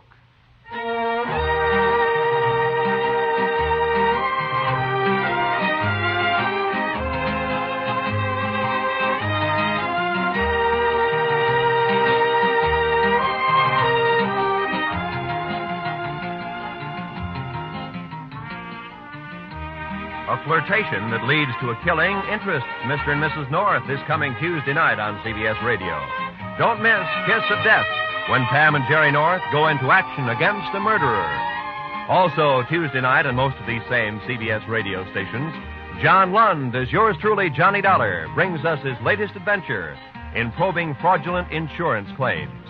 Mr. and Mrs. North and yours truly, Johnny Dollar. They're both thrilling Tuesday nighters at the Star's address. This is Roy Rowan speaking, and this is the CBS Radio Network.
Around Dodge City and in the territory on West, there's just one way to handle the killers and the spoilers, and that's with a U.S. Marshal and the smell of Gunsmoke.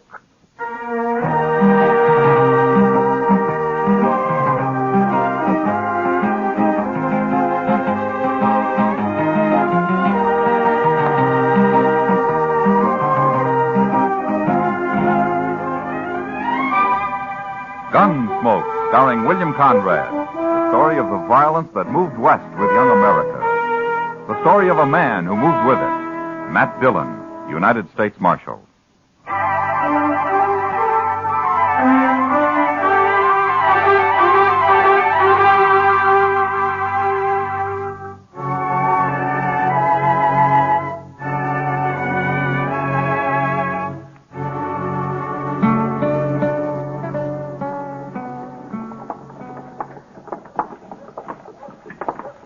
Long time since I've been in Dodge, Pa. It's just as well you stay out of Dodge, Will. Man's a whole lot better off on a ranch than in a town. He's a whole lot lonelier, too. Well, then get married. Place needs a woman anyway. I got my eye on the Sutter girl, Pa. But she won't be old enough for another 2-3 years. You'll settle down, Will. It's your brother Prince worries me. He ain't as steady as you. Prince headstrong, that's all. Yeah. Now, you go get the wagon and load it up at the store. Our stuff's all ready. I've got a little business here in the lawyer's office, and I'll join you. Okay, Pa. But keep your eyes open with that Rab. I hear he's a sharper. I can handle him. You go along now. Sure, Pa.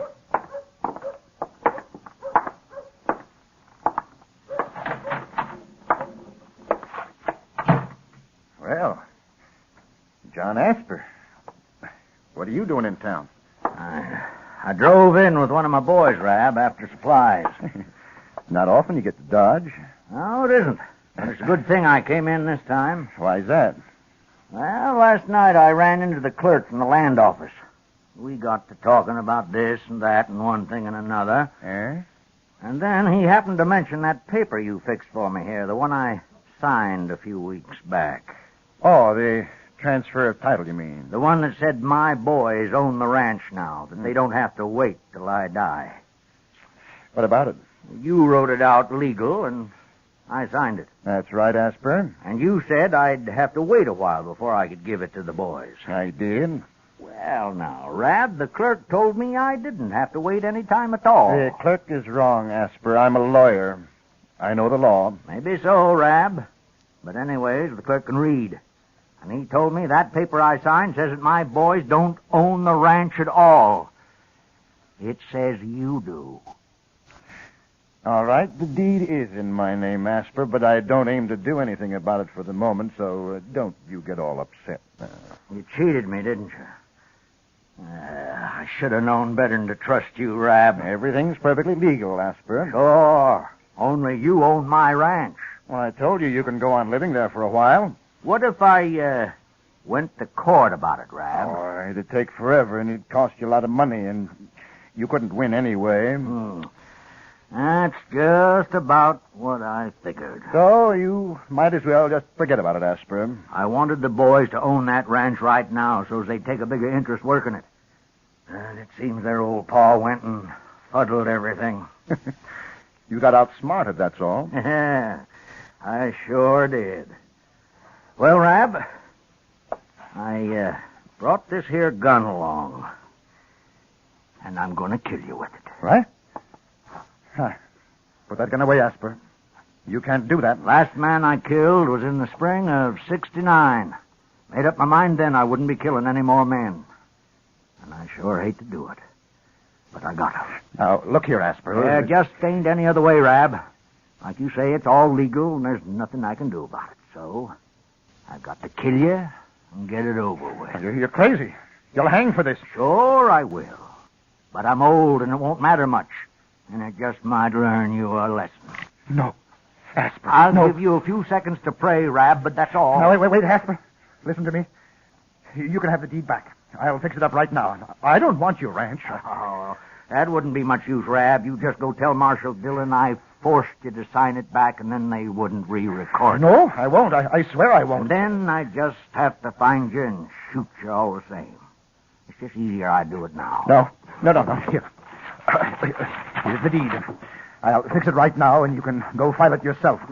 Now, you see, look, I'll do it now. You know I can't read. Then we'll take it over together and record it. Oh, no, the clerk can read it for you. Well, all right, Rab. Go ahead, fix it. Yes. There. Now, are you satisfied? As soon as we get it recorded, maybe I will be. Come on, then. We'll do it right now. You're a pretty smart lawyer, Rab. I think this is about the last job I'll ask you to do for me. And if you didn't do this right, I'll kill you sure. Now, let's go find out.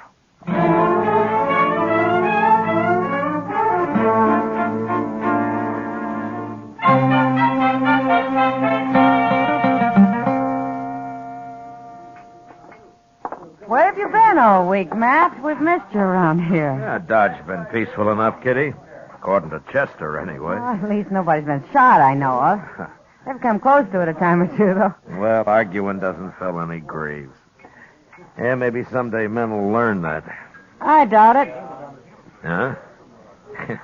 You don't think very high of men, do you? Not very. After what I've seen of them. Well, maybe the trouble is you've never seen them when they were working. They aren't so bad, man. That's what they're always telling me. Matt, I'd like to go to St. Louis or somewhere for a while. I need a change. No? Why don't you go? Oh, I don't know. Wouldn't really be any good. Alone. Mr. Dillon? Oh, yeah, Chester. Oh, hello, Miss Kitty. How are you, Chester? Say, I just come from Doc's, Mr. Dillon. You better get over there right away. Rab's been shot. What? Rab, the lawyer? Yes, sir, right in his office. Doc isn't sure how long he'll be conscious. Well, who shot him? I don't know, sir. Some men heard the shot, and they found him there all alone. Whoever it was had got out the back way. I'll see you later, Kitty. Sure, Matt. Come on, Chester.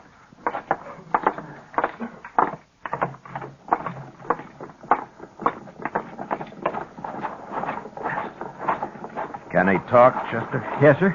But Doc told him not to waste his strength until you got there. Oh, good. I came right away, Mr. Dillon. Yeah, sure.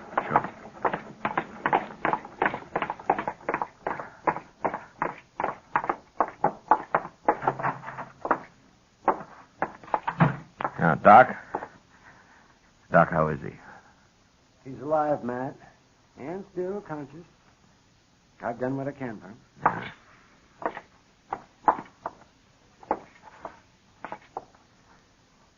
The marshal's here, Rab. You feel like talking now? Hello, Marshal. Hello, Rab. Who shot you? Asper. Oh, John Asper shot me. John Asper? What? Did you have a fight with him? He shot me in the back, Marshal. I never even saw him. Well, how do you know who it was if you didn't see him? I was sitting in my office, and he shot me through the window in the back. But how do you know it was Asper? A couple of days ago, he threatened to shoot me. That's why. Oh? He said he'd kill me. Well, why did he threaten you? Well, it was about his ranch, Marshal. I made a little mistake and got the title transfer mixed up. But I fixed that. You can ask the clerk at the land office. Everything was made okay. Asper was right there with me. When was all this? 4 days ago, Marshal. The man's crazy. That's why he shot me. He's plumb crazy. No, that's enough. That's enough now, Rab. You better not talk anymore now. Doc, what do you think? How does he look? He might pull through, Matt, but he cannot get excited. Yeah, okay. We'll go. Let me know how he is, will you? Oh, sure, Matt, sure. I'd like to talk to him again when he's able. His story doesn't make much sense so far.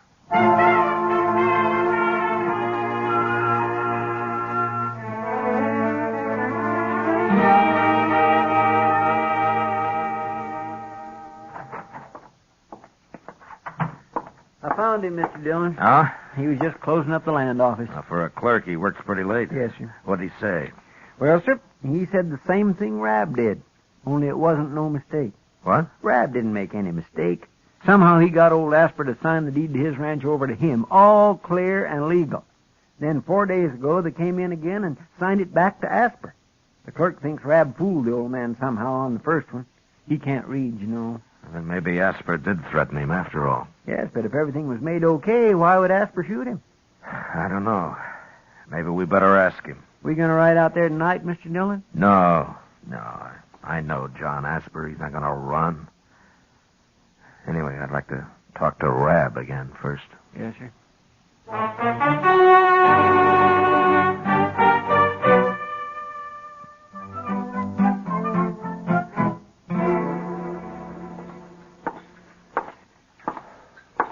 How are the eggs this morning, Chester? They've gone up, both in price and age. How's Rab, Mr. Dillon? Yeah, he's still alive. Couldn't talk very long, though. Did you find out anything? Oh, same story. Oh, say, I nearly forgot. Old man Asper was in here a few minutes ago. Huh? Well, where is he now? He said he'd be right back. I told him you'd like to see him. Yeah, I would. Thanks, Chester. Well, that's all right, sir. Oh, I ordered some eggs for you, too. Oh, good. And coffee. Here's Asper now. Morning, Marshal. Hello, Asper. You, wanted to see me? Yeah, I did. Won't you sit down? All right. But I can't stay long. I just rode in from Coldwater, and I want to get on out the ranch before noon. No? Then you weren't in Dodge last night? No, I'd had to ride mighty fast to be in Dodge last night, Marshal. Seeing as how I didn't leave Coldwater till after supper. Maybe I should have waited till morning, but I figured it'd be easier on my horse to travel at night in this hot weather. Yeah. Who did you see in Coldwater, Asper? Shanghai Pierce himself. Made a deal with him for some cows, too. When he comes up with his next herd. Won't be for 2-3 months, though. I see. Asper, tell me something. Did you threaten to shoot that lawyer, Rab? How'd you know about that, Marshal? What, did you? Yes, I did. Why? Well, somebody shot him last night. They kill him? No, he's still alive. You got any idea who might have done it? Yeah, I might have. But you didn't. No, but I would have. He's a crook, Marshal. I thought I was signing the ranch over to my boys, and he put his name in instead. He changed his mind about it, though, once I got him treed. Do your boys know about this? Nary a word. No, now they didn't do it, Marshal. Isn't your younger son, Prent, isn't he the wild one? Well, Print's a mite wild, you could say. His mother didn't live long enough to have a hand raising him, that's why. But he didn't know about Rab, Marshal. He knew nothing at all. Might have found out somehow. Well, I sure don't know how. I never told him. And he ain't even been to town since this started. Neither of the boys been here? Will, he come in with me the other day, but he didn't talk to Rab. Ah, I see. Now, look, Marshal, I don't want any suspicions about them boys. Now, you just ride out with me and we'll clear this up once and for all. I told Rab I'd kill him, and I would have. And then I'd come down and told you all about it, and you could have got me hung. I expected that. But the boys weren't in on it, and I don't want anybody thinking they were. Now, you come talk to them. All right, Asper. All right. I'll ride out with you. Sure you will. And I'll tell you about Rab. If he pulls through this time, somebody'll just shoot him again. That man's no good at all, Marshal.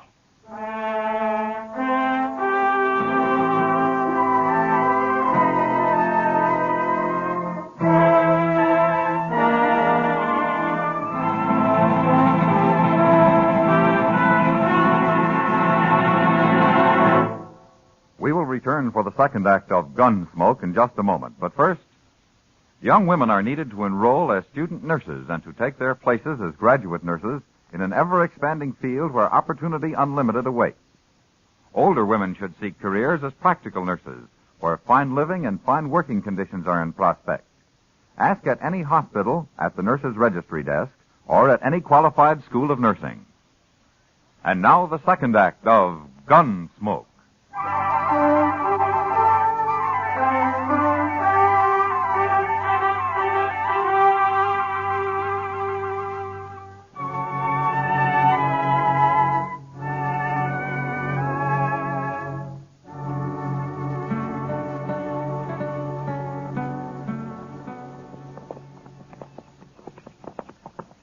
You've done a lot of work on this place since I was here, Asper.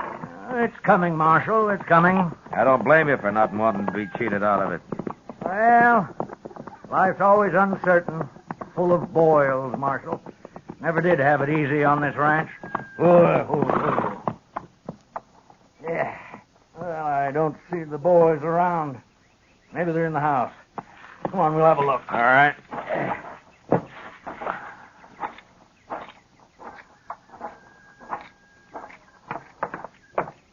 Boys! Will! Prince! That's you, Pa. Come on out, Will.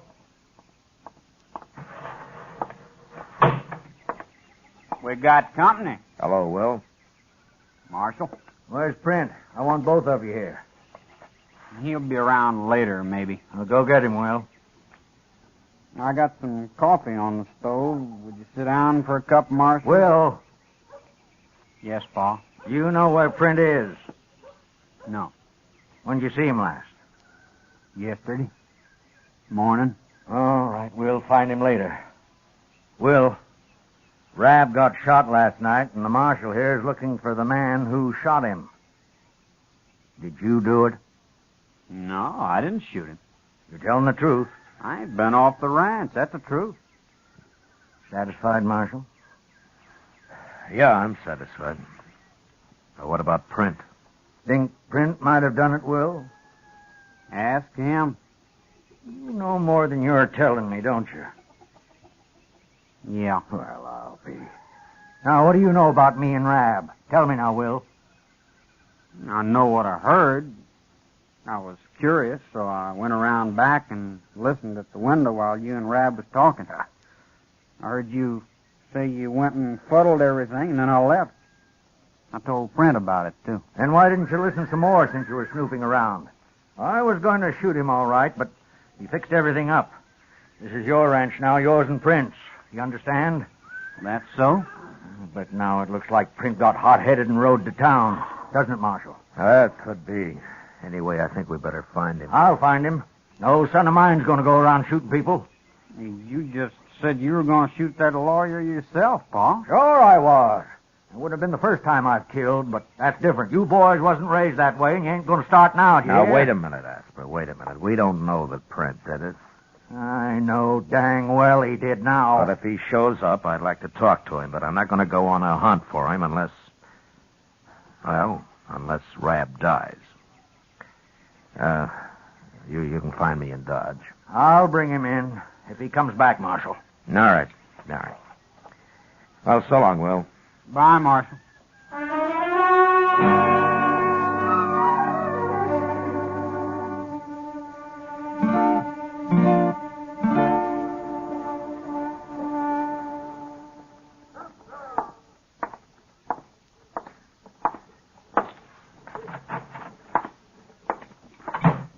Hello, Chester, Doc. You're about a half hour late, Matt. Yes, I was just going to ride out after you, Mr. Dillon.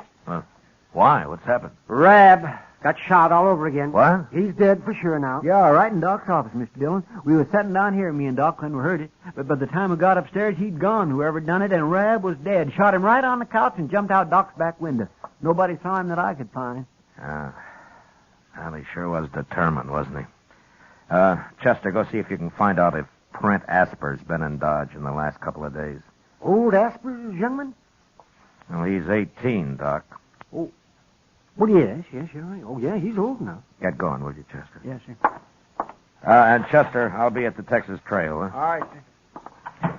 Doc, you've known John Asper for a long time. Boy, ever since I've been in Dodge, man. Yeah, well, so have I. I just hope for his sake Print didn't do this.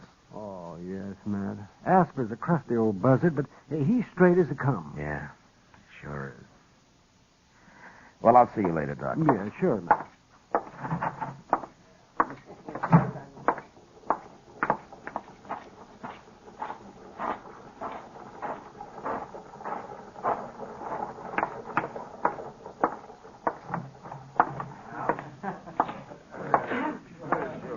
You alone, Kitty? Sure. Sit down, Matt. Thank you. Yeah, the place looks kind of deserted tonight. Oh, it's early. Most of the boys haven't slept off last night yet. Kitty, tell me something. Hmm? You know Print Asper? He's been in a couple of times. When? Oh, not for a couple of months, Matt. Why? I'm looking for him, that's all. Is he in trouble?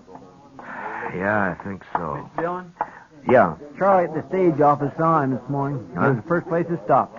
Was he sure? Yes, sir. He said Print walked right down the street, but wouldn't even say hello to him. Went right past him. All right, Chester. Matt, over there by the door. Isn't that old man Asper? Yeah, it sure is. Here he comes, Mr. Dillon. Doc told me I'd find you here, Marshal. Yeah. He's going to ride out to take care of Will. I want you to go after Print with me. Take care of Will? Well, what's happened? Just about a half hour after you left, Marshal. I was out at the barn, and then I heard Print and Will arguing, and I started for the house. But before I got there, Print pulled a gun on Will and shot him. Then he rode away again. I did what I could for Will, and then I come for the Doc. Well, is Will hurt bad? I don't know, Marshal. But Doc can fix him if anyone can. Let's go now. We'll get fresh horses at the ranch. Yeah, all right. Chester, go get our horses, huh? Yes, sir. I taught Print everything I know about the prairie, Marshal. It's going to be a long ride.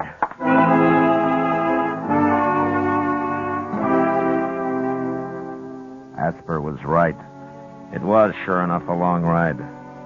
We cut Print's trail just beyond the ranch and followed it west for 2 days. The old man tracked like an Indian.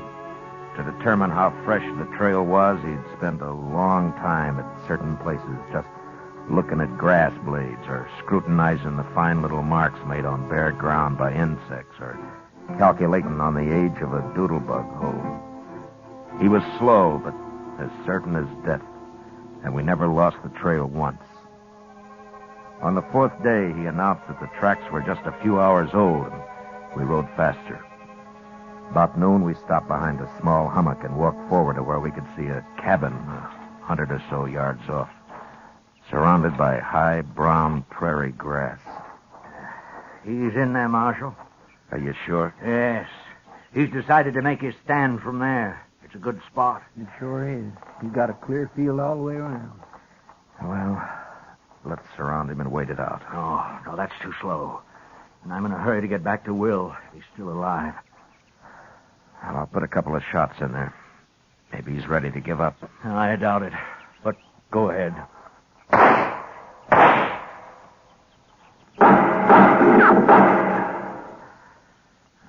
He'll never give up.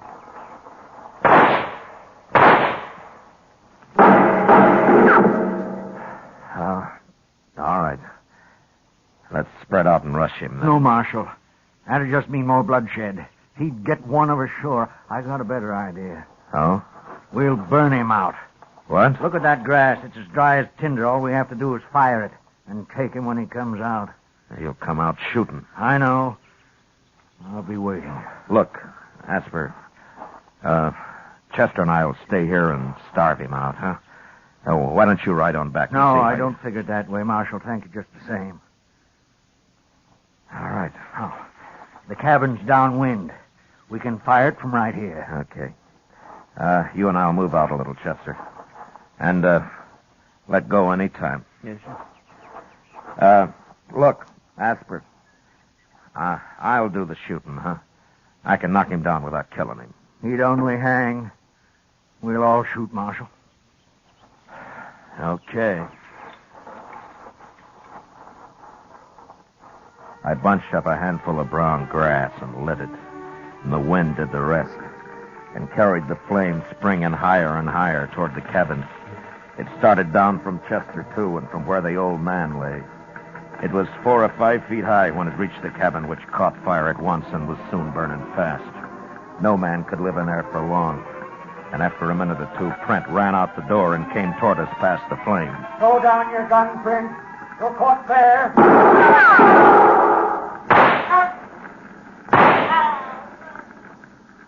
All right, Marshal. Chester. All right. Come on, Chester. Go watch him. He may not be dead.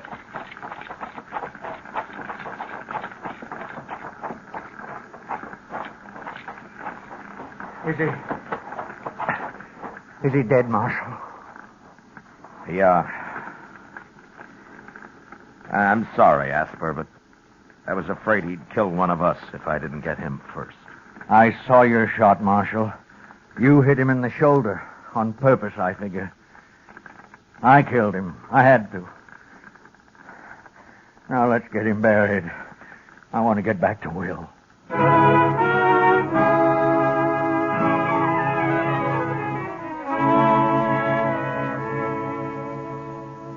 We buried Trent near the charred ruins of the cabin and then started the long ride back to the ranch.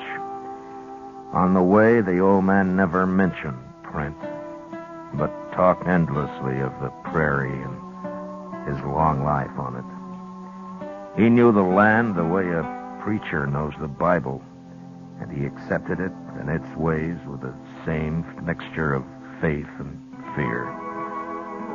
When we finally reached the ranch, Chester and I waited outside the house while the old man went in alone. After a moment, Doc appeared on the porch, smiling. And then the three of us rode back to Dodge.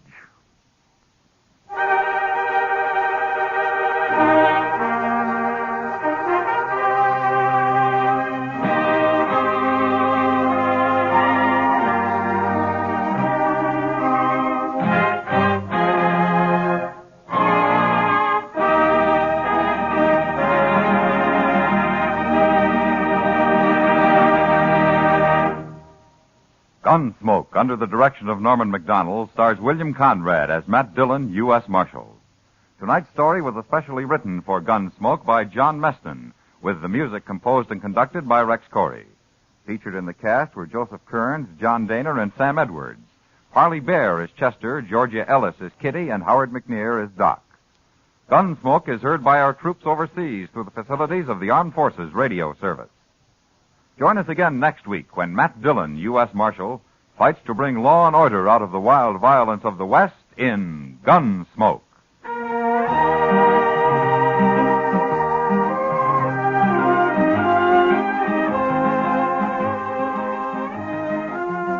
Next Monday night, The Lure of the Wilderness will be your Lux Radio Theater feature attraction, starring Gene Peters and Jeffrey Hunter in their original screen role.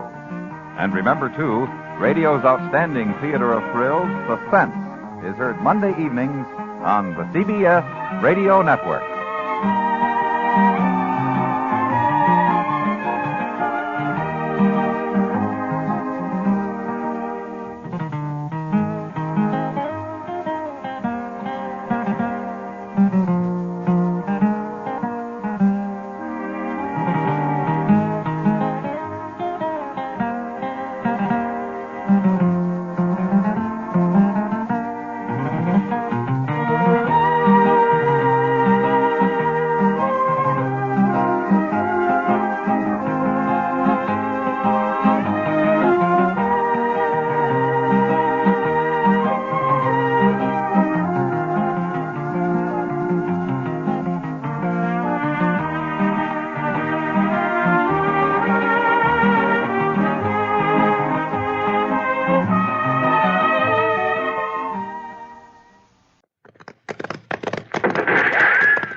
Dodge City and in the territory on west, there's just one way to handle the killers and the spoilers, and that's with a U.S. Marshal and the smell of Gunsmoke.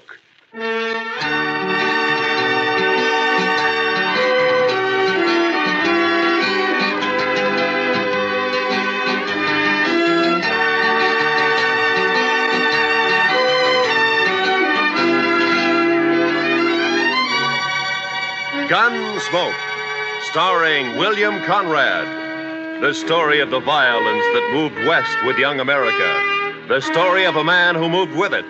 Matt Dillon, United States Marshal.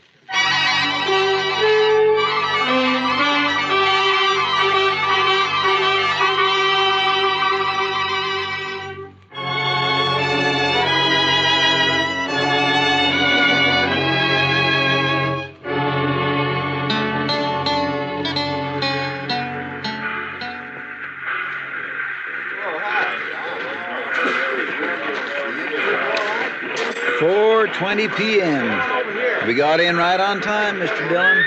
Yeah, the railroad's getting better every month, Chester. Looks like they're going to civilize this prairie yet. Well, I'm glad to hear it. All right, let's go. Well, Abilene sure don't change much. Looks about like it did the last time I was here. Now, we're getting most of the cattle at Dodge now. Boom's leveled off here. It's still a rough town, though, I suppose. You think he'll put up a fight? I don't know, Chester. He's pretty mean from all reports. He may. We'll try to avoid it, though. Of course, we're only guessing anyway. He might not even be here. No, he always heads for Abilene when he gets in trouble. It's his hometown. He'll be here. One good thing, it's Bill Hickok's town, too. At least we'll have the local sheriff on our side for once. Yeah. I suppose that's some help. Some help? Well, I'd rather have Wild Bill along than anybody I know. I suppose.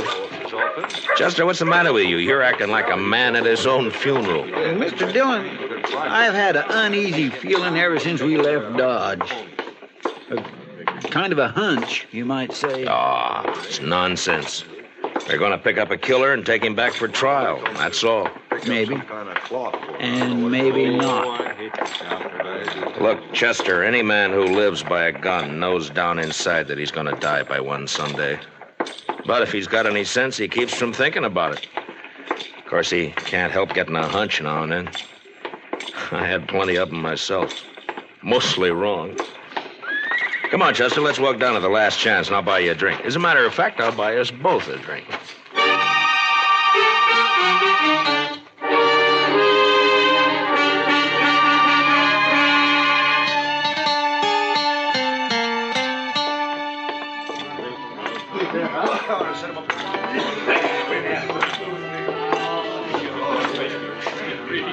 What'll you have, boys?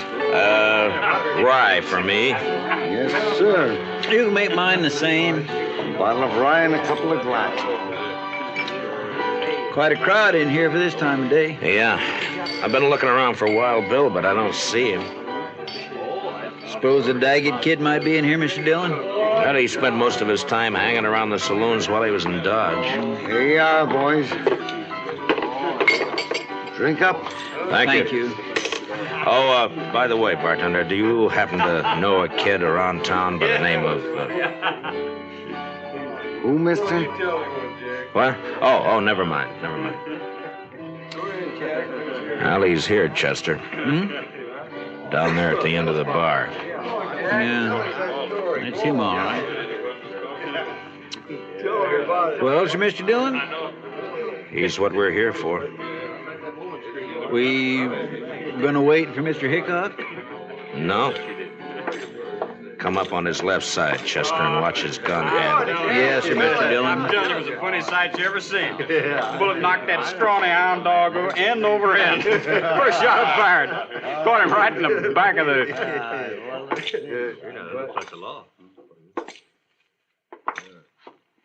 You're Jack Daget, aren't you? That's right, mister.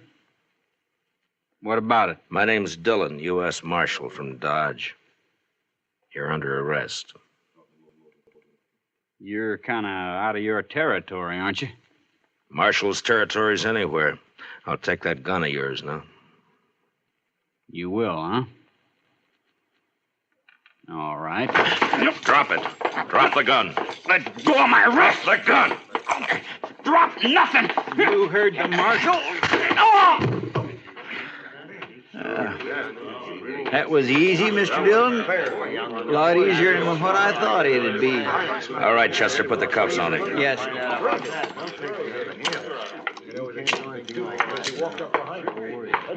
Seems to me your partner acted a little high-handed there, Marshal. It does, huh? Now, he had no call to slug that boy in the head that way. Would you rather I'd have put a bullet in his belly? Chester saved his life, that's all. He was drawing on me. Well, now, if you'd come around and seen me before you started anything, you wouldn't have had this trouble. My name is Rourke. I'm the town constable here. I see. Young Jack here told me all about that shooting out in Dodge. Said they ganged up on him in a poker game, tried to cheat him. Forced him to shoot his way out. That's a good story. It's too bad it didn't happen that way. All right, Chester, let's get him on his feet and go find the sheriff. I reckon you won't be finding him, Marshal. Why not? Hickok's up in Topeka. Won't be back for a week or 10 days. Meantime, I'm the law in Abilene. And I got a favor to ask from you. I'd like to use one of your jail cells until 9 o'clock. That's when the next train leaves for Dodge. I'm sorry, Marshal. I got no authority to do anything like that. What difference does that make? If Wild Bill were here, he'd let me do it. But Wild Bill ain't here. I see. A lot of us folks here like to run our own town. We don't like outsiders coming in and taking over. It's 4 hours till that train leaves, Marshal. I think you're going to find 4 hours is a long time. Meaning? This young fella you arrested has got a couple of older brothers. The Daget boys. You probably never heard of them, but you're going to. They're not going to like this. I don't care much what they like. Maybe they'll teach you to care when they hear about this. And they'll hear. Like I said, 4 hours is a long time. Look, I want you to get this straight. I came here to arrest the killer and take him back to Dodge to stand trial. I got him under arrest now, and I'm going to take him back. Maybe. All right, Chester, let's get him out of here. Get hold of his other arm there. Lift him up. Yes, sir. Take him out if you want. Mr. Dillon? What is it, Chester? Maybe it was too easy.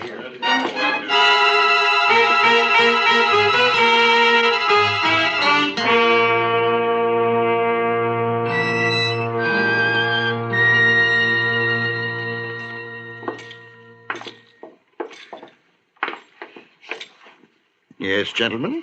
What can I do for you? We'd like to get a room, please. Well, I have a very nice one right at the head of the stair.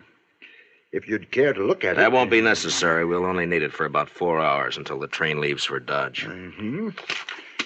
Well, if you'll just sign the register here. Thank you. My, your friend seems to have suffered quite an injury. Yes, sir. He bumped his head. Oh, really? Well, it's certainly a bad cut just to have had. Boy, that's one of the Daget boys. Young Jack Daget. Yeah, that's right. I got him under arrest for murder. Now, where's the room? You arrested Jack Daget? Right here in Abilene? Yeah. You said the room was up. And you're planning to keep him here at my hotel for the next 4 hours? Well, I can't stand out there on the street with him. Marshal, do you know what's going to happen when the Daget boys hear about this? No, but I understand they may not like it very much. May not like it. I'm sorry, sir, but you cannot stay here. I will not let my hotel be made the scene of a bloody massacre. Now, just a minute, mister. You've rented me a room. I've signed the register, and I've got the key. I'm going to use that room until 9 o'clock, whether you like it or not. It's the second door at the top of the stairs. Thank you. Come on, Daget. Move. You heard him, son. Come on. Keep your hands off. There's just one thing, sir. Yeah. It's not a question of your honesty, you understand, but in view of the circumstances, I wonder if you'd mind paying in advance.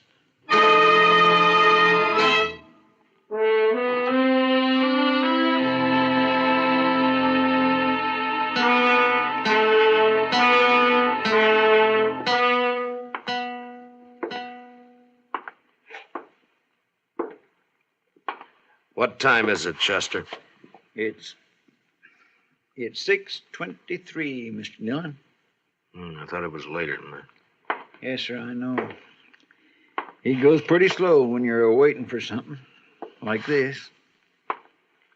I swear I wished it was 9 o'clock. I wished we were leaving on that train right now. You're not leaving on no train. Not alive. You got a one-track mind, Daget. So have my brothers, Dillon. What they think about all the time is hands off the Dagets. That goes for you or anybody else. Reckon we ought to stuff a pillow in his mouth, Mr. Dillon? Might not be a bad idea. You won't think it's funny when they come around. But maybe they won't come around. Maybe they decided... Cover the door from the other side, Chester. Yes, sir.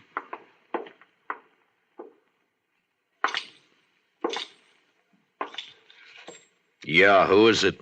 It's me, sir, the clerk. What do you want? It's the Daget boys. They're across the street at the last chance right now. And you're hoping I'll go over there instead of waiting for them to come here, huh? Well, All right. I'd rather jump them than have it the other way around. Chester, I guess we'll go over and have a talk with him. What about him? Well, he's cuffed hand and foot to a pretty solid iron bed. I don't think he's going anywhere. Bet on it. You ready, Chester? I'm ready whenever you are, Mr. Dillon. All right, let's go.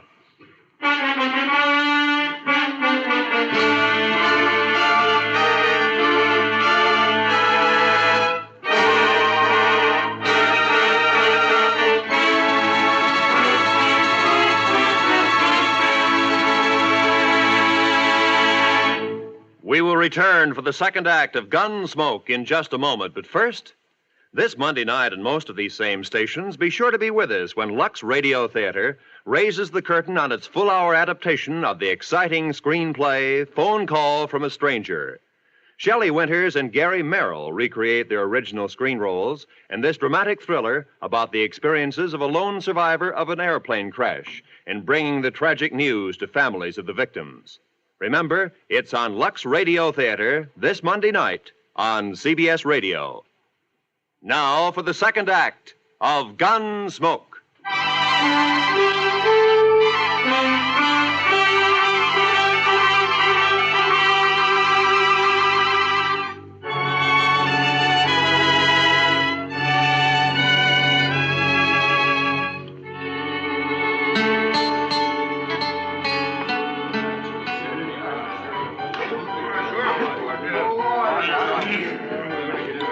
That must be them, Mr. Dillon. across the room there. Yeah, I guess so. They look a lot like Jack. And they look mad. And there's quite a crowd around them. Well, Chester, the only way to get it over is to get it started. Yes, sir. How will we do it, Mr. Dillon? I haven't got a plan, Chester. Just face them down, that's all. Yes, sir. Don't mean nothing to you. Go ahead, it's your deal. You the Daget brothers? What if we are? This is him, Jim. This is a fellow. Shut up, Rourke. You've been glad enough to stay out of this so far. Stay out of it now. My name's Dillon, United States Marshal from Dodge City. I got your brother Jack under arrest for murder. You probably heard about it. Yeah, rumors got around. I'm taking him out of here on the 9 o'clock train. He's going back to Dodge to stand trial. My guess is he's going to hang. Now, the point is, what are you going to do about it? Why didn't you wait? We'd have looked you up. You didn't answer my question. Still 2 hours and a half till 9 o'clock. I reckon we got plenty of time yet. We'll wait. Why wait? What's the matter with now? We'd rather wait. Maybe you're trying to pick up some helpers among this bunch of hangers-on, huh? Well, look at them. Each one trying to sneak behind the man next to him. If you're counting on any help there, you better forget it. You're pushing your luck, Dillon. I don't think so. You boys are full of talk, and that's all. You never even intended to start anything. You're a dirty liar. We're going to do plenty. Now, don't you move, either one of you. You covering my back, Chester? Yes, sir. All right. I'll take that gun. Thank you. Yours, too. Sure. Sure play, Dillon. Where it stands now. Thank you. Here, Chester. Kick those back onto the tables. Yes, sir. All right, folks, just leave them lay, please. Don't nobody touch them. Here, Chester. Now hold on to my gun. All right, Mr. Dillon. Now just keep them off my back. Yes, sir. You. Come here. Sure.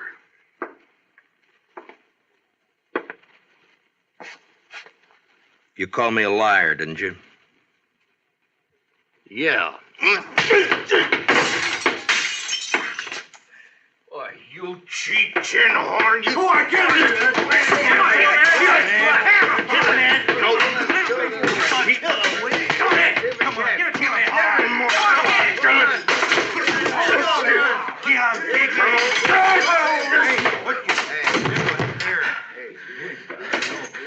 I thought you Dagets were tough. Hey, watch this. Watch this. Watch. All right, you. You're next. I'll wait, Marshal. I'll get to you later. You're a no-good coward, Daget. All right, Chester, I'll take my gun back now. Here you are, sir. Thank you. All right, boys, the show's over. Unless, of course, one of you'd like to take up where the Dagets left off. Any one of you still figuring on helping them try to take my prisoner away from me? No? Well, I didn't think so. You're all fine, upright citizens now, huh? A pride and joy to Constable Rourke here. That's enough, Dillon. I thought I told you boys the show was over. All right, get out. Go on, get out, all of you. Move! All right, let's get out of here.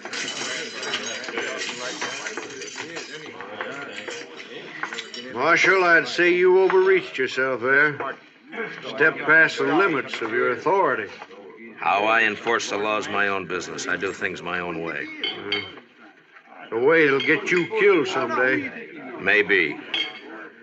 I have to live in this town, Dillon. You don't know these Daget brothers. If you cross them, you're through. I've seen it happen. Come on, Chester, let's go. All right, Mr. Dillon.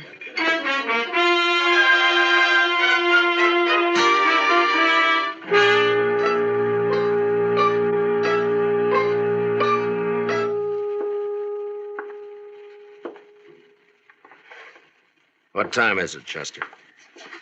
It's 7:45, Mr. Dillon. Yeah, the time's dragging. Yes, sir. It's still an hour and 15 minutes till that train leaves. What difference does it make? You're not going to be on it. Neither one of you are. The way I'm figuring, Jack, we'll all three be on it. You wait and see. You'll never get to that train. My brothers will take care of you. They don't seem to be in any hurry about it. You wait. I sure do wish I hadn't had such an uneasy hunch about this trip. Forget it, Chester. They'll stop you. You just wait.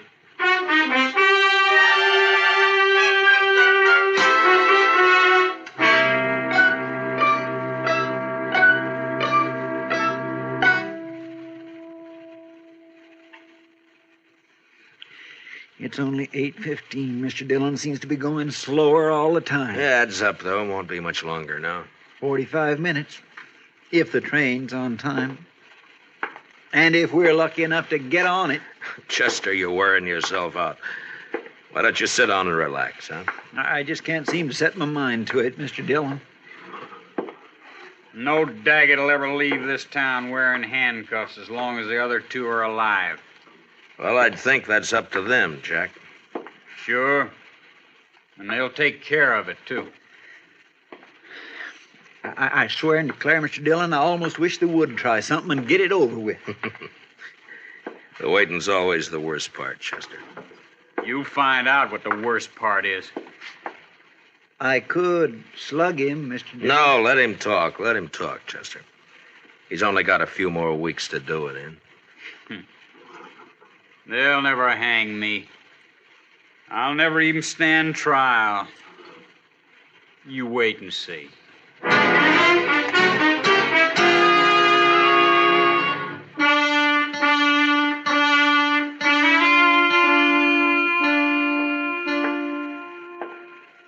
Chester?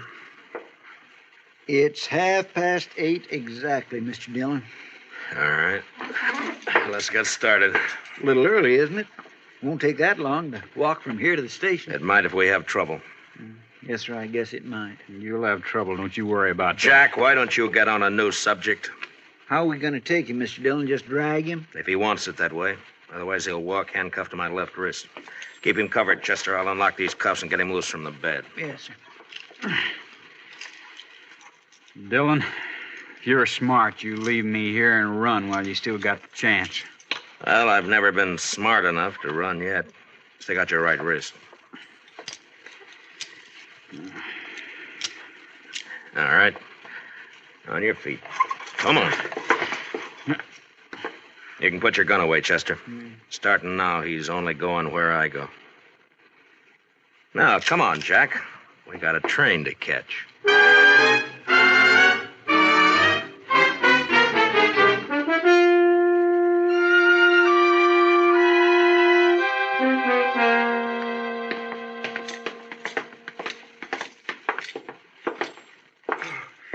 Thank heaven, gentlemen, you're leaving. Yeah, we're leaving.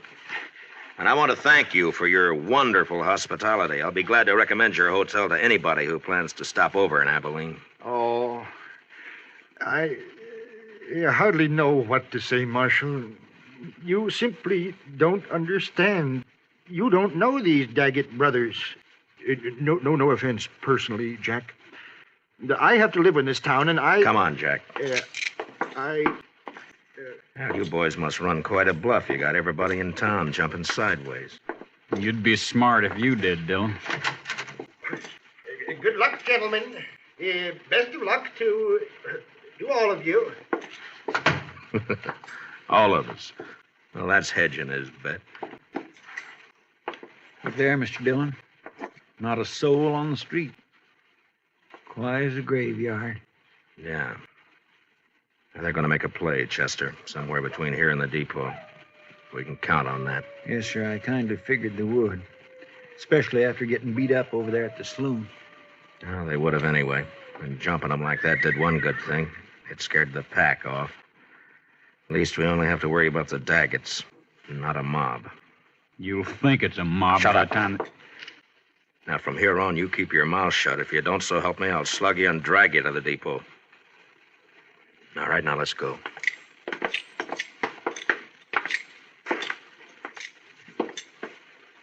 Sure, not a soul. I never thought I'd see the main street of Abilene deserted at this time of night. It's not deserted, Chester. They're inside, behind the shutters. But at least they're staying out of it. I wonder if coyotes are as lonesome as they sound, Mr. Dillon. They couldn't be, Chester. Watch that left side up ahead of us, sir. It's pretty dark along there. Yes, sir. They might jump us from behind. I don't think so. Too many people watching. They gotta keep up their reputation. I hope you're right. Chester, they're at the corner of the bank. Somebody moved. Across the street, too. In the shadow. Take the one in the shadow, Chester. Yes, sir. There's one down, Chester. The other one's still there in the shadows. Get him if you can. Jack here's ruining my aim. I'll ruin more. Good for you, Mr. Dillon. You ought to have slugged him sooner. I didn't slug him, Chester. He caught a bullet that was meant for me.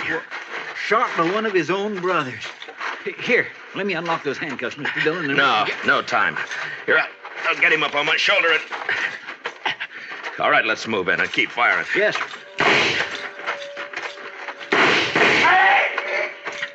Hold it, Chester. Well, I guess we got the other one. Here, let me get him off my shoulder. Get these handcuffs off.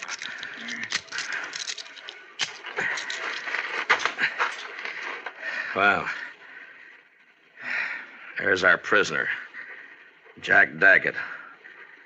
Wanted for murder, killed by his own brother. Let's take a look at the others.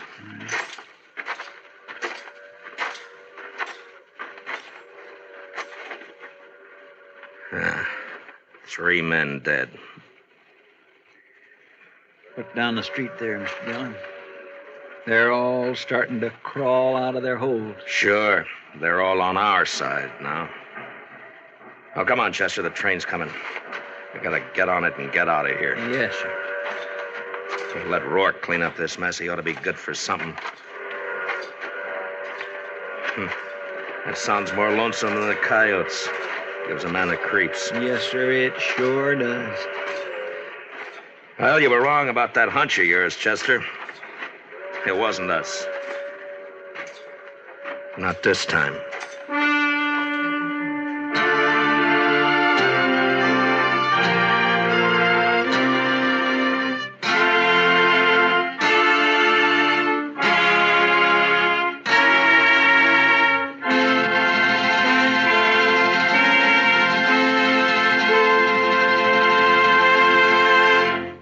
Gunsmoke, under the direction of Norman MacDonald, stars William Conrad as Matt Dillon, U.S. Marshal.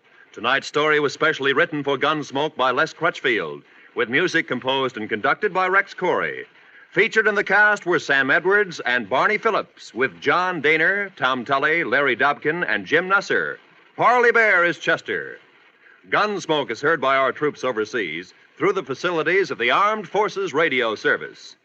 Join us again next week as Matt Dillon, U.S. Marshal, fights to bring law and order out of the wild violence of the West in Gunsmoke.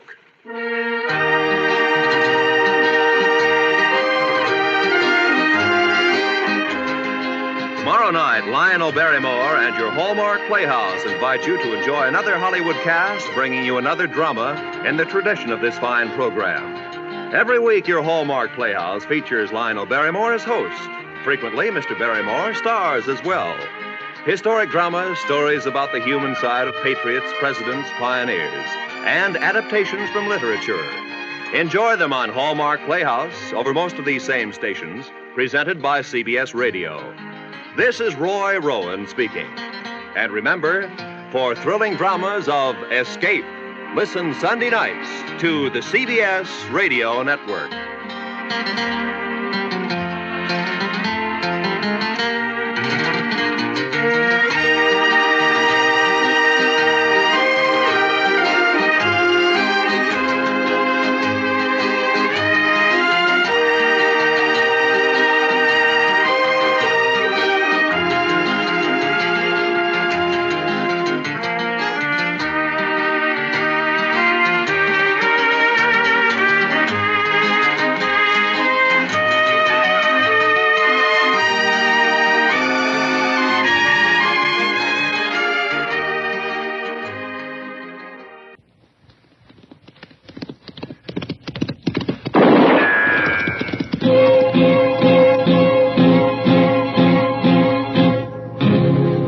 Gunsmoke, brought to you by Chesterfield. Chesterfield packs more pleasure because it's more perfectly packed, thanks to Accuray.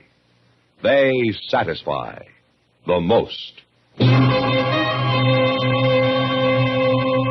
Around Dodge City and in the territory on West, there's just one way to handle the killers and the spoilers, and that's with a U.S. Marshal and the smell of Gunsmoke.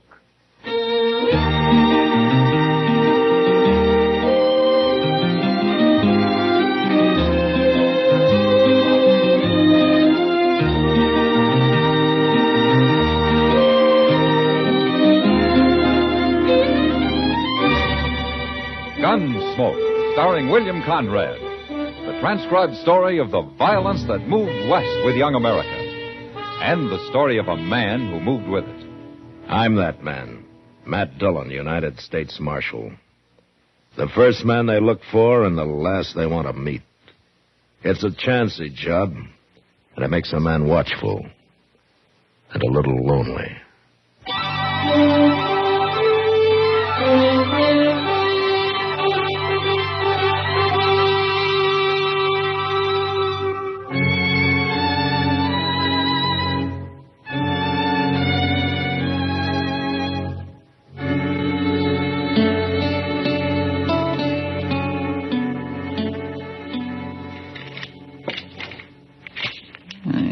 Doggone thing.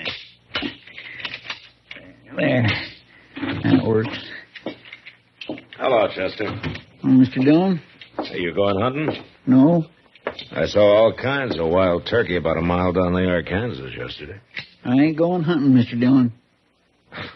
What's the gun and all the shells for, then? Well, shotguns was made for more than shooting birds with. Yeah, that's true. Mr. Dillon, you ever hear me talk about Live Oak County? South Texas? Sure I have. According to you, it's a hideout for bandits. Yes, sir, it is. And they've got a saying down there that if the law ever did catch any of them, there ain't enough good men around to act as a jury to try the bad ones. Well, that's very interesting, Chester, but you're a long way from Live Oak County now. Well, part of it's moved up here. What? Asa Ledbetter. He's in Dodge. Asa Ledbetter? Is he an outlaw? No, sir. But I seen him at the Long Branch, and there's only one thing he's here for, Mr. Dillon. Well, what? To kill me.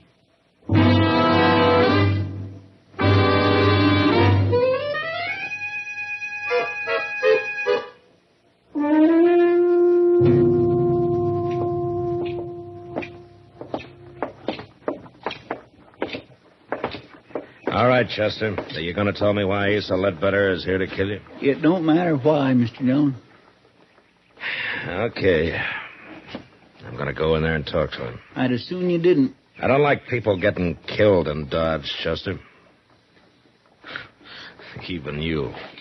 Now, you wait here, huh?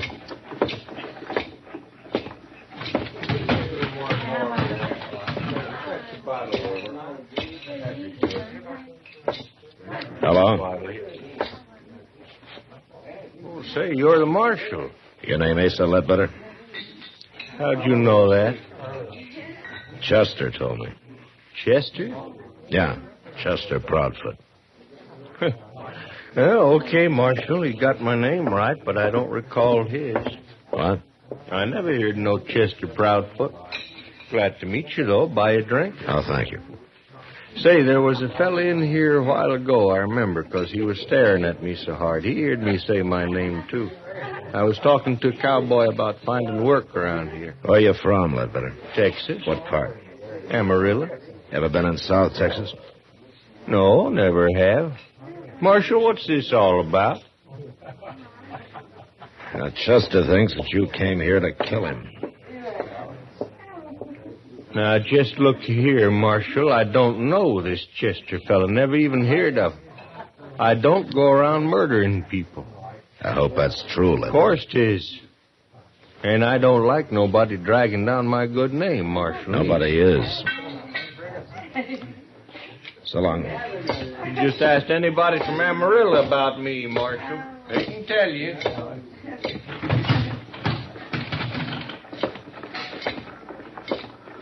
Chester? feel like a darn fool standing out here. Are you sure you haven't got Asa Ledbetter mixed up with somebody else? Not hardly. He claims he never heard of you. He's been looking for me for years. Why, Chester? It don't matter why, Mr. Dillon. If I'm dead, all that matters is I'm dead. Why don't you take a few days off, huh? Go fishing or something. You don't believe me, do you? I didn't say that, Chester. Well, you'll be sorry, Mr. Dillon. You'll be real sorry.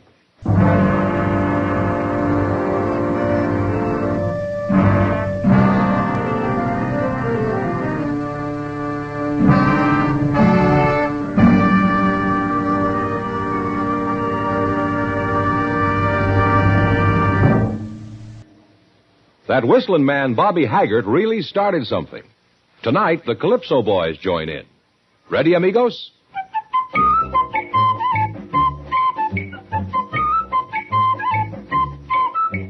Packs more pleasure, packs more pleasure. Chesterfield packs more pleasure because Chesterfield's more perfectly packed. It stands to reason a cigarette made better and packed better, smokes better, tastes better. And Chesterfield is more perfectly packed by Accuray. This electronic miracle removes human error in cigarette manufacture. So Accuray Chesterfield is firm and pleasing to the lips, mild yet deeply satisfying. Yes, Chesterfield gives you something no other cigarette can give you. Chesterfield packs more pleasure because Chesterfield's more perfectly packed. To the touch, to the taste, Chesterfield packs more pleasure because it's more perfectly packed. By Chesterfield, mild, yet they satisfy the most.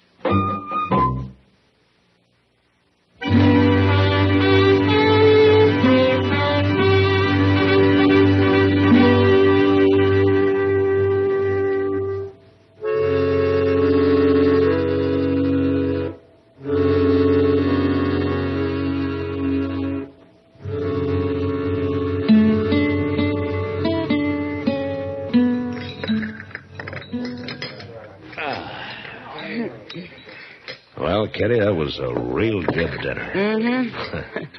And thank you. Thank me. Well, I thought you were paying for it. You're the one who needs a vacation, not Chester. Oh, but you're a rich woman, Kitty. Let's talk about Chester. Does he really think Asa Ledbetter's after him? Well, that's what he says. It's not like Chester to make up a thing like that. No.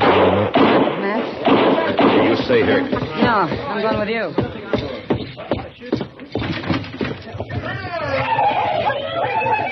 It's a couple of drunken cowboys. You going after him?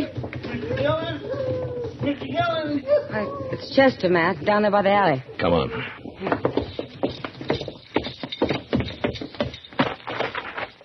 What's the matter with his arm? Looks like he's been hurt. Yeah. He shot me, Mr. Dillon. He shot me. One of those cowboys? No, Asa Ledbetter. What? I seen them cussed cowboys coming, so I ducked in the alley here. And Ledbetter was down at the end of it, just waiting for me. I think he just hired them fellas to set up a commotion so he could get a shot at Here, me. let me see that arm. Bullet went right in here, Mr. Dillon. It didn't break nothing, though. Ah, Chester, you've been hurt worse than this 12 times. Now, look, if you ducked in the other, you were probably facing the street, weren't you? Yes, it was. All right, then Ledbetter wouldn't have been behind you. The bullet entered from in front. It was him, I tell you. Or the wild bullet from those cowboys. You think I'm lying? Well, I think you're worrying yourself into seeing things. I'm going up to Doc's, if I can make Now, it. wait a minute, Chester. Where's Ledbetter staying? Well, he told me the Dodge House, Matt. All right, I'll go talk to him. Sure. You go talk to him. How many times do I have to be shot around here before anybody believes me?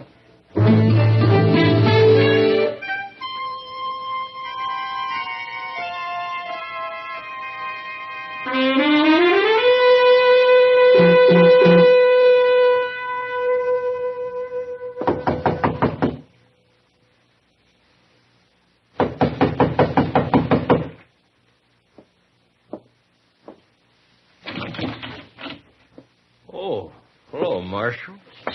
Ledbetter? Nothing wrong? How long you been in your room here? Oh, Been taking a nap, Marshal. Up until them drunks out there woke me up. Chester says you tried to shoot him a few minutes ago. Now, Marshal, I'm getting sick and tired of this Chester. What's he trying to do, anyway? He's pretty certain about it. Bound and determined to get me into trouble? I'm doggone if I know why. There must be some reason. Well, sure, and if there is, I don't know it. I'll be glad when I find me a job and get shut of this town. Never did hear nothing good about Dodge anyway. We try to keep it peaceful. Oh, sure, but it's like you say. Probably ain't enough good men left to act as jury to try the bad ones. Oh? Now, just where do they say that, Ledbetter? Oh. I don't know. You heard it before, ain't you? Yeah, I've heard it before.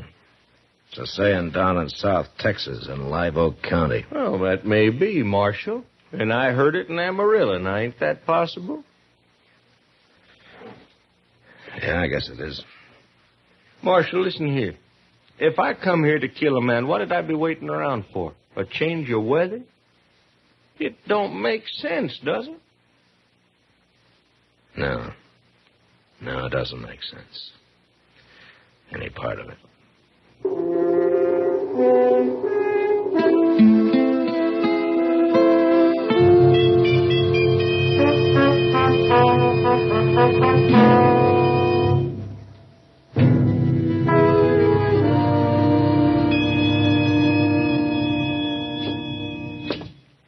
How does it look, Doc?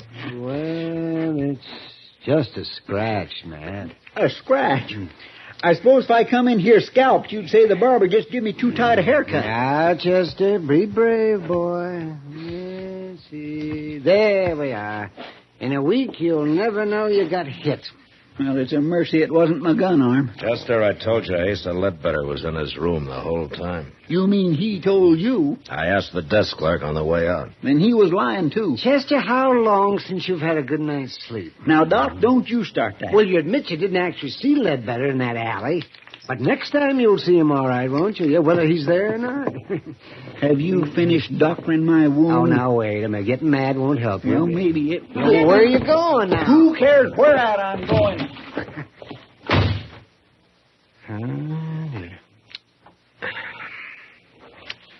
He'll get over it, Doc. Yeah, I hope so. The only thing I can figure is that he's got this Ledbetter mixed up with somebody else. Yeah. But it'd certainly help if he'd say why he thinks he's after him. Because... Matt? Yeah, what is it, Doc? Come over here at the window. Huh? What's going on? Look, down there in the street. That's Asa Ledbetter. And Chester's standing there about to shoot him. I'd better hurry, Doc.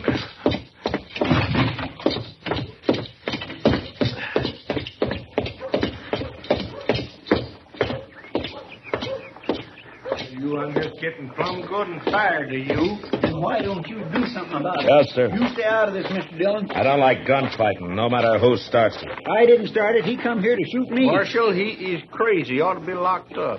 Sure, I'm crazy. I should have called you out before. Now, you going to fight or not? No, I ain't going to fight. You scared? I've got no quarrel with you. Are you scared? Leave him alone, Chester. No. Then tell me what this is all about. No. Now, Chester, why don't you just go off and get drunk or something? Pete! Chester. Now will you draw? Now will you? Oh, Marshal, I ain't going to take much more of him. I said, are you all right, gonna Chester, draw? that's enough. Now, you come with me. You're a dirty coward. You Ledbetter. come with me, I said.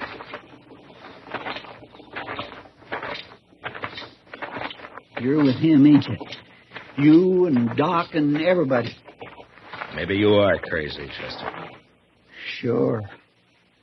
Oh, sure. Oh, where you going? I'm going to get me a drink. Alone.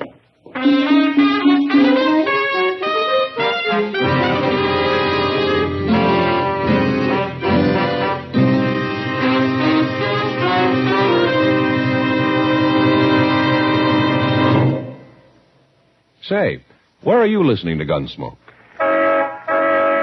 In your car?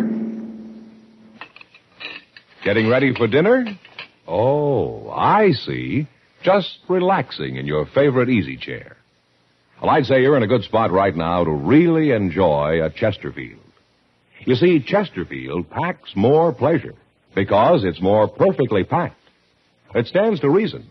A cigarette made better and packed better smokes better, tastes better. And Chesterfield is more perfectly packed by Accuray. This electronic miracle removes human error in cigarette manufacture. So Accuray Chesterfield is firm and pleasing to the lips, mild, yet deeply satisfying. Yes, Chesterfield gives you something no other cigarette can give you. Chesterfield packs more pleasure because Chesterfield's more perfectly packed. To the touch, to the taste, Chesterfield packs more pleasure because it's more perfectly packed. Buy Chesterfield.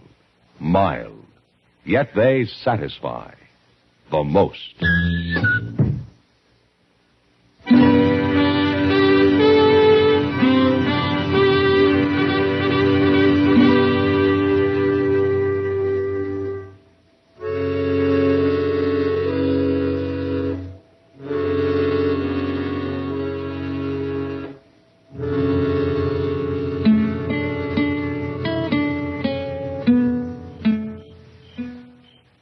Doc? Is that you, Doc? Oh, man. Why, it's 3 o'clock in the morning, man. Yeah. You been on a call? Well, I haven't been romancing the ladies. Yeah, is Chester asleep? Yeah, he's asleep. But not in the office. Why not? Where is he? I locked him in a cell out back. You locked him in... What? He got drunk, Doc. By sundown, he was as drunk as I ever saw him. Well, maybe he needed it, Matt. Maybe it'll bring him out of all this. Well, something's got to. Yes, it does. Well, I'm going to go to bed now, Matt. You better go, too. Yeah, I am, Doc. I think I'll use Chester's bed in the office tonight. I'll see you tomorrow. Yeah, good night, Doc.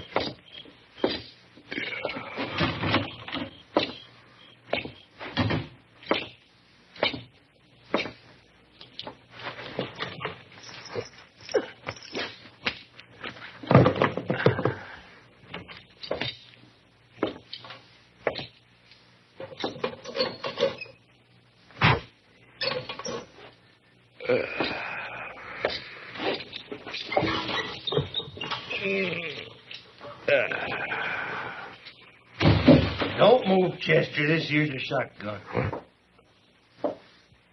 All right, now get off that bed and get over to the window. Go on.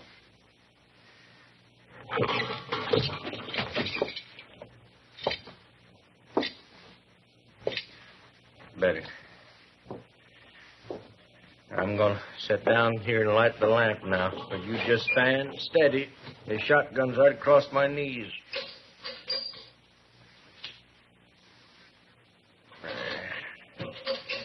Now, Chester, you and me, we're going... Marshal? What you doing here? Well, I was trying to get some sleep. Well, you don't sleep here. It's Chester's bed, all right. Where is he? Now, he's around. Somewhere. Where are you going? Stand still. Marshal, stand still. I mean it. Well, I was just going to close the back door here. You left it open. I want it open. All right. I'll open it wide. Here, Marshal. No call for that. All right, where's Chester at? I don't know where he is, Ledbetter. You're lying. Yeah, I'm lying. He got drunk this afternoon. You brought him over here. I thought you put him to bed, but since you didn't, there ain't but one place he'd be. Right out there in that cell behind you. You walk right past him on your way in, Ledbetter. Get out of that doorway, Marshal. No. I'll shoot you if you don't. You'll shoot Chester if I do. Now move, I say. I can't oblige you, Ledbetter. I'm sorry. I'll kill you, Marshal.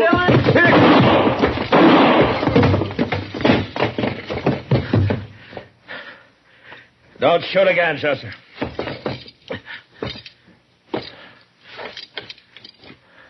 Mr. Dillon?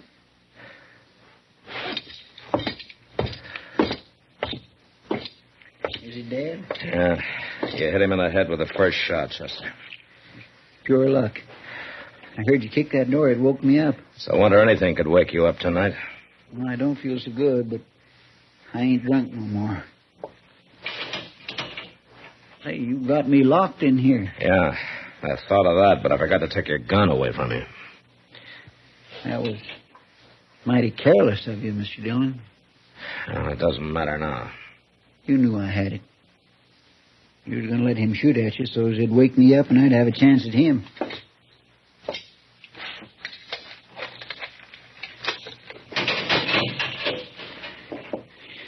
I guess I was kindly wrong about you being agin me. You know, it might have helped things if you'd have told me why Ledbetter was after you, Chester. I just couldn't, Mr. Dillon. Oh, why? It had to do with a lady. Oh. She's dead now. But I didn't want nobody talking about her. Saying her name. Nobody. Can you understand that? It'll be daylight soon, Chester. Let's go brew up some coffee, huh? Thank you, Mr. Dillon. Thank you.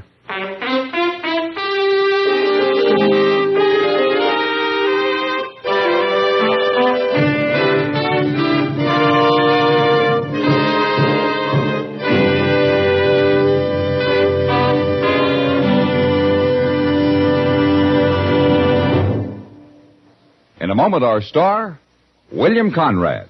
Vacation coming up soon? Here's how to pack more pleasure. Make sure you have a couple of cartons of Chesterfields in your suitcase or in your car's glove compartment. A touch tells you Chesterfields are firm, packed full. Your taste tells you they satisfy the most. So when you do your vacation shopping, ask your dealer for Chesterfields by the carton. You know, the early frontier years were lusty and brawling, and men happily fought each other as a matter of course. But next week, it's the man who refuses to fight that causes all the trouble. And that was the West. Good night. Gunsmoke. Produced and directed by Norman McDonald, stars William Conrad as Matt Dillon, U.S. Marshal. Our story was specially written for Gunsmoke by John Meston, with music composed and conducted by Rex Corey. Sound patterns by Tom Hanley and Bill James. Featured in the cast was Lawrence Dobkin as Asa Ledbetter, Parley Bear as Chester, Howard McNear as Doc, and Georgia Ellis as Kitty.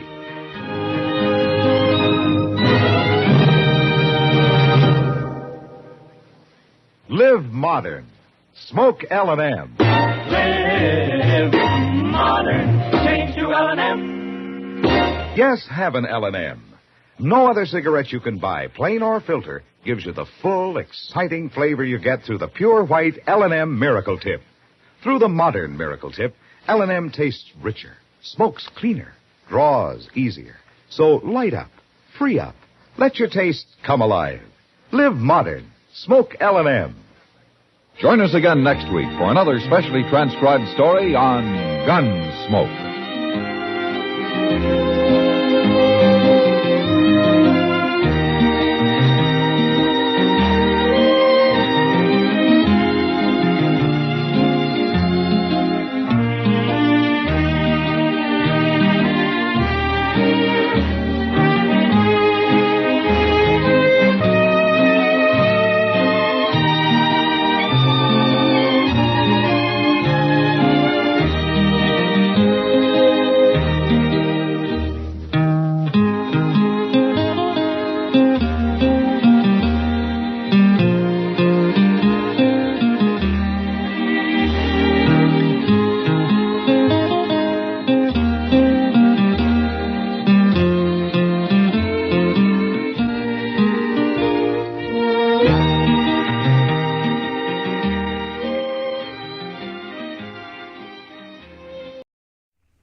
Around Dodge City and in the territory on West, there's just one way to handle the killers and the spoilers, And that's with a U.S. Marshal and the smell of Gunsmoke.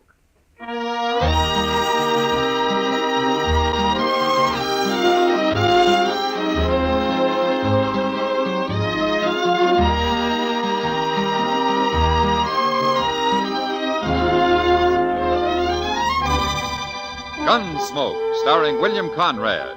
The story of the violence that moved west with young America. The story of a man who moved with it. Matt Dillon, United States Marshal.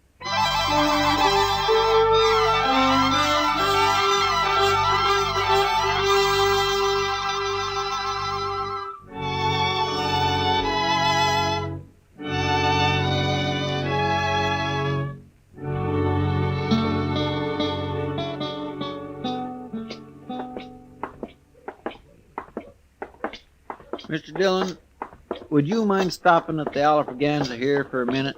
Pretty early in the day, isn't it, Chester? Oh, I don't want a drink. No? No, the barkeep's holding some money for me. I won a little last night, and I didn't want to put it back into the game. Ah, but you want to get it now so you can put it back tonight, is that it? Yes, sir, I'm afraid it is. Okay.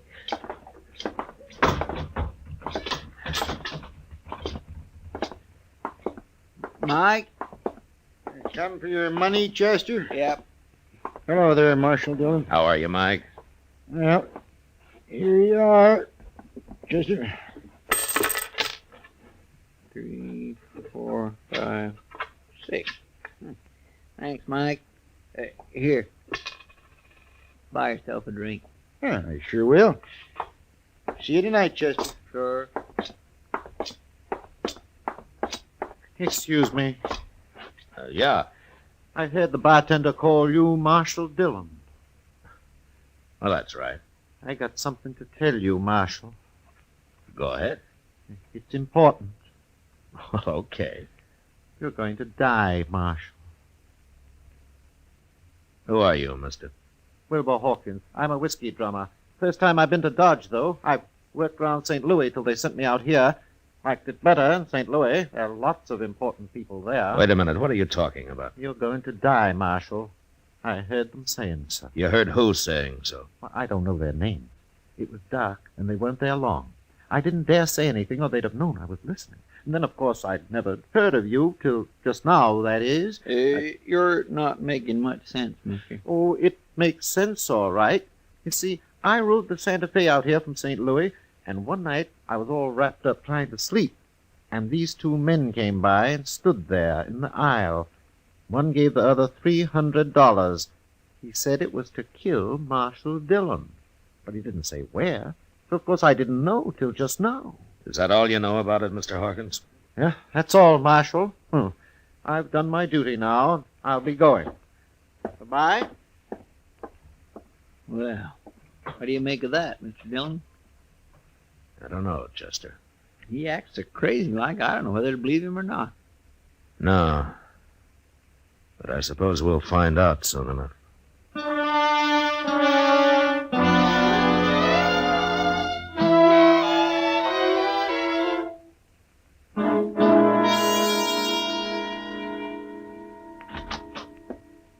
prisoner's sound asleep already, and it's only just got dark out, Mr. Dillon. Well, he's got nothing else to do till Tom Smith gets here.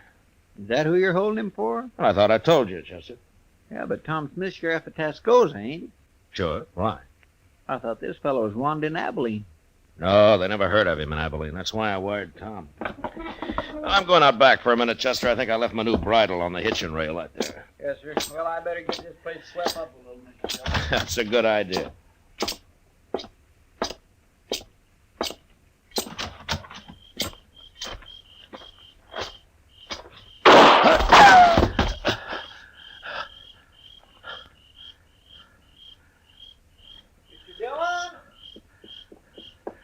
Stay there, Chester. Stay there. Mr. Dillon, you've been shot. Well, I was trying to play possum, Chester. I wanted to get him to come up where I could see him. Oh. But he's gone now. You scared him away. He ran down the alley there. Oh, he'll be lost in the crowd, but now... Oh, I'm sorry. Well, it doesn't matter, Chester. What? He probably thinks I'm dead. So I'll just go on playing possum. How do you mean? Come on, let's go up to Doc's office. I'll tell you there.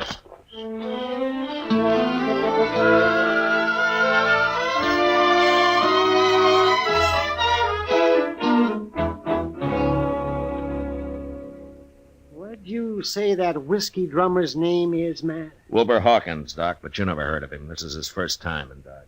Well, you think you'd have sense enough to have followed those two men to find out who they were? Yeah, he was probably scared to death, Doc. Yeah, and anyway, he kind of acts like he got hit by lightning somewhere. Even when he's standing still, he gives you the feeling that he's sort of walking sideways like a crab, if you know what I mean. No, I don't, but I'd sure think twice before asking you to explain, Chester. Well, what is it you have in mind to do now, Matt? Nothing, Doc. Nothing? No, Chester's going to do the work for a while. I'm just going to sit up here in your office and wait. Wait? Wait for what? Well, when Chester spreads the word around that I'm dead, whoever wants me that way is going to make his play. He'll come right out into the open and do whatever he's got planned. And then I'm going to give him a little surprise. Oh, Mr. Dillon, that's a wonderful idea. Now, why didn't I think of that? You better get going, Chester. I'm kind of anxious to meet this man. Him and his gunman. Yes, sir. But only one thing. Ain't the boys likely to run a little wild when they hear you're not around to keep the lid on things? Yeah, they might. But we'll have to take the chance. Okay, sir. I'll get started.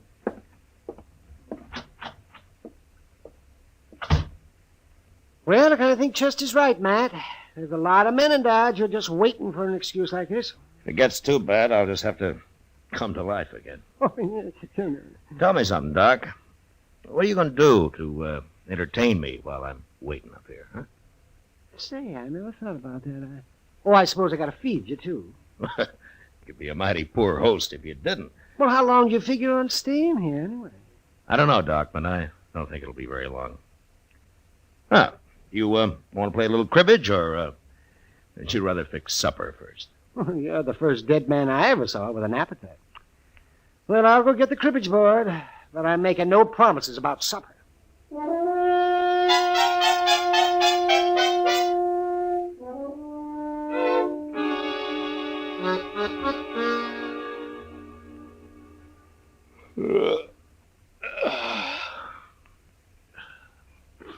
Doc, what time's it getting to be? Let me see. It's nearly midnight, man. Yeah. How long are you going to wait up? Well, till something happens, I guess. Chester will let me know. Town seems quiet enough so far. Maybe nothing's going to happen. They didn't try to kill me just for the fun of it, Doc. No, I guess not, man.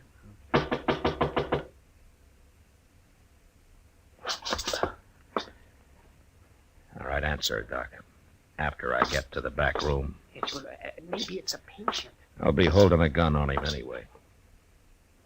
I'm coming.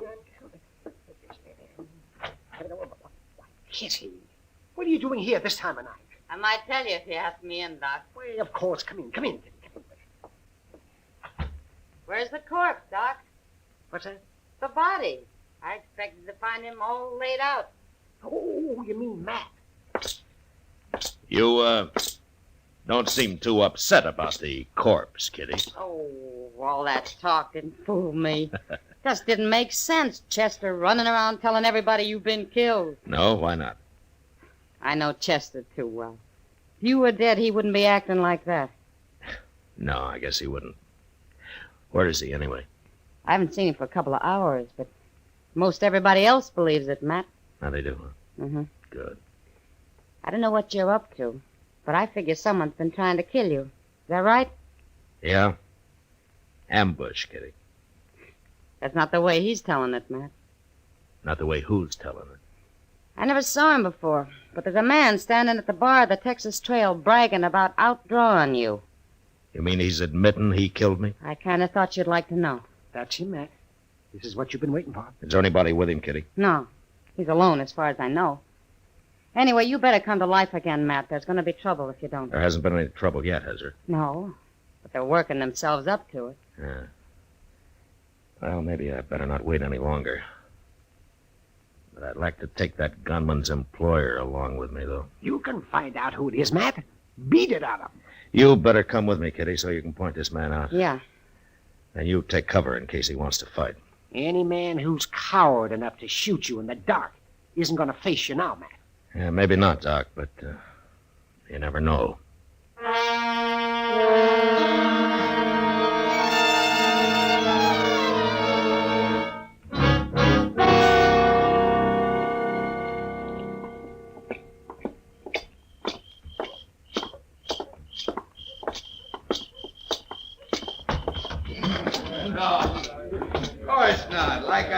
There he is, Matt. Tall fellow in the black hat. He's kind of drunk. Okay, Kitty. I was just waiting. You wait outside while I see how he's going to behave. Okay, Matt. Good luck. Thanks.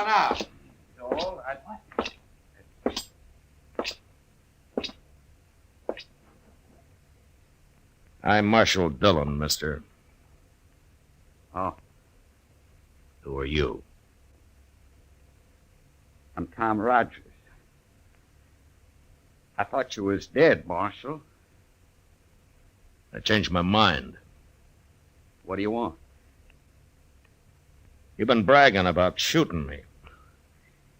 Just talk, Marshal. I didn't mean nothing by it. I was just talking. Mm-hmm. Kind of dangerous talk, don't you think?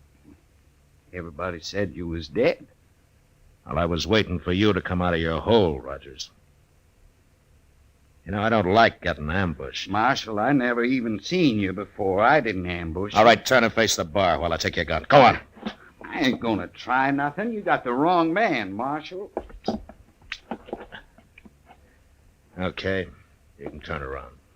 You can't arrest a man just for talking. The jail's right across the street, Rogers. You lead the way. Well, it was just talk, I tell you. You can't prove nothing. Get going. Well, I swear I didn't try to kill you, Marshal. Straight ahead, Rogers.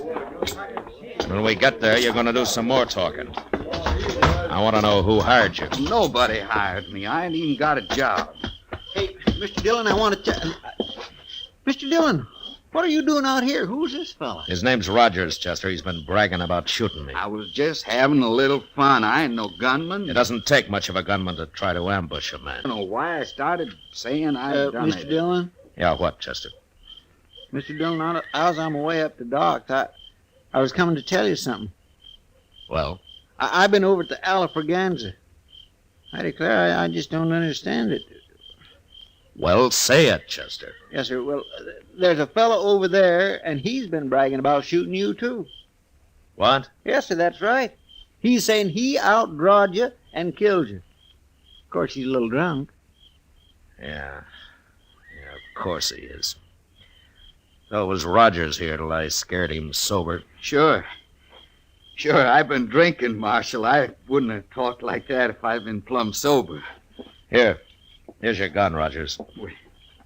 You turning me loose? It's like you say, Rogers. You're just a big talker. What about the fellow over at the Alafraganza? I don't even want to see him, Chester.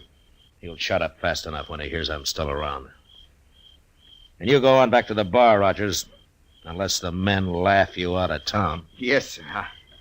I'm sure sorry I done it, Marshal. All right, get going. Sure, I'm going. I don't know what's the matter with me, Chester, not figuring this. I might have known there'd be at least a couple of drunks wanting the reputation for having killed me. Yes, sir. Doggone it. Now we're right back where we started from. Yeah. Hey, maybe that whiskey drummer was lying, too. No, you're forgetting I got shot at, Chester. And there's a man somewhere in Dodge still waiting to kill me.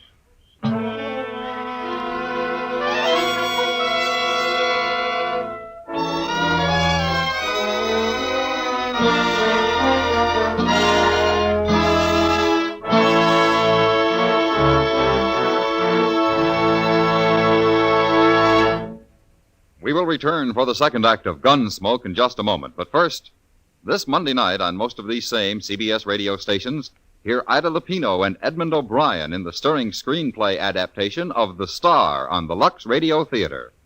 It's a hard-hitting drama about a has-been who attempts a comeback in a juvenile role. This will be Lux Radio Theater, drama at its best, Monday night at the Star's address. Now the second act of Gunsmoke.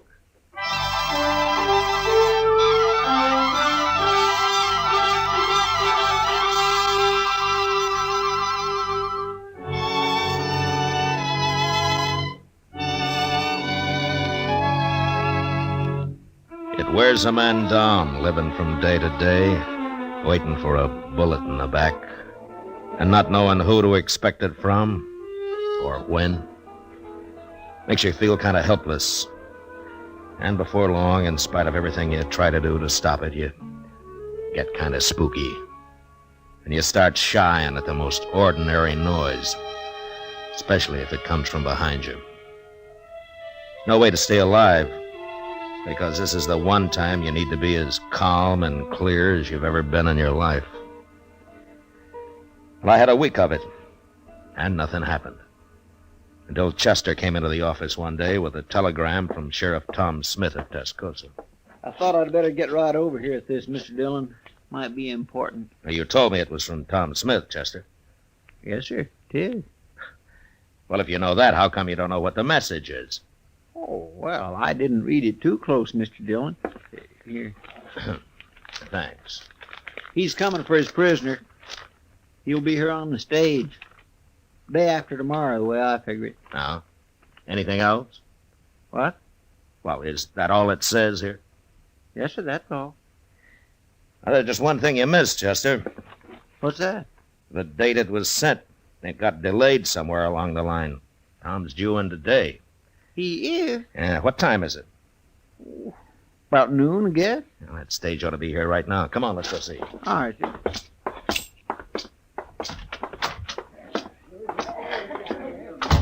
Well, there it is, Mr. Dillon. Must pulled in just a minute ago. I don't see no passengers, though. Well, that may be because they haven't got out yet, Chester. Here they come. Ain't that Tom Smith? Yeah, that's him. Who's that other fella? He looks kind of familiar. Now, that's Wilbur Hawkins, Chester, that little whiskey drummer. Oh, yes. Well, now, I've been wondering where he's been. Matt Dillon. Hello, Tom. Hey, how are you, Matt? Hello, Chester. Hello, Mr. Smith. Well, I'm sure glad that trip's over. Next time I'll come horseback. The stage is easier when you're taking a prisoner back, though. I guess you're right at that, Matt. And I hope you still got him. I'd hate to make this trip for nothing. Oh, he's there. Anytime you want him. Hey, where's Wilbur Hawkins going? Ain't he even going to say hello? You know that little fella? Oh, yeah, we know him. He told me he's staying at the Dodge House. Crazy talkingest man I ever run into. I told him, Hawkins, if you tried thinking a little first, you might make a whole lot more sense a whole lot faster. Well, he means well, Tom. Maybe. But he tells some mighty strange stories. Oh, what do you mean? Well, of course, it could be true, but he told me he heard a couple of men in a bar talking about me. He didn't know who they meant till I introduced myself on the stage and he recognized my name. Well, what are you looking like that for, man? No. Go ahead, Tom. What did Hawkins hear? Well, he said this one fellow was going to give the other fellow $300 to shoot me. Ain't that the darndest thing? Yeah, that sure is. I don't know, Matt. There's a lot of men who'd like to kill me, but I don't believe they'd be standing around talking about it that way. I kind of think he made it all up. No, he didn't make it up, Tom. Not quite. Huh? You know something about this? You mean someone is out to shoot me? Yeah. Who? I'll tell you about it on the way over to the Dodge House.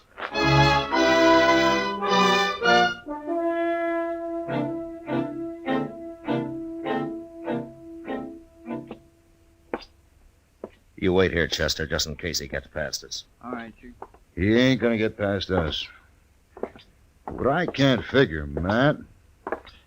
Why Hawkins would want to kill you and me. Well, it doesn't make much sense, Tom. Now, here it is.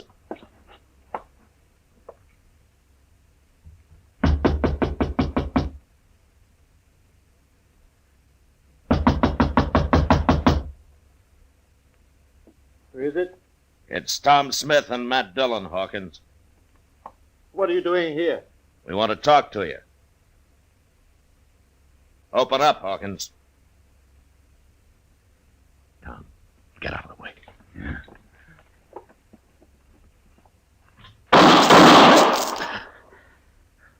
How did you know he was going to shoot, Matt? Well, I just sensed it, I guess. Look, I can kick that door open with 1 foot. Then you cover me. All right, you ready? I'm ready. Okay. I kill you! You kill him, Matt? Well, I tried not to.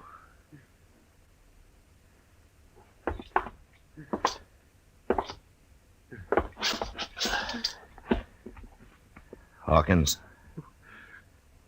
You hit me.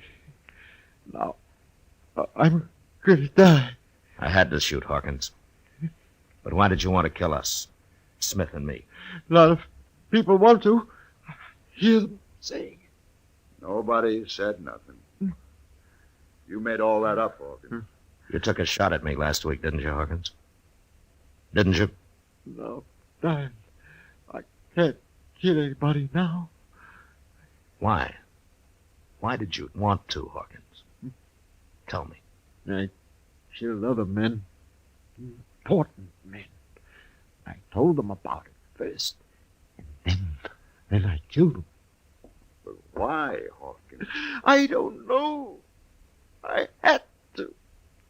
I had to do it. Die.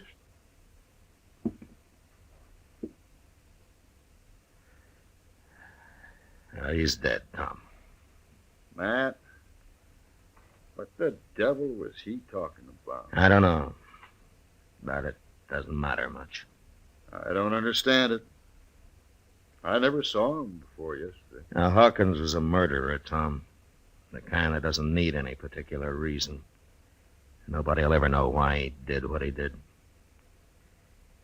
Yeah, he was crazy, if you like. Sure was crazy. You think he's done a lot of killing, Matt? Yeah, probably. That's the most dangerous kind of man there is, Tom. A murderer with no reason at all.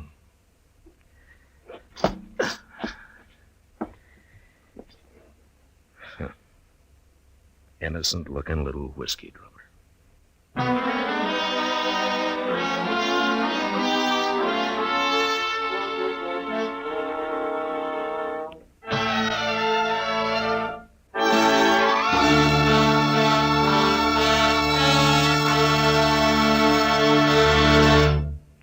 Gunsmoke, under the direction of Norman Macdonnell, stars William Conrad as Matt Dillon, U.S. Marshal. Tonight's story was specially written for Gunsmoke by John Meston, with music composed and conducted by Rex Corey. Featured in the cast were Edgar Barrier, John Daner, and Vic Perrin. Harley Bear as Chester, Howard McNear as Doc, and Georgia Ellis as Kitty. Join us again next week as Matt Dillon, U.S. Marshal, fights to bring law and order out of the wild violence of the West in Gunsmoke. You've heard fictional crime cases many times, but there's nothing like the real thing. We're talking about Night Watch. This Monday night, following the Bob Trout news, you'll be on the scene when a burglar is caught in the act. You'll hear him break a glass window in trying to get away. You'll hear the officers handcuff him and take him off to jail. You'll hear this authentic case unfold from beginning to end on Night Watch Monday night.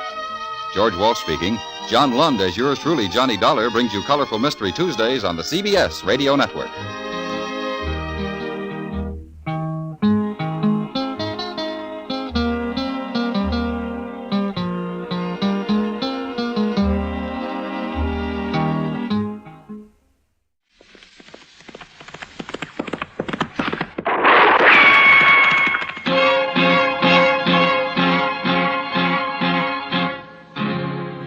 Gunsmoke, brought to you by Chesterfield, America's most popular two-way cigarette.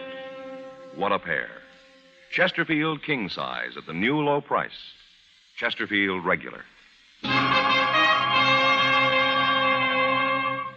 Around Dodge City and in the territory on West, there's just one way to handle the killers and the spoilers, and that's with a U.S. Marshal and the smell of Gunsmoke.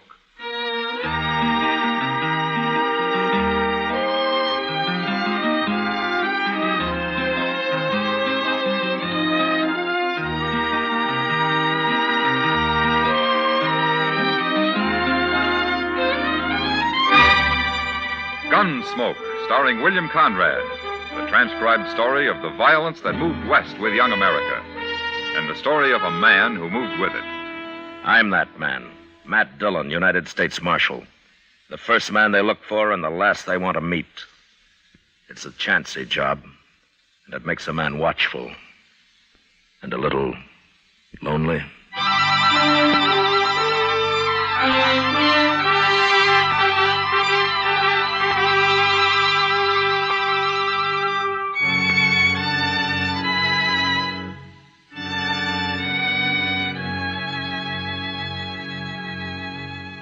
It was a hard 2-day ride back from Fort Wallace, or I'd gone on government business.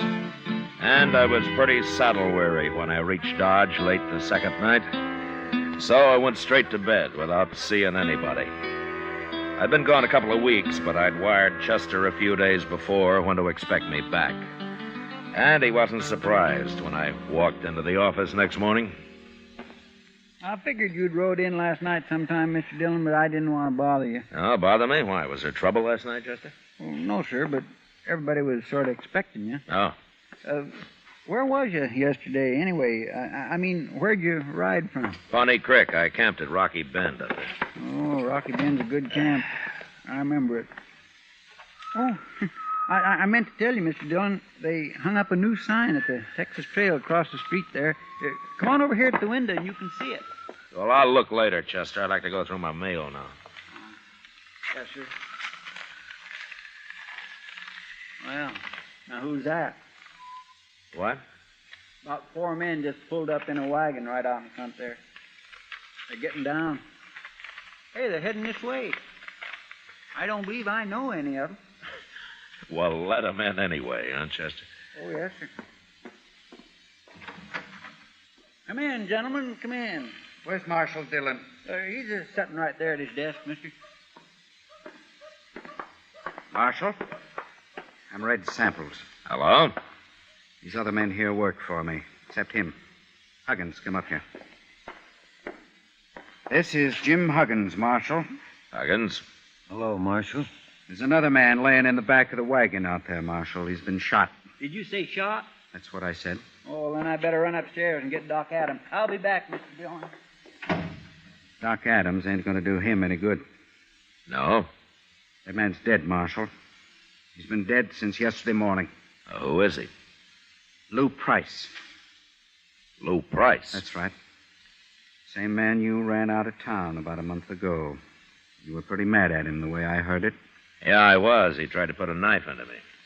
Nobody saw him try. How do you know that? He told me.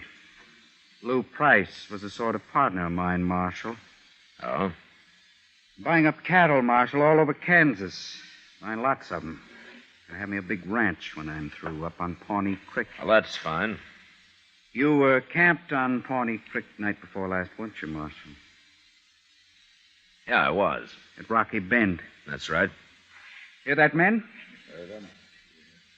The only reason I asked Marshal was that Jim Huggins happened to see you there. Oh, is that so? I don't remember seeing him. Doesn't matter. As long as he saw you. Tell him, Huggins. It was him, all right. That's where Lou Price was shot, Marshal, at Rocky Bend. Poor Lou, he never had a chance. He wasn't even armed. Happened yesterday morning. I seen the whole thing. Huggins, tell us who killed Lou. He did. What? You did, Marshal. You're the man I saw. You shot him.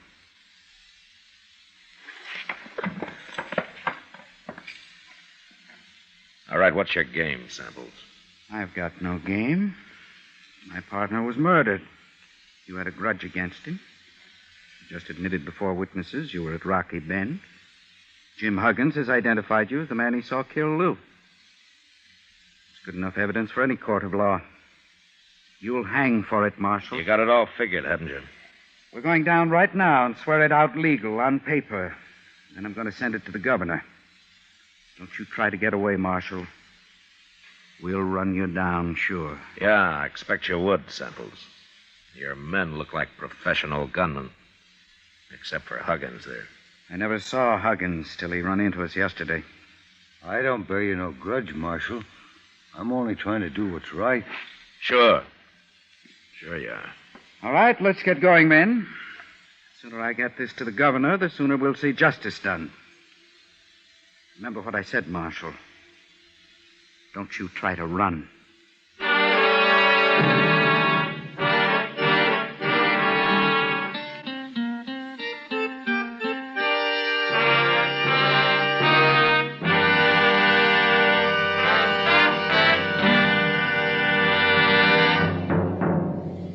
What a pair. What a buy. They're talking about king-size Chesterfield at the new low price. And Chesterfield Regular. They're the quality twins.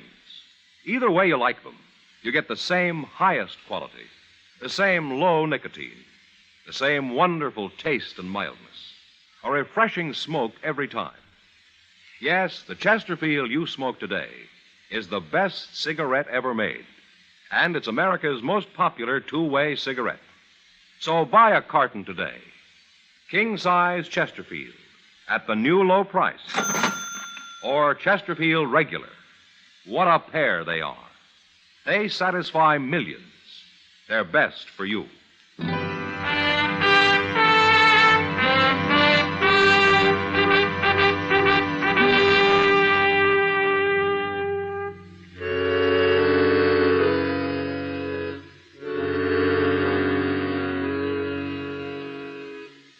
I'll say one thing for Red Samples. He had about as good a case against me as I'd ever heard of against any man. And there was nothing I could do about it but wait and see what happened next. Meantime, he spread the word around Dodge, and people began looking at me like I was a white buffalo. I guess it wasn't often they had a U.S. Marshal walking around with a murder charge against him. But finally, one night, a couple of weeks later, something did happen. I was sitting with Kitty watching the crowd at the Texas Trail. I'll fetch you a drink, Matt. No thanks, Kitty. You're expecting trouble of some kind, aren't you? Seems to me I got enough trouble already. I know. Matt, I hate to say it, but I think half the people in Dodge believe you're guilty. Yeah, sure. And the other half just doesn't care one way or the other. Well, I don't think you are. Don't you? Of course I don't. Then why don't we talk about something else? You're edgy. Sure, I'm edgy. I stay that way to keep from falling asleep all the time. Now, don't get all riled up. I didn't mean anything. I'm sorry, Kitty. I guess this business is getting on my nerves after all. Well, I should think it would. Why don't you go and get good and drunk? Forget the whole thing that way. Kitty, if I ever got drunk, I could name you 10 men right here in Dodge who'd cut cards for the honor of shooting me down. Mr. Dillon? Oh, hello, Miss Kitty. Evening, Chester. Sit down. Thank you. I've been down to the telegraph office, Mr. Dillon. Oh, any news? Yes, sir, but you won't like it. Here it is, sir.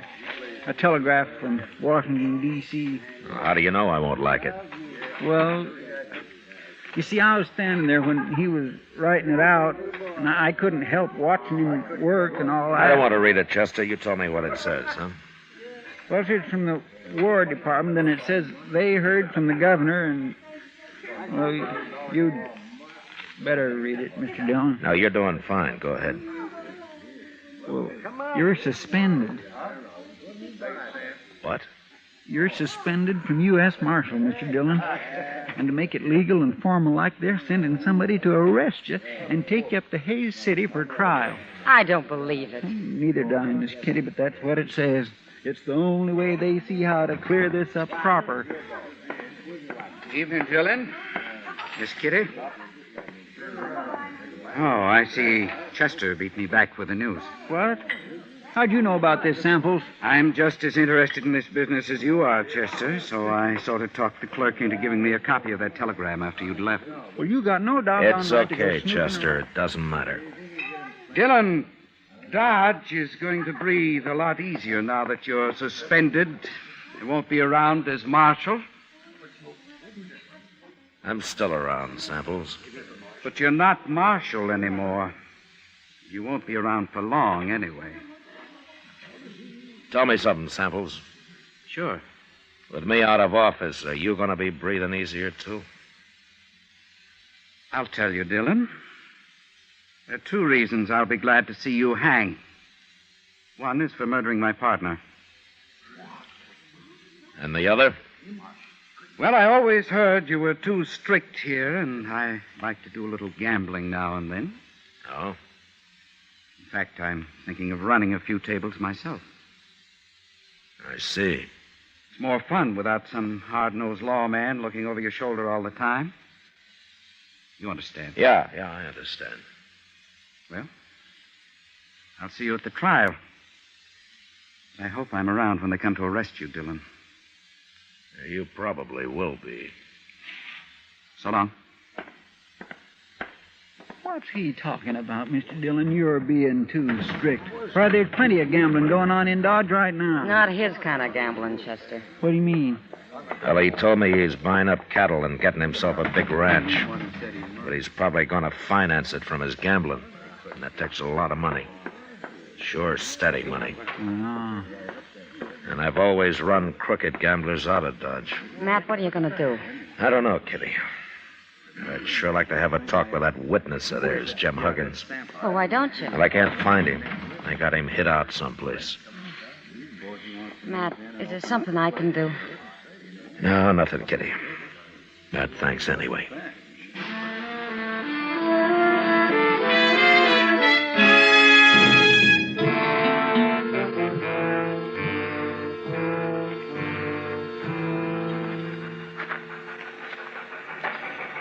Well, there she comes, Mr. Dillon, right on time. There are not many people at the depot this morning, are there? No, sir, but anyway, I'm glad I talked you into walking down here with me. There is just nothing pleasures me more than watching a train come in. At least it doesn't cost anything. My, I'd like to drive one of them. Wouldn't you, Mr. Dillon? No, they're too noisy for me, Chester. Hello, Marshal. Hello, John. Maybe if I talked to the Santa Fe people, they'd let me try it sometime, you think?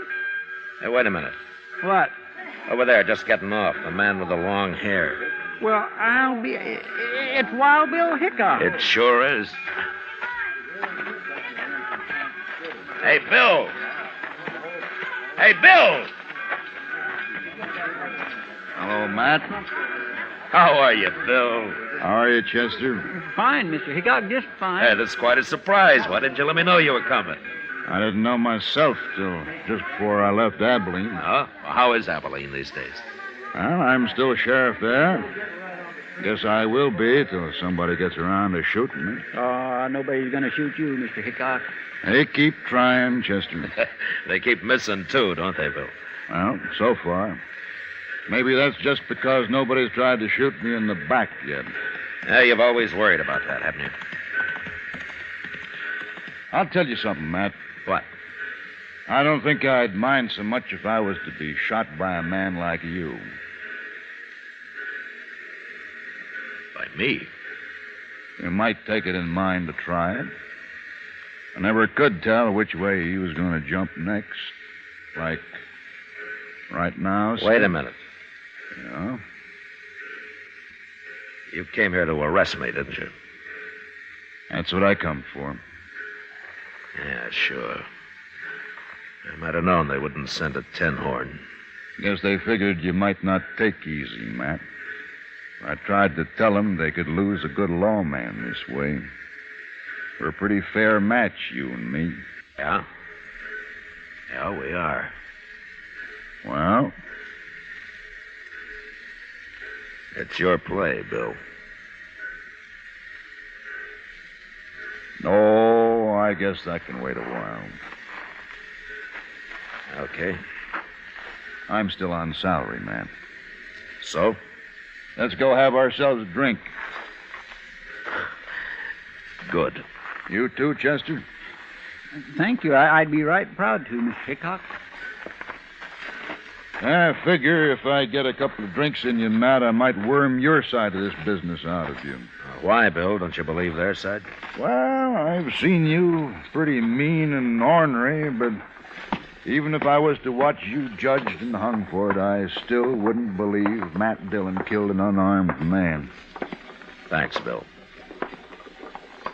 Yeah, that girl headed this way. Ain't that Kitty? Yes, sir, it sure is. Matt, I've been looking everywhere for you. Well, it's Bill Hickok. Hello, Kitty. How are you? Oh, I'm fine. What are you doing in Dodge? Well, I sort of come on business. You said you were looking for me, Kitty? Matt, I know where he is. Where who is? The witness they've been hiding, Jim Huggins. What? Well, where is he? Red Samples was in the Texas Trail drinking last night, and the bartender heard him tell one of his gunmen to take some food out to the loft at the OK stable. Bill. Yeah? While you're buying me a drink, I think I'd kind of like to buy Kitty one.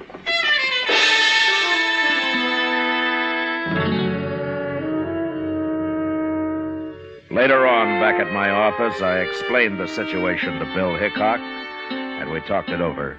And then we sat around the rest of the day talking about old times and people and horses and guns. And along about evening, we went up and laid out our plan to Doc Adams. As soon as it got dark, we went over to the OK stable and took Jim Huggins out of the loft and got him across the street and up to Doc's office before he was real sure what was happening. Put him on the couch there, gentlemen. We want him to be comfortable. What are you doing with me? Move, Huggins. Do what Doc says. That's it. Just over here. Yeah, that's fine, Huggins. Now then, you just relax. When's Chester going to get here? He'll be along, Bill. Bill, huh? Who are you? I've never seen you before. Mister, you're going to see me double before the night's out. What? Hey, never mind, Huggins. You'll find out. Now then, now you tell me. Have you ever had any heart trouble? Heart trouble? Yes. You ever have dizzy spells, faint, and have to lie down suddenly, or anything like that? Well, a horse kicked me in the head once. Made me awful dizzy. I'm asking about your heart, not your brains. I don't want anybody to die here. The business is bad enough as it is. What are you going to do with me? What's this all about? Oh, over here, Chester. I got it. I got plenty. That's good. Just put them on the table here, Chester. Let's... 3 quarts? Well, this is a man we're working on, not an elephant, Chester. Well, I wanted to be sure there was enough, Doc. Open one up in Chester. There's a glass there. Yes, sir.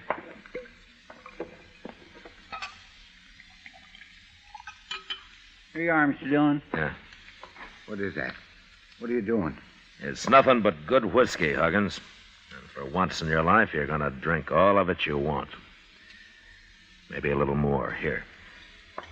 Oh, no, I don't want to drink all that whiskey, Marshal.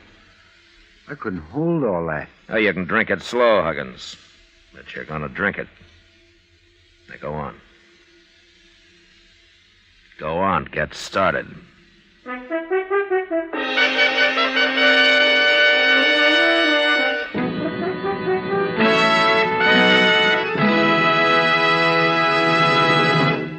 We will return for the last act of Gunsmoke in just a moment.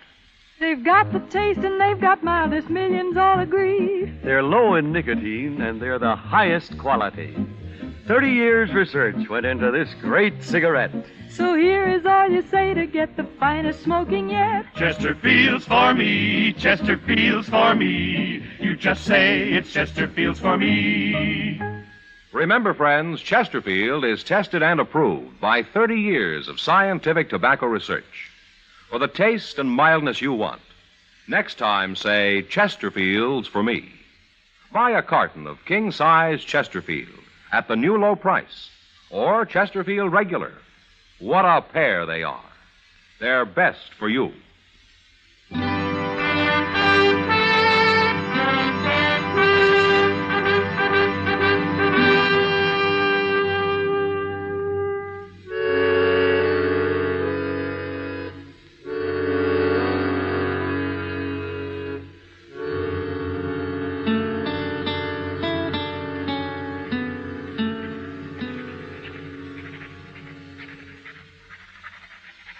You sure you got it all, Bill? Just about, Matt.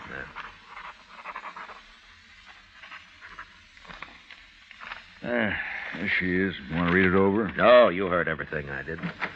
Well, gentlemen, your friend Huggins has got one of the biggest hangovers coming up any man will have to endure. Is he still out, Doc? Yes, it won't hurt him any, though. I sent Chester out for some coffee. I could use a little coffee myself, Doc. There'll be enough.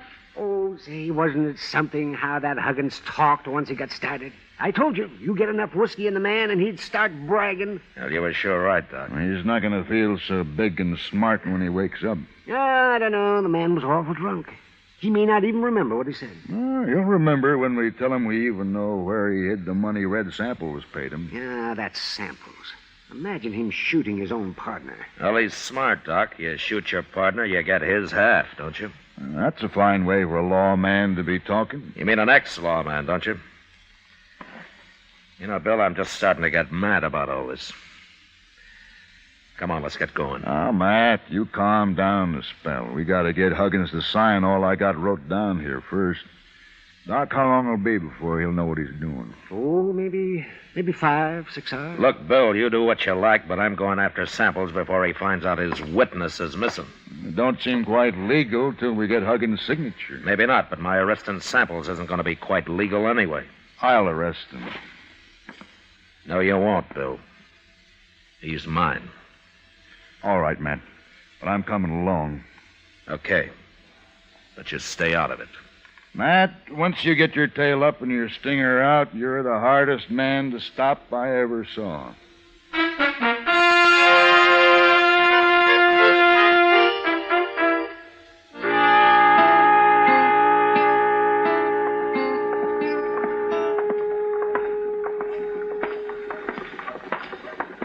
Matt, I've been thinking. Supposing we hadn't got Huggins to talk, what had you done then? You mean would I have fought you when you tried to arrest me? It's been on my mind, son. I wouldn't have fought you. Because we're a good match for each other? I'll fight any man alive if I think I'm in the right. Of course. I don't know you ever been afraid of anything. I've been afraid lots of times, Bill. And so have you. Well, maybe. I guess I've worked on the side of the law too long to go against it just because I'm the one that's caught. Well, here's the Oliver Ganza. They'll be in here.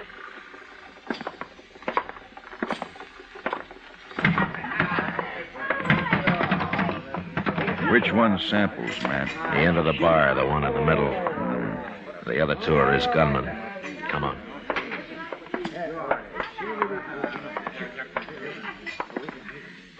Samples?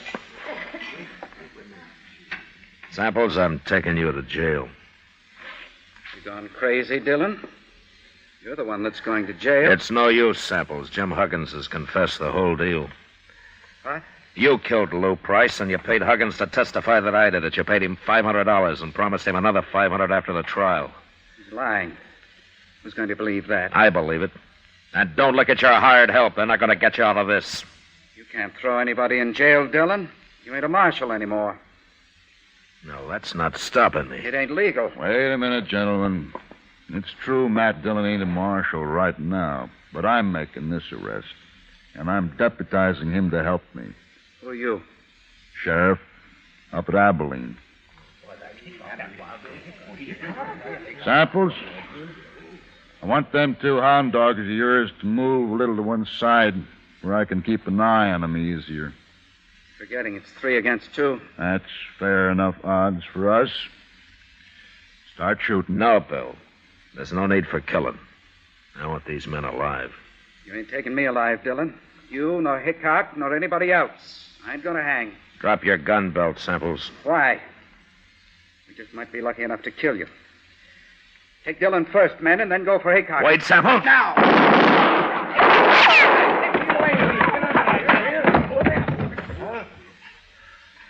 All right. What about you two? They never moved a finger, Matt. They're too scared. All right, you gunmen. Pick up Samples and carry him out of here. Ain't you going to take their guns first, Matt? You don't hobble a horse with a busted leg, Bill. Let them keep their guns.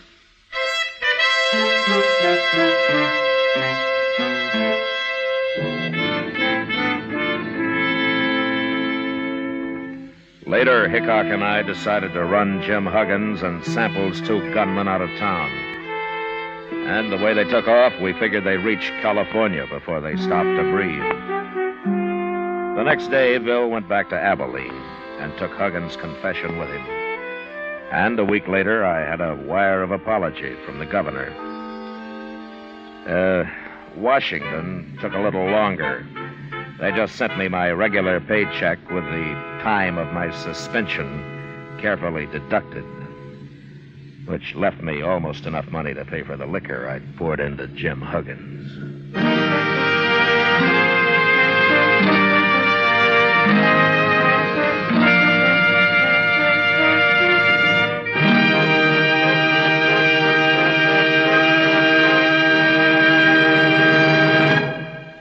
Here is our star, William Conrad. I'd just like to repeat what George Fenneman told you earlier. The Chesterfield you smoke today is the best cigarette ever made. I hope you'll try them. Regular or king size, I'm sure you'll find Chesterfield is best for you.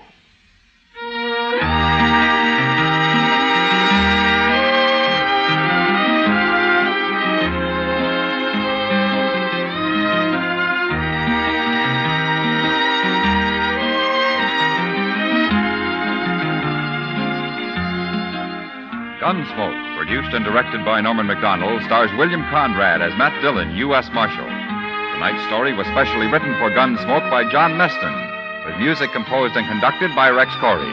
Featured in the cast were John Daner, Vic Perrin, and James Nusser. Parley Bear as Chester, Howard McNear as Doc, and Georgia Ellis as Kitty. Join us again next week as Matt Dillon, U.S. Marshal, fights to bring law and order out of the wild violence of the West in Gunsmoke.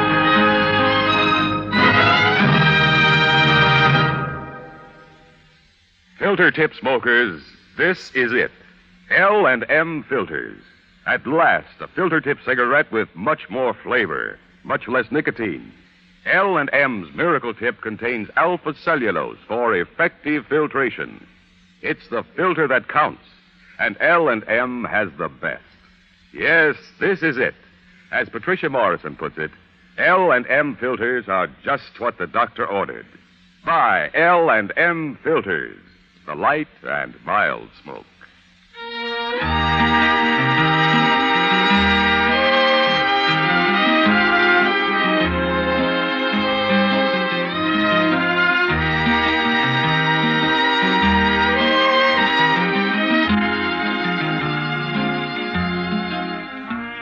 Without your letters, your friend in the service feels out of touch, lonely, and it's tough to be lonesome. The USO knows a letter always makes a fellow feel better. Mail from you brings the warmth of home and friends to him wherever he is. So, write today. Remember, it's tough to be left out at mail call. Next week at the same time, Chesterfield will bring you another transcribed story of the Western frontier on Gunsmoke. This is the CBS Radio Network.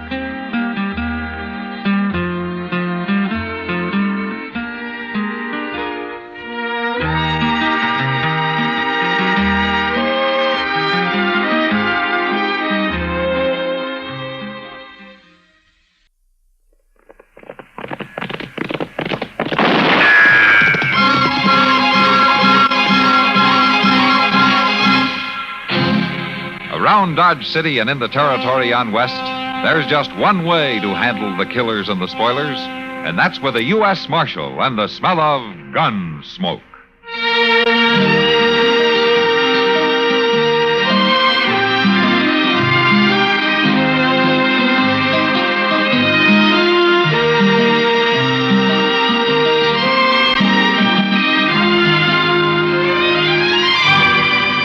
Gunsmoke, starring William Conrad, the story of the violence that moved west with young America, and the story of a man who moved with it. I'm that man, Matt Dillon, United States Marshal. The first man they look for and the last they want to meet. It's a chancy job, and it makes a man watchful and a little lonely.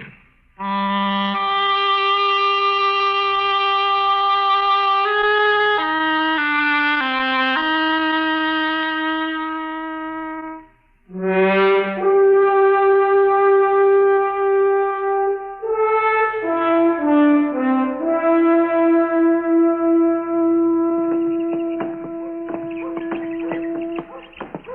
You don't have to walk me all the way, Doc. Oh, why, it's a pleasure, Kitty.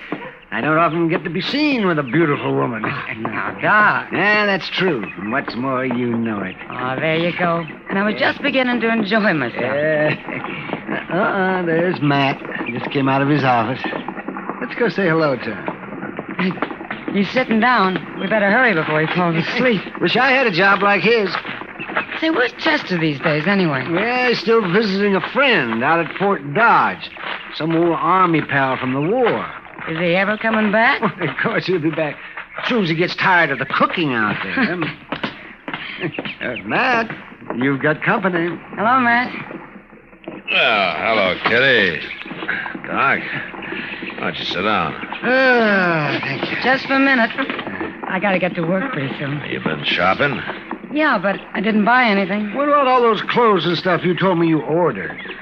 Well, that's different. It is. Well, sure. No, don't explain it to me now. It's too hot today. Who's this? Huh? Who's this? I don't know. He's a stranger to me. Well, he's from Texas, that's for sure. Look at that rig.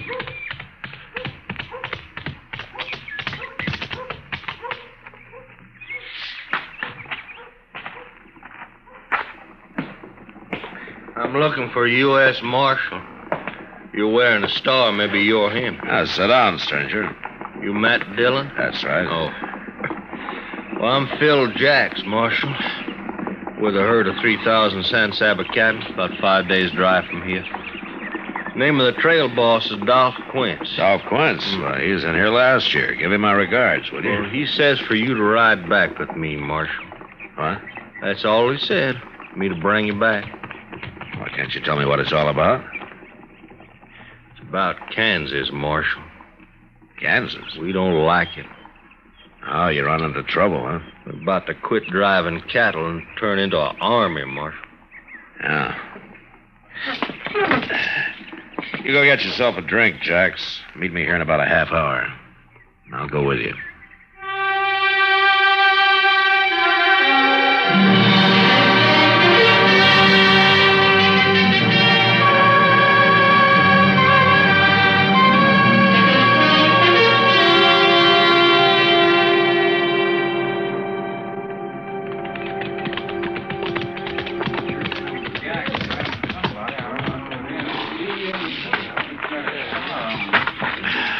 You just drop your saddle anywhere, Marshal. I'll turn your horse in with a remuda. All right.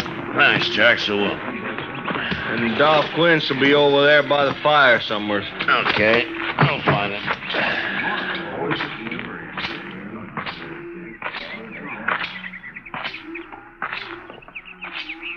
Hello, Dolph. How are you, Marshal? Good to see you again. Hey, it's fresh meat in camp. Ask the cook for a plate. Oh, thanks. I will. Well, now, I'll go with you. I need some more coffee. You like buffalo veal? Huh? One of the boys wrote and shot a calf this morning. Sure, I like it fine. Guess it was buffalo that scared our horses last night. Whole remuda broke loose. Hey, cook, give this man a plate of meat. Yeah, sure thing, Dolph. Yeah, it looks mighty good, doesn't it? Give me some coffee, will you? Yeah. Thank you. Nestor woman came to the bed ground before daylight this morning and asked if we had any little calves that had been dropped during the night. She probably picks up calves from all the herds that pass this way. We'd have to get rid of them anyway. So I'll let her have them, even if she was a Kansan. Oh? You know, if it had been a Kansas man asked for calves, I don't think I could have talked these boys into allowing it. Oh, is that so? It sure is, Martin. Tell me, Dolph, have you seen any Kansas jayhawkers on the way up? How'd you know? That's a pretty good guess. 2 nights ago, some of them jayhawkers managed to sneak up on Snider over there when he was out on guard. They stripped him and flogged him, then stampeded the cattle. We had our hands full for the next few hours, or we might have caught up with them. Any trouble since? Not yet. You know, Dolph, the ordinary Kansan hates jayhawkers as much as you do. There's nothing but shifty, murderous criminals. They got started on the Missouri border during the war, and they got the taste of blood in their mouths. And now it's like I got no place to go. We can show them a place. Well, they're bandits, that's all. You got bandits in Texas, but that doesn't make every Texan one, does it? It's kind of hard to make the men see it that way, Marshal. Well, I know it is. I just hope they understand it before a regular war breaks out.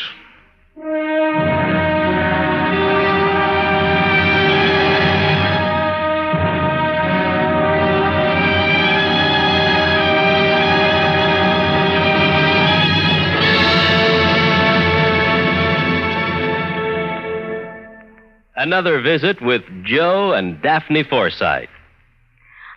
Overhead, the moon is beaming. Hold it, Daphne, hold it. Oh, hi, Joe. Guess what, honey? I'm trying out for the operetta. As what? A singer. You could have fooled me. I was just practicing one of the songs. Well, I don't think you quite fit the role. Why not? Well, if this version of the Student Prince is like the version I know, that particular number is sung by a tenor. Oh, Not that you don't come close, but I think you better stick to being a housewife. but I want to be a singer. Daphne, honey, a singer you'll never be. I could take lessons. Yeah, but lessons cost money. Money better invested for us in savings bonds. You and your old savings bond. I can't help it, honey. I just can't get over the way those savings bonds pay off. $4 for every 3. That's what I call an investment. What good do they do me now? A lot. The money we put in those bonds every payday helps keep America strong and protects you and me. No bonds, maybe no operetta. Ever think of that? I still want to be a singer. Well, when those bonds start bringing in the green, if you still want to sing, they'll pay for the lessons and more. Good. Gee, if those bonds mature as fast as you say, I better start practicing now just so that I'll be ready. Overhead, the moon is beaming. Daphne, did anyone ever tell you you have a bad voice? Everyone.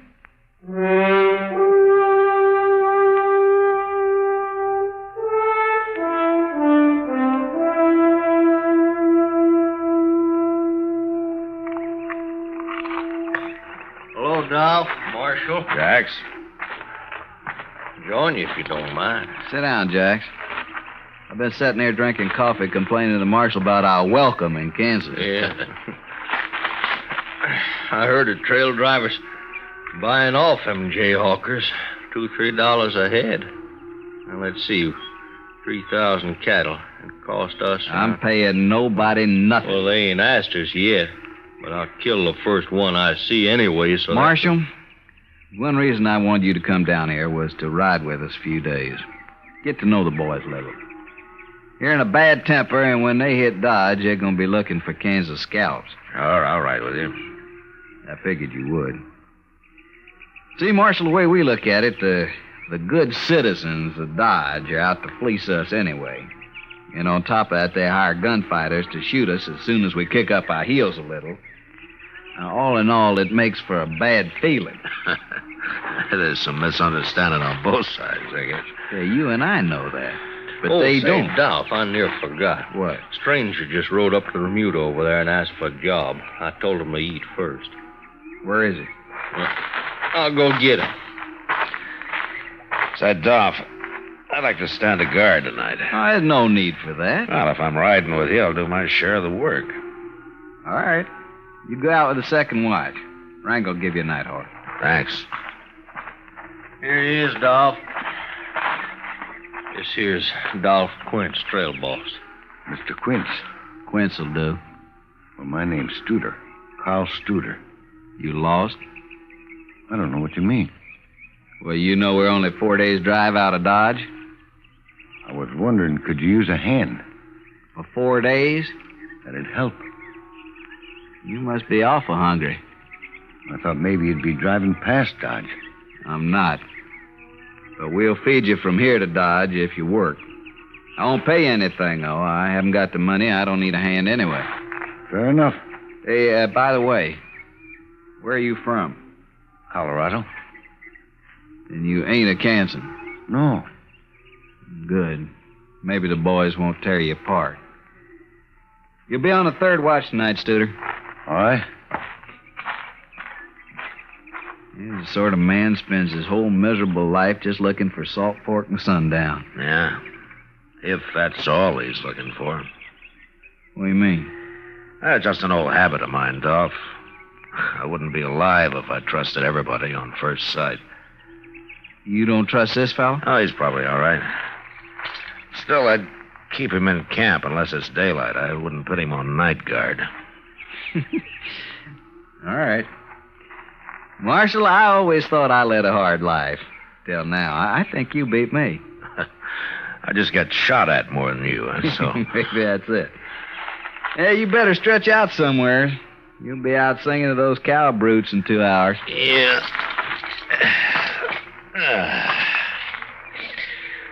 Well, I'll see you later, Dolph. Breakfast at 4. You find it don't take long to stay all night at this ranch.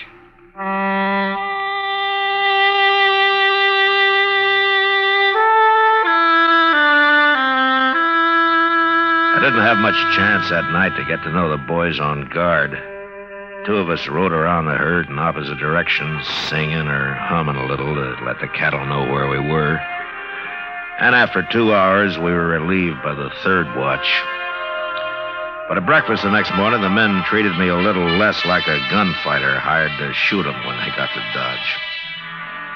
After the cattle had grazed for a few miles, we got them on the trail, and I started to forget that I was a lawman myself.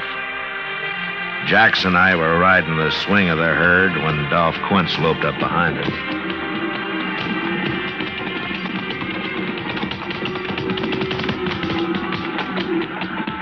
Hey, how's it feel to be a trailhand, Marshal? There's nothing to it if I could sleep all winter like you do. Where would you spend your money? I already offered to trade jobs with him, Dolph. Hey, look, you 2 crossed the Cimarron yesterday. What's it like? The water's gone down. You won't have any trouble. I was also thinking about the sand. Well, it was sound where we were, Dolph. Yeah, then we'll cross right there. You go up ahead and ride point, Jax, and lead us to it. All right. Take that new fella Studer with you. I don't need him. I want him up front where I can see him. Oh, okay.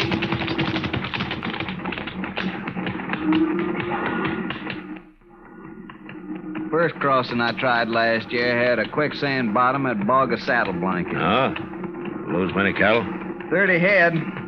Couldn't even dig your tails out. You know, Dolph, I sometimes wonder if it's worth it to you, driving cattle up here. Well, Texas is bankrupt, Marshal. War broke us. All we got is these wild longhorn cattle. Yeah, I know.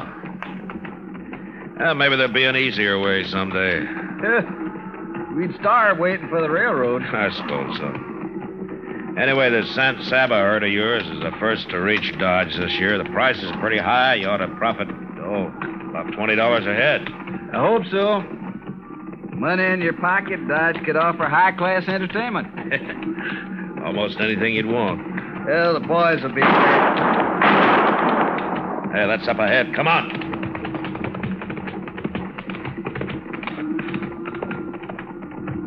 Look, he got a blanket. He's starting to stampede. Yeah. Is that Jack's horse running loose? Yeah, and there's Jack's lying on the ground. They shot him, Marshal. That man with a blanket, that's Studer. I'm going after him, Dolph. You take care of Jack's. Here go the cattle. They're off. Get him, Marshal. Get him alive. I'll get him.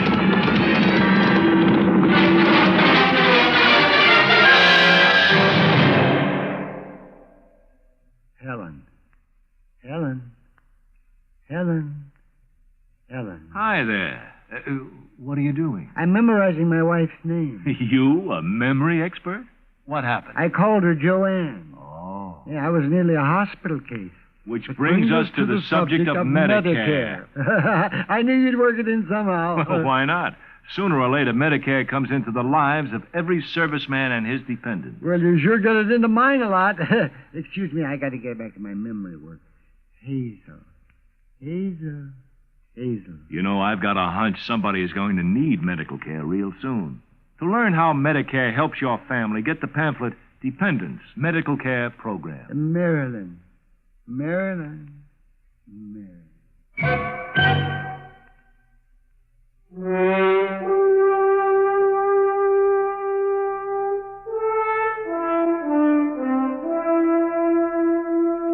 As I followed Studer, a few shots whipped past my head, but they didn't come from him. They came from behind a small rise he was headed for. Whoever was shooting was still too far away from me for me to worry about. I wanted to take care of Studer first, and slowly the distance between us closed. I pulled my rifle out of the boot and I snapped one off at him. He threw up his hands and pitched forward out of the saddle. I glanced at him as I rode past and crossed him off as one Jayhawker less. When I reached the rise, I jumped off of my horse and I ran up it on foot, and near the top I got down and I crawled. When I poked my head over, there was only one man in sight. The other Jayhawkers, if there had been any, had disappeared. This one was afoot and running for his horse. So I took my time and I put a shot into the cantle of his saddle. Horse bolted and the man dropped behind a rock and lay there. He was only half covered, so I stood up. A step at a time, I started toward him down the hill. That's far enough, mister. Going back. You're in pistol range now. All right, fella, put down and come forward. All I want's a horse. Now I'll get out of here. We won't bother you no more. You sure won't. Just let me on the horse. Listen to me, I'm a United States Marshal. You give up, and I promise you there'll be no lynching. You'll get a fair trial. No. If you don't give up, you're gonna die right where you are. Let me go. I'm warning you. I'm coming after you. No.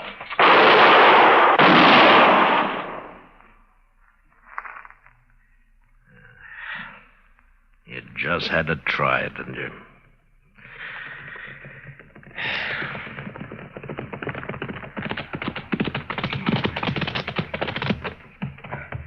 You leave a bloody trail, Marshal. Yeah. I brought Snyder with me.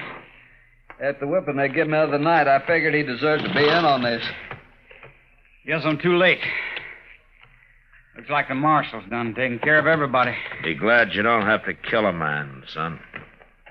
I don't think I'd mind, Marshal. Yeah, I know. Tell me, Dolph, how's Jax? There. Oh. Dude has shot him in the back of the head. He was a good man. Boys have got the lead cattle turned. They'll let them mill around for now and then graze them out. Good.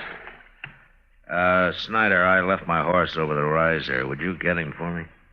Yeah, sure.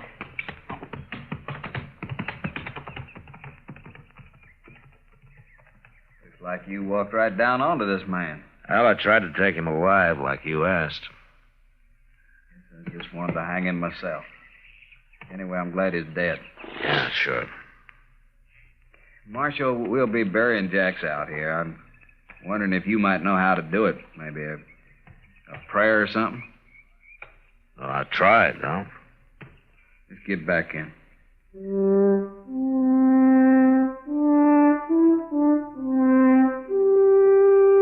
Well, we got back to where Jax had fallen. The cook had driven the chuck wagon up and was busy fixing coffee for the men, even though it was far from noon. The cattle were spread out and feeding now, and one by one the men rode up, sober, quiet, with just a glance at Jax where he lay covered by his saddle blanket. A grave was soon dug, and with the end gate of the chuck wagon for a headstone, Phil Jax was placed in the ground and covered with prairie earth.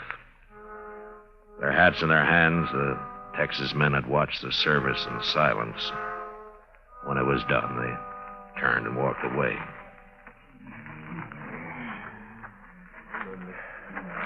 Oh, Snyder. Yeah? I want you to do something for me, huh? What? Well, I smuggled a quart of wagon yard whiskey out of Dodge when I came down here. The cook's got it hid in the chuck wagon. Well, now, Marshal. It's not much, but it'll cut the alkali in your drinking water. Why don't you get it and pass it out to the men, huh?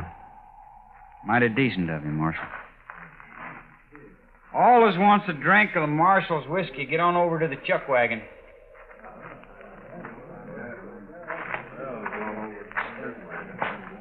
Here's times when a drink's good for a man, Marshal. I guess this is one of them. I think Jack should approve. He sure would. By the way, the boys all know how you handle them jayhawkers. Oh? It ain't changed their minds about Kansans much, but maybe they think a lot more highly of the law around here. Of the kind of gunfighter hired by the law, anyway. That's good. Of course, it don't mean they won't hoorah Dodge a little when we get there.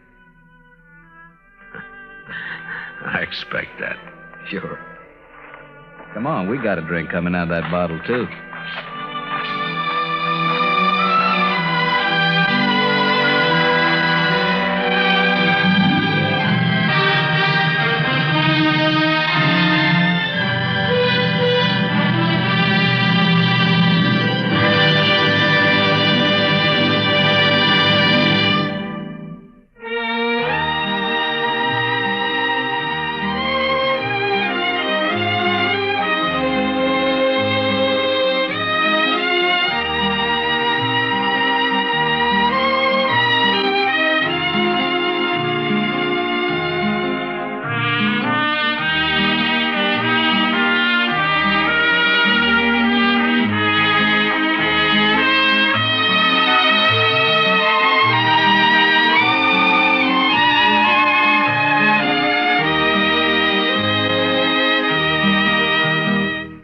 Gunsmoke, produced and directed by Norman Macdonald, stars William Conrad as Matt Dillon, U.S. Marshal. The script was specially written for Gunsmoke by Les Crutchfield, with editorial supervision by John Meston. The music was composed and conducted by Rex Corey.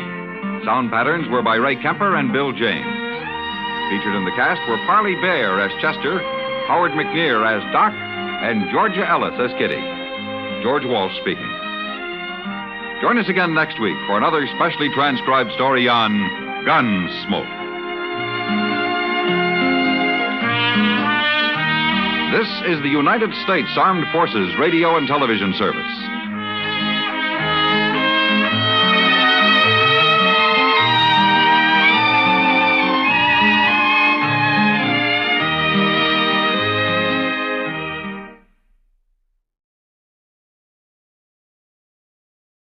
Now, Post Toasties, the heap good cornflakes, is proud to present Gunsmoke.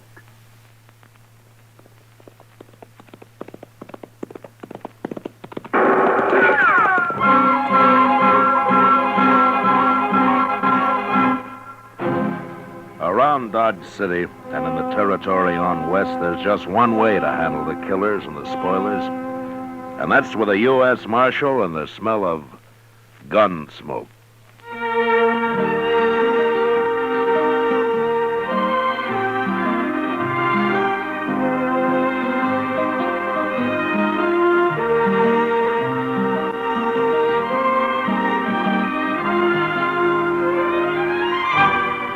Gunsmoke, the story of the violence that moved west with young America. The story of a man who moved with it. Matt Dillon, United States Marshal. It's easy to do your whole tribe a big favor, Mother. Just pour every big and little Indian in your camp a breakfast bowl full of Post Toasties. Post Toasties, you know, are the heap good cornflakes. They're the best thing that's happened to corn since the Indians discovered it. Fresh as fresh can be. Say, Post Toasties are cracklin' crisp. Sweet kernel corn flavor, toasted. That's Post Toasties. Post Toasties are packed with nourishment, too. A bowl of Post Toasties with sugar and milk helps your big braves and little Indians start the day right. Get Post Toasties soon. And now, Gunsmoke, starring William Conrad.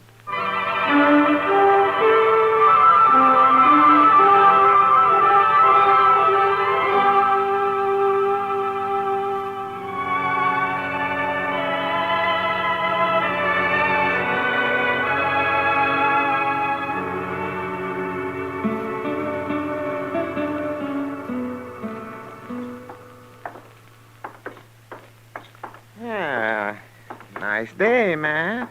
The wind's gone down anyway. It sure was blowing last night. Where were you, Doc? Out at the Caldwell place. Mrs. Caldwell's expecting. Still? There's a false alarm last night. Oh, you ought to get some sleep while you can, Doc. Yes, I know. That's right where I'm headed. Doc Adams. Oh, hello, Roof. I've been looking for you, Doc. Matt, this is Roof Tucker, Sheely Tucker's son. Oh, hello, Roof. We ain't met before, Marshal. No. How's Sheely these days? He's just like ever. But it's Ma I come to get Doc for. Well, what's the matter, Roof? She swallowed a nail, Doc, and it's hurting her bad. Swallowed a nail, did she? How'd she do that? I told her not to, but she was fixing the chicken house anyway, and she had some nails in her mouth. Oh, you say it's hurting her? It's her stomach.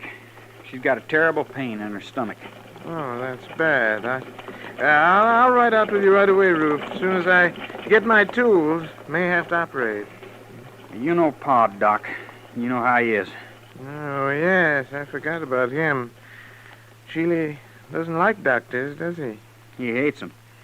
But he ain't there now. He's been out on the prairie the last couple of days. Oh? When'll he be back? I don't know for sure. But Ma said to get you anyway. She doesn't want to die. Sheely'd cause trouble if he found me there, wouldn't he? He sure would.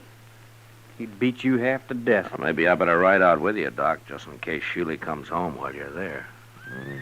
Good idea, Matt. I think you better. Yeah, Roof, go over to the Olive Fraganza and tell Chester I want him to go with us, will you? Sure, Marshal.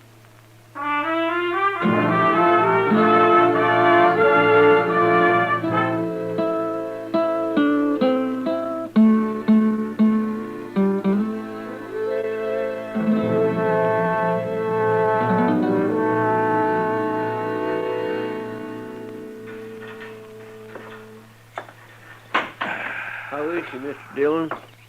Oh, I don't know, Chester. Doc's still working on her. Well, there's no sign of Sheely anyway. Well, that's some help. What's the matter with a man like that, Mr. Dillon? Hating doctors the way he does? I don't know, Chester. Probably there weren't any doctors around when he was young. And what was good enough for his father is good enough for him. Some fool notion like that, maybe. Sheely always was a mean old cuss, except for his horses. He's always treated horses like they're human. Did you ever notice that? Sheely isn't really a bad man, Chester. He's just ignorant and prejudiced because of his ignorance. If he'd have been here, he'd let Miss Tucker die rather than have Doc operate on her. Yeah, probably.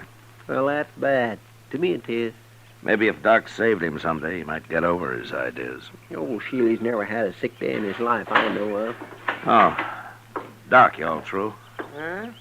Oh, yes, I'm all through, Matt. How is she, Doc? Yeah. She's dead. Dead? I guess her heart couldn't take it. I don't know. I had to operate, though. She'd have died sure if I hadn't. Oh, it isn't your fault, Doc. You did all you could. I know, but I always feel maybe if I'd have done it better, things like this wouldn't happen. You're not to blame, Doc. You, want me to tell Roof? Yeah, I've already told him. He's in there with her. Oh, how'd he take it? Yeah, he didn't say a word, Matt. Well, we better be getting back to Dodge, I guess. Yeah, you must be plumb wore out, Doc. Yeah, I am. Doc. Hey? Yes, Roof. And you too, Marshal. You're going to have to help me. Oh, we'll help you, Roof. What is it?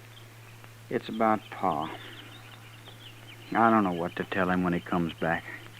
Hey, that's right. I kind of keep forgetting about him. Just tell him the truth, Roof. Doc tried to save your mother, but he wasn't able to. Nobody could have. You don't know Pa very well, I guess. He just won't stand for it. Well, there's nothing he can do about it now. It's all over. Not for him, it won't be.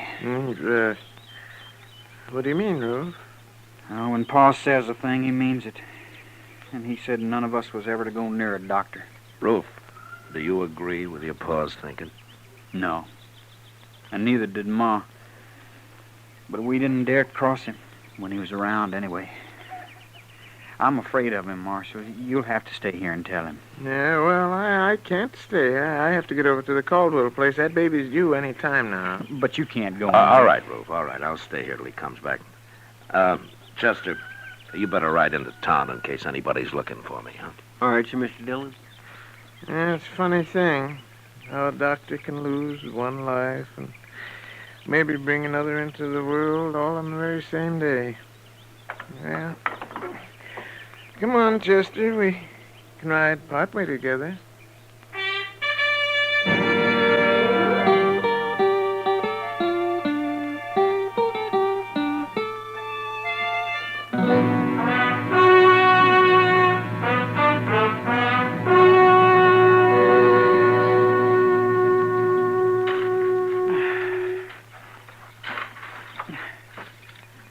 That ought to do it, Ruth. I want her buried good, Marshal. How about a cross? You want to put up a cross? I'll let Pa decide that. Oh, my gosh, Marshal.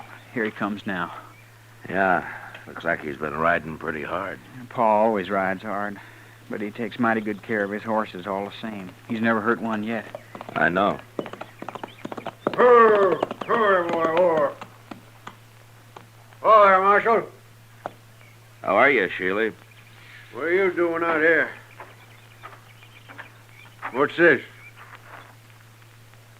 Sheely, your wife died.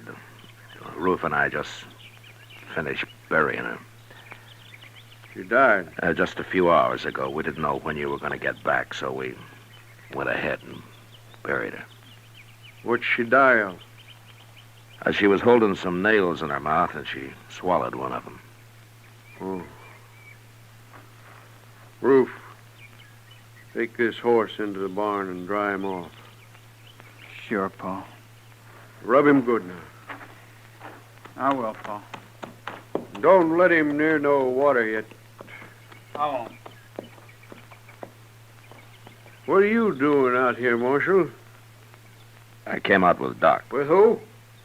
Doc Adams. He did everything he could to save her life, Sheely. He cut on her, didn't he? He tried to get the nail out, if that's what you mean. She'd have died from it if he hadn't. Cutting on her, that's what killed her. Look, Sheila, your wife was dying, and Doc tried to save her. That's how it happened, no matter what you think. I got no use for doctors. They're all croakers. That's what my old man called them, croakers. I kind of figured that's where all this came from. Sheila, have you ever thought that your old man might have been wrong? Not about them, he wasn't. Hey, how'd Doc get here anyway? Who told him to come? Your wife wanted him. After all the times I've told her to stay away from doctors? I guess she didn't want to die, Sheila. She wanted a chance to live. Yeah, sure. And he come out here and killed her. Poor defenseless woman. Doc Adams will pay for this, Marshal. I'm telling you right now. You lay a hand on Doc, and I'll run you out of the country, Sheila. Maybe it won't be a hand I'll use, Marshal. Try anything like that, and you'll hang for it. I'll find you no matter where you go. He killed my wife with his bungling butchery. He's a murderer. There isn't a man in Kansas who'd believe that. Doc's a pretty valuable citizen around here, Sheila. Not to me, ain't. It's an eye for an eye, Marshal, like it says in the good book. You even try it, and I'll throw you in jail. I don't try nothing. Then you'll hang. Will I, Marshal?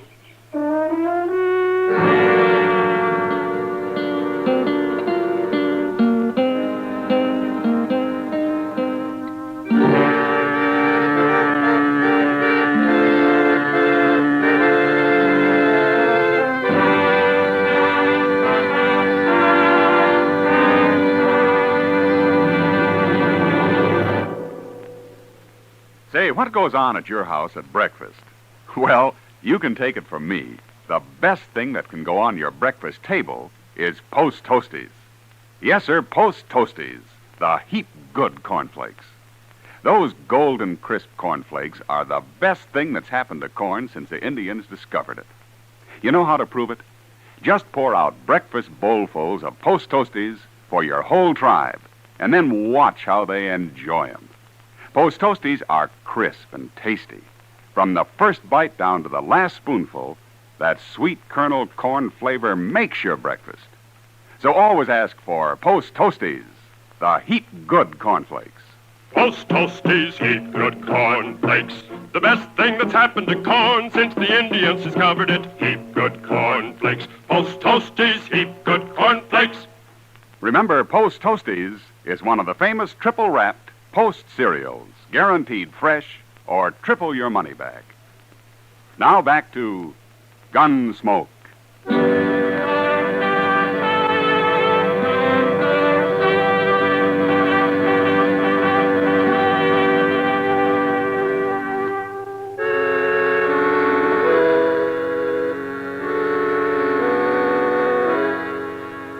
I left Sheely Tucker standing by his wife's grave, and I rode back to Dodge. There was no use trying to convince the man that doctors aren't bunglers and murderers. I figured he'd have to experience the truth himself somehow. And there wasn't much chance of that, the way things stood. But what really worried me was his threat to get Doc. Ordinarily, Sheely was peaceable enough, but there was no telling what he might do now. Doc stayed at the Caldwell place that night and the next day, too. I thought he'd be safe there, and I didn't worry about him till the next evening. Kitty and I were having supper at the Dodge house. Matt, for a town that lives on the cattle trade, you'd think we'd be able to eat decent steaks. You should have had the prairie chicken, Kitty. It didn't have to walk all the way from Texas. That steak I had got carried. It was too old to walk. I've never eaten prairie chicken, Matt. What's it taste like? Oh, a little chicken, a lot of prairie. If I didn't know you better, I'd say you've been drinking. If I know you, you'll order steak next time anyway. I don't give up easy, Matt. Yeah, I know.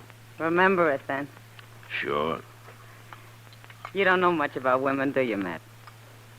Well, I'm learning. Yeah. But at the pace you've set, I'll be in my grave before you're out of first grade. Well, it took me 10 years to learn how to handle a six-gun. Well, that's the nicest compliment I've had all day. Drink your coffee. I gotta get out of here. Yes, sir, Mr. Dillon. Oh, here's Doc. Hello, Matt. Kitty. How's Mrs. Caldwell, Doc? Yeah, gave birth to a 12-pound boy this afternoon. Ah, that's fine. Yes. That's not what I came to talk about, Matt. Somebody tried to shoot me on the way back from the Caldwell place. What?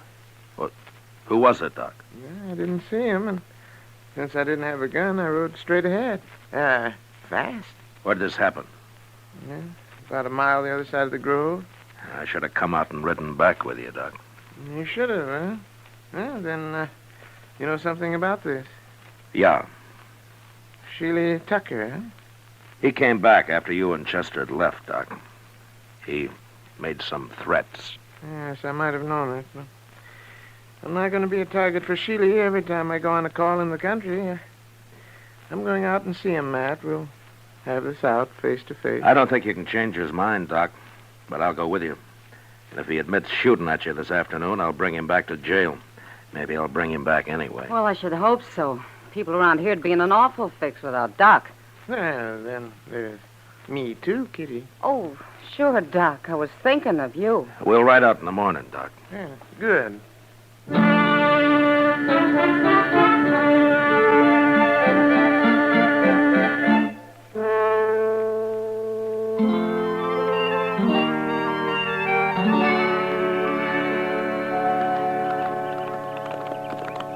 There's somebody in the corral there, man. Yeah, it looks like Sheely. Tis. Him and Ruth both. Oh. Well, let's leave them here. They'll stand.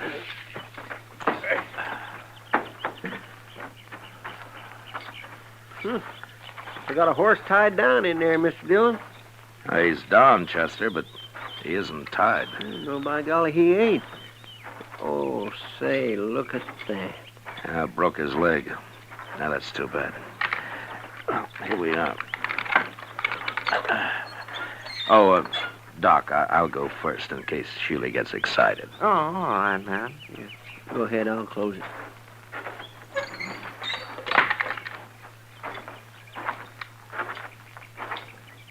Hello, Sheely. Roof. Hello.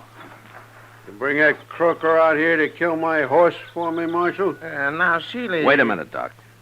I'm sorry about your horse, Sheely. What happened? That bay's the finest animal I ever owned. I was just topping him off when he fell and busted his leg. I'll blame it. Gee, that's too bad. It sure is. Roof, go on up to the house and fetch me my rifle. Okay, Pa. Terrible thing to lose a horse like this.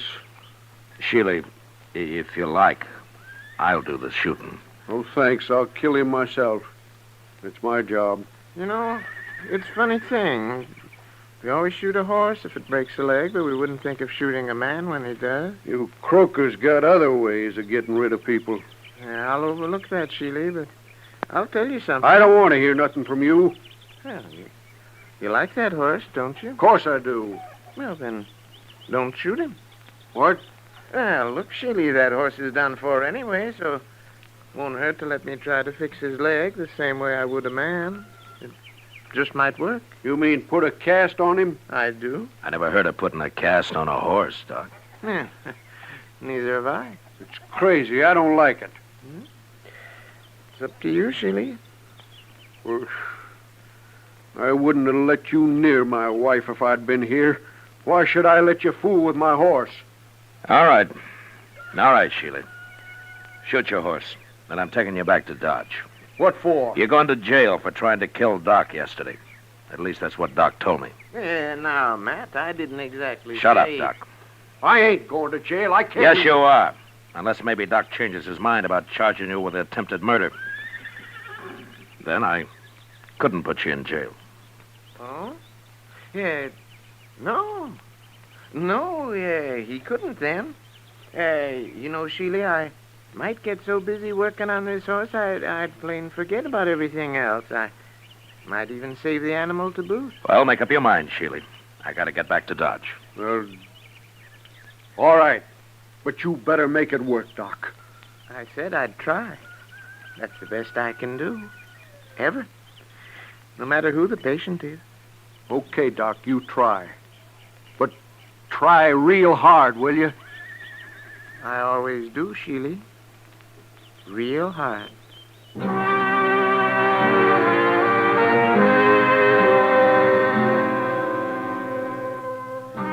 Chester and Roof made a fast trip into Dodge for plaster of Paris and some muslin to go under it.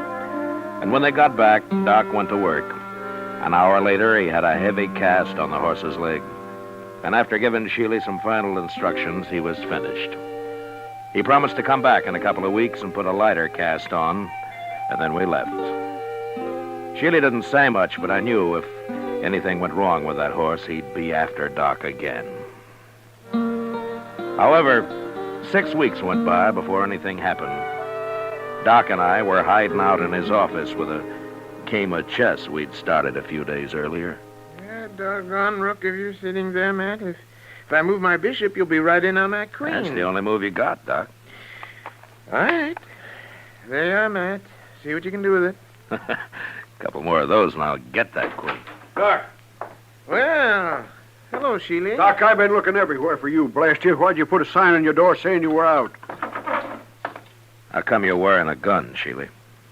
Man, it'd be a fool not to wear a gun in this town, Marshal. You'd be a worse fool to try to use it. Don't rile me. I'm in a bad enough temper already. What's wrong, Sheely? How's your horse? My horse is tied up right outside, Doc. What? Yeah, I took that second cast off myself. Then I rode him in here. Of course, I took it easy with him, Doc, real easy. And he ain't even limping. Well, what do you know? By heaven, it worked. Oh, that's fine, but what are you so heated up about, Sheely? Well, you'd be heated up too, Marshal. If you'd been carrying a rotten tooth in your jaw as long as I have. You mean you're looking for a doctor, Sheely? I'm man enough to admit it, Marshal. Well, now, Sheila. You just sit down right over there, and I'll see what I can do. Okay, Doc. Hey, this is the one right here.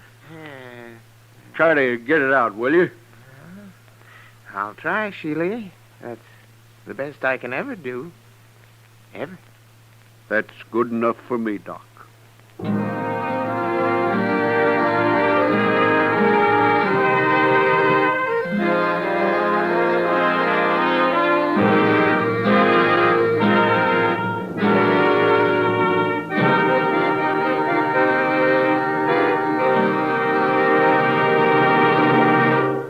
In just a moment, we'll tell you about next week's adventure on Gunsmoke.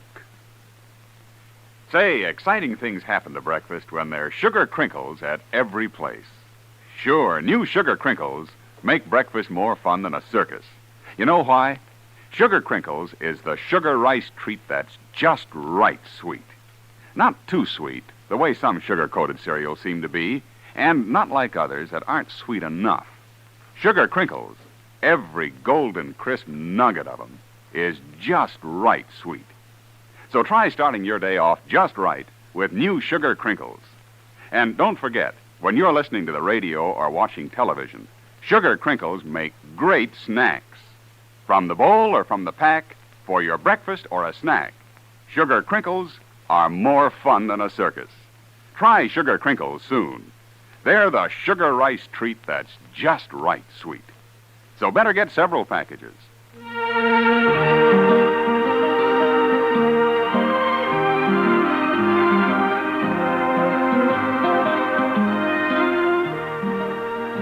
Gunsmoke, under the direction of Norman MacDonald, stars William Conrad as Matt Dillon, U.S. Marshal.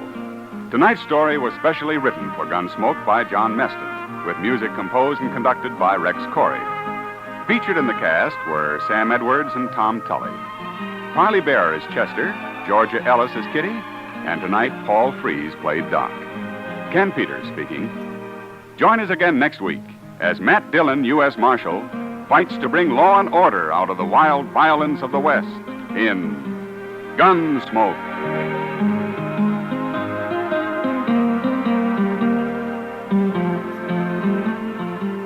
Listen next week at this time when Gunsmoke will be brought to you by Sugar Crinkles, the sugar rice treat that's just right sweet.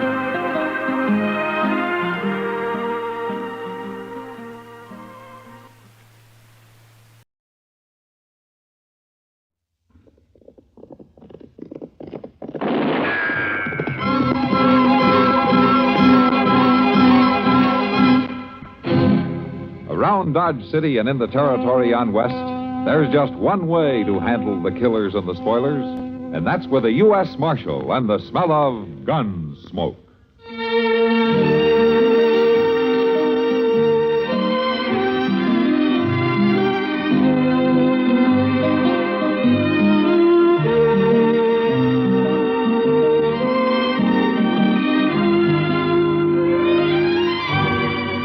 Gunsmoke, starring William Conrad, the story of the violence that moved west with young America, and the story of a man who moved with it.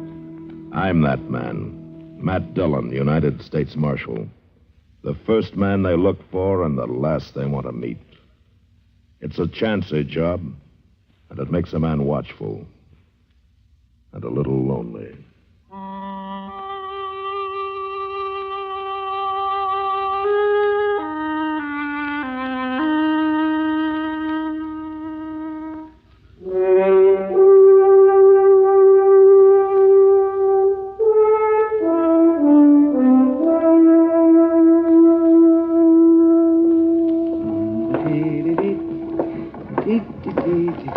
That's a nice day. Doc! Oh, Doc! Huh? Oh, hello, McClooney. Can you spare a minute, Doc? Well, Oh, Nellie, now.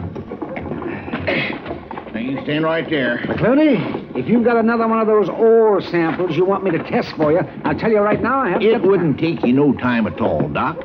And I got some real high-grade pennants this time. Oh, but then take it up the street to the assay office. Oh, no, I don't trust them. Not on wet assays. Oh, no, and besides, they'll charge you. Is that it?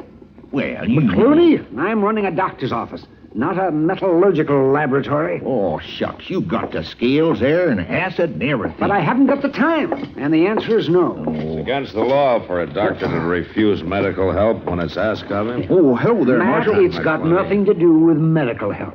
McClooney here wants me to test another one of those sacks of pyrites he drags in out of the hills. It ain't pyrites. It's gold. I've run a half a dozen of them, boy, in the last 3 years, and every one of them was pyrites. Well, you might have used some bad acid or something. Oh, bad acid. Why don't you take the stuff over to the assay office? Because they'll charge him for it, that's why. And he figures I'll do it for nothing. Well, I'd pay him for it, Marshal, if I had any money. When did you ever have any money, you mangy old fool? Mamie. Marshal, Miss Doc, Buggs. well, so you finally come sneaking in out of the Rockies, did you?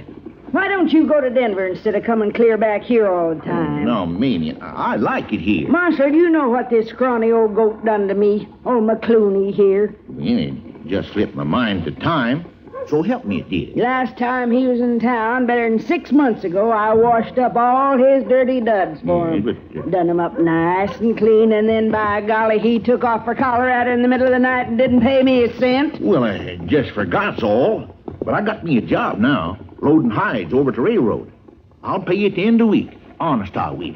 And I suppose you've got every stitch you own dirty again now, and you probably think I'm going to wash 'em for you. Well, it's mighty kind of you to offer, Mamie. Oh, for the love of... All right. Where are they? I got a bundle right there on my horse.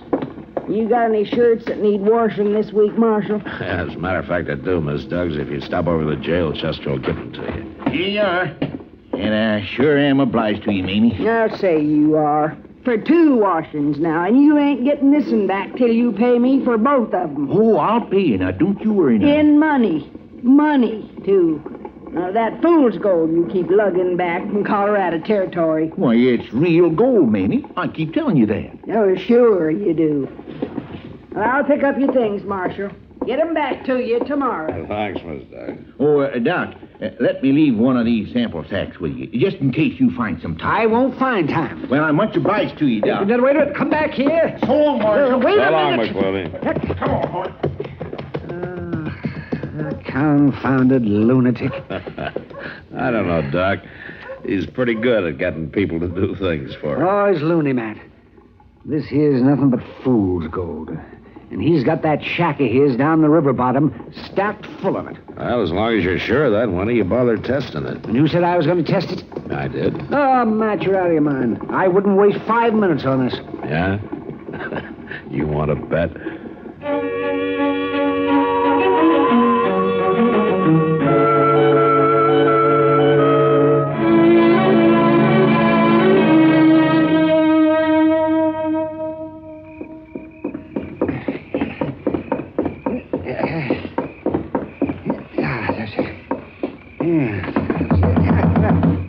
Matt, wake up. Matt? What is it? What's the matter? Yep. Is that you, Doc? Of course it's me. Open up, Matt. Oh, all right. All right. Don't knock that door down. Yo, what is it? What's the Matt, matter? I just went over to old Pop McClooney's shack to take him the results on that assay I run for him. Oh, what's all the excitement about? You find gold? No, of course not. It was just pyrite, same as the others. But somebody must have figured he had gold. Well, what do you mean? Well, you better get dressed, Matt. McClooney's dead. He's been murdered.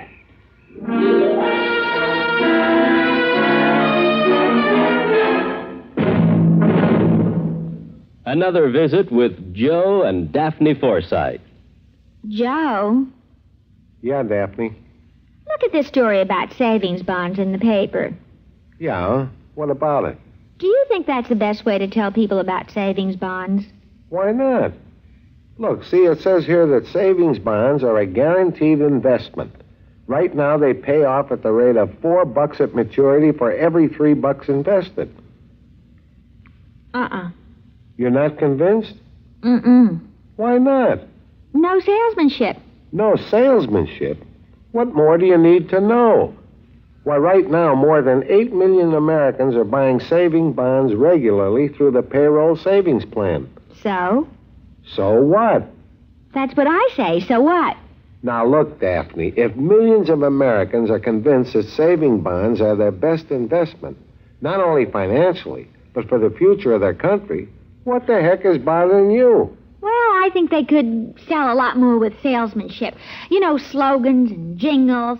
Listen, if you're spending more and saving less, try a savings bond. Oh, boy. Or maybe savings bond pay good, like an investment should. Daphne. You get a lot to like in a savings bond. Interest, earnings guaranteed. Wow. Well, did I sell you? Yeah, but I forgot what it was you were selling. Savings bond. I'll take 100. Oh, Joe.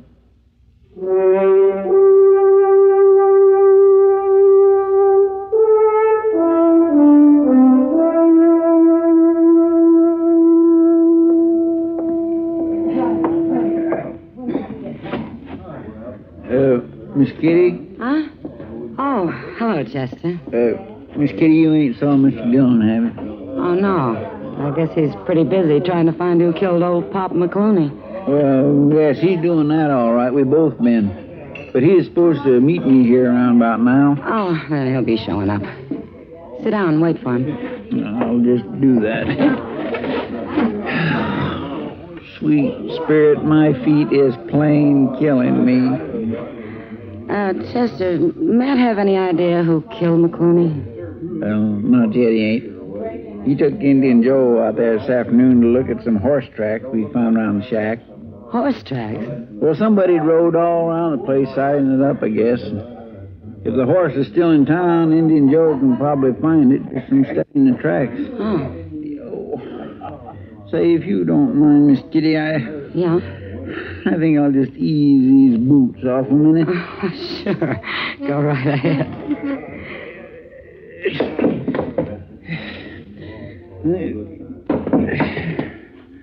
Oh, my, that feels good. You know, it's a shame, Chester. Old Pop was nice, even if he was a little crazy. Always thinking he'd found gold. Well, he must have convinced somebody he had. They took up a couple of floorboards and dug around underneath his shack. How was he killed, Chester? Somebody hit him over the head with a chunk of stove wood. Oh. Died right away, according to Doc. That's too bad. Poor old fella. All he had in that shack was a wood stove and a bunk and a table and his clothes stacked on a shelf in the corner.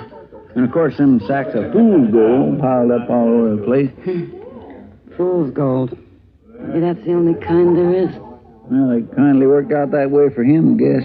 At least he died thinking he was rich, and that's more than most people can ever do. Look, there's Mr. Dillon now. Oh, he looks tired. Well, my stars, he ain't been to bed since Doc woke him up last night to tell him about it. Hello, Kitty. Chester. Sit down, Matt. Yeah, thanks. I think I will. Want a glass of beer? No, I don't think so. Any luck, Mr. Dillon? Oh, a little, maybe. It's hard to tell you. Matt, why would anyone do it? The whole town knew Pop was kind of queer. They knew he didn't have any gold hidden out. Yeah, but somebody from out of town might not have known it, Kitty. Oh, what do you mean? I mean, a stranger who didn't know Pop, who might have believed his stories. Yeah, but it'd have to be a stranger. Everybody who lives in Dodge knows about him. Like last night. All the boys were pretending to believe him, but they didn't, of course. They were just egging him on to keep him talking. Oh, was Pop in here last night? Oh, sure. He always came in here as soon as he hit town. Waiting for somebody to set up the drinks and talked about his big gold strike. Yeah. Kitty, Yeah? was there anybody paying special attention to him last night? Oh, not that I remember. I didn't particularly notice. Was there a gambler in here last night, a new man in town who calls himself Jack King? Jack King? Uh-huh. Oh, yeah. He was here. And he was talking to Pop. I'd forgotten about it. Why him special, Mr. Dillon? Well, Indian Joe located that horse a while ago. It had one shoe that had worn thin and was partly broken. Belongs to the livery stable. They hired it out a couple of days ago to this Jack King. He brought it back this afternoon. You think he killed Pop? Well, he was out there last night. There's no doubt about that. The tracks prove it. Well, what does he say about it? Well, I'll know better when I find him. I've been looking everywhere. Well, it's no wonder the government don't pay peace officers much when they spend all their time loafing around saloons. Now, here, Mr. Dillon just this minute got here, Doc. Chester, what in the world are you doing with your boots off? You living here now? No, I'm not living here now. I reckon a man's feet can hurt here as well as they can any other place, can't they? Doc wouldn't know, Chester. The only way he gets tired is from sitting. Oh, is that so? Well, how are you, kid? I'm fine, Doc. Say, Matt, here's a letter that came for Pop McClooney. Now, No? Mr. Hightower of the depot, he didn't know what to do with it. Here, let me have it. I'll take care of it. I suppose you've got the killer under lock and key. Well, I will have as soon as I locate him, Doc. Oh, you mean you know who he is? Well, I'm betting on a fella named Jack King. That gambler? Uh-huh. Then you better get moving, Matt. Oh, why? Because I just saw him over at the depot, buying the ticket on the Santa Fe to St. Louis.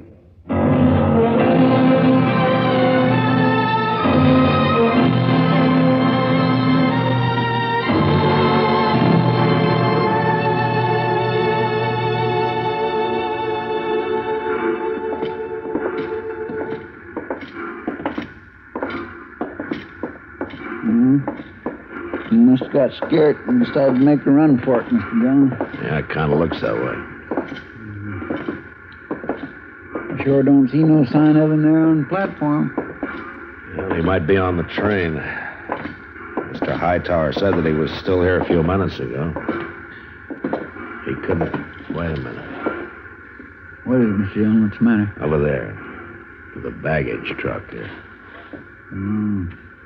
Back's turned. I guess he hasn't saw us. Oh, he's seen us, all right.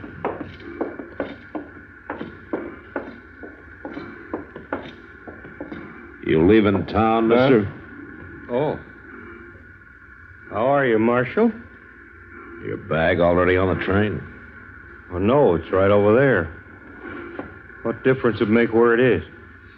I'm afraid you're going to have to postpone your trip. I didn't do it, Marshal. No, you didn't do what? I know why you come looking for me, but you're wrong, Marshal, because I didn't do it. You'll have a chance to prove it. Now, I went out there last night. Yes, I did, but he was already dead. Is that so? Well, you can search my bag. I didn't rob him. I believe that. McClooney didn't have anything to steal. He kept talking about his gold all the time. That gold of his was a pipe dream, and everybody in town knew it. But you'd only been here a couple of days, so you wouldn't have known it. Got his bag, Chester? Yes, sir. I know what you're up to, you lawmen out here. You're all alike. We are, huh? Anything that happens, try to hang it on to some stranger in town. You don't care who killed him. All you want to do is string up somebody. I've already told you if you're innocent, you'll get a chance to prove it. What will I do with these, Mr. Dillon? Now we'll take him over to the jail. All right, King, you're under arrest. No, you're not taking me in. Oh, yes, I am. I'm not going to hang for somebody else's killing. Look out! You crazy fool! All right, Chester, pick up his gun. Mr. Dillon, did you shoot him in the arm of purpose? Matter of fact, Chester, I was aiming for his other arm. Come on, mister, start walking.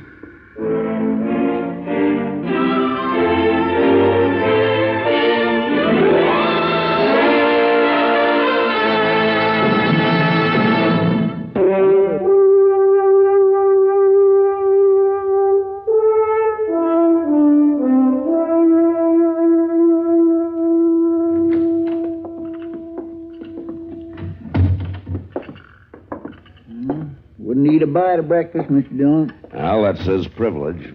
Just sits there in his cell staring at the floor. Acts like we're fixing to hang him or something. Yeah. Now he's got his mind made up about that, all right. I told him he was all wrong. We don't go around hanging people here without a trial. Not usually, no. Guess by now he's mighty sorry he went and killed old man McClooney.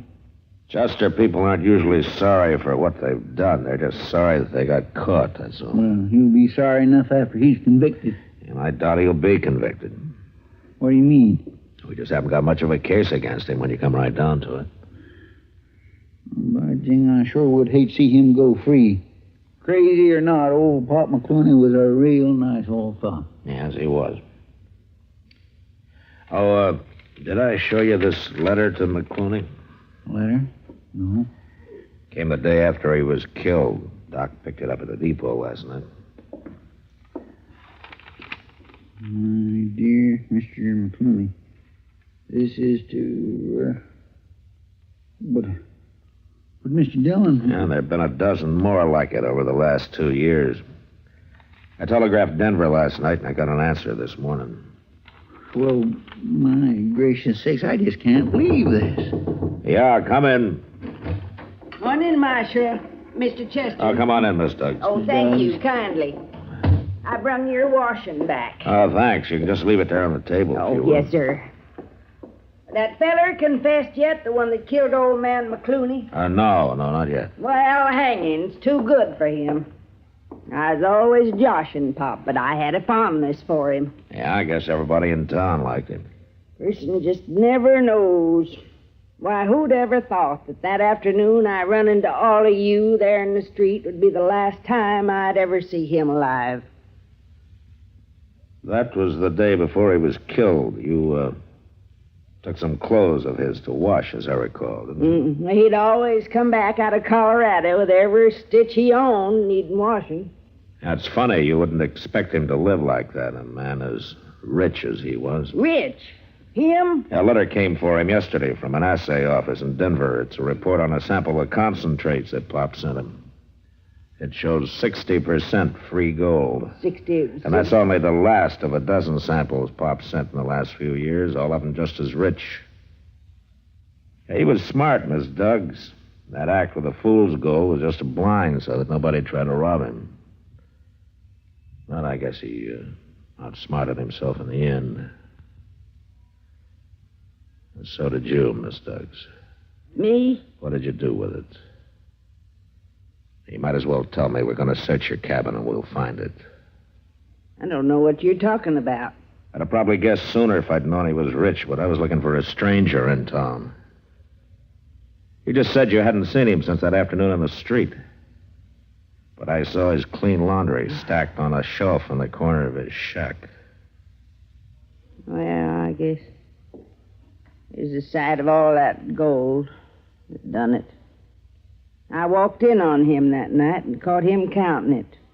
I've worked hard, Marshal, my whole life, and it just didn't seem fair. Dirty old codger like him having all that gold hid out. So you killed him and took it, huh? Forgetting to take that laundry back with me. That's where I made my mistake. You really believe that was your only mistake? Well, of course. If you hadn't have seen that laundry, you never would have guessed. That wasn't exactly what I meant. What else did I do wrong, Marshal? You killed a man. But I guess that doesn't mean much to you.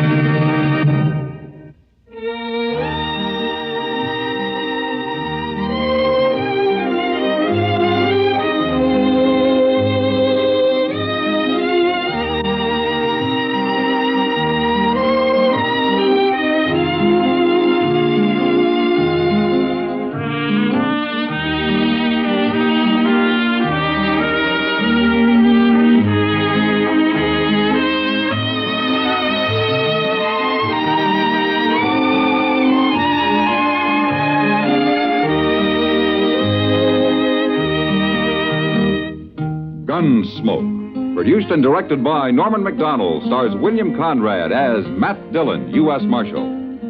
The script was specially written for Gunsmoke by Les Crutchfield, with editorial supervision by John Meston. The The music was composed and conducted by Rex Corey.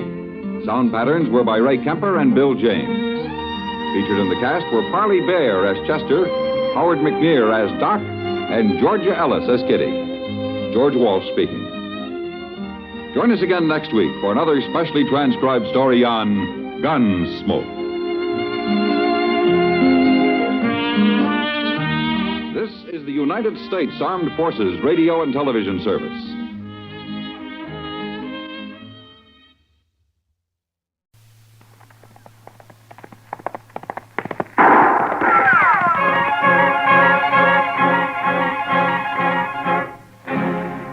Around Dodge City and in the territory on West, there's just one way to handle the killers and the spoilers, and that's with a U.S. Marshal and the smell of gun smoke.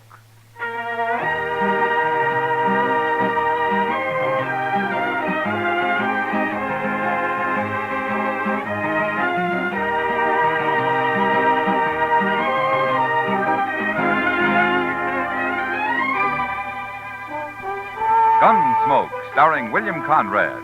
The story of the violence that moved west with young America. The story of a man who moved with it.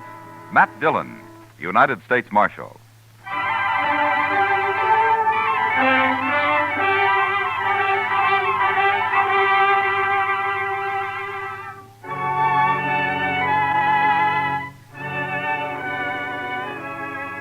Trouble could start any time in Dodge, but usually it was at night that the men made their play along Front Street.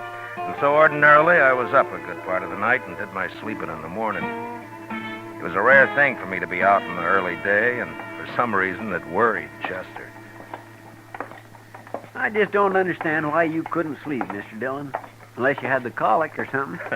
I feel fine, Chester. Just got a few things to take care of at the bank, that's all. Yes, I know, but the bank's open all day. You know what they always say, Chester. It's the early bird that catches the worm. Yeah. My ma used to tell us that one about being healthy, wealthy, and wise. She used to root us out of bed every morning at daylight on account of it. It's a good saying. Yeah, I don't know whatever become of my brothers, but I'm sure not living in a very big house. Well, maybe you ought to come in here more often. I got no business with the bank, Mr. Dillon. Well, morning, Mr. Fogg.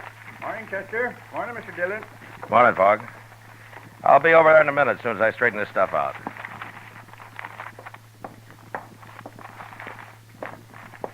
Good morning, Marshal. Good morning, Mr. Pap. You taking money out, Marshal, or putting it in? Neither, Mr. Pap. This is government business. Oh, I see. Who are those men, Marshal?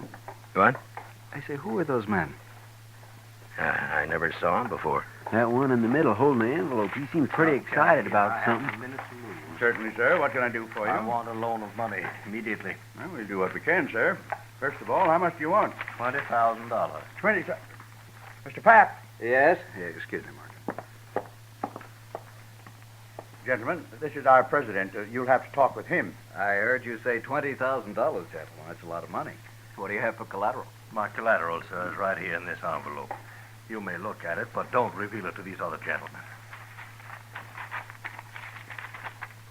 These are playing cards. Don't name them. I'm afraid I don't understand. Well, I've been in a poker game at the Texas Trail all night long. Right now, there's about $40,000 in that pot. There are some good hands out. I've put every cent I have into it already. Now, they've given me just 20 minutes to come up with more money. Well, I certainly wish you luck, sir, but I never heard of You've seen my hand in that envelope. You can lend me the money on that. But surely, sir, you don't expect the bank to enter a gambling game. Now, these gentlemen are also in the game. They came along to see that those cards aren't changed. The other men are watching the table at the Texas Trail. It's all fair and square, I assure you. Well, gentlemen, I'll gladly pay you 10% interest, sir. You've only got 5 minutes left, Hook. Come along, gentlemen. We'll step in the back office.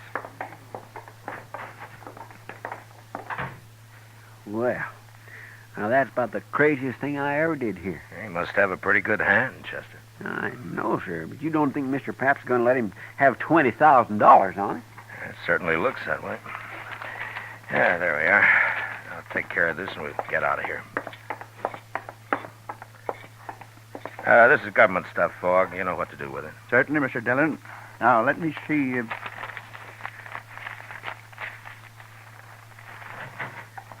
Marshal, Marshal, I want you to come with me. What?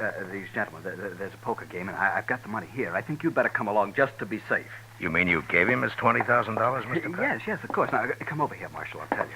All right.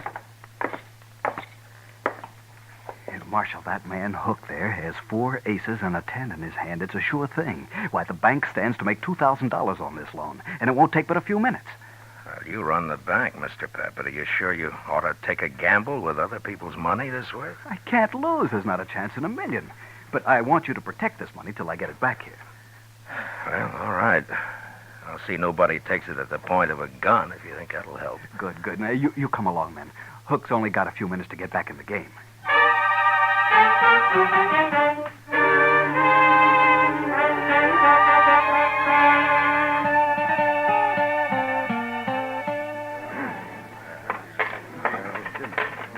All right, there's my money, Mr. Shaneways.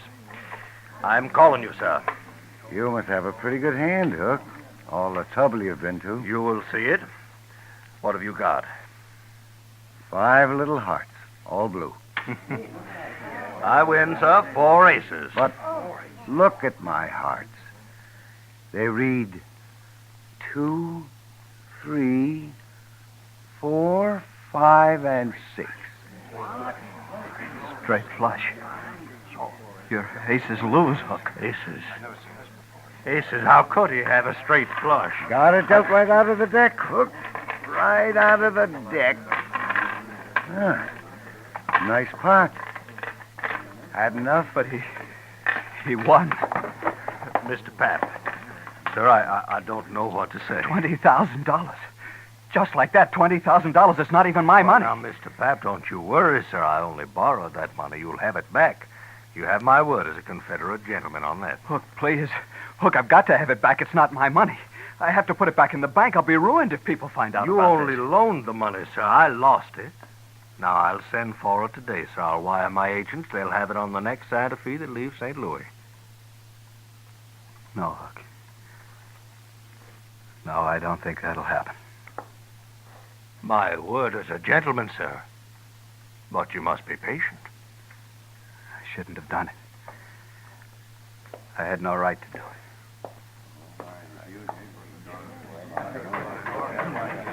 Chester. Yes, sir. Go tell Doc I want to see him. Yes, Mr. Dillon. All right. Everybody. Now listen to me. All of you. Now, I don't want a word said about this to anyone. The bank's important to Dodge, and this could ruin it. Do you understand? We'd have no reason to spread. All right, then see to it. Or there'll be trouble for all of you. Well, certainly, Marshal. No reason to spread. We all understand.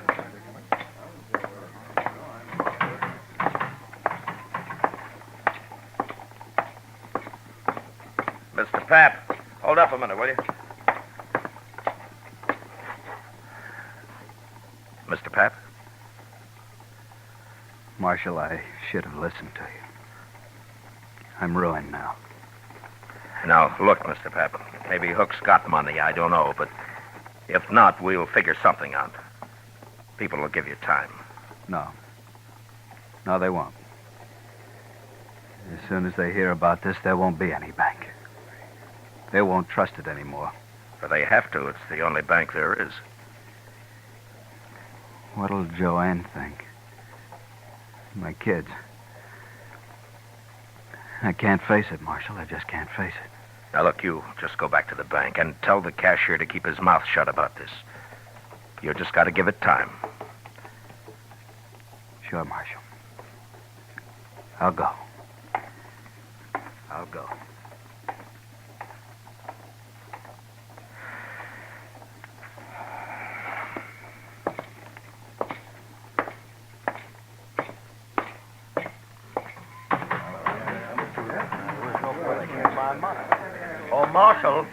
Oh, Marshal, sir. I am sorry for that man, but he has no reason to worry. I'll send for the money at once. Yeah, you do that, Mr. Hook. Send for the money. Gentlemen, what are your names? My name's Shaneways, Marshal. Now, I'm sorry for that banker, but it's nothing to do with me. I won this money fair, and I'm keeping it. Sure, Mr. Shaneways, of course you Who are you, mister? Varden. And I agree with Shaneways. Gambling money's fair money. Nobody is arguing that, Mr. Varden. But remember, gentlemen, what I said. Don't talk about this. Oh, well, hey, Matt. Chester said you wanted me. What's happened? Didn't hear any shooting. Everything's all right, Doc. Oh, well, that's it. Oh, you look familiar. Don't you? I haven't had the pleasure, sir. Oh, well, maybe not. No, I guess not. My mistake. Never mind, Doc. Come on. Yeah. Chester said he'd wait at the office, Matt. Look, Doc, I want you to go over to the bank. Mr. Pap is pretty upset. See what you can do for him, huh? Give him a bromide or something. Sure, Matt. What's wrong with him, anyway? He just lost $20,000 in a poker game. He lost 20... And he wasn't playing. He lent the money on the strength of what looked like a good hand. That man Hook came into the bank for it with the other two. Oh. He brought his cards along and raised the loan that way, huh? What? How did you know? Oh, I heard of it once, Matt. It was down in New Orleans. Oh, that was years ago. Well, what happened? Well, the same thing. Fella got the money and he lost it. That's all. You mean it was fixed between him and the others? Oh, sure, it was fixed all right. Well, how did they find out? Well, the fellow that borrowed the money got drunk and he talked and they put him in jail, but the others got away clean. Look, Doc, that gray-haired man you thought you recognized, his name's Hook. Are you sure you never saw him before? Oh, a lot of people look familiar at first glance, man. You know how did you... Look, in New Orleans, you didn't know the men who pulled the trick on the bank, did you? Well, people said that they'd come down on the riverboat. I was doctor on the Tennessee Belle then, but I never met them, not to my knowledge anyway. You recall hearing their names? Well, that was a long time ago, Matt. Look, Doc, those three back there may have just pulled the same thing now. Hook looked familiar to you. Maybe he remembers you, too. Well, he just said he'd never met me, Doc, Matt. he could be lying. Oh, sure, but I can't place him. I probably never saw him before. Well, go see what you can do for Pap. He's in pretty bad shape. Oh, sure, Matt. Gamblers were always drifting in and out of Dodge. Some of them were crooked, and some, it had been said, were honest. Ordinarily, it didn't matter much one way or the other. Most men could take care of themselves. But now the bank was involved, and the citizens of Dodge had their faith in that bank, as well as their money. I gave it a lot of thought the next hour or so, and finally I had an idea that seemed like a start anyway. I explained it to Chester, and together we went back to the Texas Trail. Shaneways and Varden were idly cutting cards, and Hook was at the bar talking to Kitty. Hello, Matt. Kitty? Chester. Hi, Miss Kitty. Do you know Mr. Hook? This is Marshal Dillon. We met earlier. Why, yes, indeed. This morning? I must have smelled trouble, Kitty. I got up early. You're always smelling trouble, Matt. Yeah. Leave your beer, Hook, and come with me. What for? Just do it. Whatever you say, Marshal. Miss Kitty, I'll be back. Yeah, sure. All right, Varden, Shaneways, get up and follow Chester. What? Is this an arrest? Now, what would I be arresting you for, Mr. Shaneways? What? Nothing. You've no reason. That's right. All right, come on, let's go.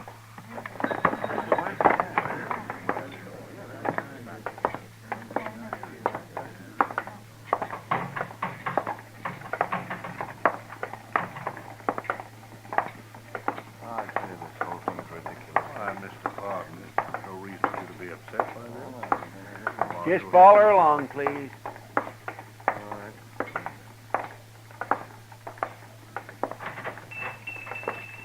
What is the idea of bringing us in here, Marshal? Good morning, gentlemen. What can I... Oh, hello, Marshal. Chester. Hello, Lum. Lum, these men want their pictures taken. Oh, no, not me. I don't. I've got plenty of pictures. Can you do it right away, Lum? No, certainly can, Marshal. And, gentlemen, you'll be the very first to stand before my new drop. The ancient temples of Greece. It'll lend you dignity, power. What's the idea of this, Marshal? Lum's just going to take your pictures, that's all. Oh, Lum, front and side views both, huh? Oh, certainly, Marshal, certainly. And then, gentlemen, if you leave Dodge, any of you, it'll make it a lot easier for the law to find you and bring you back.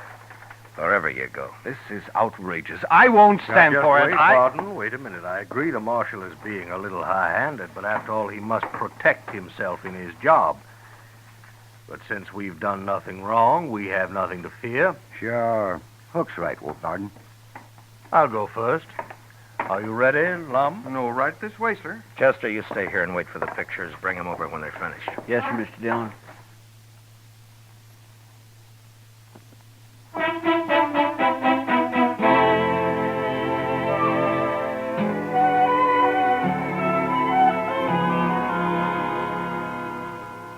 Well, I'm a pretty good photographer, Mr. Dillon. Yeah, these aren't bad. Lock them up in the safe, will you, Chester? All right.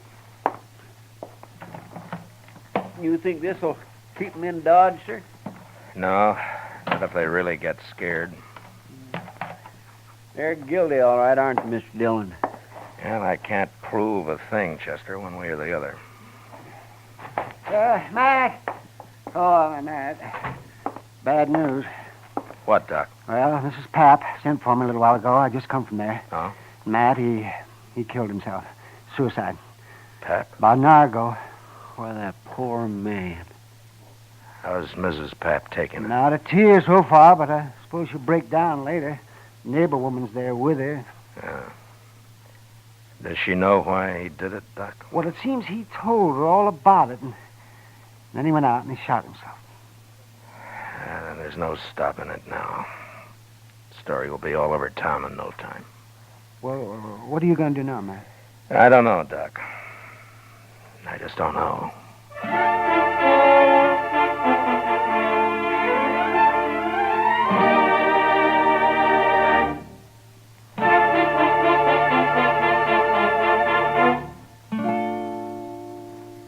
We will return with the second act of Gunsmoke in just a moment. But first, today's opportunity knocks twice for qualified women. For the younger woman, the career of nursing offers opportunity unlimited. Ask how you can enroll as a student nurse at any hospital at the nurse's registry desk. And for the older woman, there are many thousands of openings in practical nursing. Graduate nurses or practical nurses will find expanding career opportunities for years to come. Act immediately. Serve humanity and provide for your own secure future. Now the second act of Gunsmoke.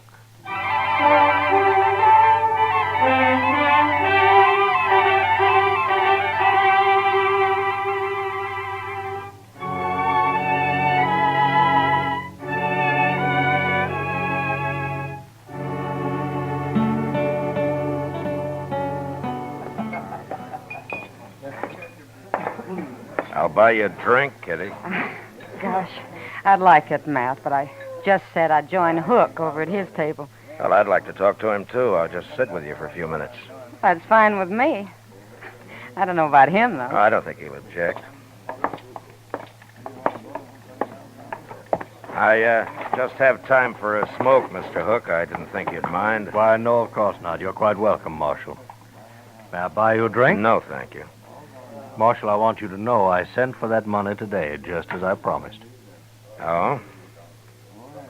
You're a little late. Late? Mr. Pap shot himself. He did? You mean Mr. Pap, the banker? Yeah. But why, Matt? He would always seem so quiet-like. Maybe Mr. Hook will explain it, Kitty. Well, now, Marshal, you can't hold me responsible in any way at all. I didn't say I could, Hook. But you seem kind of nervous about it. Well, naturally, I'm upset. After all, that man did me a great favor. Yeah, sure. But I don't think the people in Dodge are going to like it much when they find out.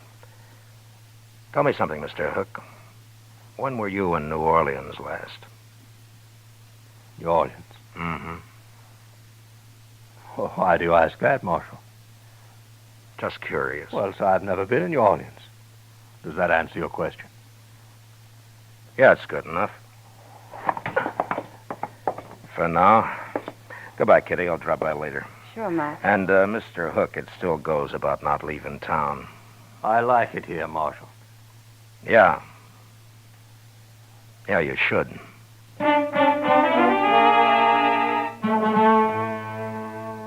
Maybe Maybe I should have arrested Hook and his friends without any evidence and just seized the $20,000 and put it back where it belonged. That might have saved people's faith in the bank, but I figured my job was to give them faith in the law, and I couldn't do it that way. I'd made it plain to Hook what I suspected, and I hoped it'd scare him into making a mistake. And it did. But I didn't learn about it until next morning when I was having breakfast at the Dodge house.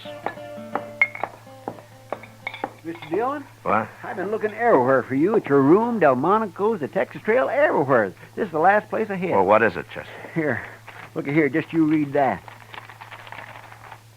Marshal, we're taking Doc along. If you follow us, we'll kill him. Where'd you get this, Chester? It was under the door when I opened up this morning. I ran up to Doc's right away, and sure enough, Mr. Dillon, he's gone. Come on. Go check the depot and the stage line, Chester. I'll cover the livery stables. All right, sir. It'll take me longer, so you get our horses ready. I'll meet you at the office, huh? Yes, sir.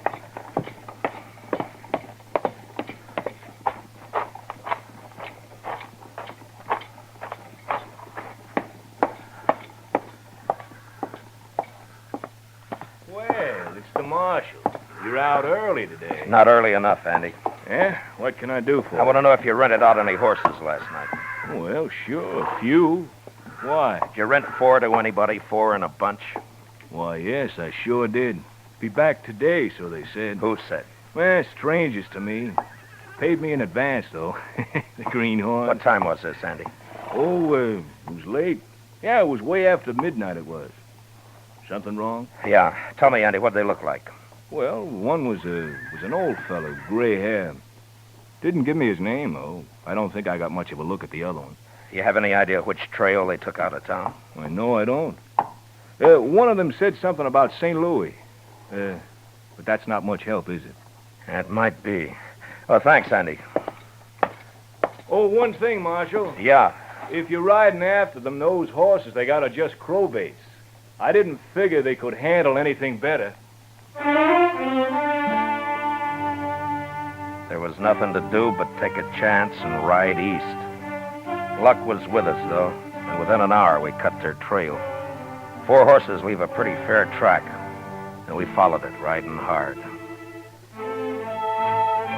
By dusk, we could tell by their sign that we'd nearly caught up with them. And soon after dark, we spotted their fire. These were gentlemen, maybe, but they were mighty poor hands on the prairie. We left our horses and went ahead on foot. We gonna shoot it out with them, Mr. Dillon? Yeah, we can't chance it, Chester. They'd kill Doc. Now, hold up a minute. That's their horses just ahead. They sure staked them a good piece from camp. Yeah.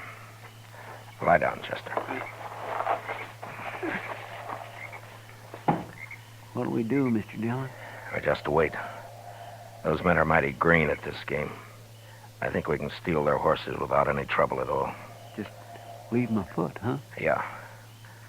Now, look, Chester, when we get those horses, I want you to pick up ours and take the whole bunch out of sight. I'm going to crawl into that tall grass just to the left of the fire there and hide until morning. Mr. Dillon, why can't I go with you? Every time we get in trouble, you always send me off alone somewheres. You always do everything alone. Do as I tell you, Chester. Yes, sir. You just wait till you hear gunfire, and then ride in fast and bring all the horses. All right. Good luck.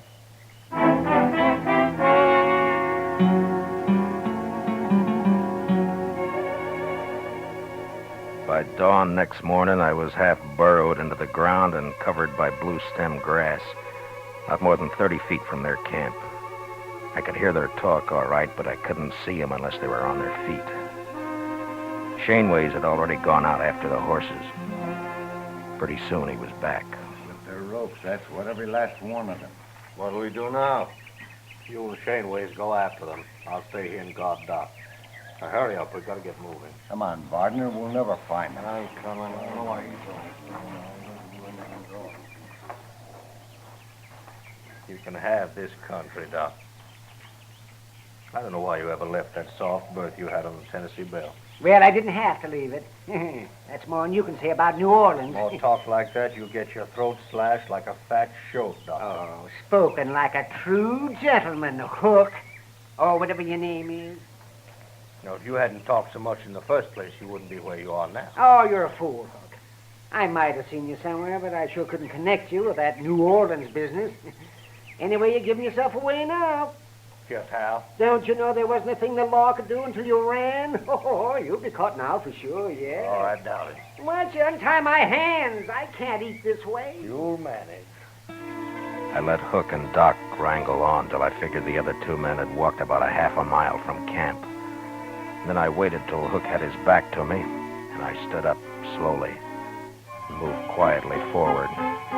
Doc saw me and almost spoiled the game, but he caught himself in time and then started another argument with Hook.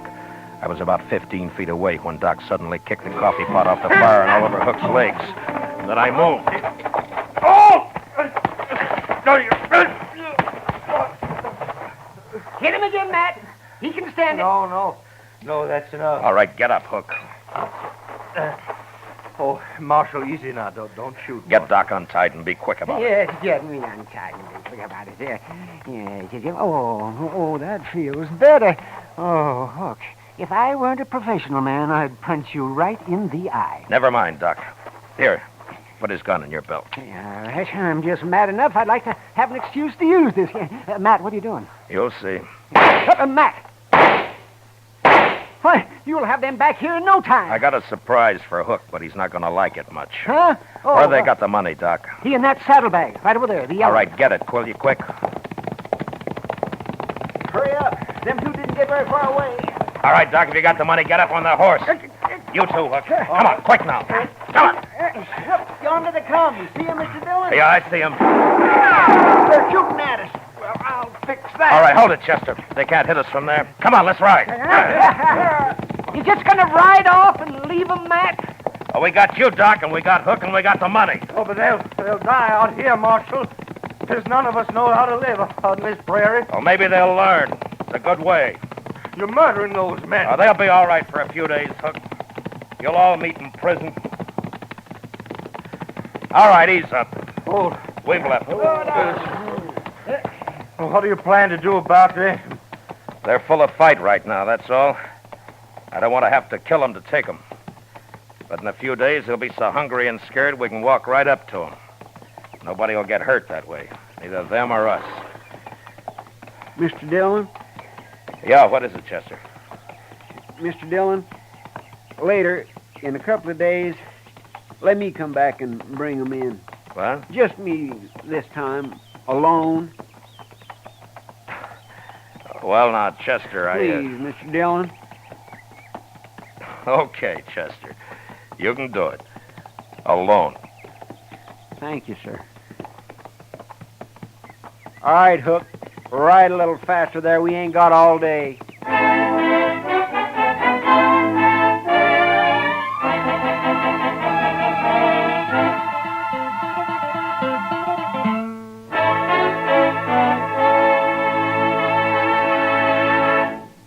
Gunsmoke, under the direction of Norman Macdonald, stars William Conrad as Matt Dillon, U.S. Marshal.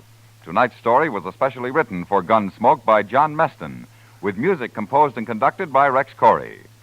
Featured in the cast were Lawrence Dobkin, Harry Bartell, Ralph Moody, James Nusser, Joe Cranston, Paul Dubov, and Peter Leeds. Parley Bear is Chester, Howard McNear is Doc, and Georgia Ellis is Kitty. Gunsmoke is heard by our troops overseas through the facilities of the Armed Forces Radio Service. Join us again next week as Matt Dillon, U.S. Marshal, fights to bring law and order out of the wild violence of the West in Gunsmoke.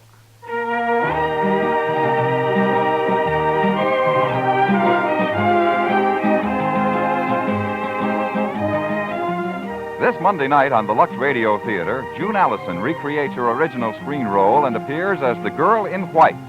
Don't miss the Lux Radio Theater this Monday night on most of these same CBS radio stations. George Walsh speaking. America now wakes up to 3 million clock radios and listens most to the CBS Radio Network.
Gunsmoke. Brought to you by L&M Filters.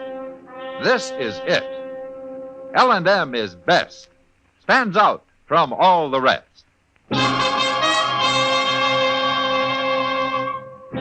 Around Dodge City and in the territory on West, there's just one way to handle the killers and the spoilers, and that's with a U.S. Marshal and the smell of Gunsmoke.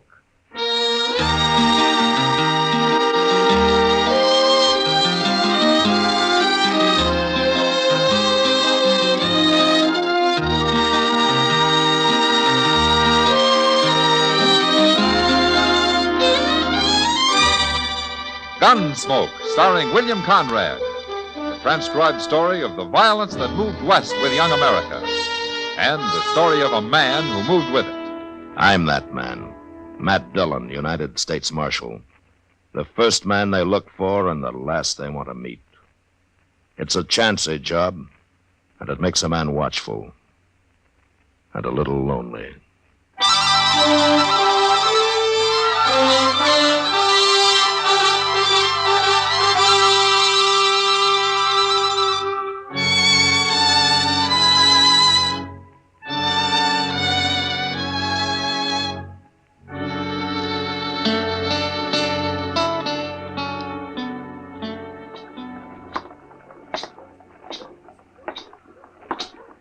Morning, Doc. Chester. Hello, Matt. Hey, we've been waiting for you, Mr. Dillon. Oh, is there something wrong? Yes, sir, it's Mr. Dobie. He's at the desk in the hotel there. He's real upset about something. He wants to see you. All right. You both wait here for me, huh? I'll be right out. Yes, sir. All right.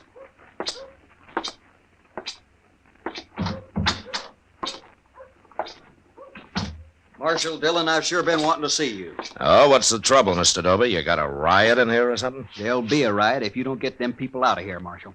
What people? The Dagets, that's who. Well, who are the Dagets? Big Dan Daget, he calls himself. And he is big, too, Marshal. I never heard of him. He's only been in Dodge since yesterday. He's one of them mountain men from on west. He's a hunter or something, one of them real hairy fellas. Shouldn't be allowed around other white men. Oh, why not? What's he doing? He's setting in my hotel.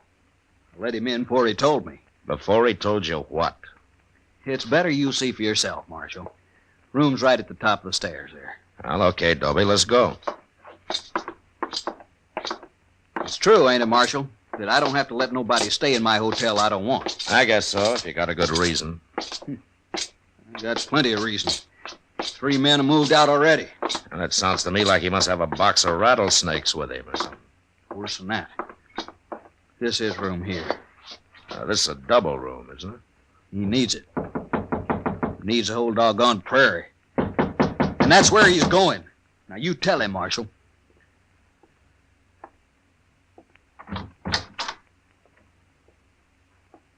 Hello? I got the U.S. Marshal with me this time, Daget. Oh? I'm Marshal Dillon, Daget. Dobie wanted me to come over here and meet you.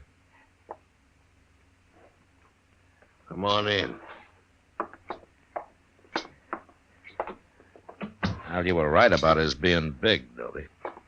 Man can't help being big. It's no offense. It's all right. There have been times I wished I was smaller. Not that I can't move as fast as any man. I'm easier to see is the only bad part. Tell me, Daggett, what's the trouble between you and Dobie here? It ain't my trouble, Marshal. All right, Dobie, I guess you better explain. There's nothing wrong here that I can see. It ain't him. It's his wife. What? You don't like my wife because she's an Indian, Marshal. That's a lie. What I care if she's an Indian. I don't understand. Where is she, Daggett? In the other room? Well, bring her in here. Dobie, you know what I could do to you with the fingers of this one hand? Just the fingers? Don't forget I got the marshal with me. I use the other hand on him. He starts ordering me around, too. Now, wait a minute. This kind of talk isn't doing any good. You're probably pretty good with that gun, Marshal. But I've killed mountain lion with this knife. I ain't afraid of anything alive and not many ghosts. Ghosts? You even talk like a savage. All right, that's enough, Dobie. Daggett, I didn't come here for a fight. I came to see what all the trouble's about. Now, if it's something that has to do with your wife, tell me. It has to do with Dobie, not with my wife. That's a lie. Dan? There she is. Look, Marshal. If it is me they are talking about, Dan, why didn't you call me? It's nothing to do with you. He was trying to order me around. At least he was, Dobie there. I only told you to get her in here so the marshal could see her. Well, now he's seen her. Now, what's all the fuss about?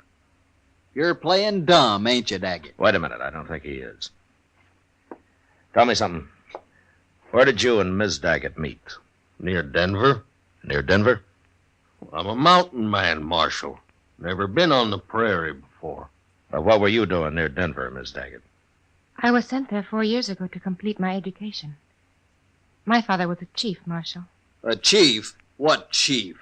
His name was Yellow Horse. Yellow Horse? That's worse. That's the worst yet. I don't understand either of you men. What are you talking about? Well, Dobie could tell that your wife was a Kiowa by the way she dressed. Well, she got to come from some tribe, don't she? Yeah, but being the daughter of Yellow Horse makes it even worse. Why? 2 years ago, the Kiowas killed some 18 settlers on raids through the country near here. Yellow Horse led them until he was killed. You never told me that. Is that true? I only heard my father was dead. They told me nothing else. Well, what difference does it make anyway? You wasn't on them raids. The feeling's still high against Kiowas around here, Daget, but you're right. She had nothing to do with them. A Kiowa's a Kiowa, and we won't stand for him in Dodge. Oh, don't be a fool, Dobie. How can you blame her for what somebody else did? I blame that whole tribe, and especially her father. And I won't stand for her being here. She's probably as murdering as he was. Dobie. All right, hold it, Daget.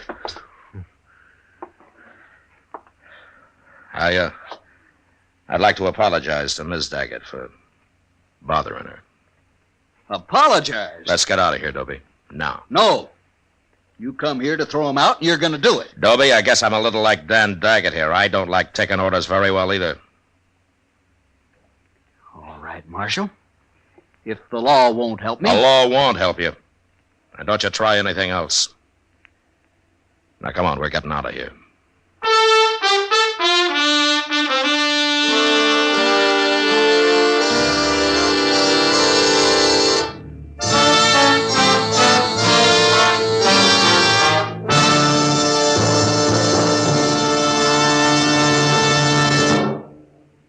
This is it, L&M Filters. It stands out from all the rest. Miracle tip, much more flavor. L&M's got everything. It's the best. Yes, L&M is best. Stands out from all the rest. L&M stands out for flavor. Flavor. Flavor. Flavor. The miracle tip draws easy. You enjoy all the taste. L&M stands out for effective filtration. Filtration. Filtration. Filtration. No filter compares with L&M's pure white miracle tip. L&M's got everything.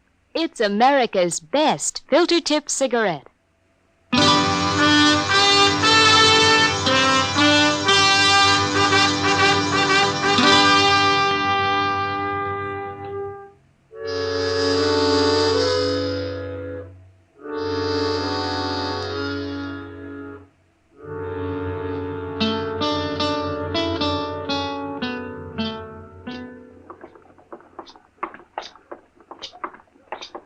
Mr. Dillon? Yeah, what is it, Chester?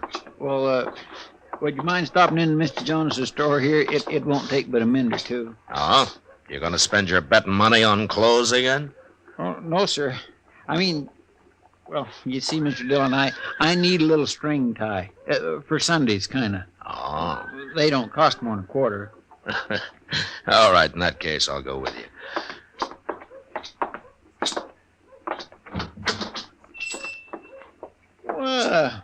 There's Miss Kitty. Hi, Miss Kitty. Hello, Chester. The ties is hanging back over there, Mr. Dillon. I won't be long. All right, Chester. Well, you're as bad as Chester, Kitty. Always buying clothes. As Chester. Matt, if Chester's always buying clothes, how come ever since I've known him he's worn that same pair of striped pants? Well, he's careful with them, I guess. He never gets them torn. You'd have to go to bed if he ever did. Where's Mr. Jonas? Out back. He's showing Dan Daget and his wife something. Oh, are they here? Sure. He introduced me to him. Big Dan Daget. Like you said last night, Matt, he earned the name. He's a buffalo, that man. Yeah, he sure is. His wife's name's Rose. Said you couldn't pronounce it in Indian, so he made it English. She's a beautiful little thing. Ah, she's prettier than most women around here. Thanks. Oh, no, Kitty. No, you're right. She really is. I guess Dan Daget can't be all brute, or a girl like that would never have married him. Yeah, it's too bad Dobie over at the Dodge House can't see it your way, Kitty. No, Dobie's just not thinking very straight. Where's Jonas? Oh, he's out back, Roden. Oh, hello, Marshal. I didn't recognize you. Oh, here he comes. How you like it, Rose? Who's that, Matt? His name's Roden. He works over at one of the stables. Oh, that explains why he's too poor ever to come into the Long Branch. Jonas! Hey, Jonas! I'll be right with you, Roden. Well, I'm in a hurry. Won't be but a minute. Well, I ain't waiting while you sell beads to her. Hey, wait a minute. What's she doing in here anyway? You stay here, Kitty. Yeah. She's got as much right to be here as you have, Roden. A Kiowa woman? You gone crazy? Well, no. Then throw her out of here, or I will. The woman is my wife, mister. Your wife? Your wife? You'll have to throw me out, too. What? Now, look here. I didn't mean nothing. If you don't mean nothing, then don't talk. Sure. What do I care? It's your business. I don't care. And even if you do care, you shouldn't say nothing about it out loud. I ain't saying nothing. I gotta go now. I gotta go.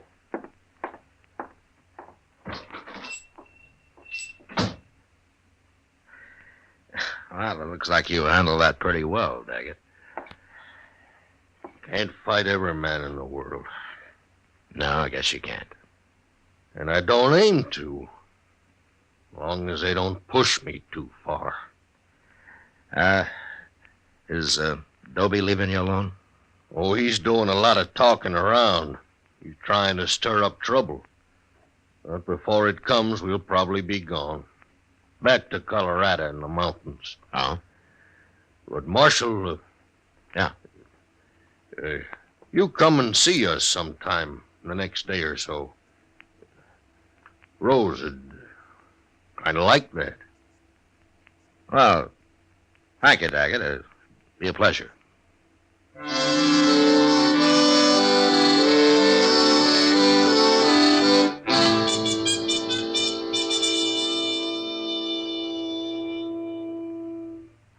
Where's Doc at this morning, Mr. Dillon? I've been up to his office twice, and he ain't there. Well, he was called out to the Duke place last night, Chester. Oh, somebody sick? Well, Doc doesn't get many social calls, you know. I was calling on him social. Huh? Oh, well, he'll appreciate that, I'm sure. Well, I think I'll go up to the Dodge House and make a call on Jim Dobie. Oh. More trouble, Mr. Dillon? Well, there will be if somebody doesn't stop him. He's been talking to everybody who'll listen about Rose Daggett being Yellow Horse's daughter. How they ought to run her out of town.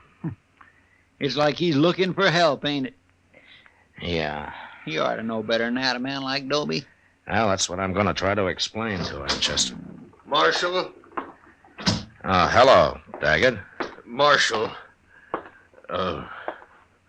I'm kind of worried. Why, what's the matter? It's Rose. I can't find her nowhere. You can't find her? No. Well, maybe you and Chester will help look for her. I've been everywhere. Of course we'll help you. Now, where did you see her last? Oh, right in our room. Let me tell you, I woke up real early. Couldn't get back to sleep. I didn't want to bother Rose, so I got dressed. I went out in the street and I walked around. I wasn't gone more than 1 hour, Marshal. Shouldn't never have left her. Well, did you ask him at the hotel? Did anybody see her leave? There wasn't nobody at the hotel. Not when I went out, not when I come back. Nobody could have seen her. Well, where could she have gone to that hour in the morning? She wouldn't have gone nowheres, Chester, not Rose. What I can't understand. Well, all right, let's start looking for her. Oh, come on. I guess we'll start with a hotel. Sure do want to thank you for this, Marshal. You too, Chester. Oh, we'll find her. Don't you worry. Hey, there. Yeah, it sure is. Look, he's got somebody with him. That's Rose. That's Rose in that buggy. Rose? Rose, what are you doing there? Hello, Dan. Well, get down. Here, I'll take you. You will have to carry me, Dan. Where you been? What happened to your feet? Chester. What, Doc? Do me a favor. Take this buggy, will you? Sure will. Let me get down here. And you. You must be Daget. Yeah. Take Rose into the marshal's office. She shouldn't be on the street out here. We'll go.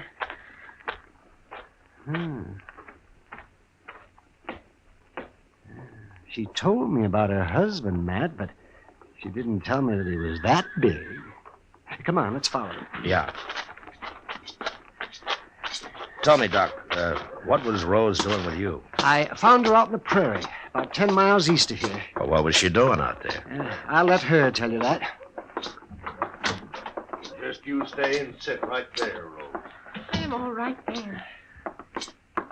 Oh, Doctor, this is my husband, Dan. Well, I kind of gathered that, Rose. Glad to know you, Dan. Yeah. Good thing you come along, Doc. You feel up to telling the whole story, Rose? Mm-hmm. I expect the marshal here will be interested, too. Yes, all right. Good. And then I want you to come up to my office with me. Yes, Doctor. Has she been hurt, Doc? Go ahead, Rose. Tell me. Well, early this morning, I woke up when somebody tied a bandana over my face. Never should have left you alone. Oh, that is foolish talk, Dan. It was not your fault. Go on, Rose. Well, it was two men. They never said a word the whole time. They never talked once. But they carried me out the back way. And then they tied me onto a horse and led it way out into the prairie. They finally stopped and took me off and untied me. And then they took my shoes away. And they rode off. Finally got the blindfold off, and I walked and walked till I saw the doctor's buggy coming. I could not have walked much farther. Rose. Rose? Now, wait a minute, Dan. Rose, you never saw these men. No. And you never heard their voices. No, but I heard them walk.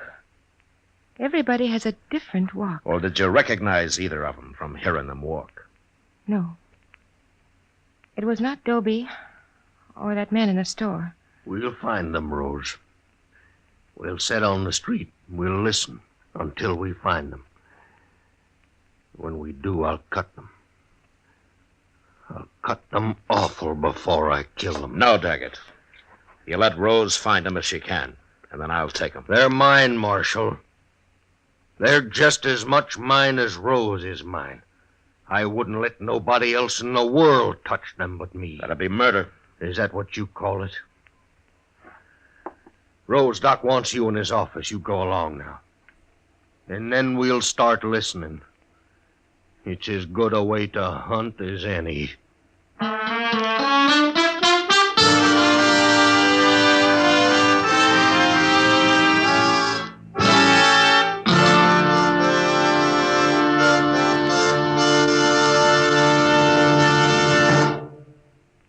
L&M is best.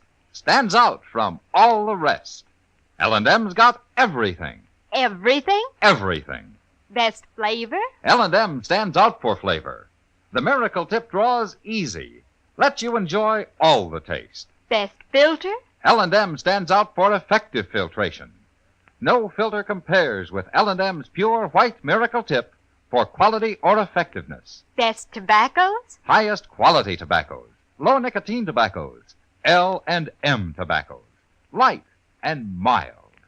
Every way, L&M is best. Stands out from all the rest. They've got everything. King size or regular, L&M is America's best filter tip cigarette.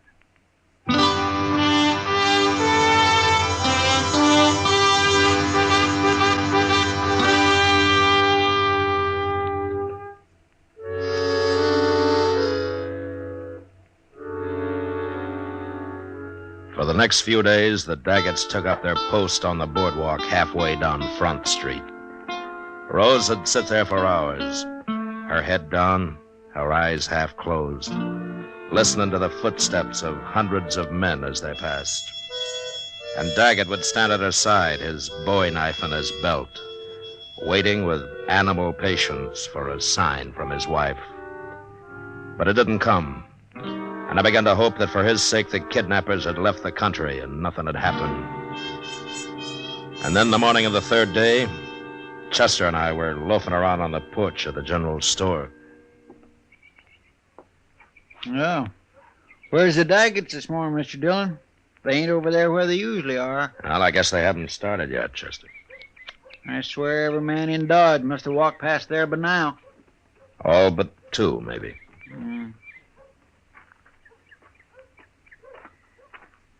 Morning, Marshal. Chester. Hello, Mr. Doby. Doby? I'm looking for the Dagets, Marshal. You seen them? No, I haven't, Doby. But Dan Daget isn't taking things as easy as he was.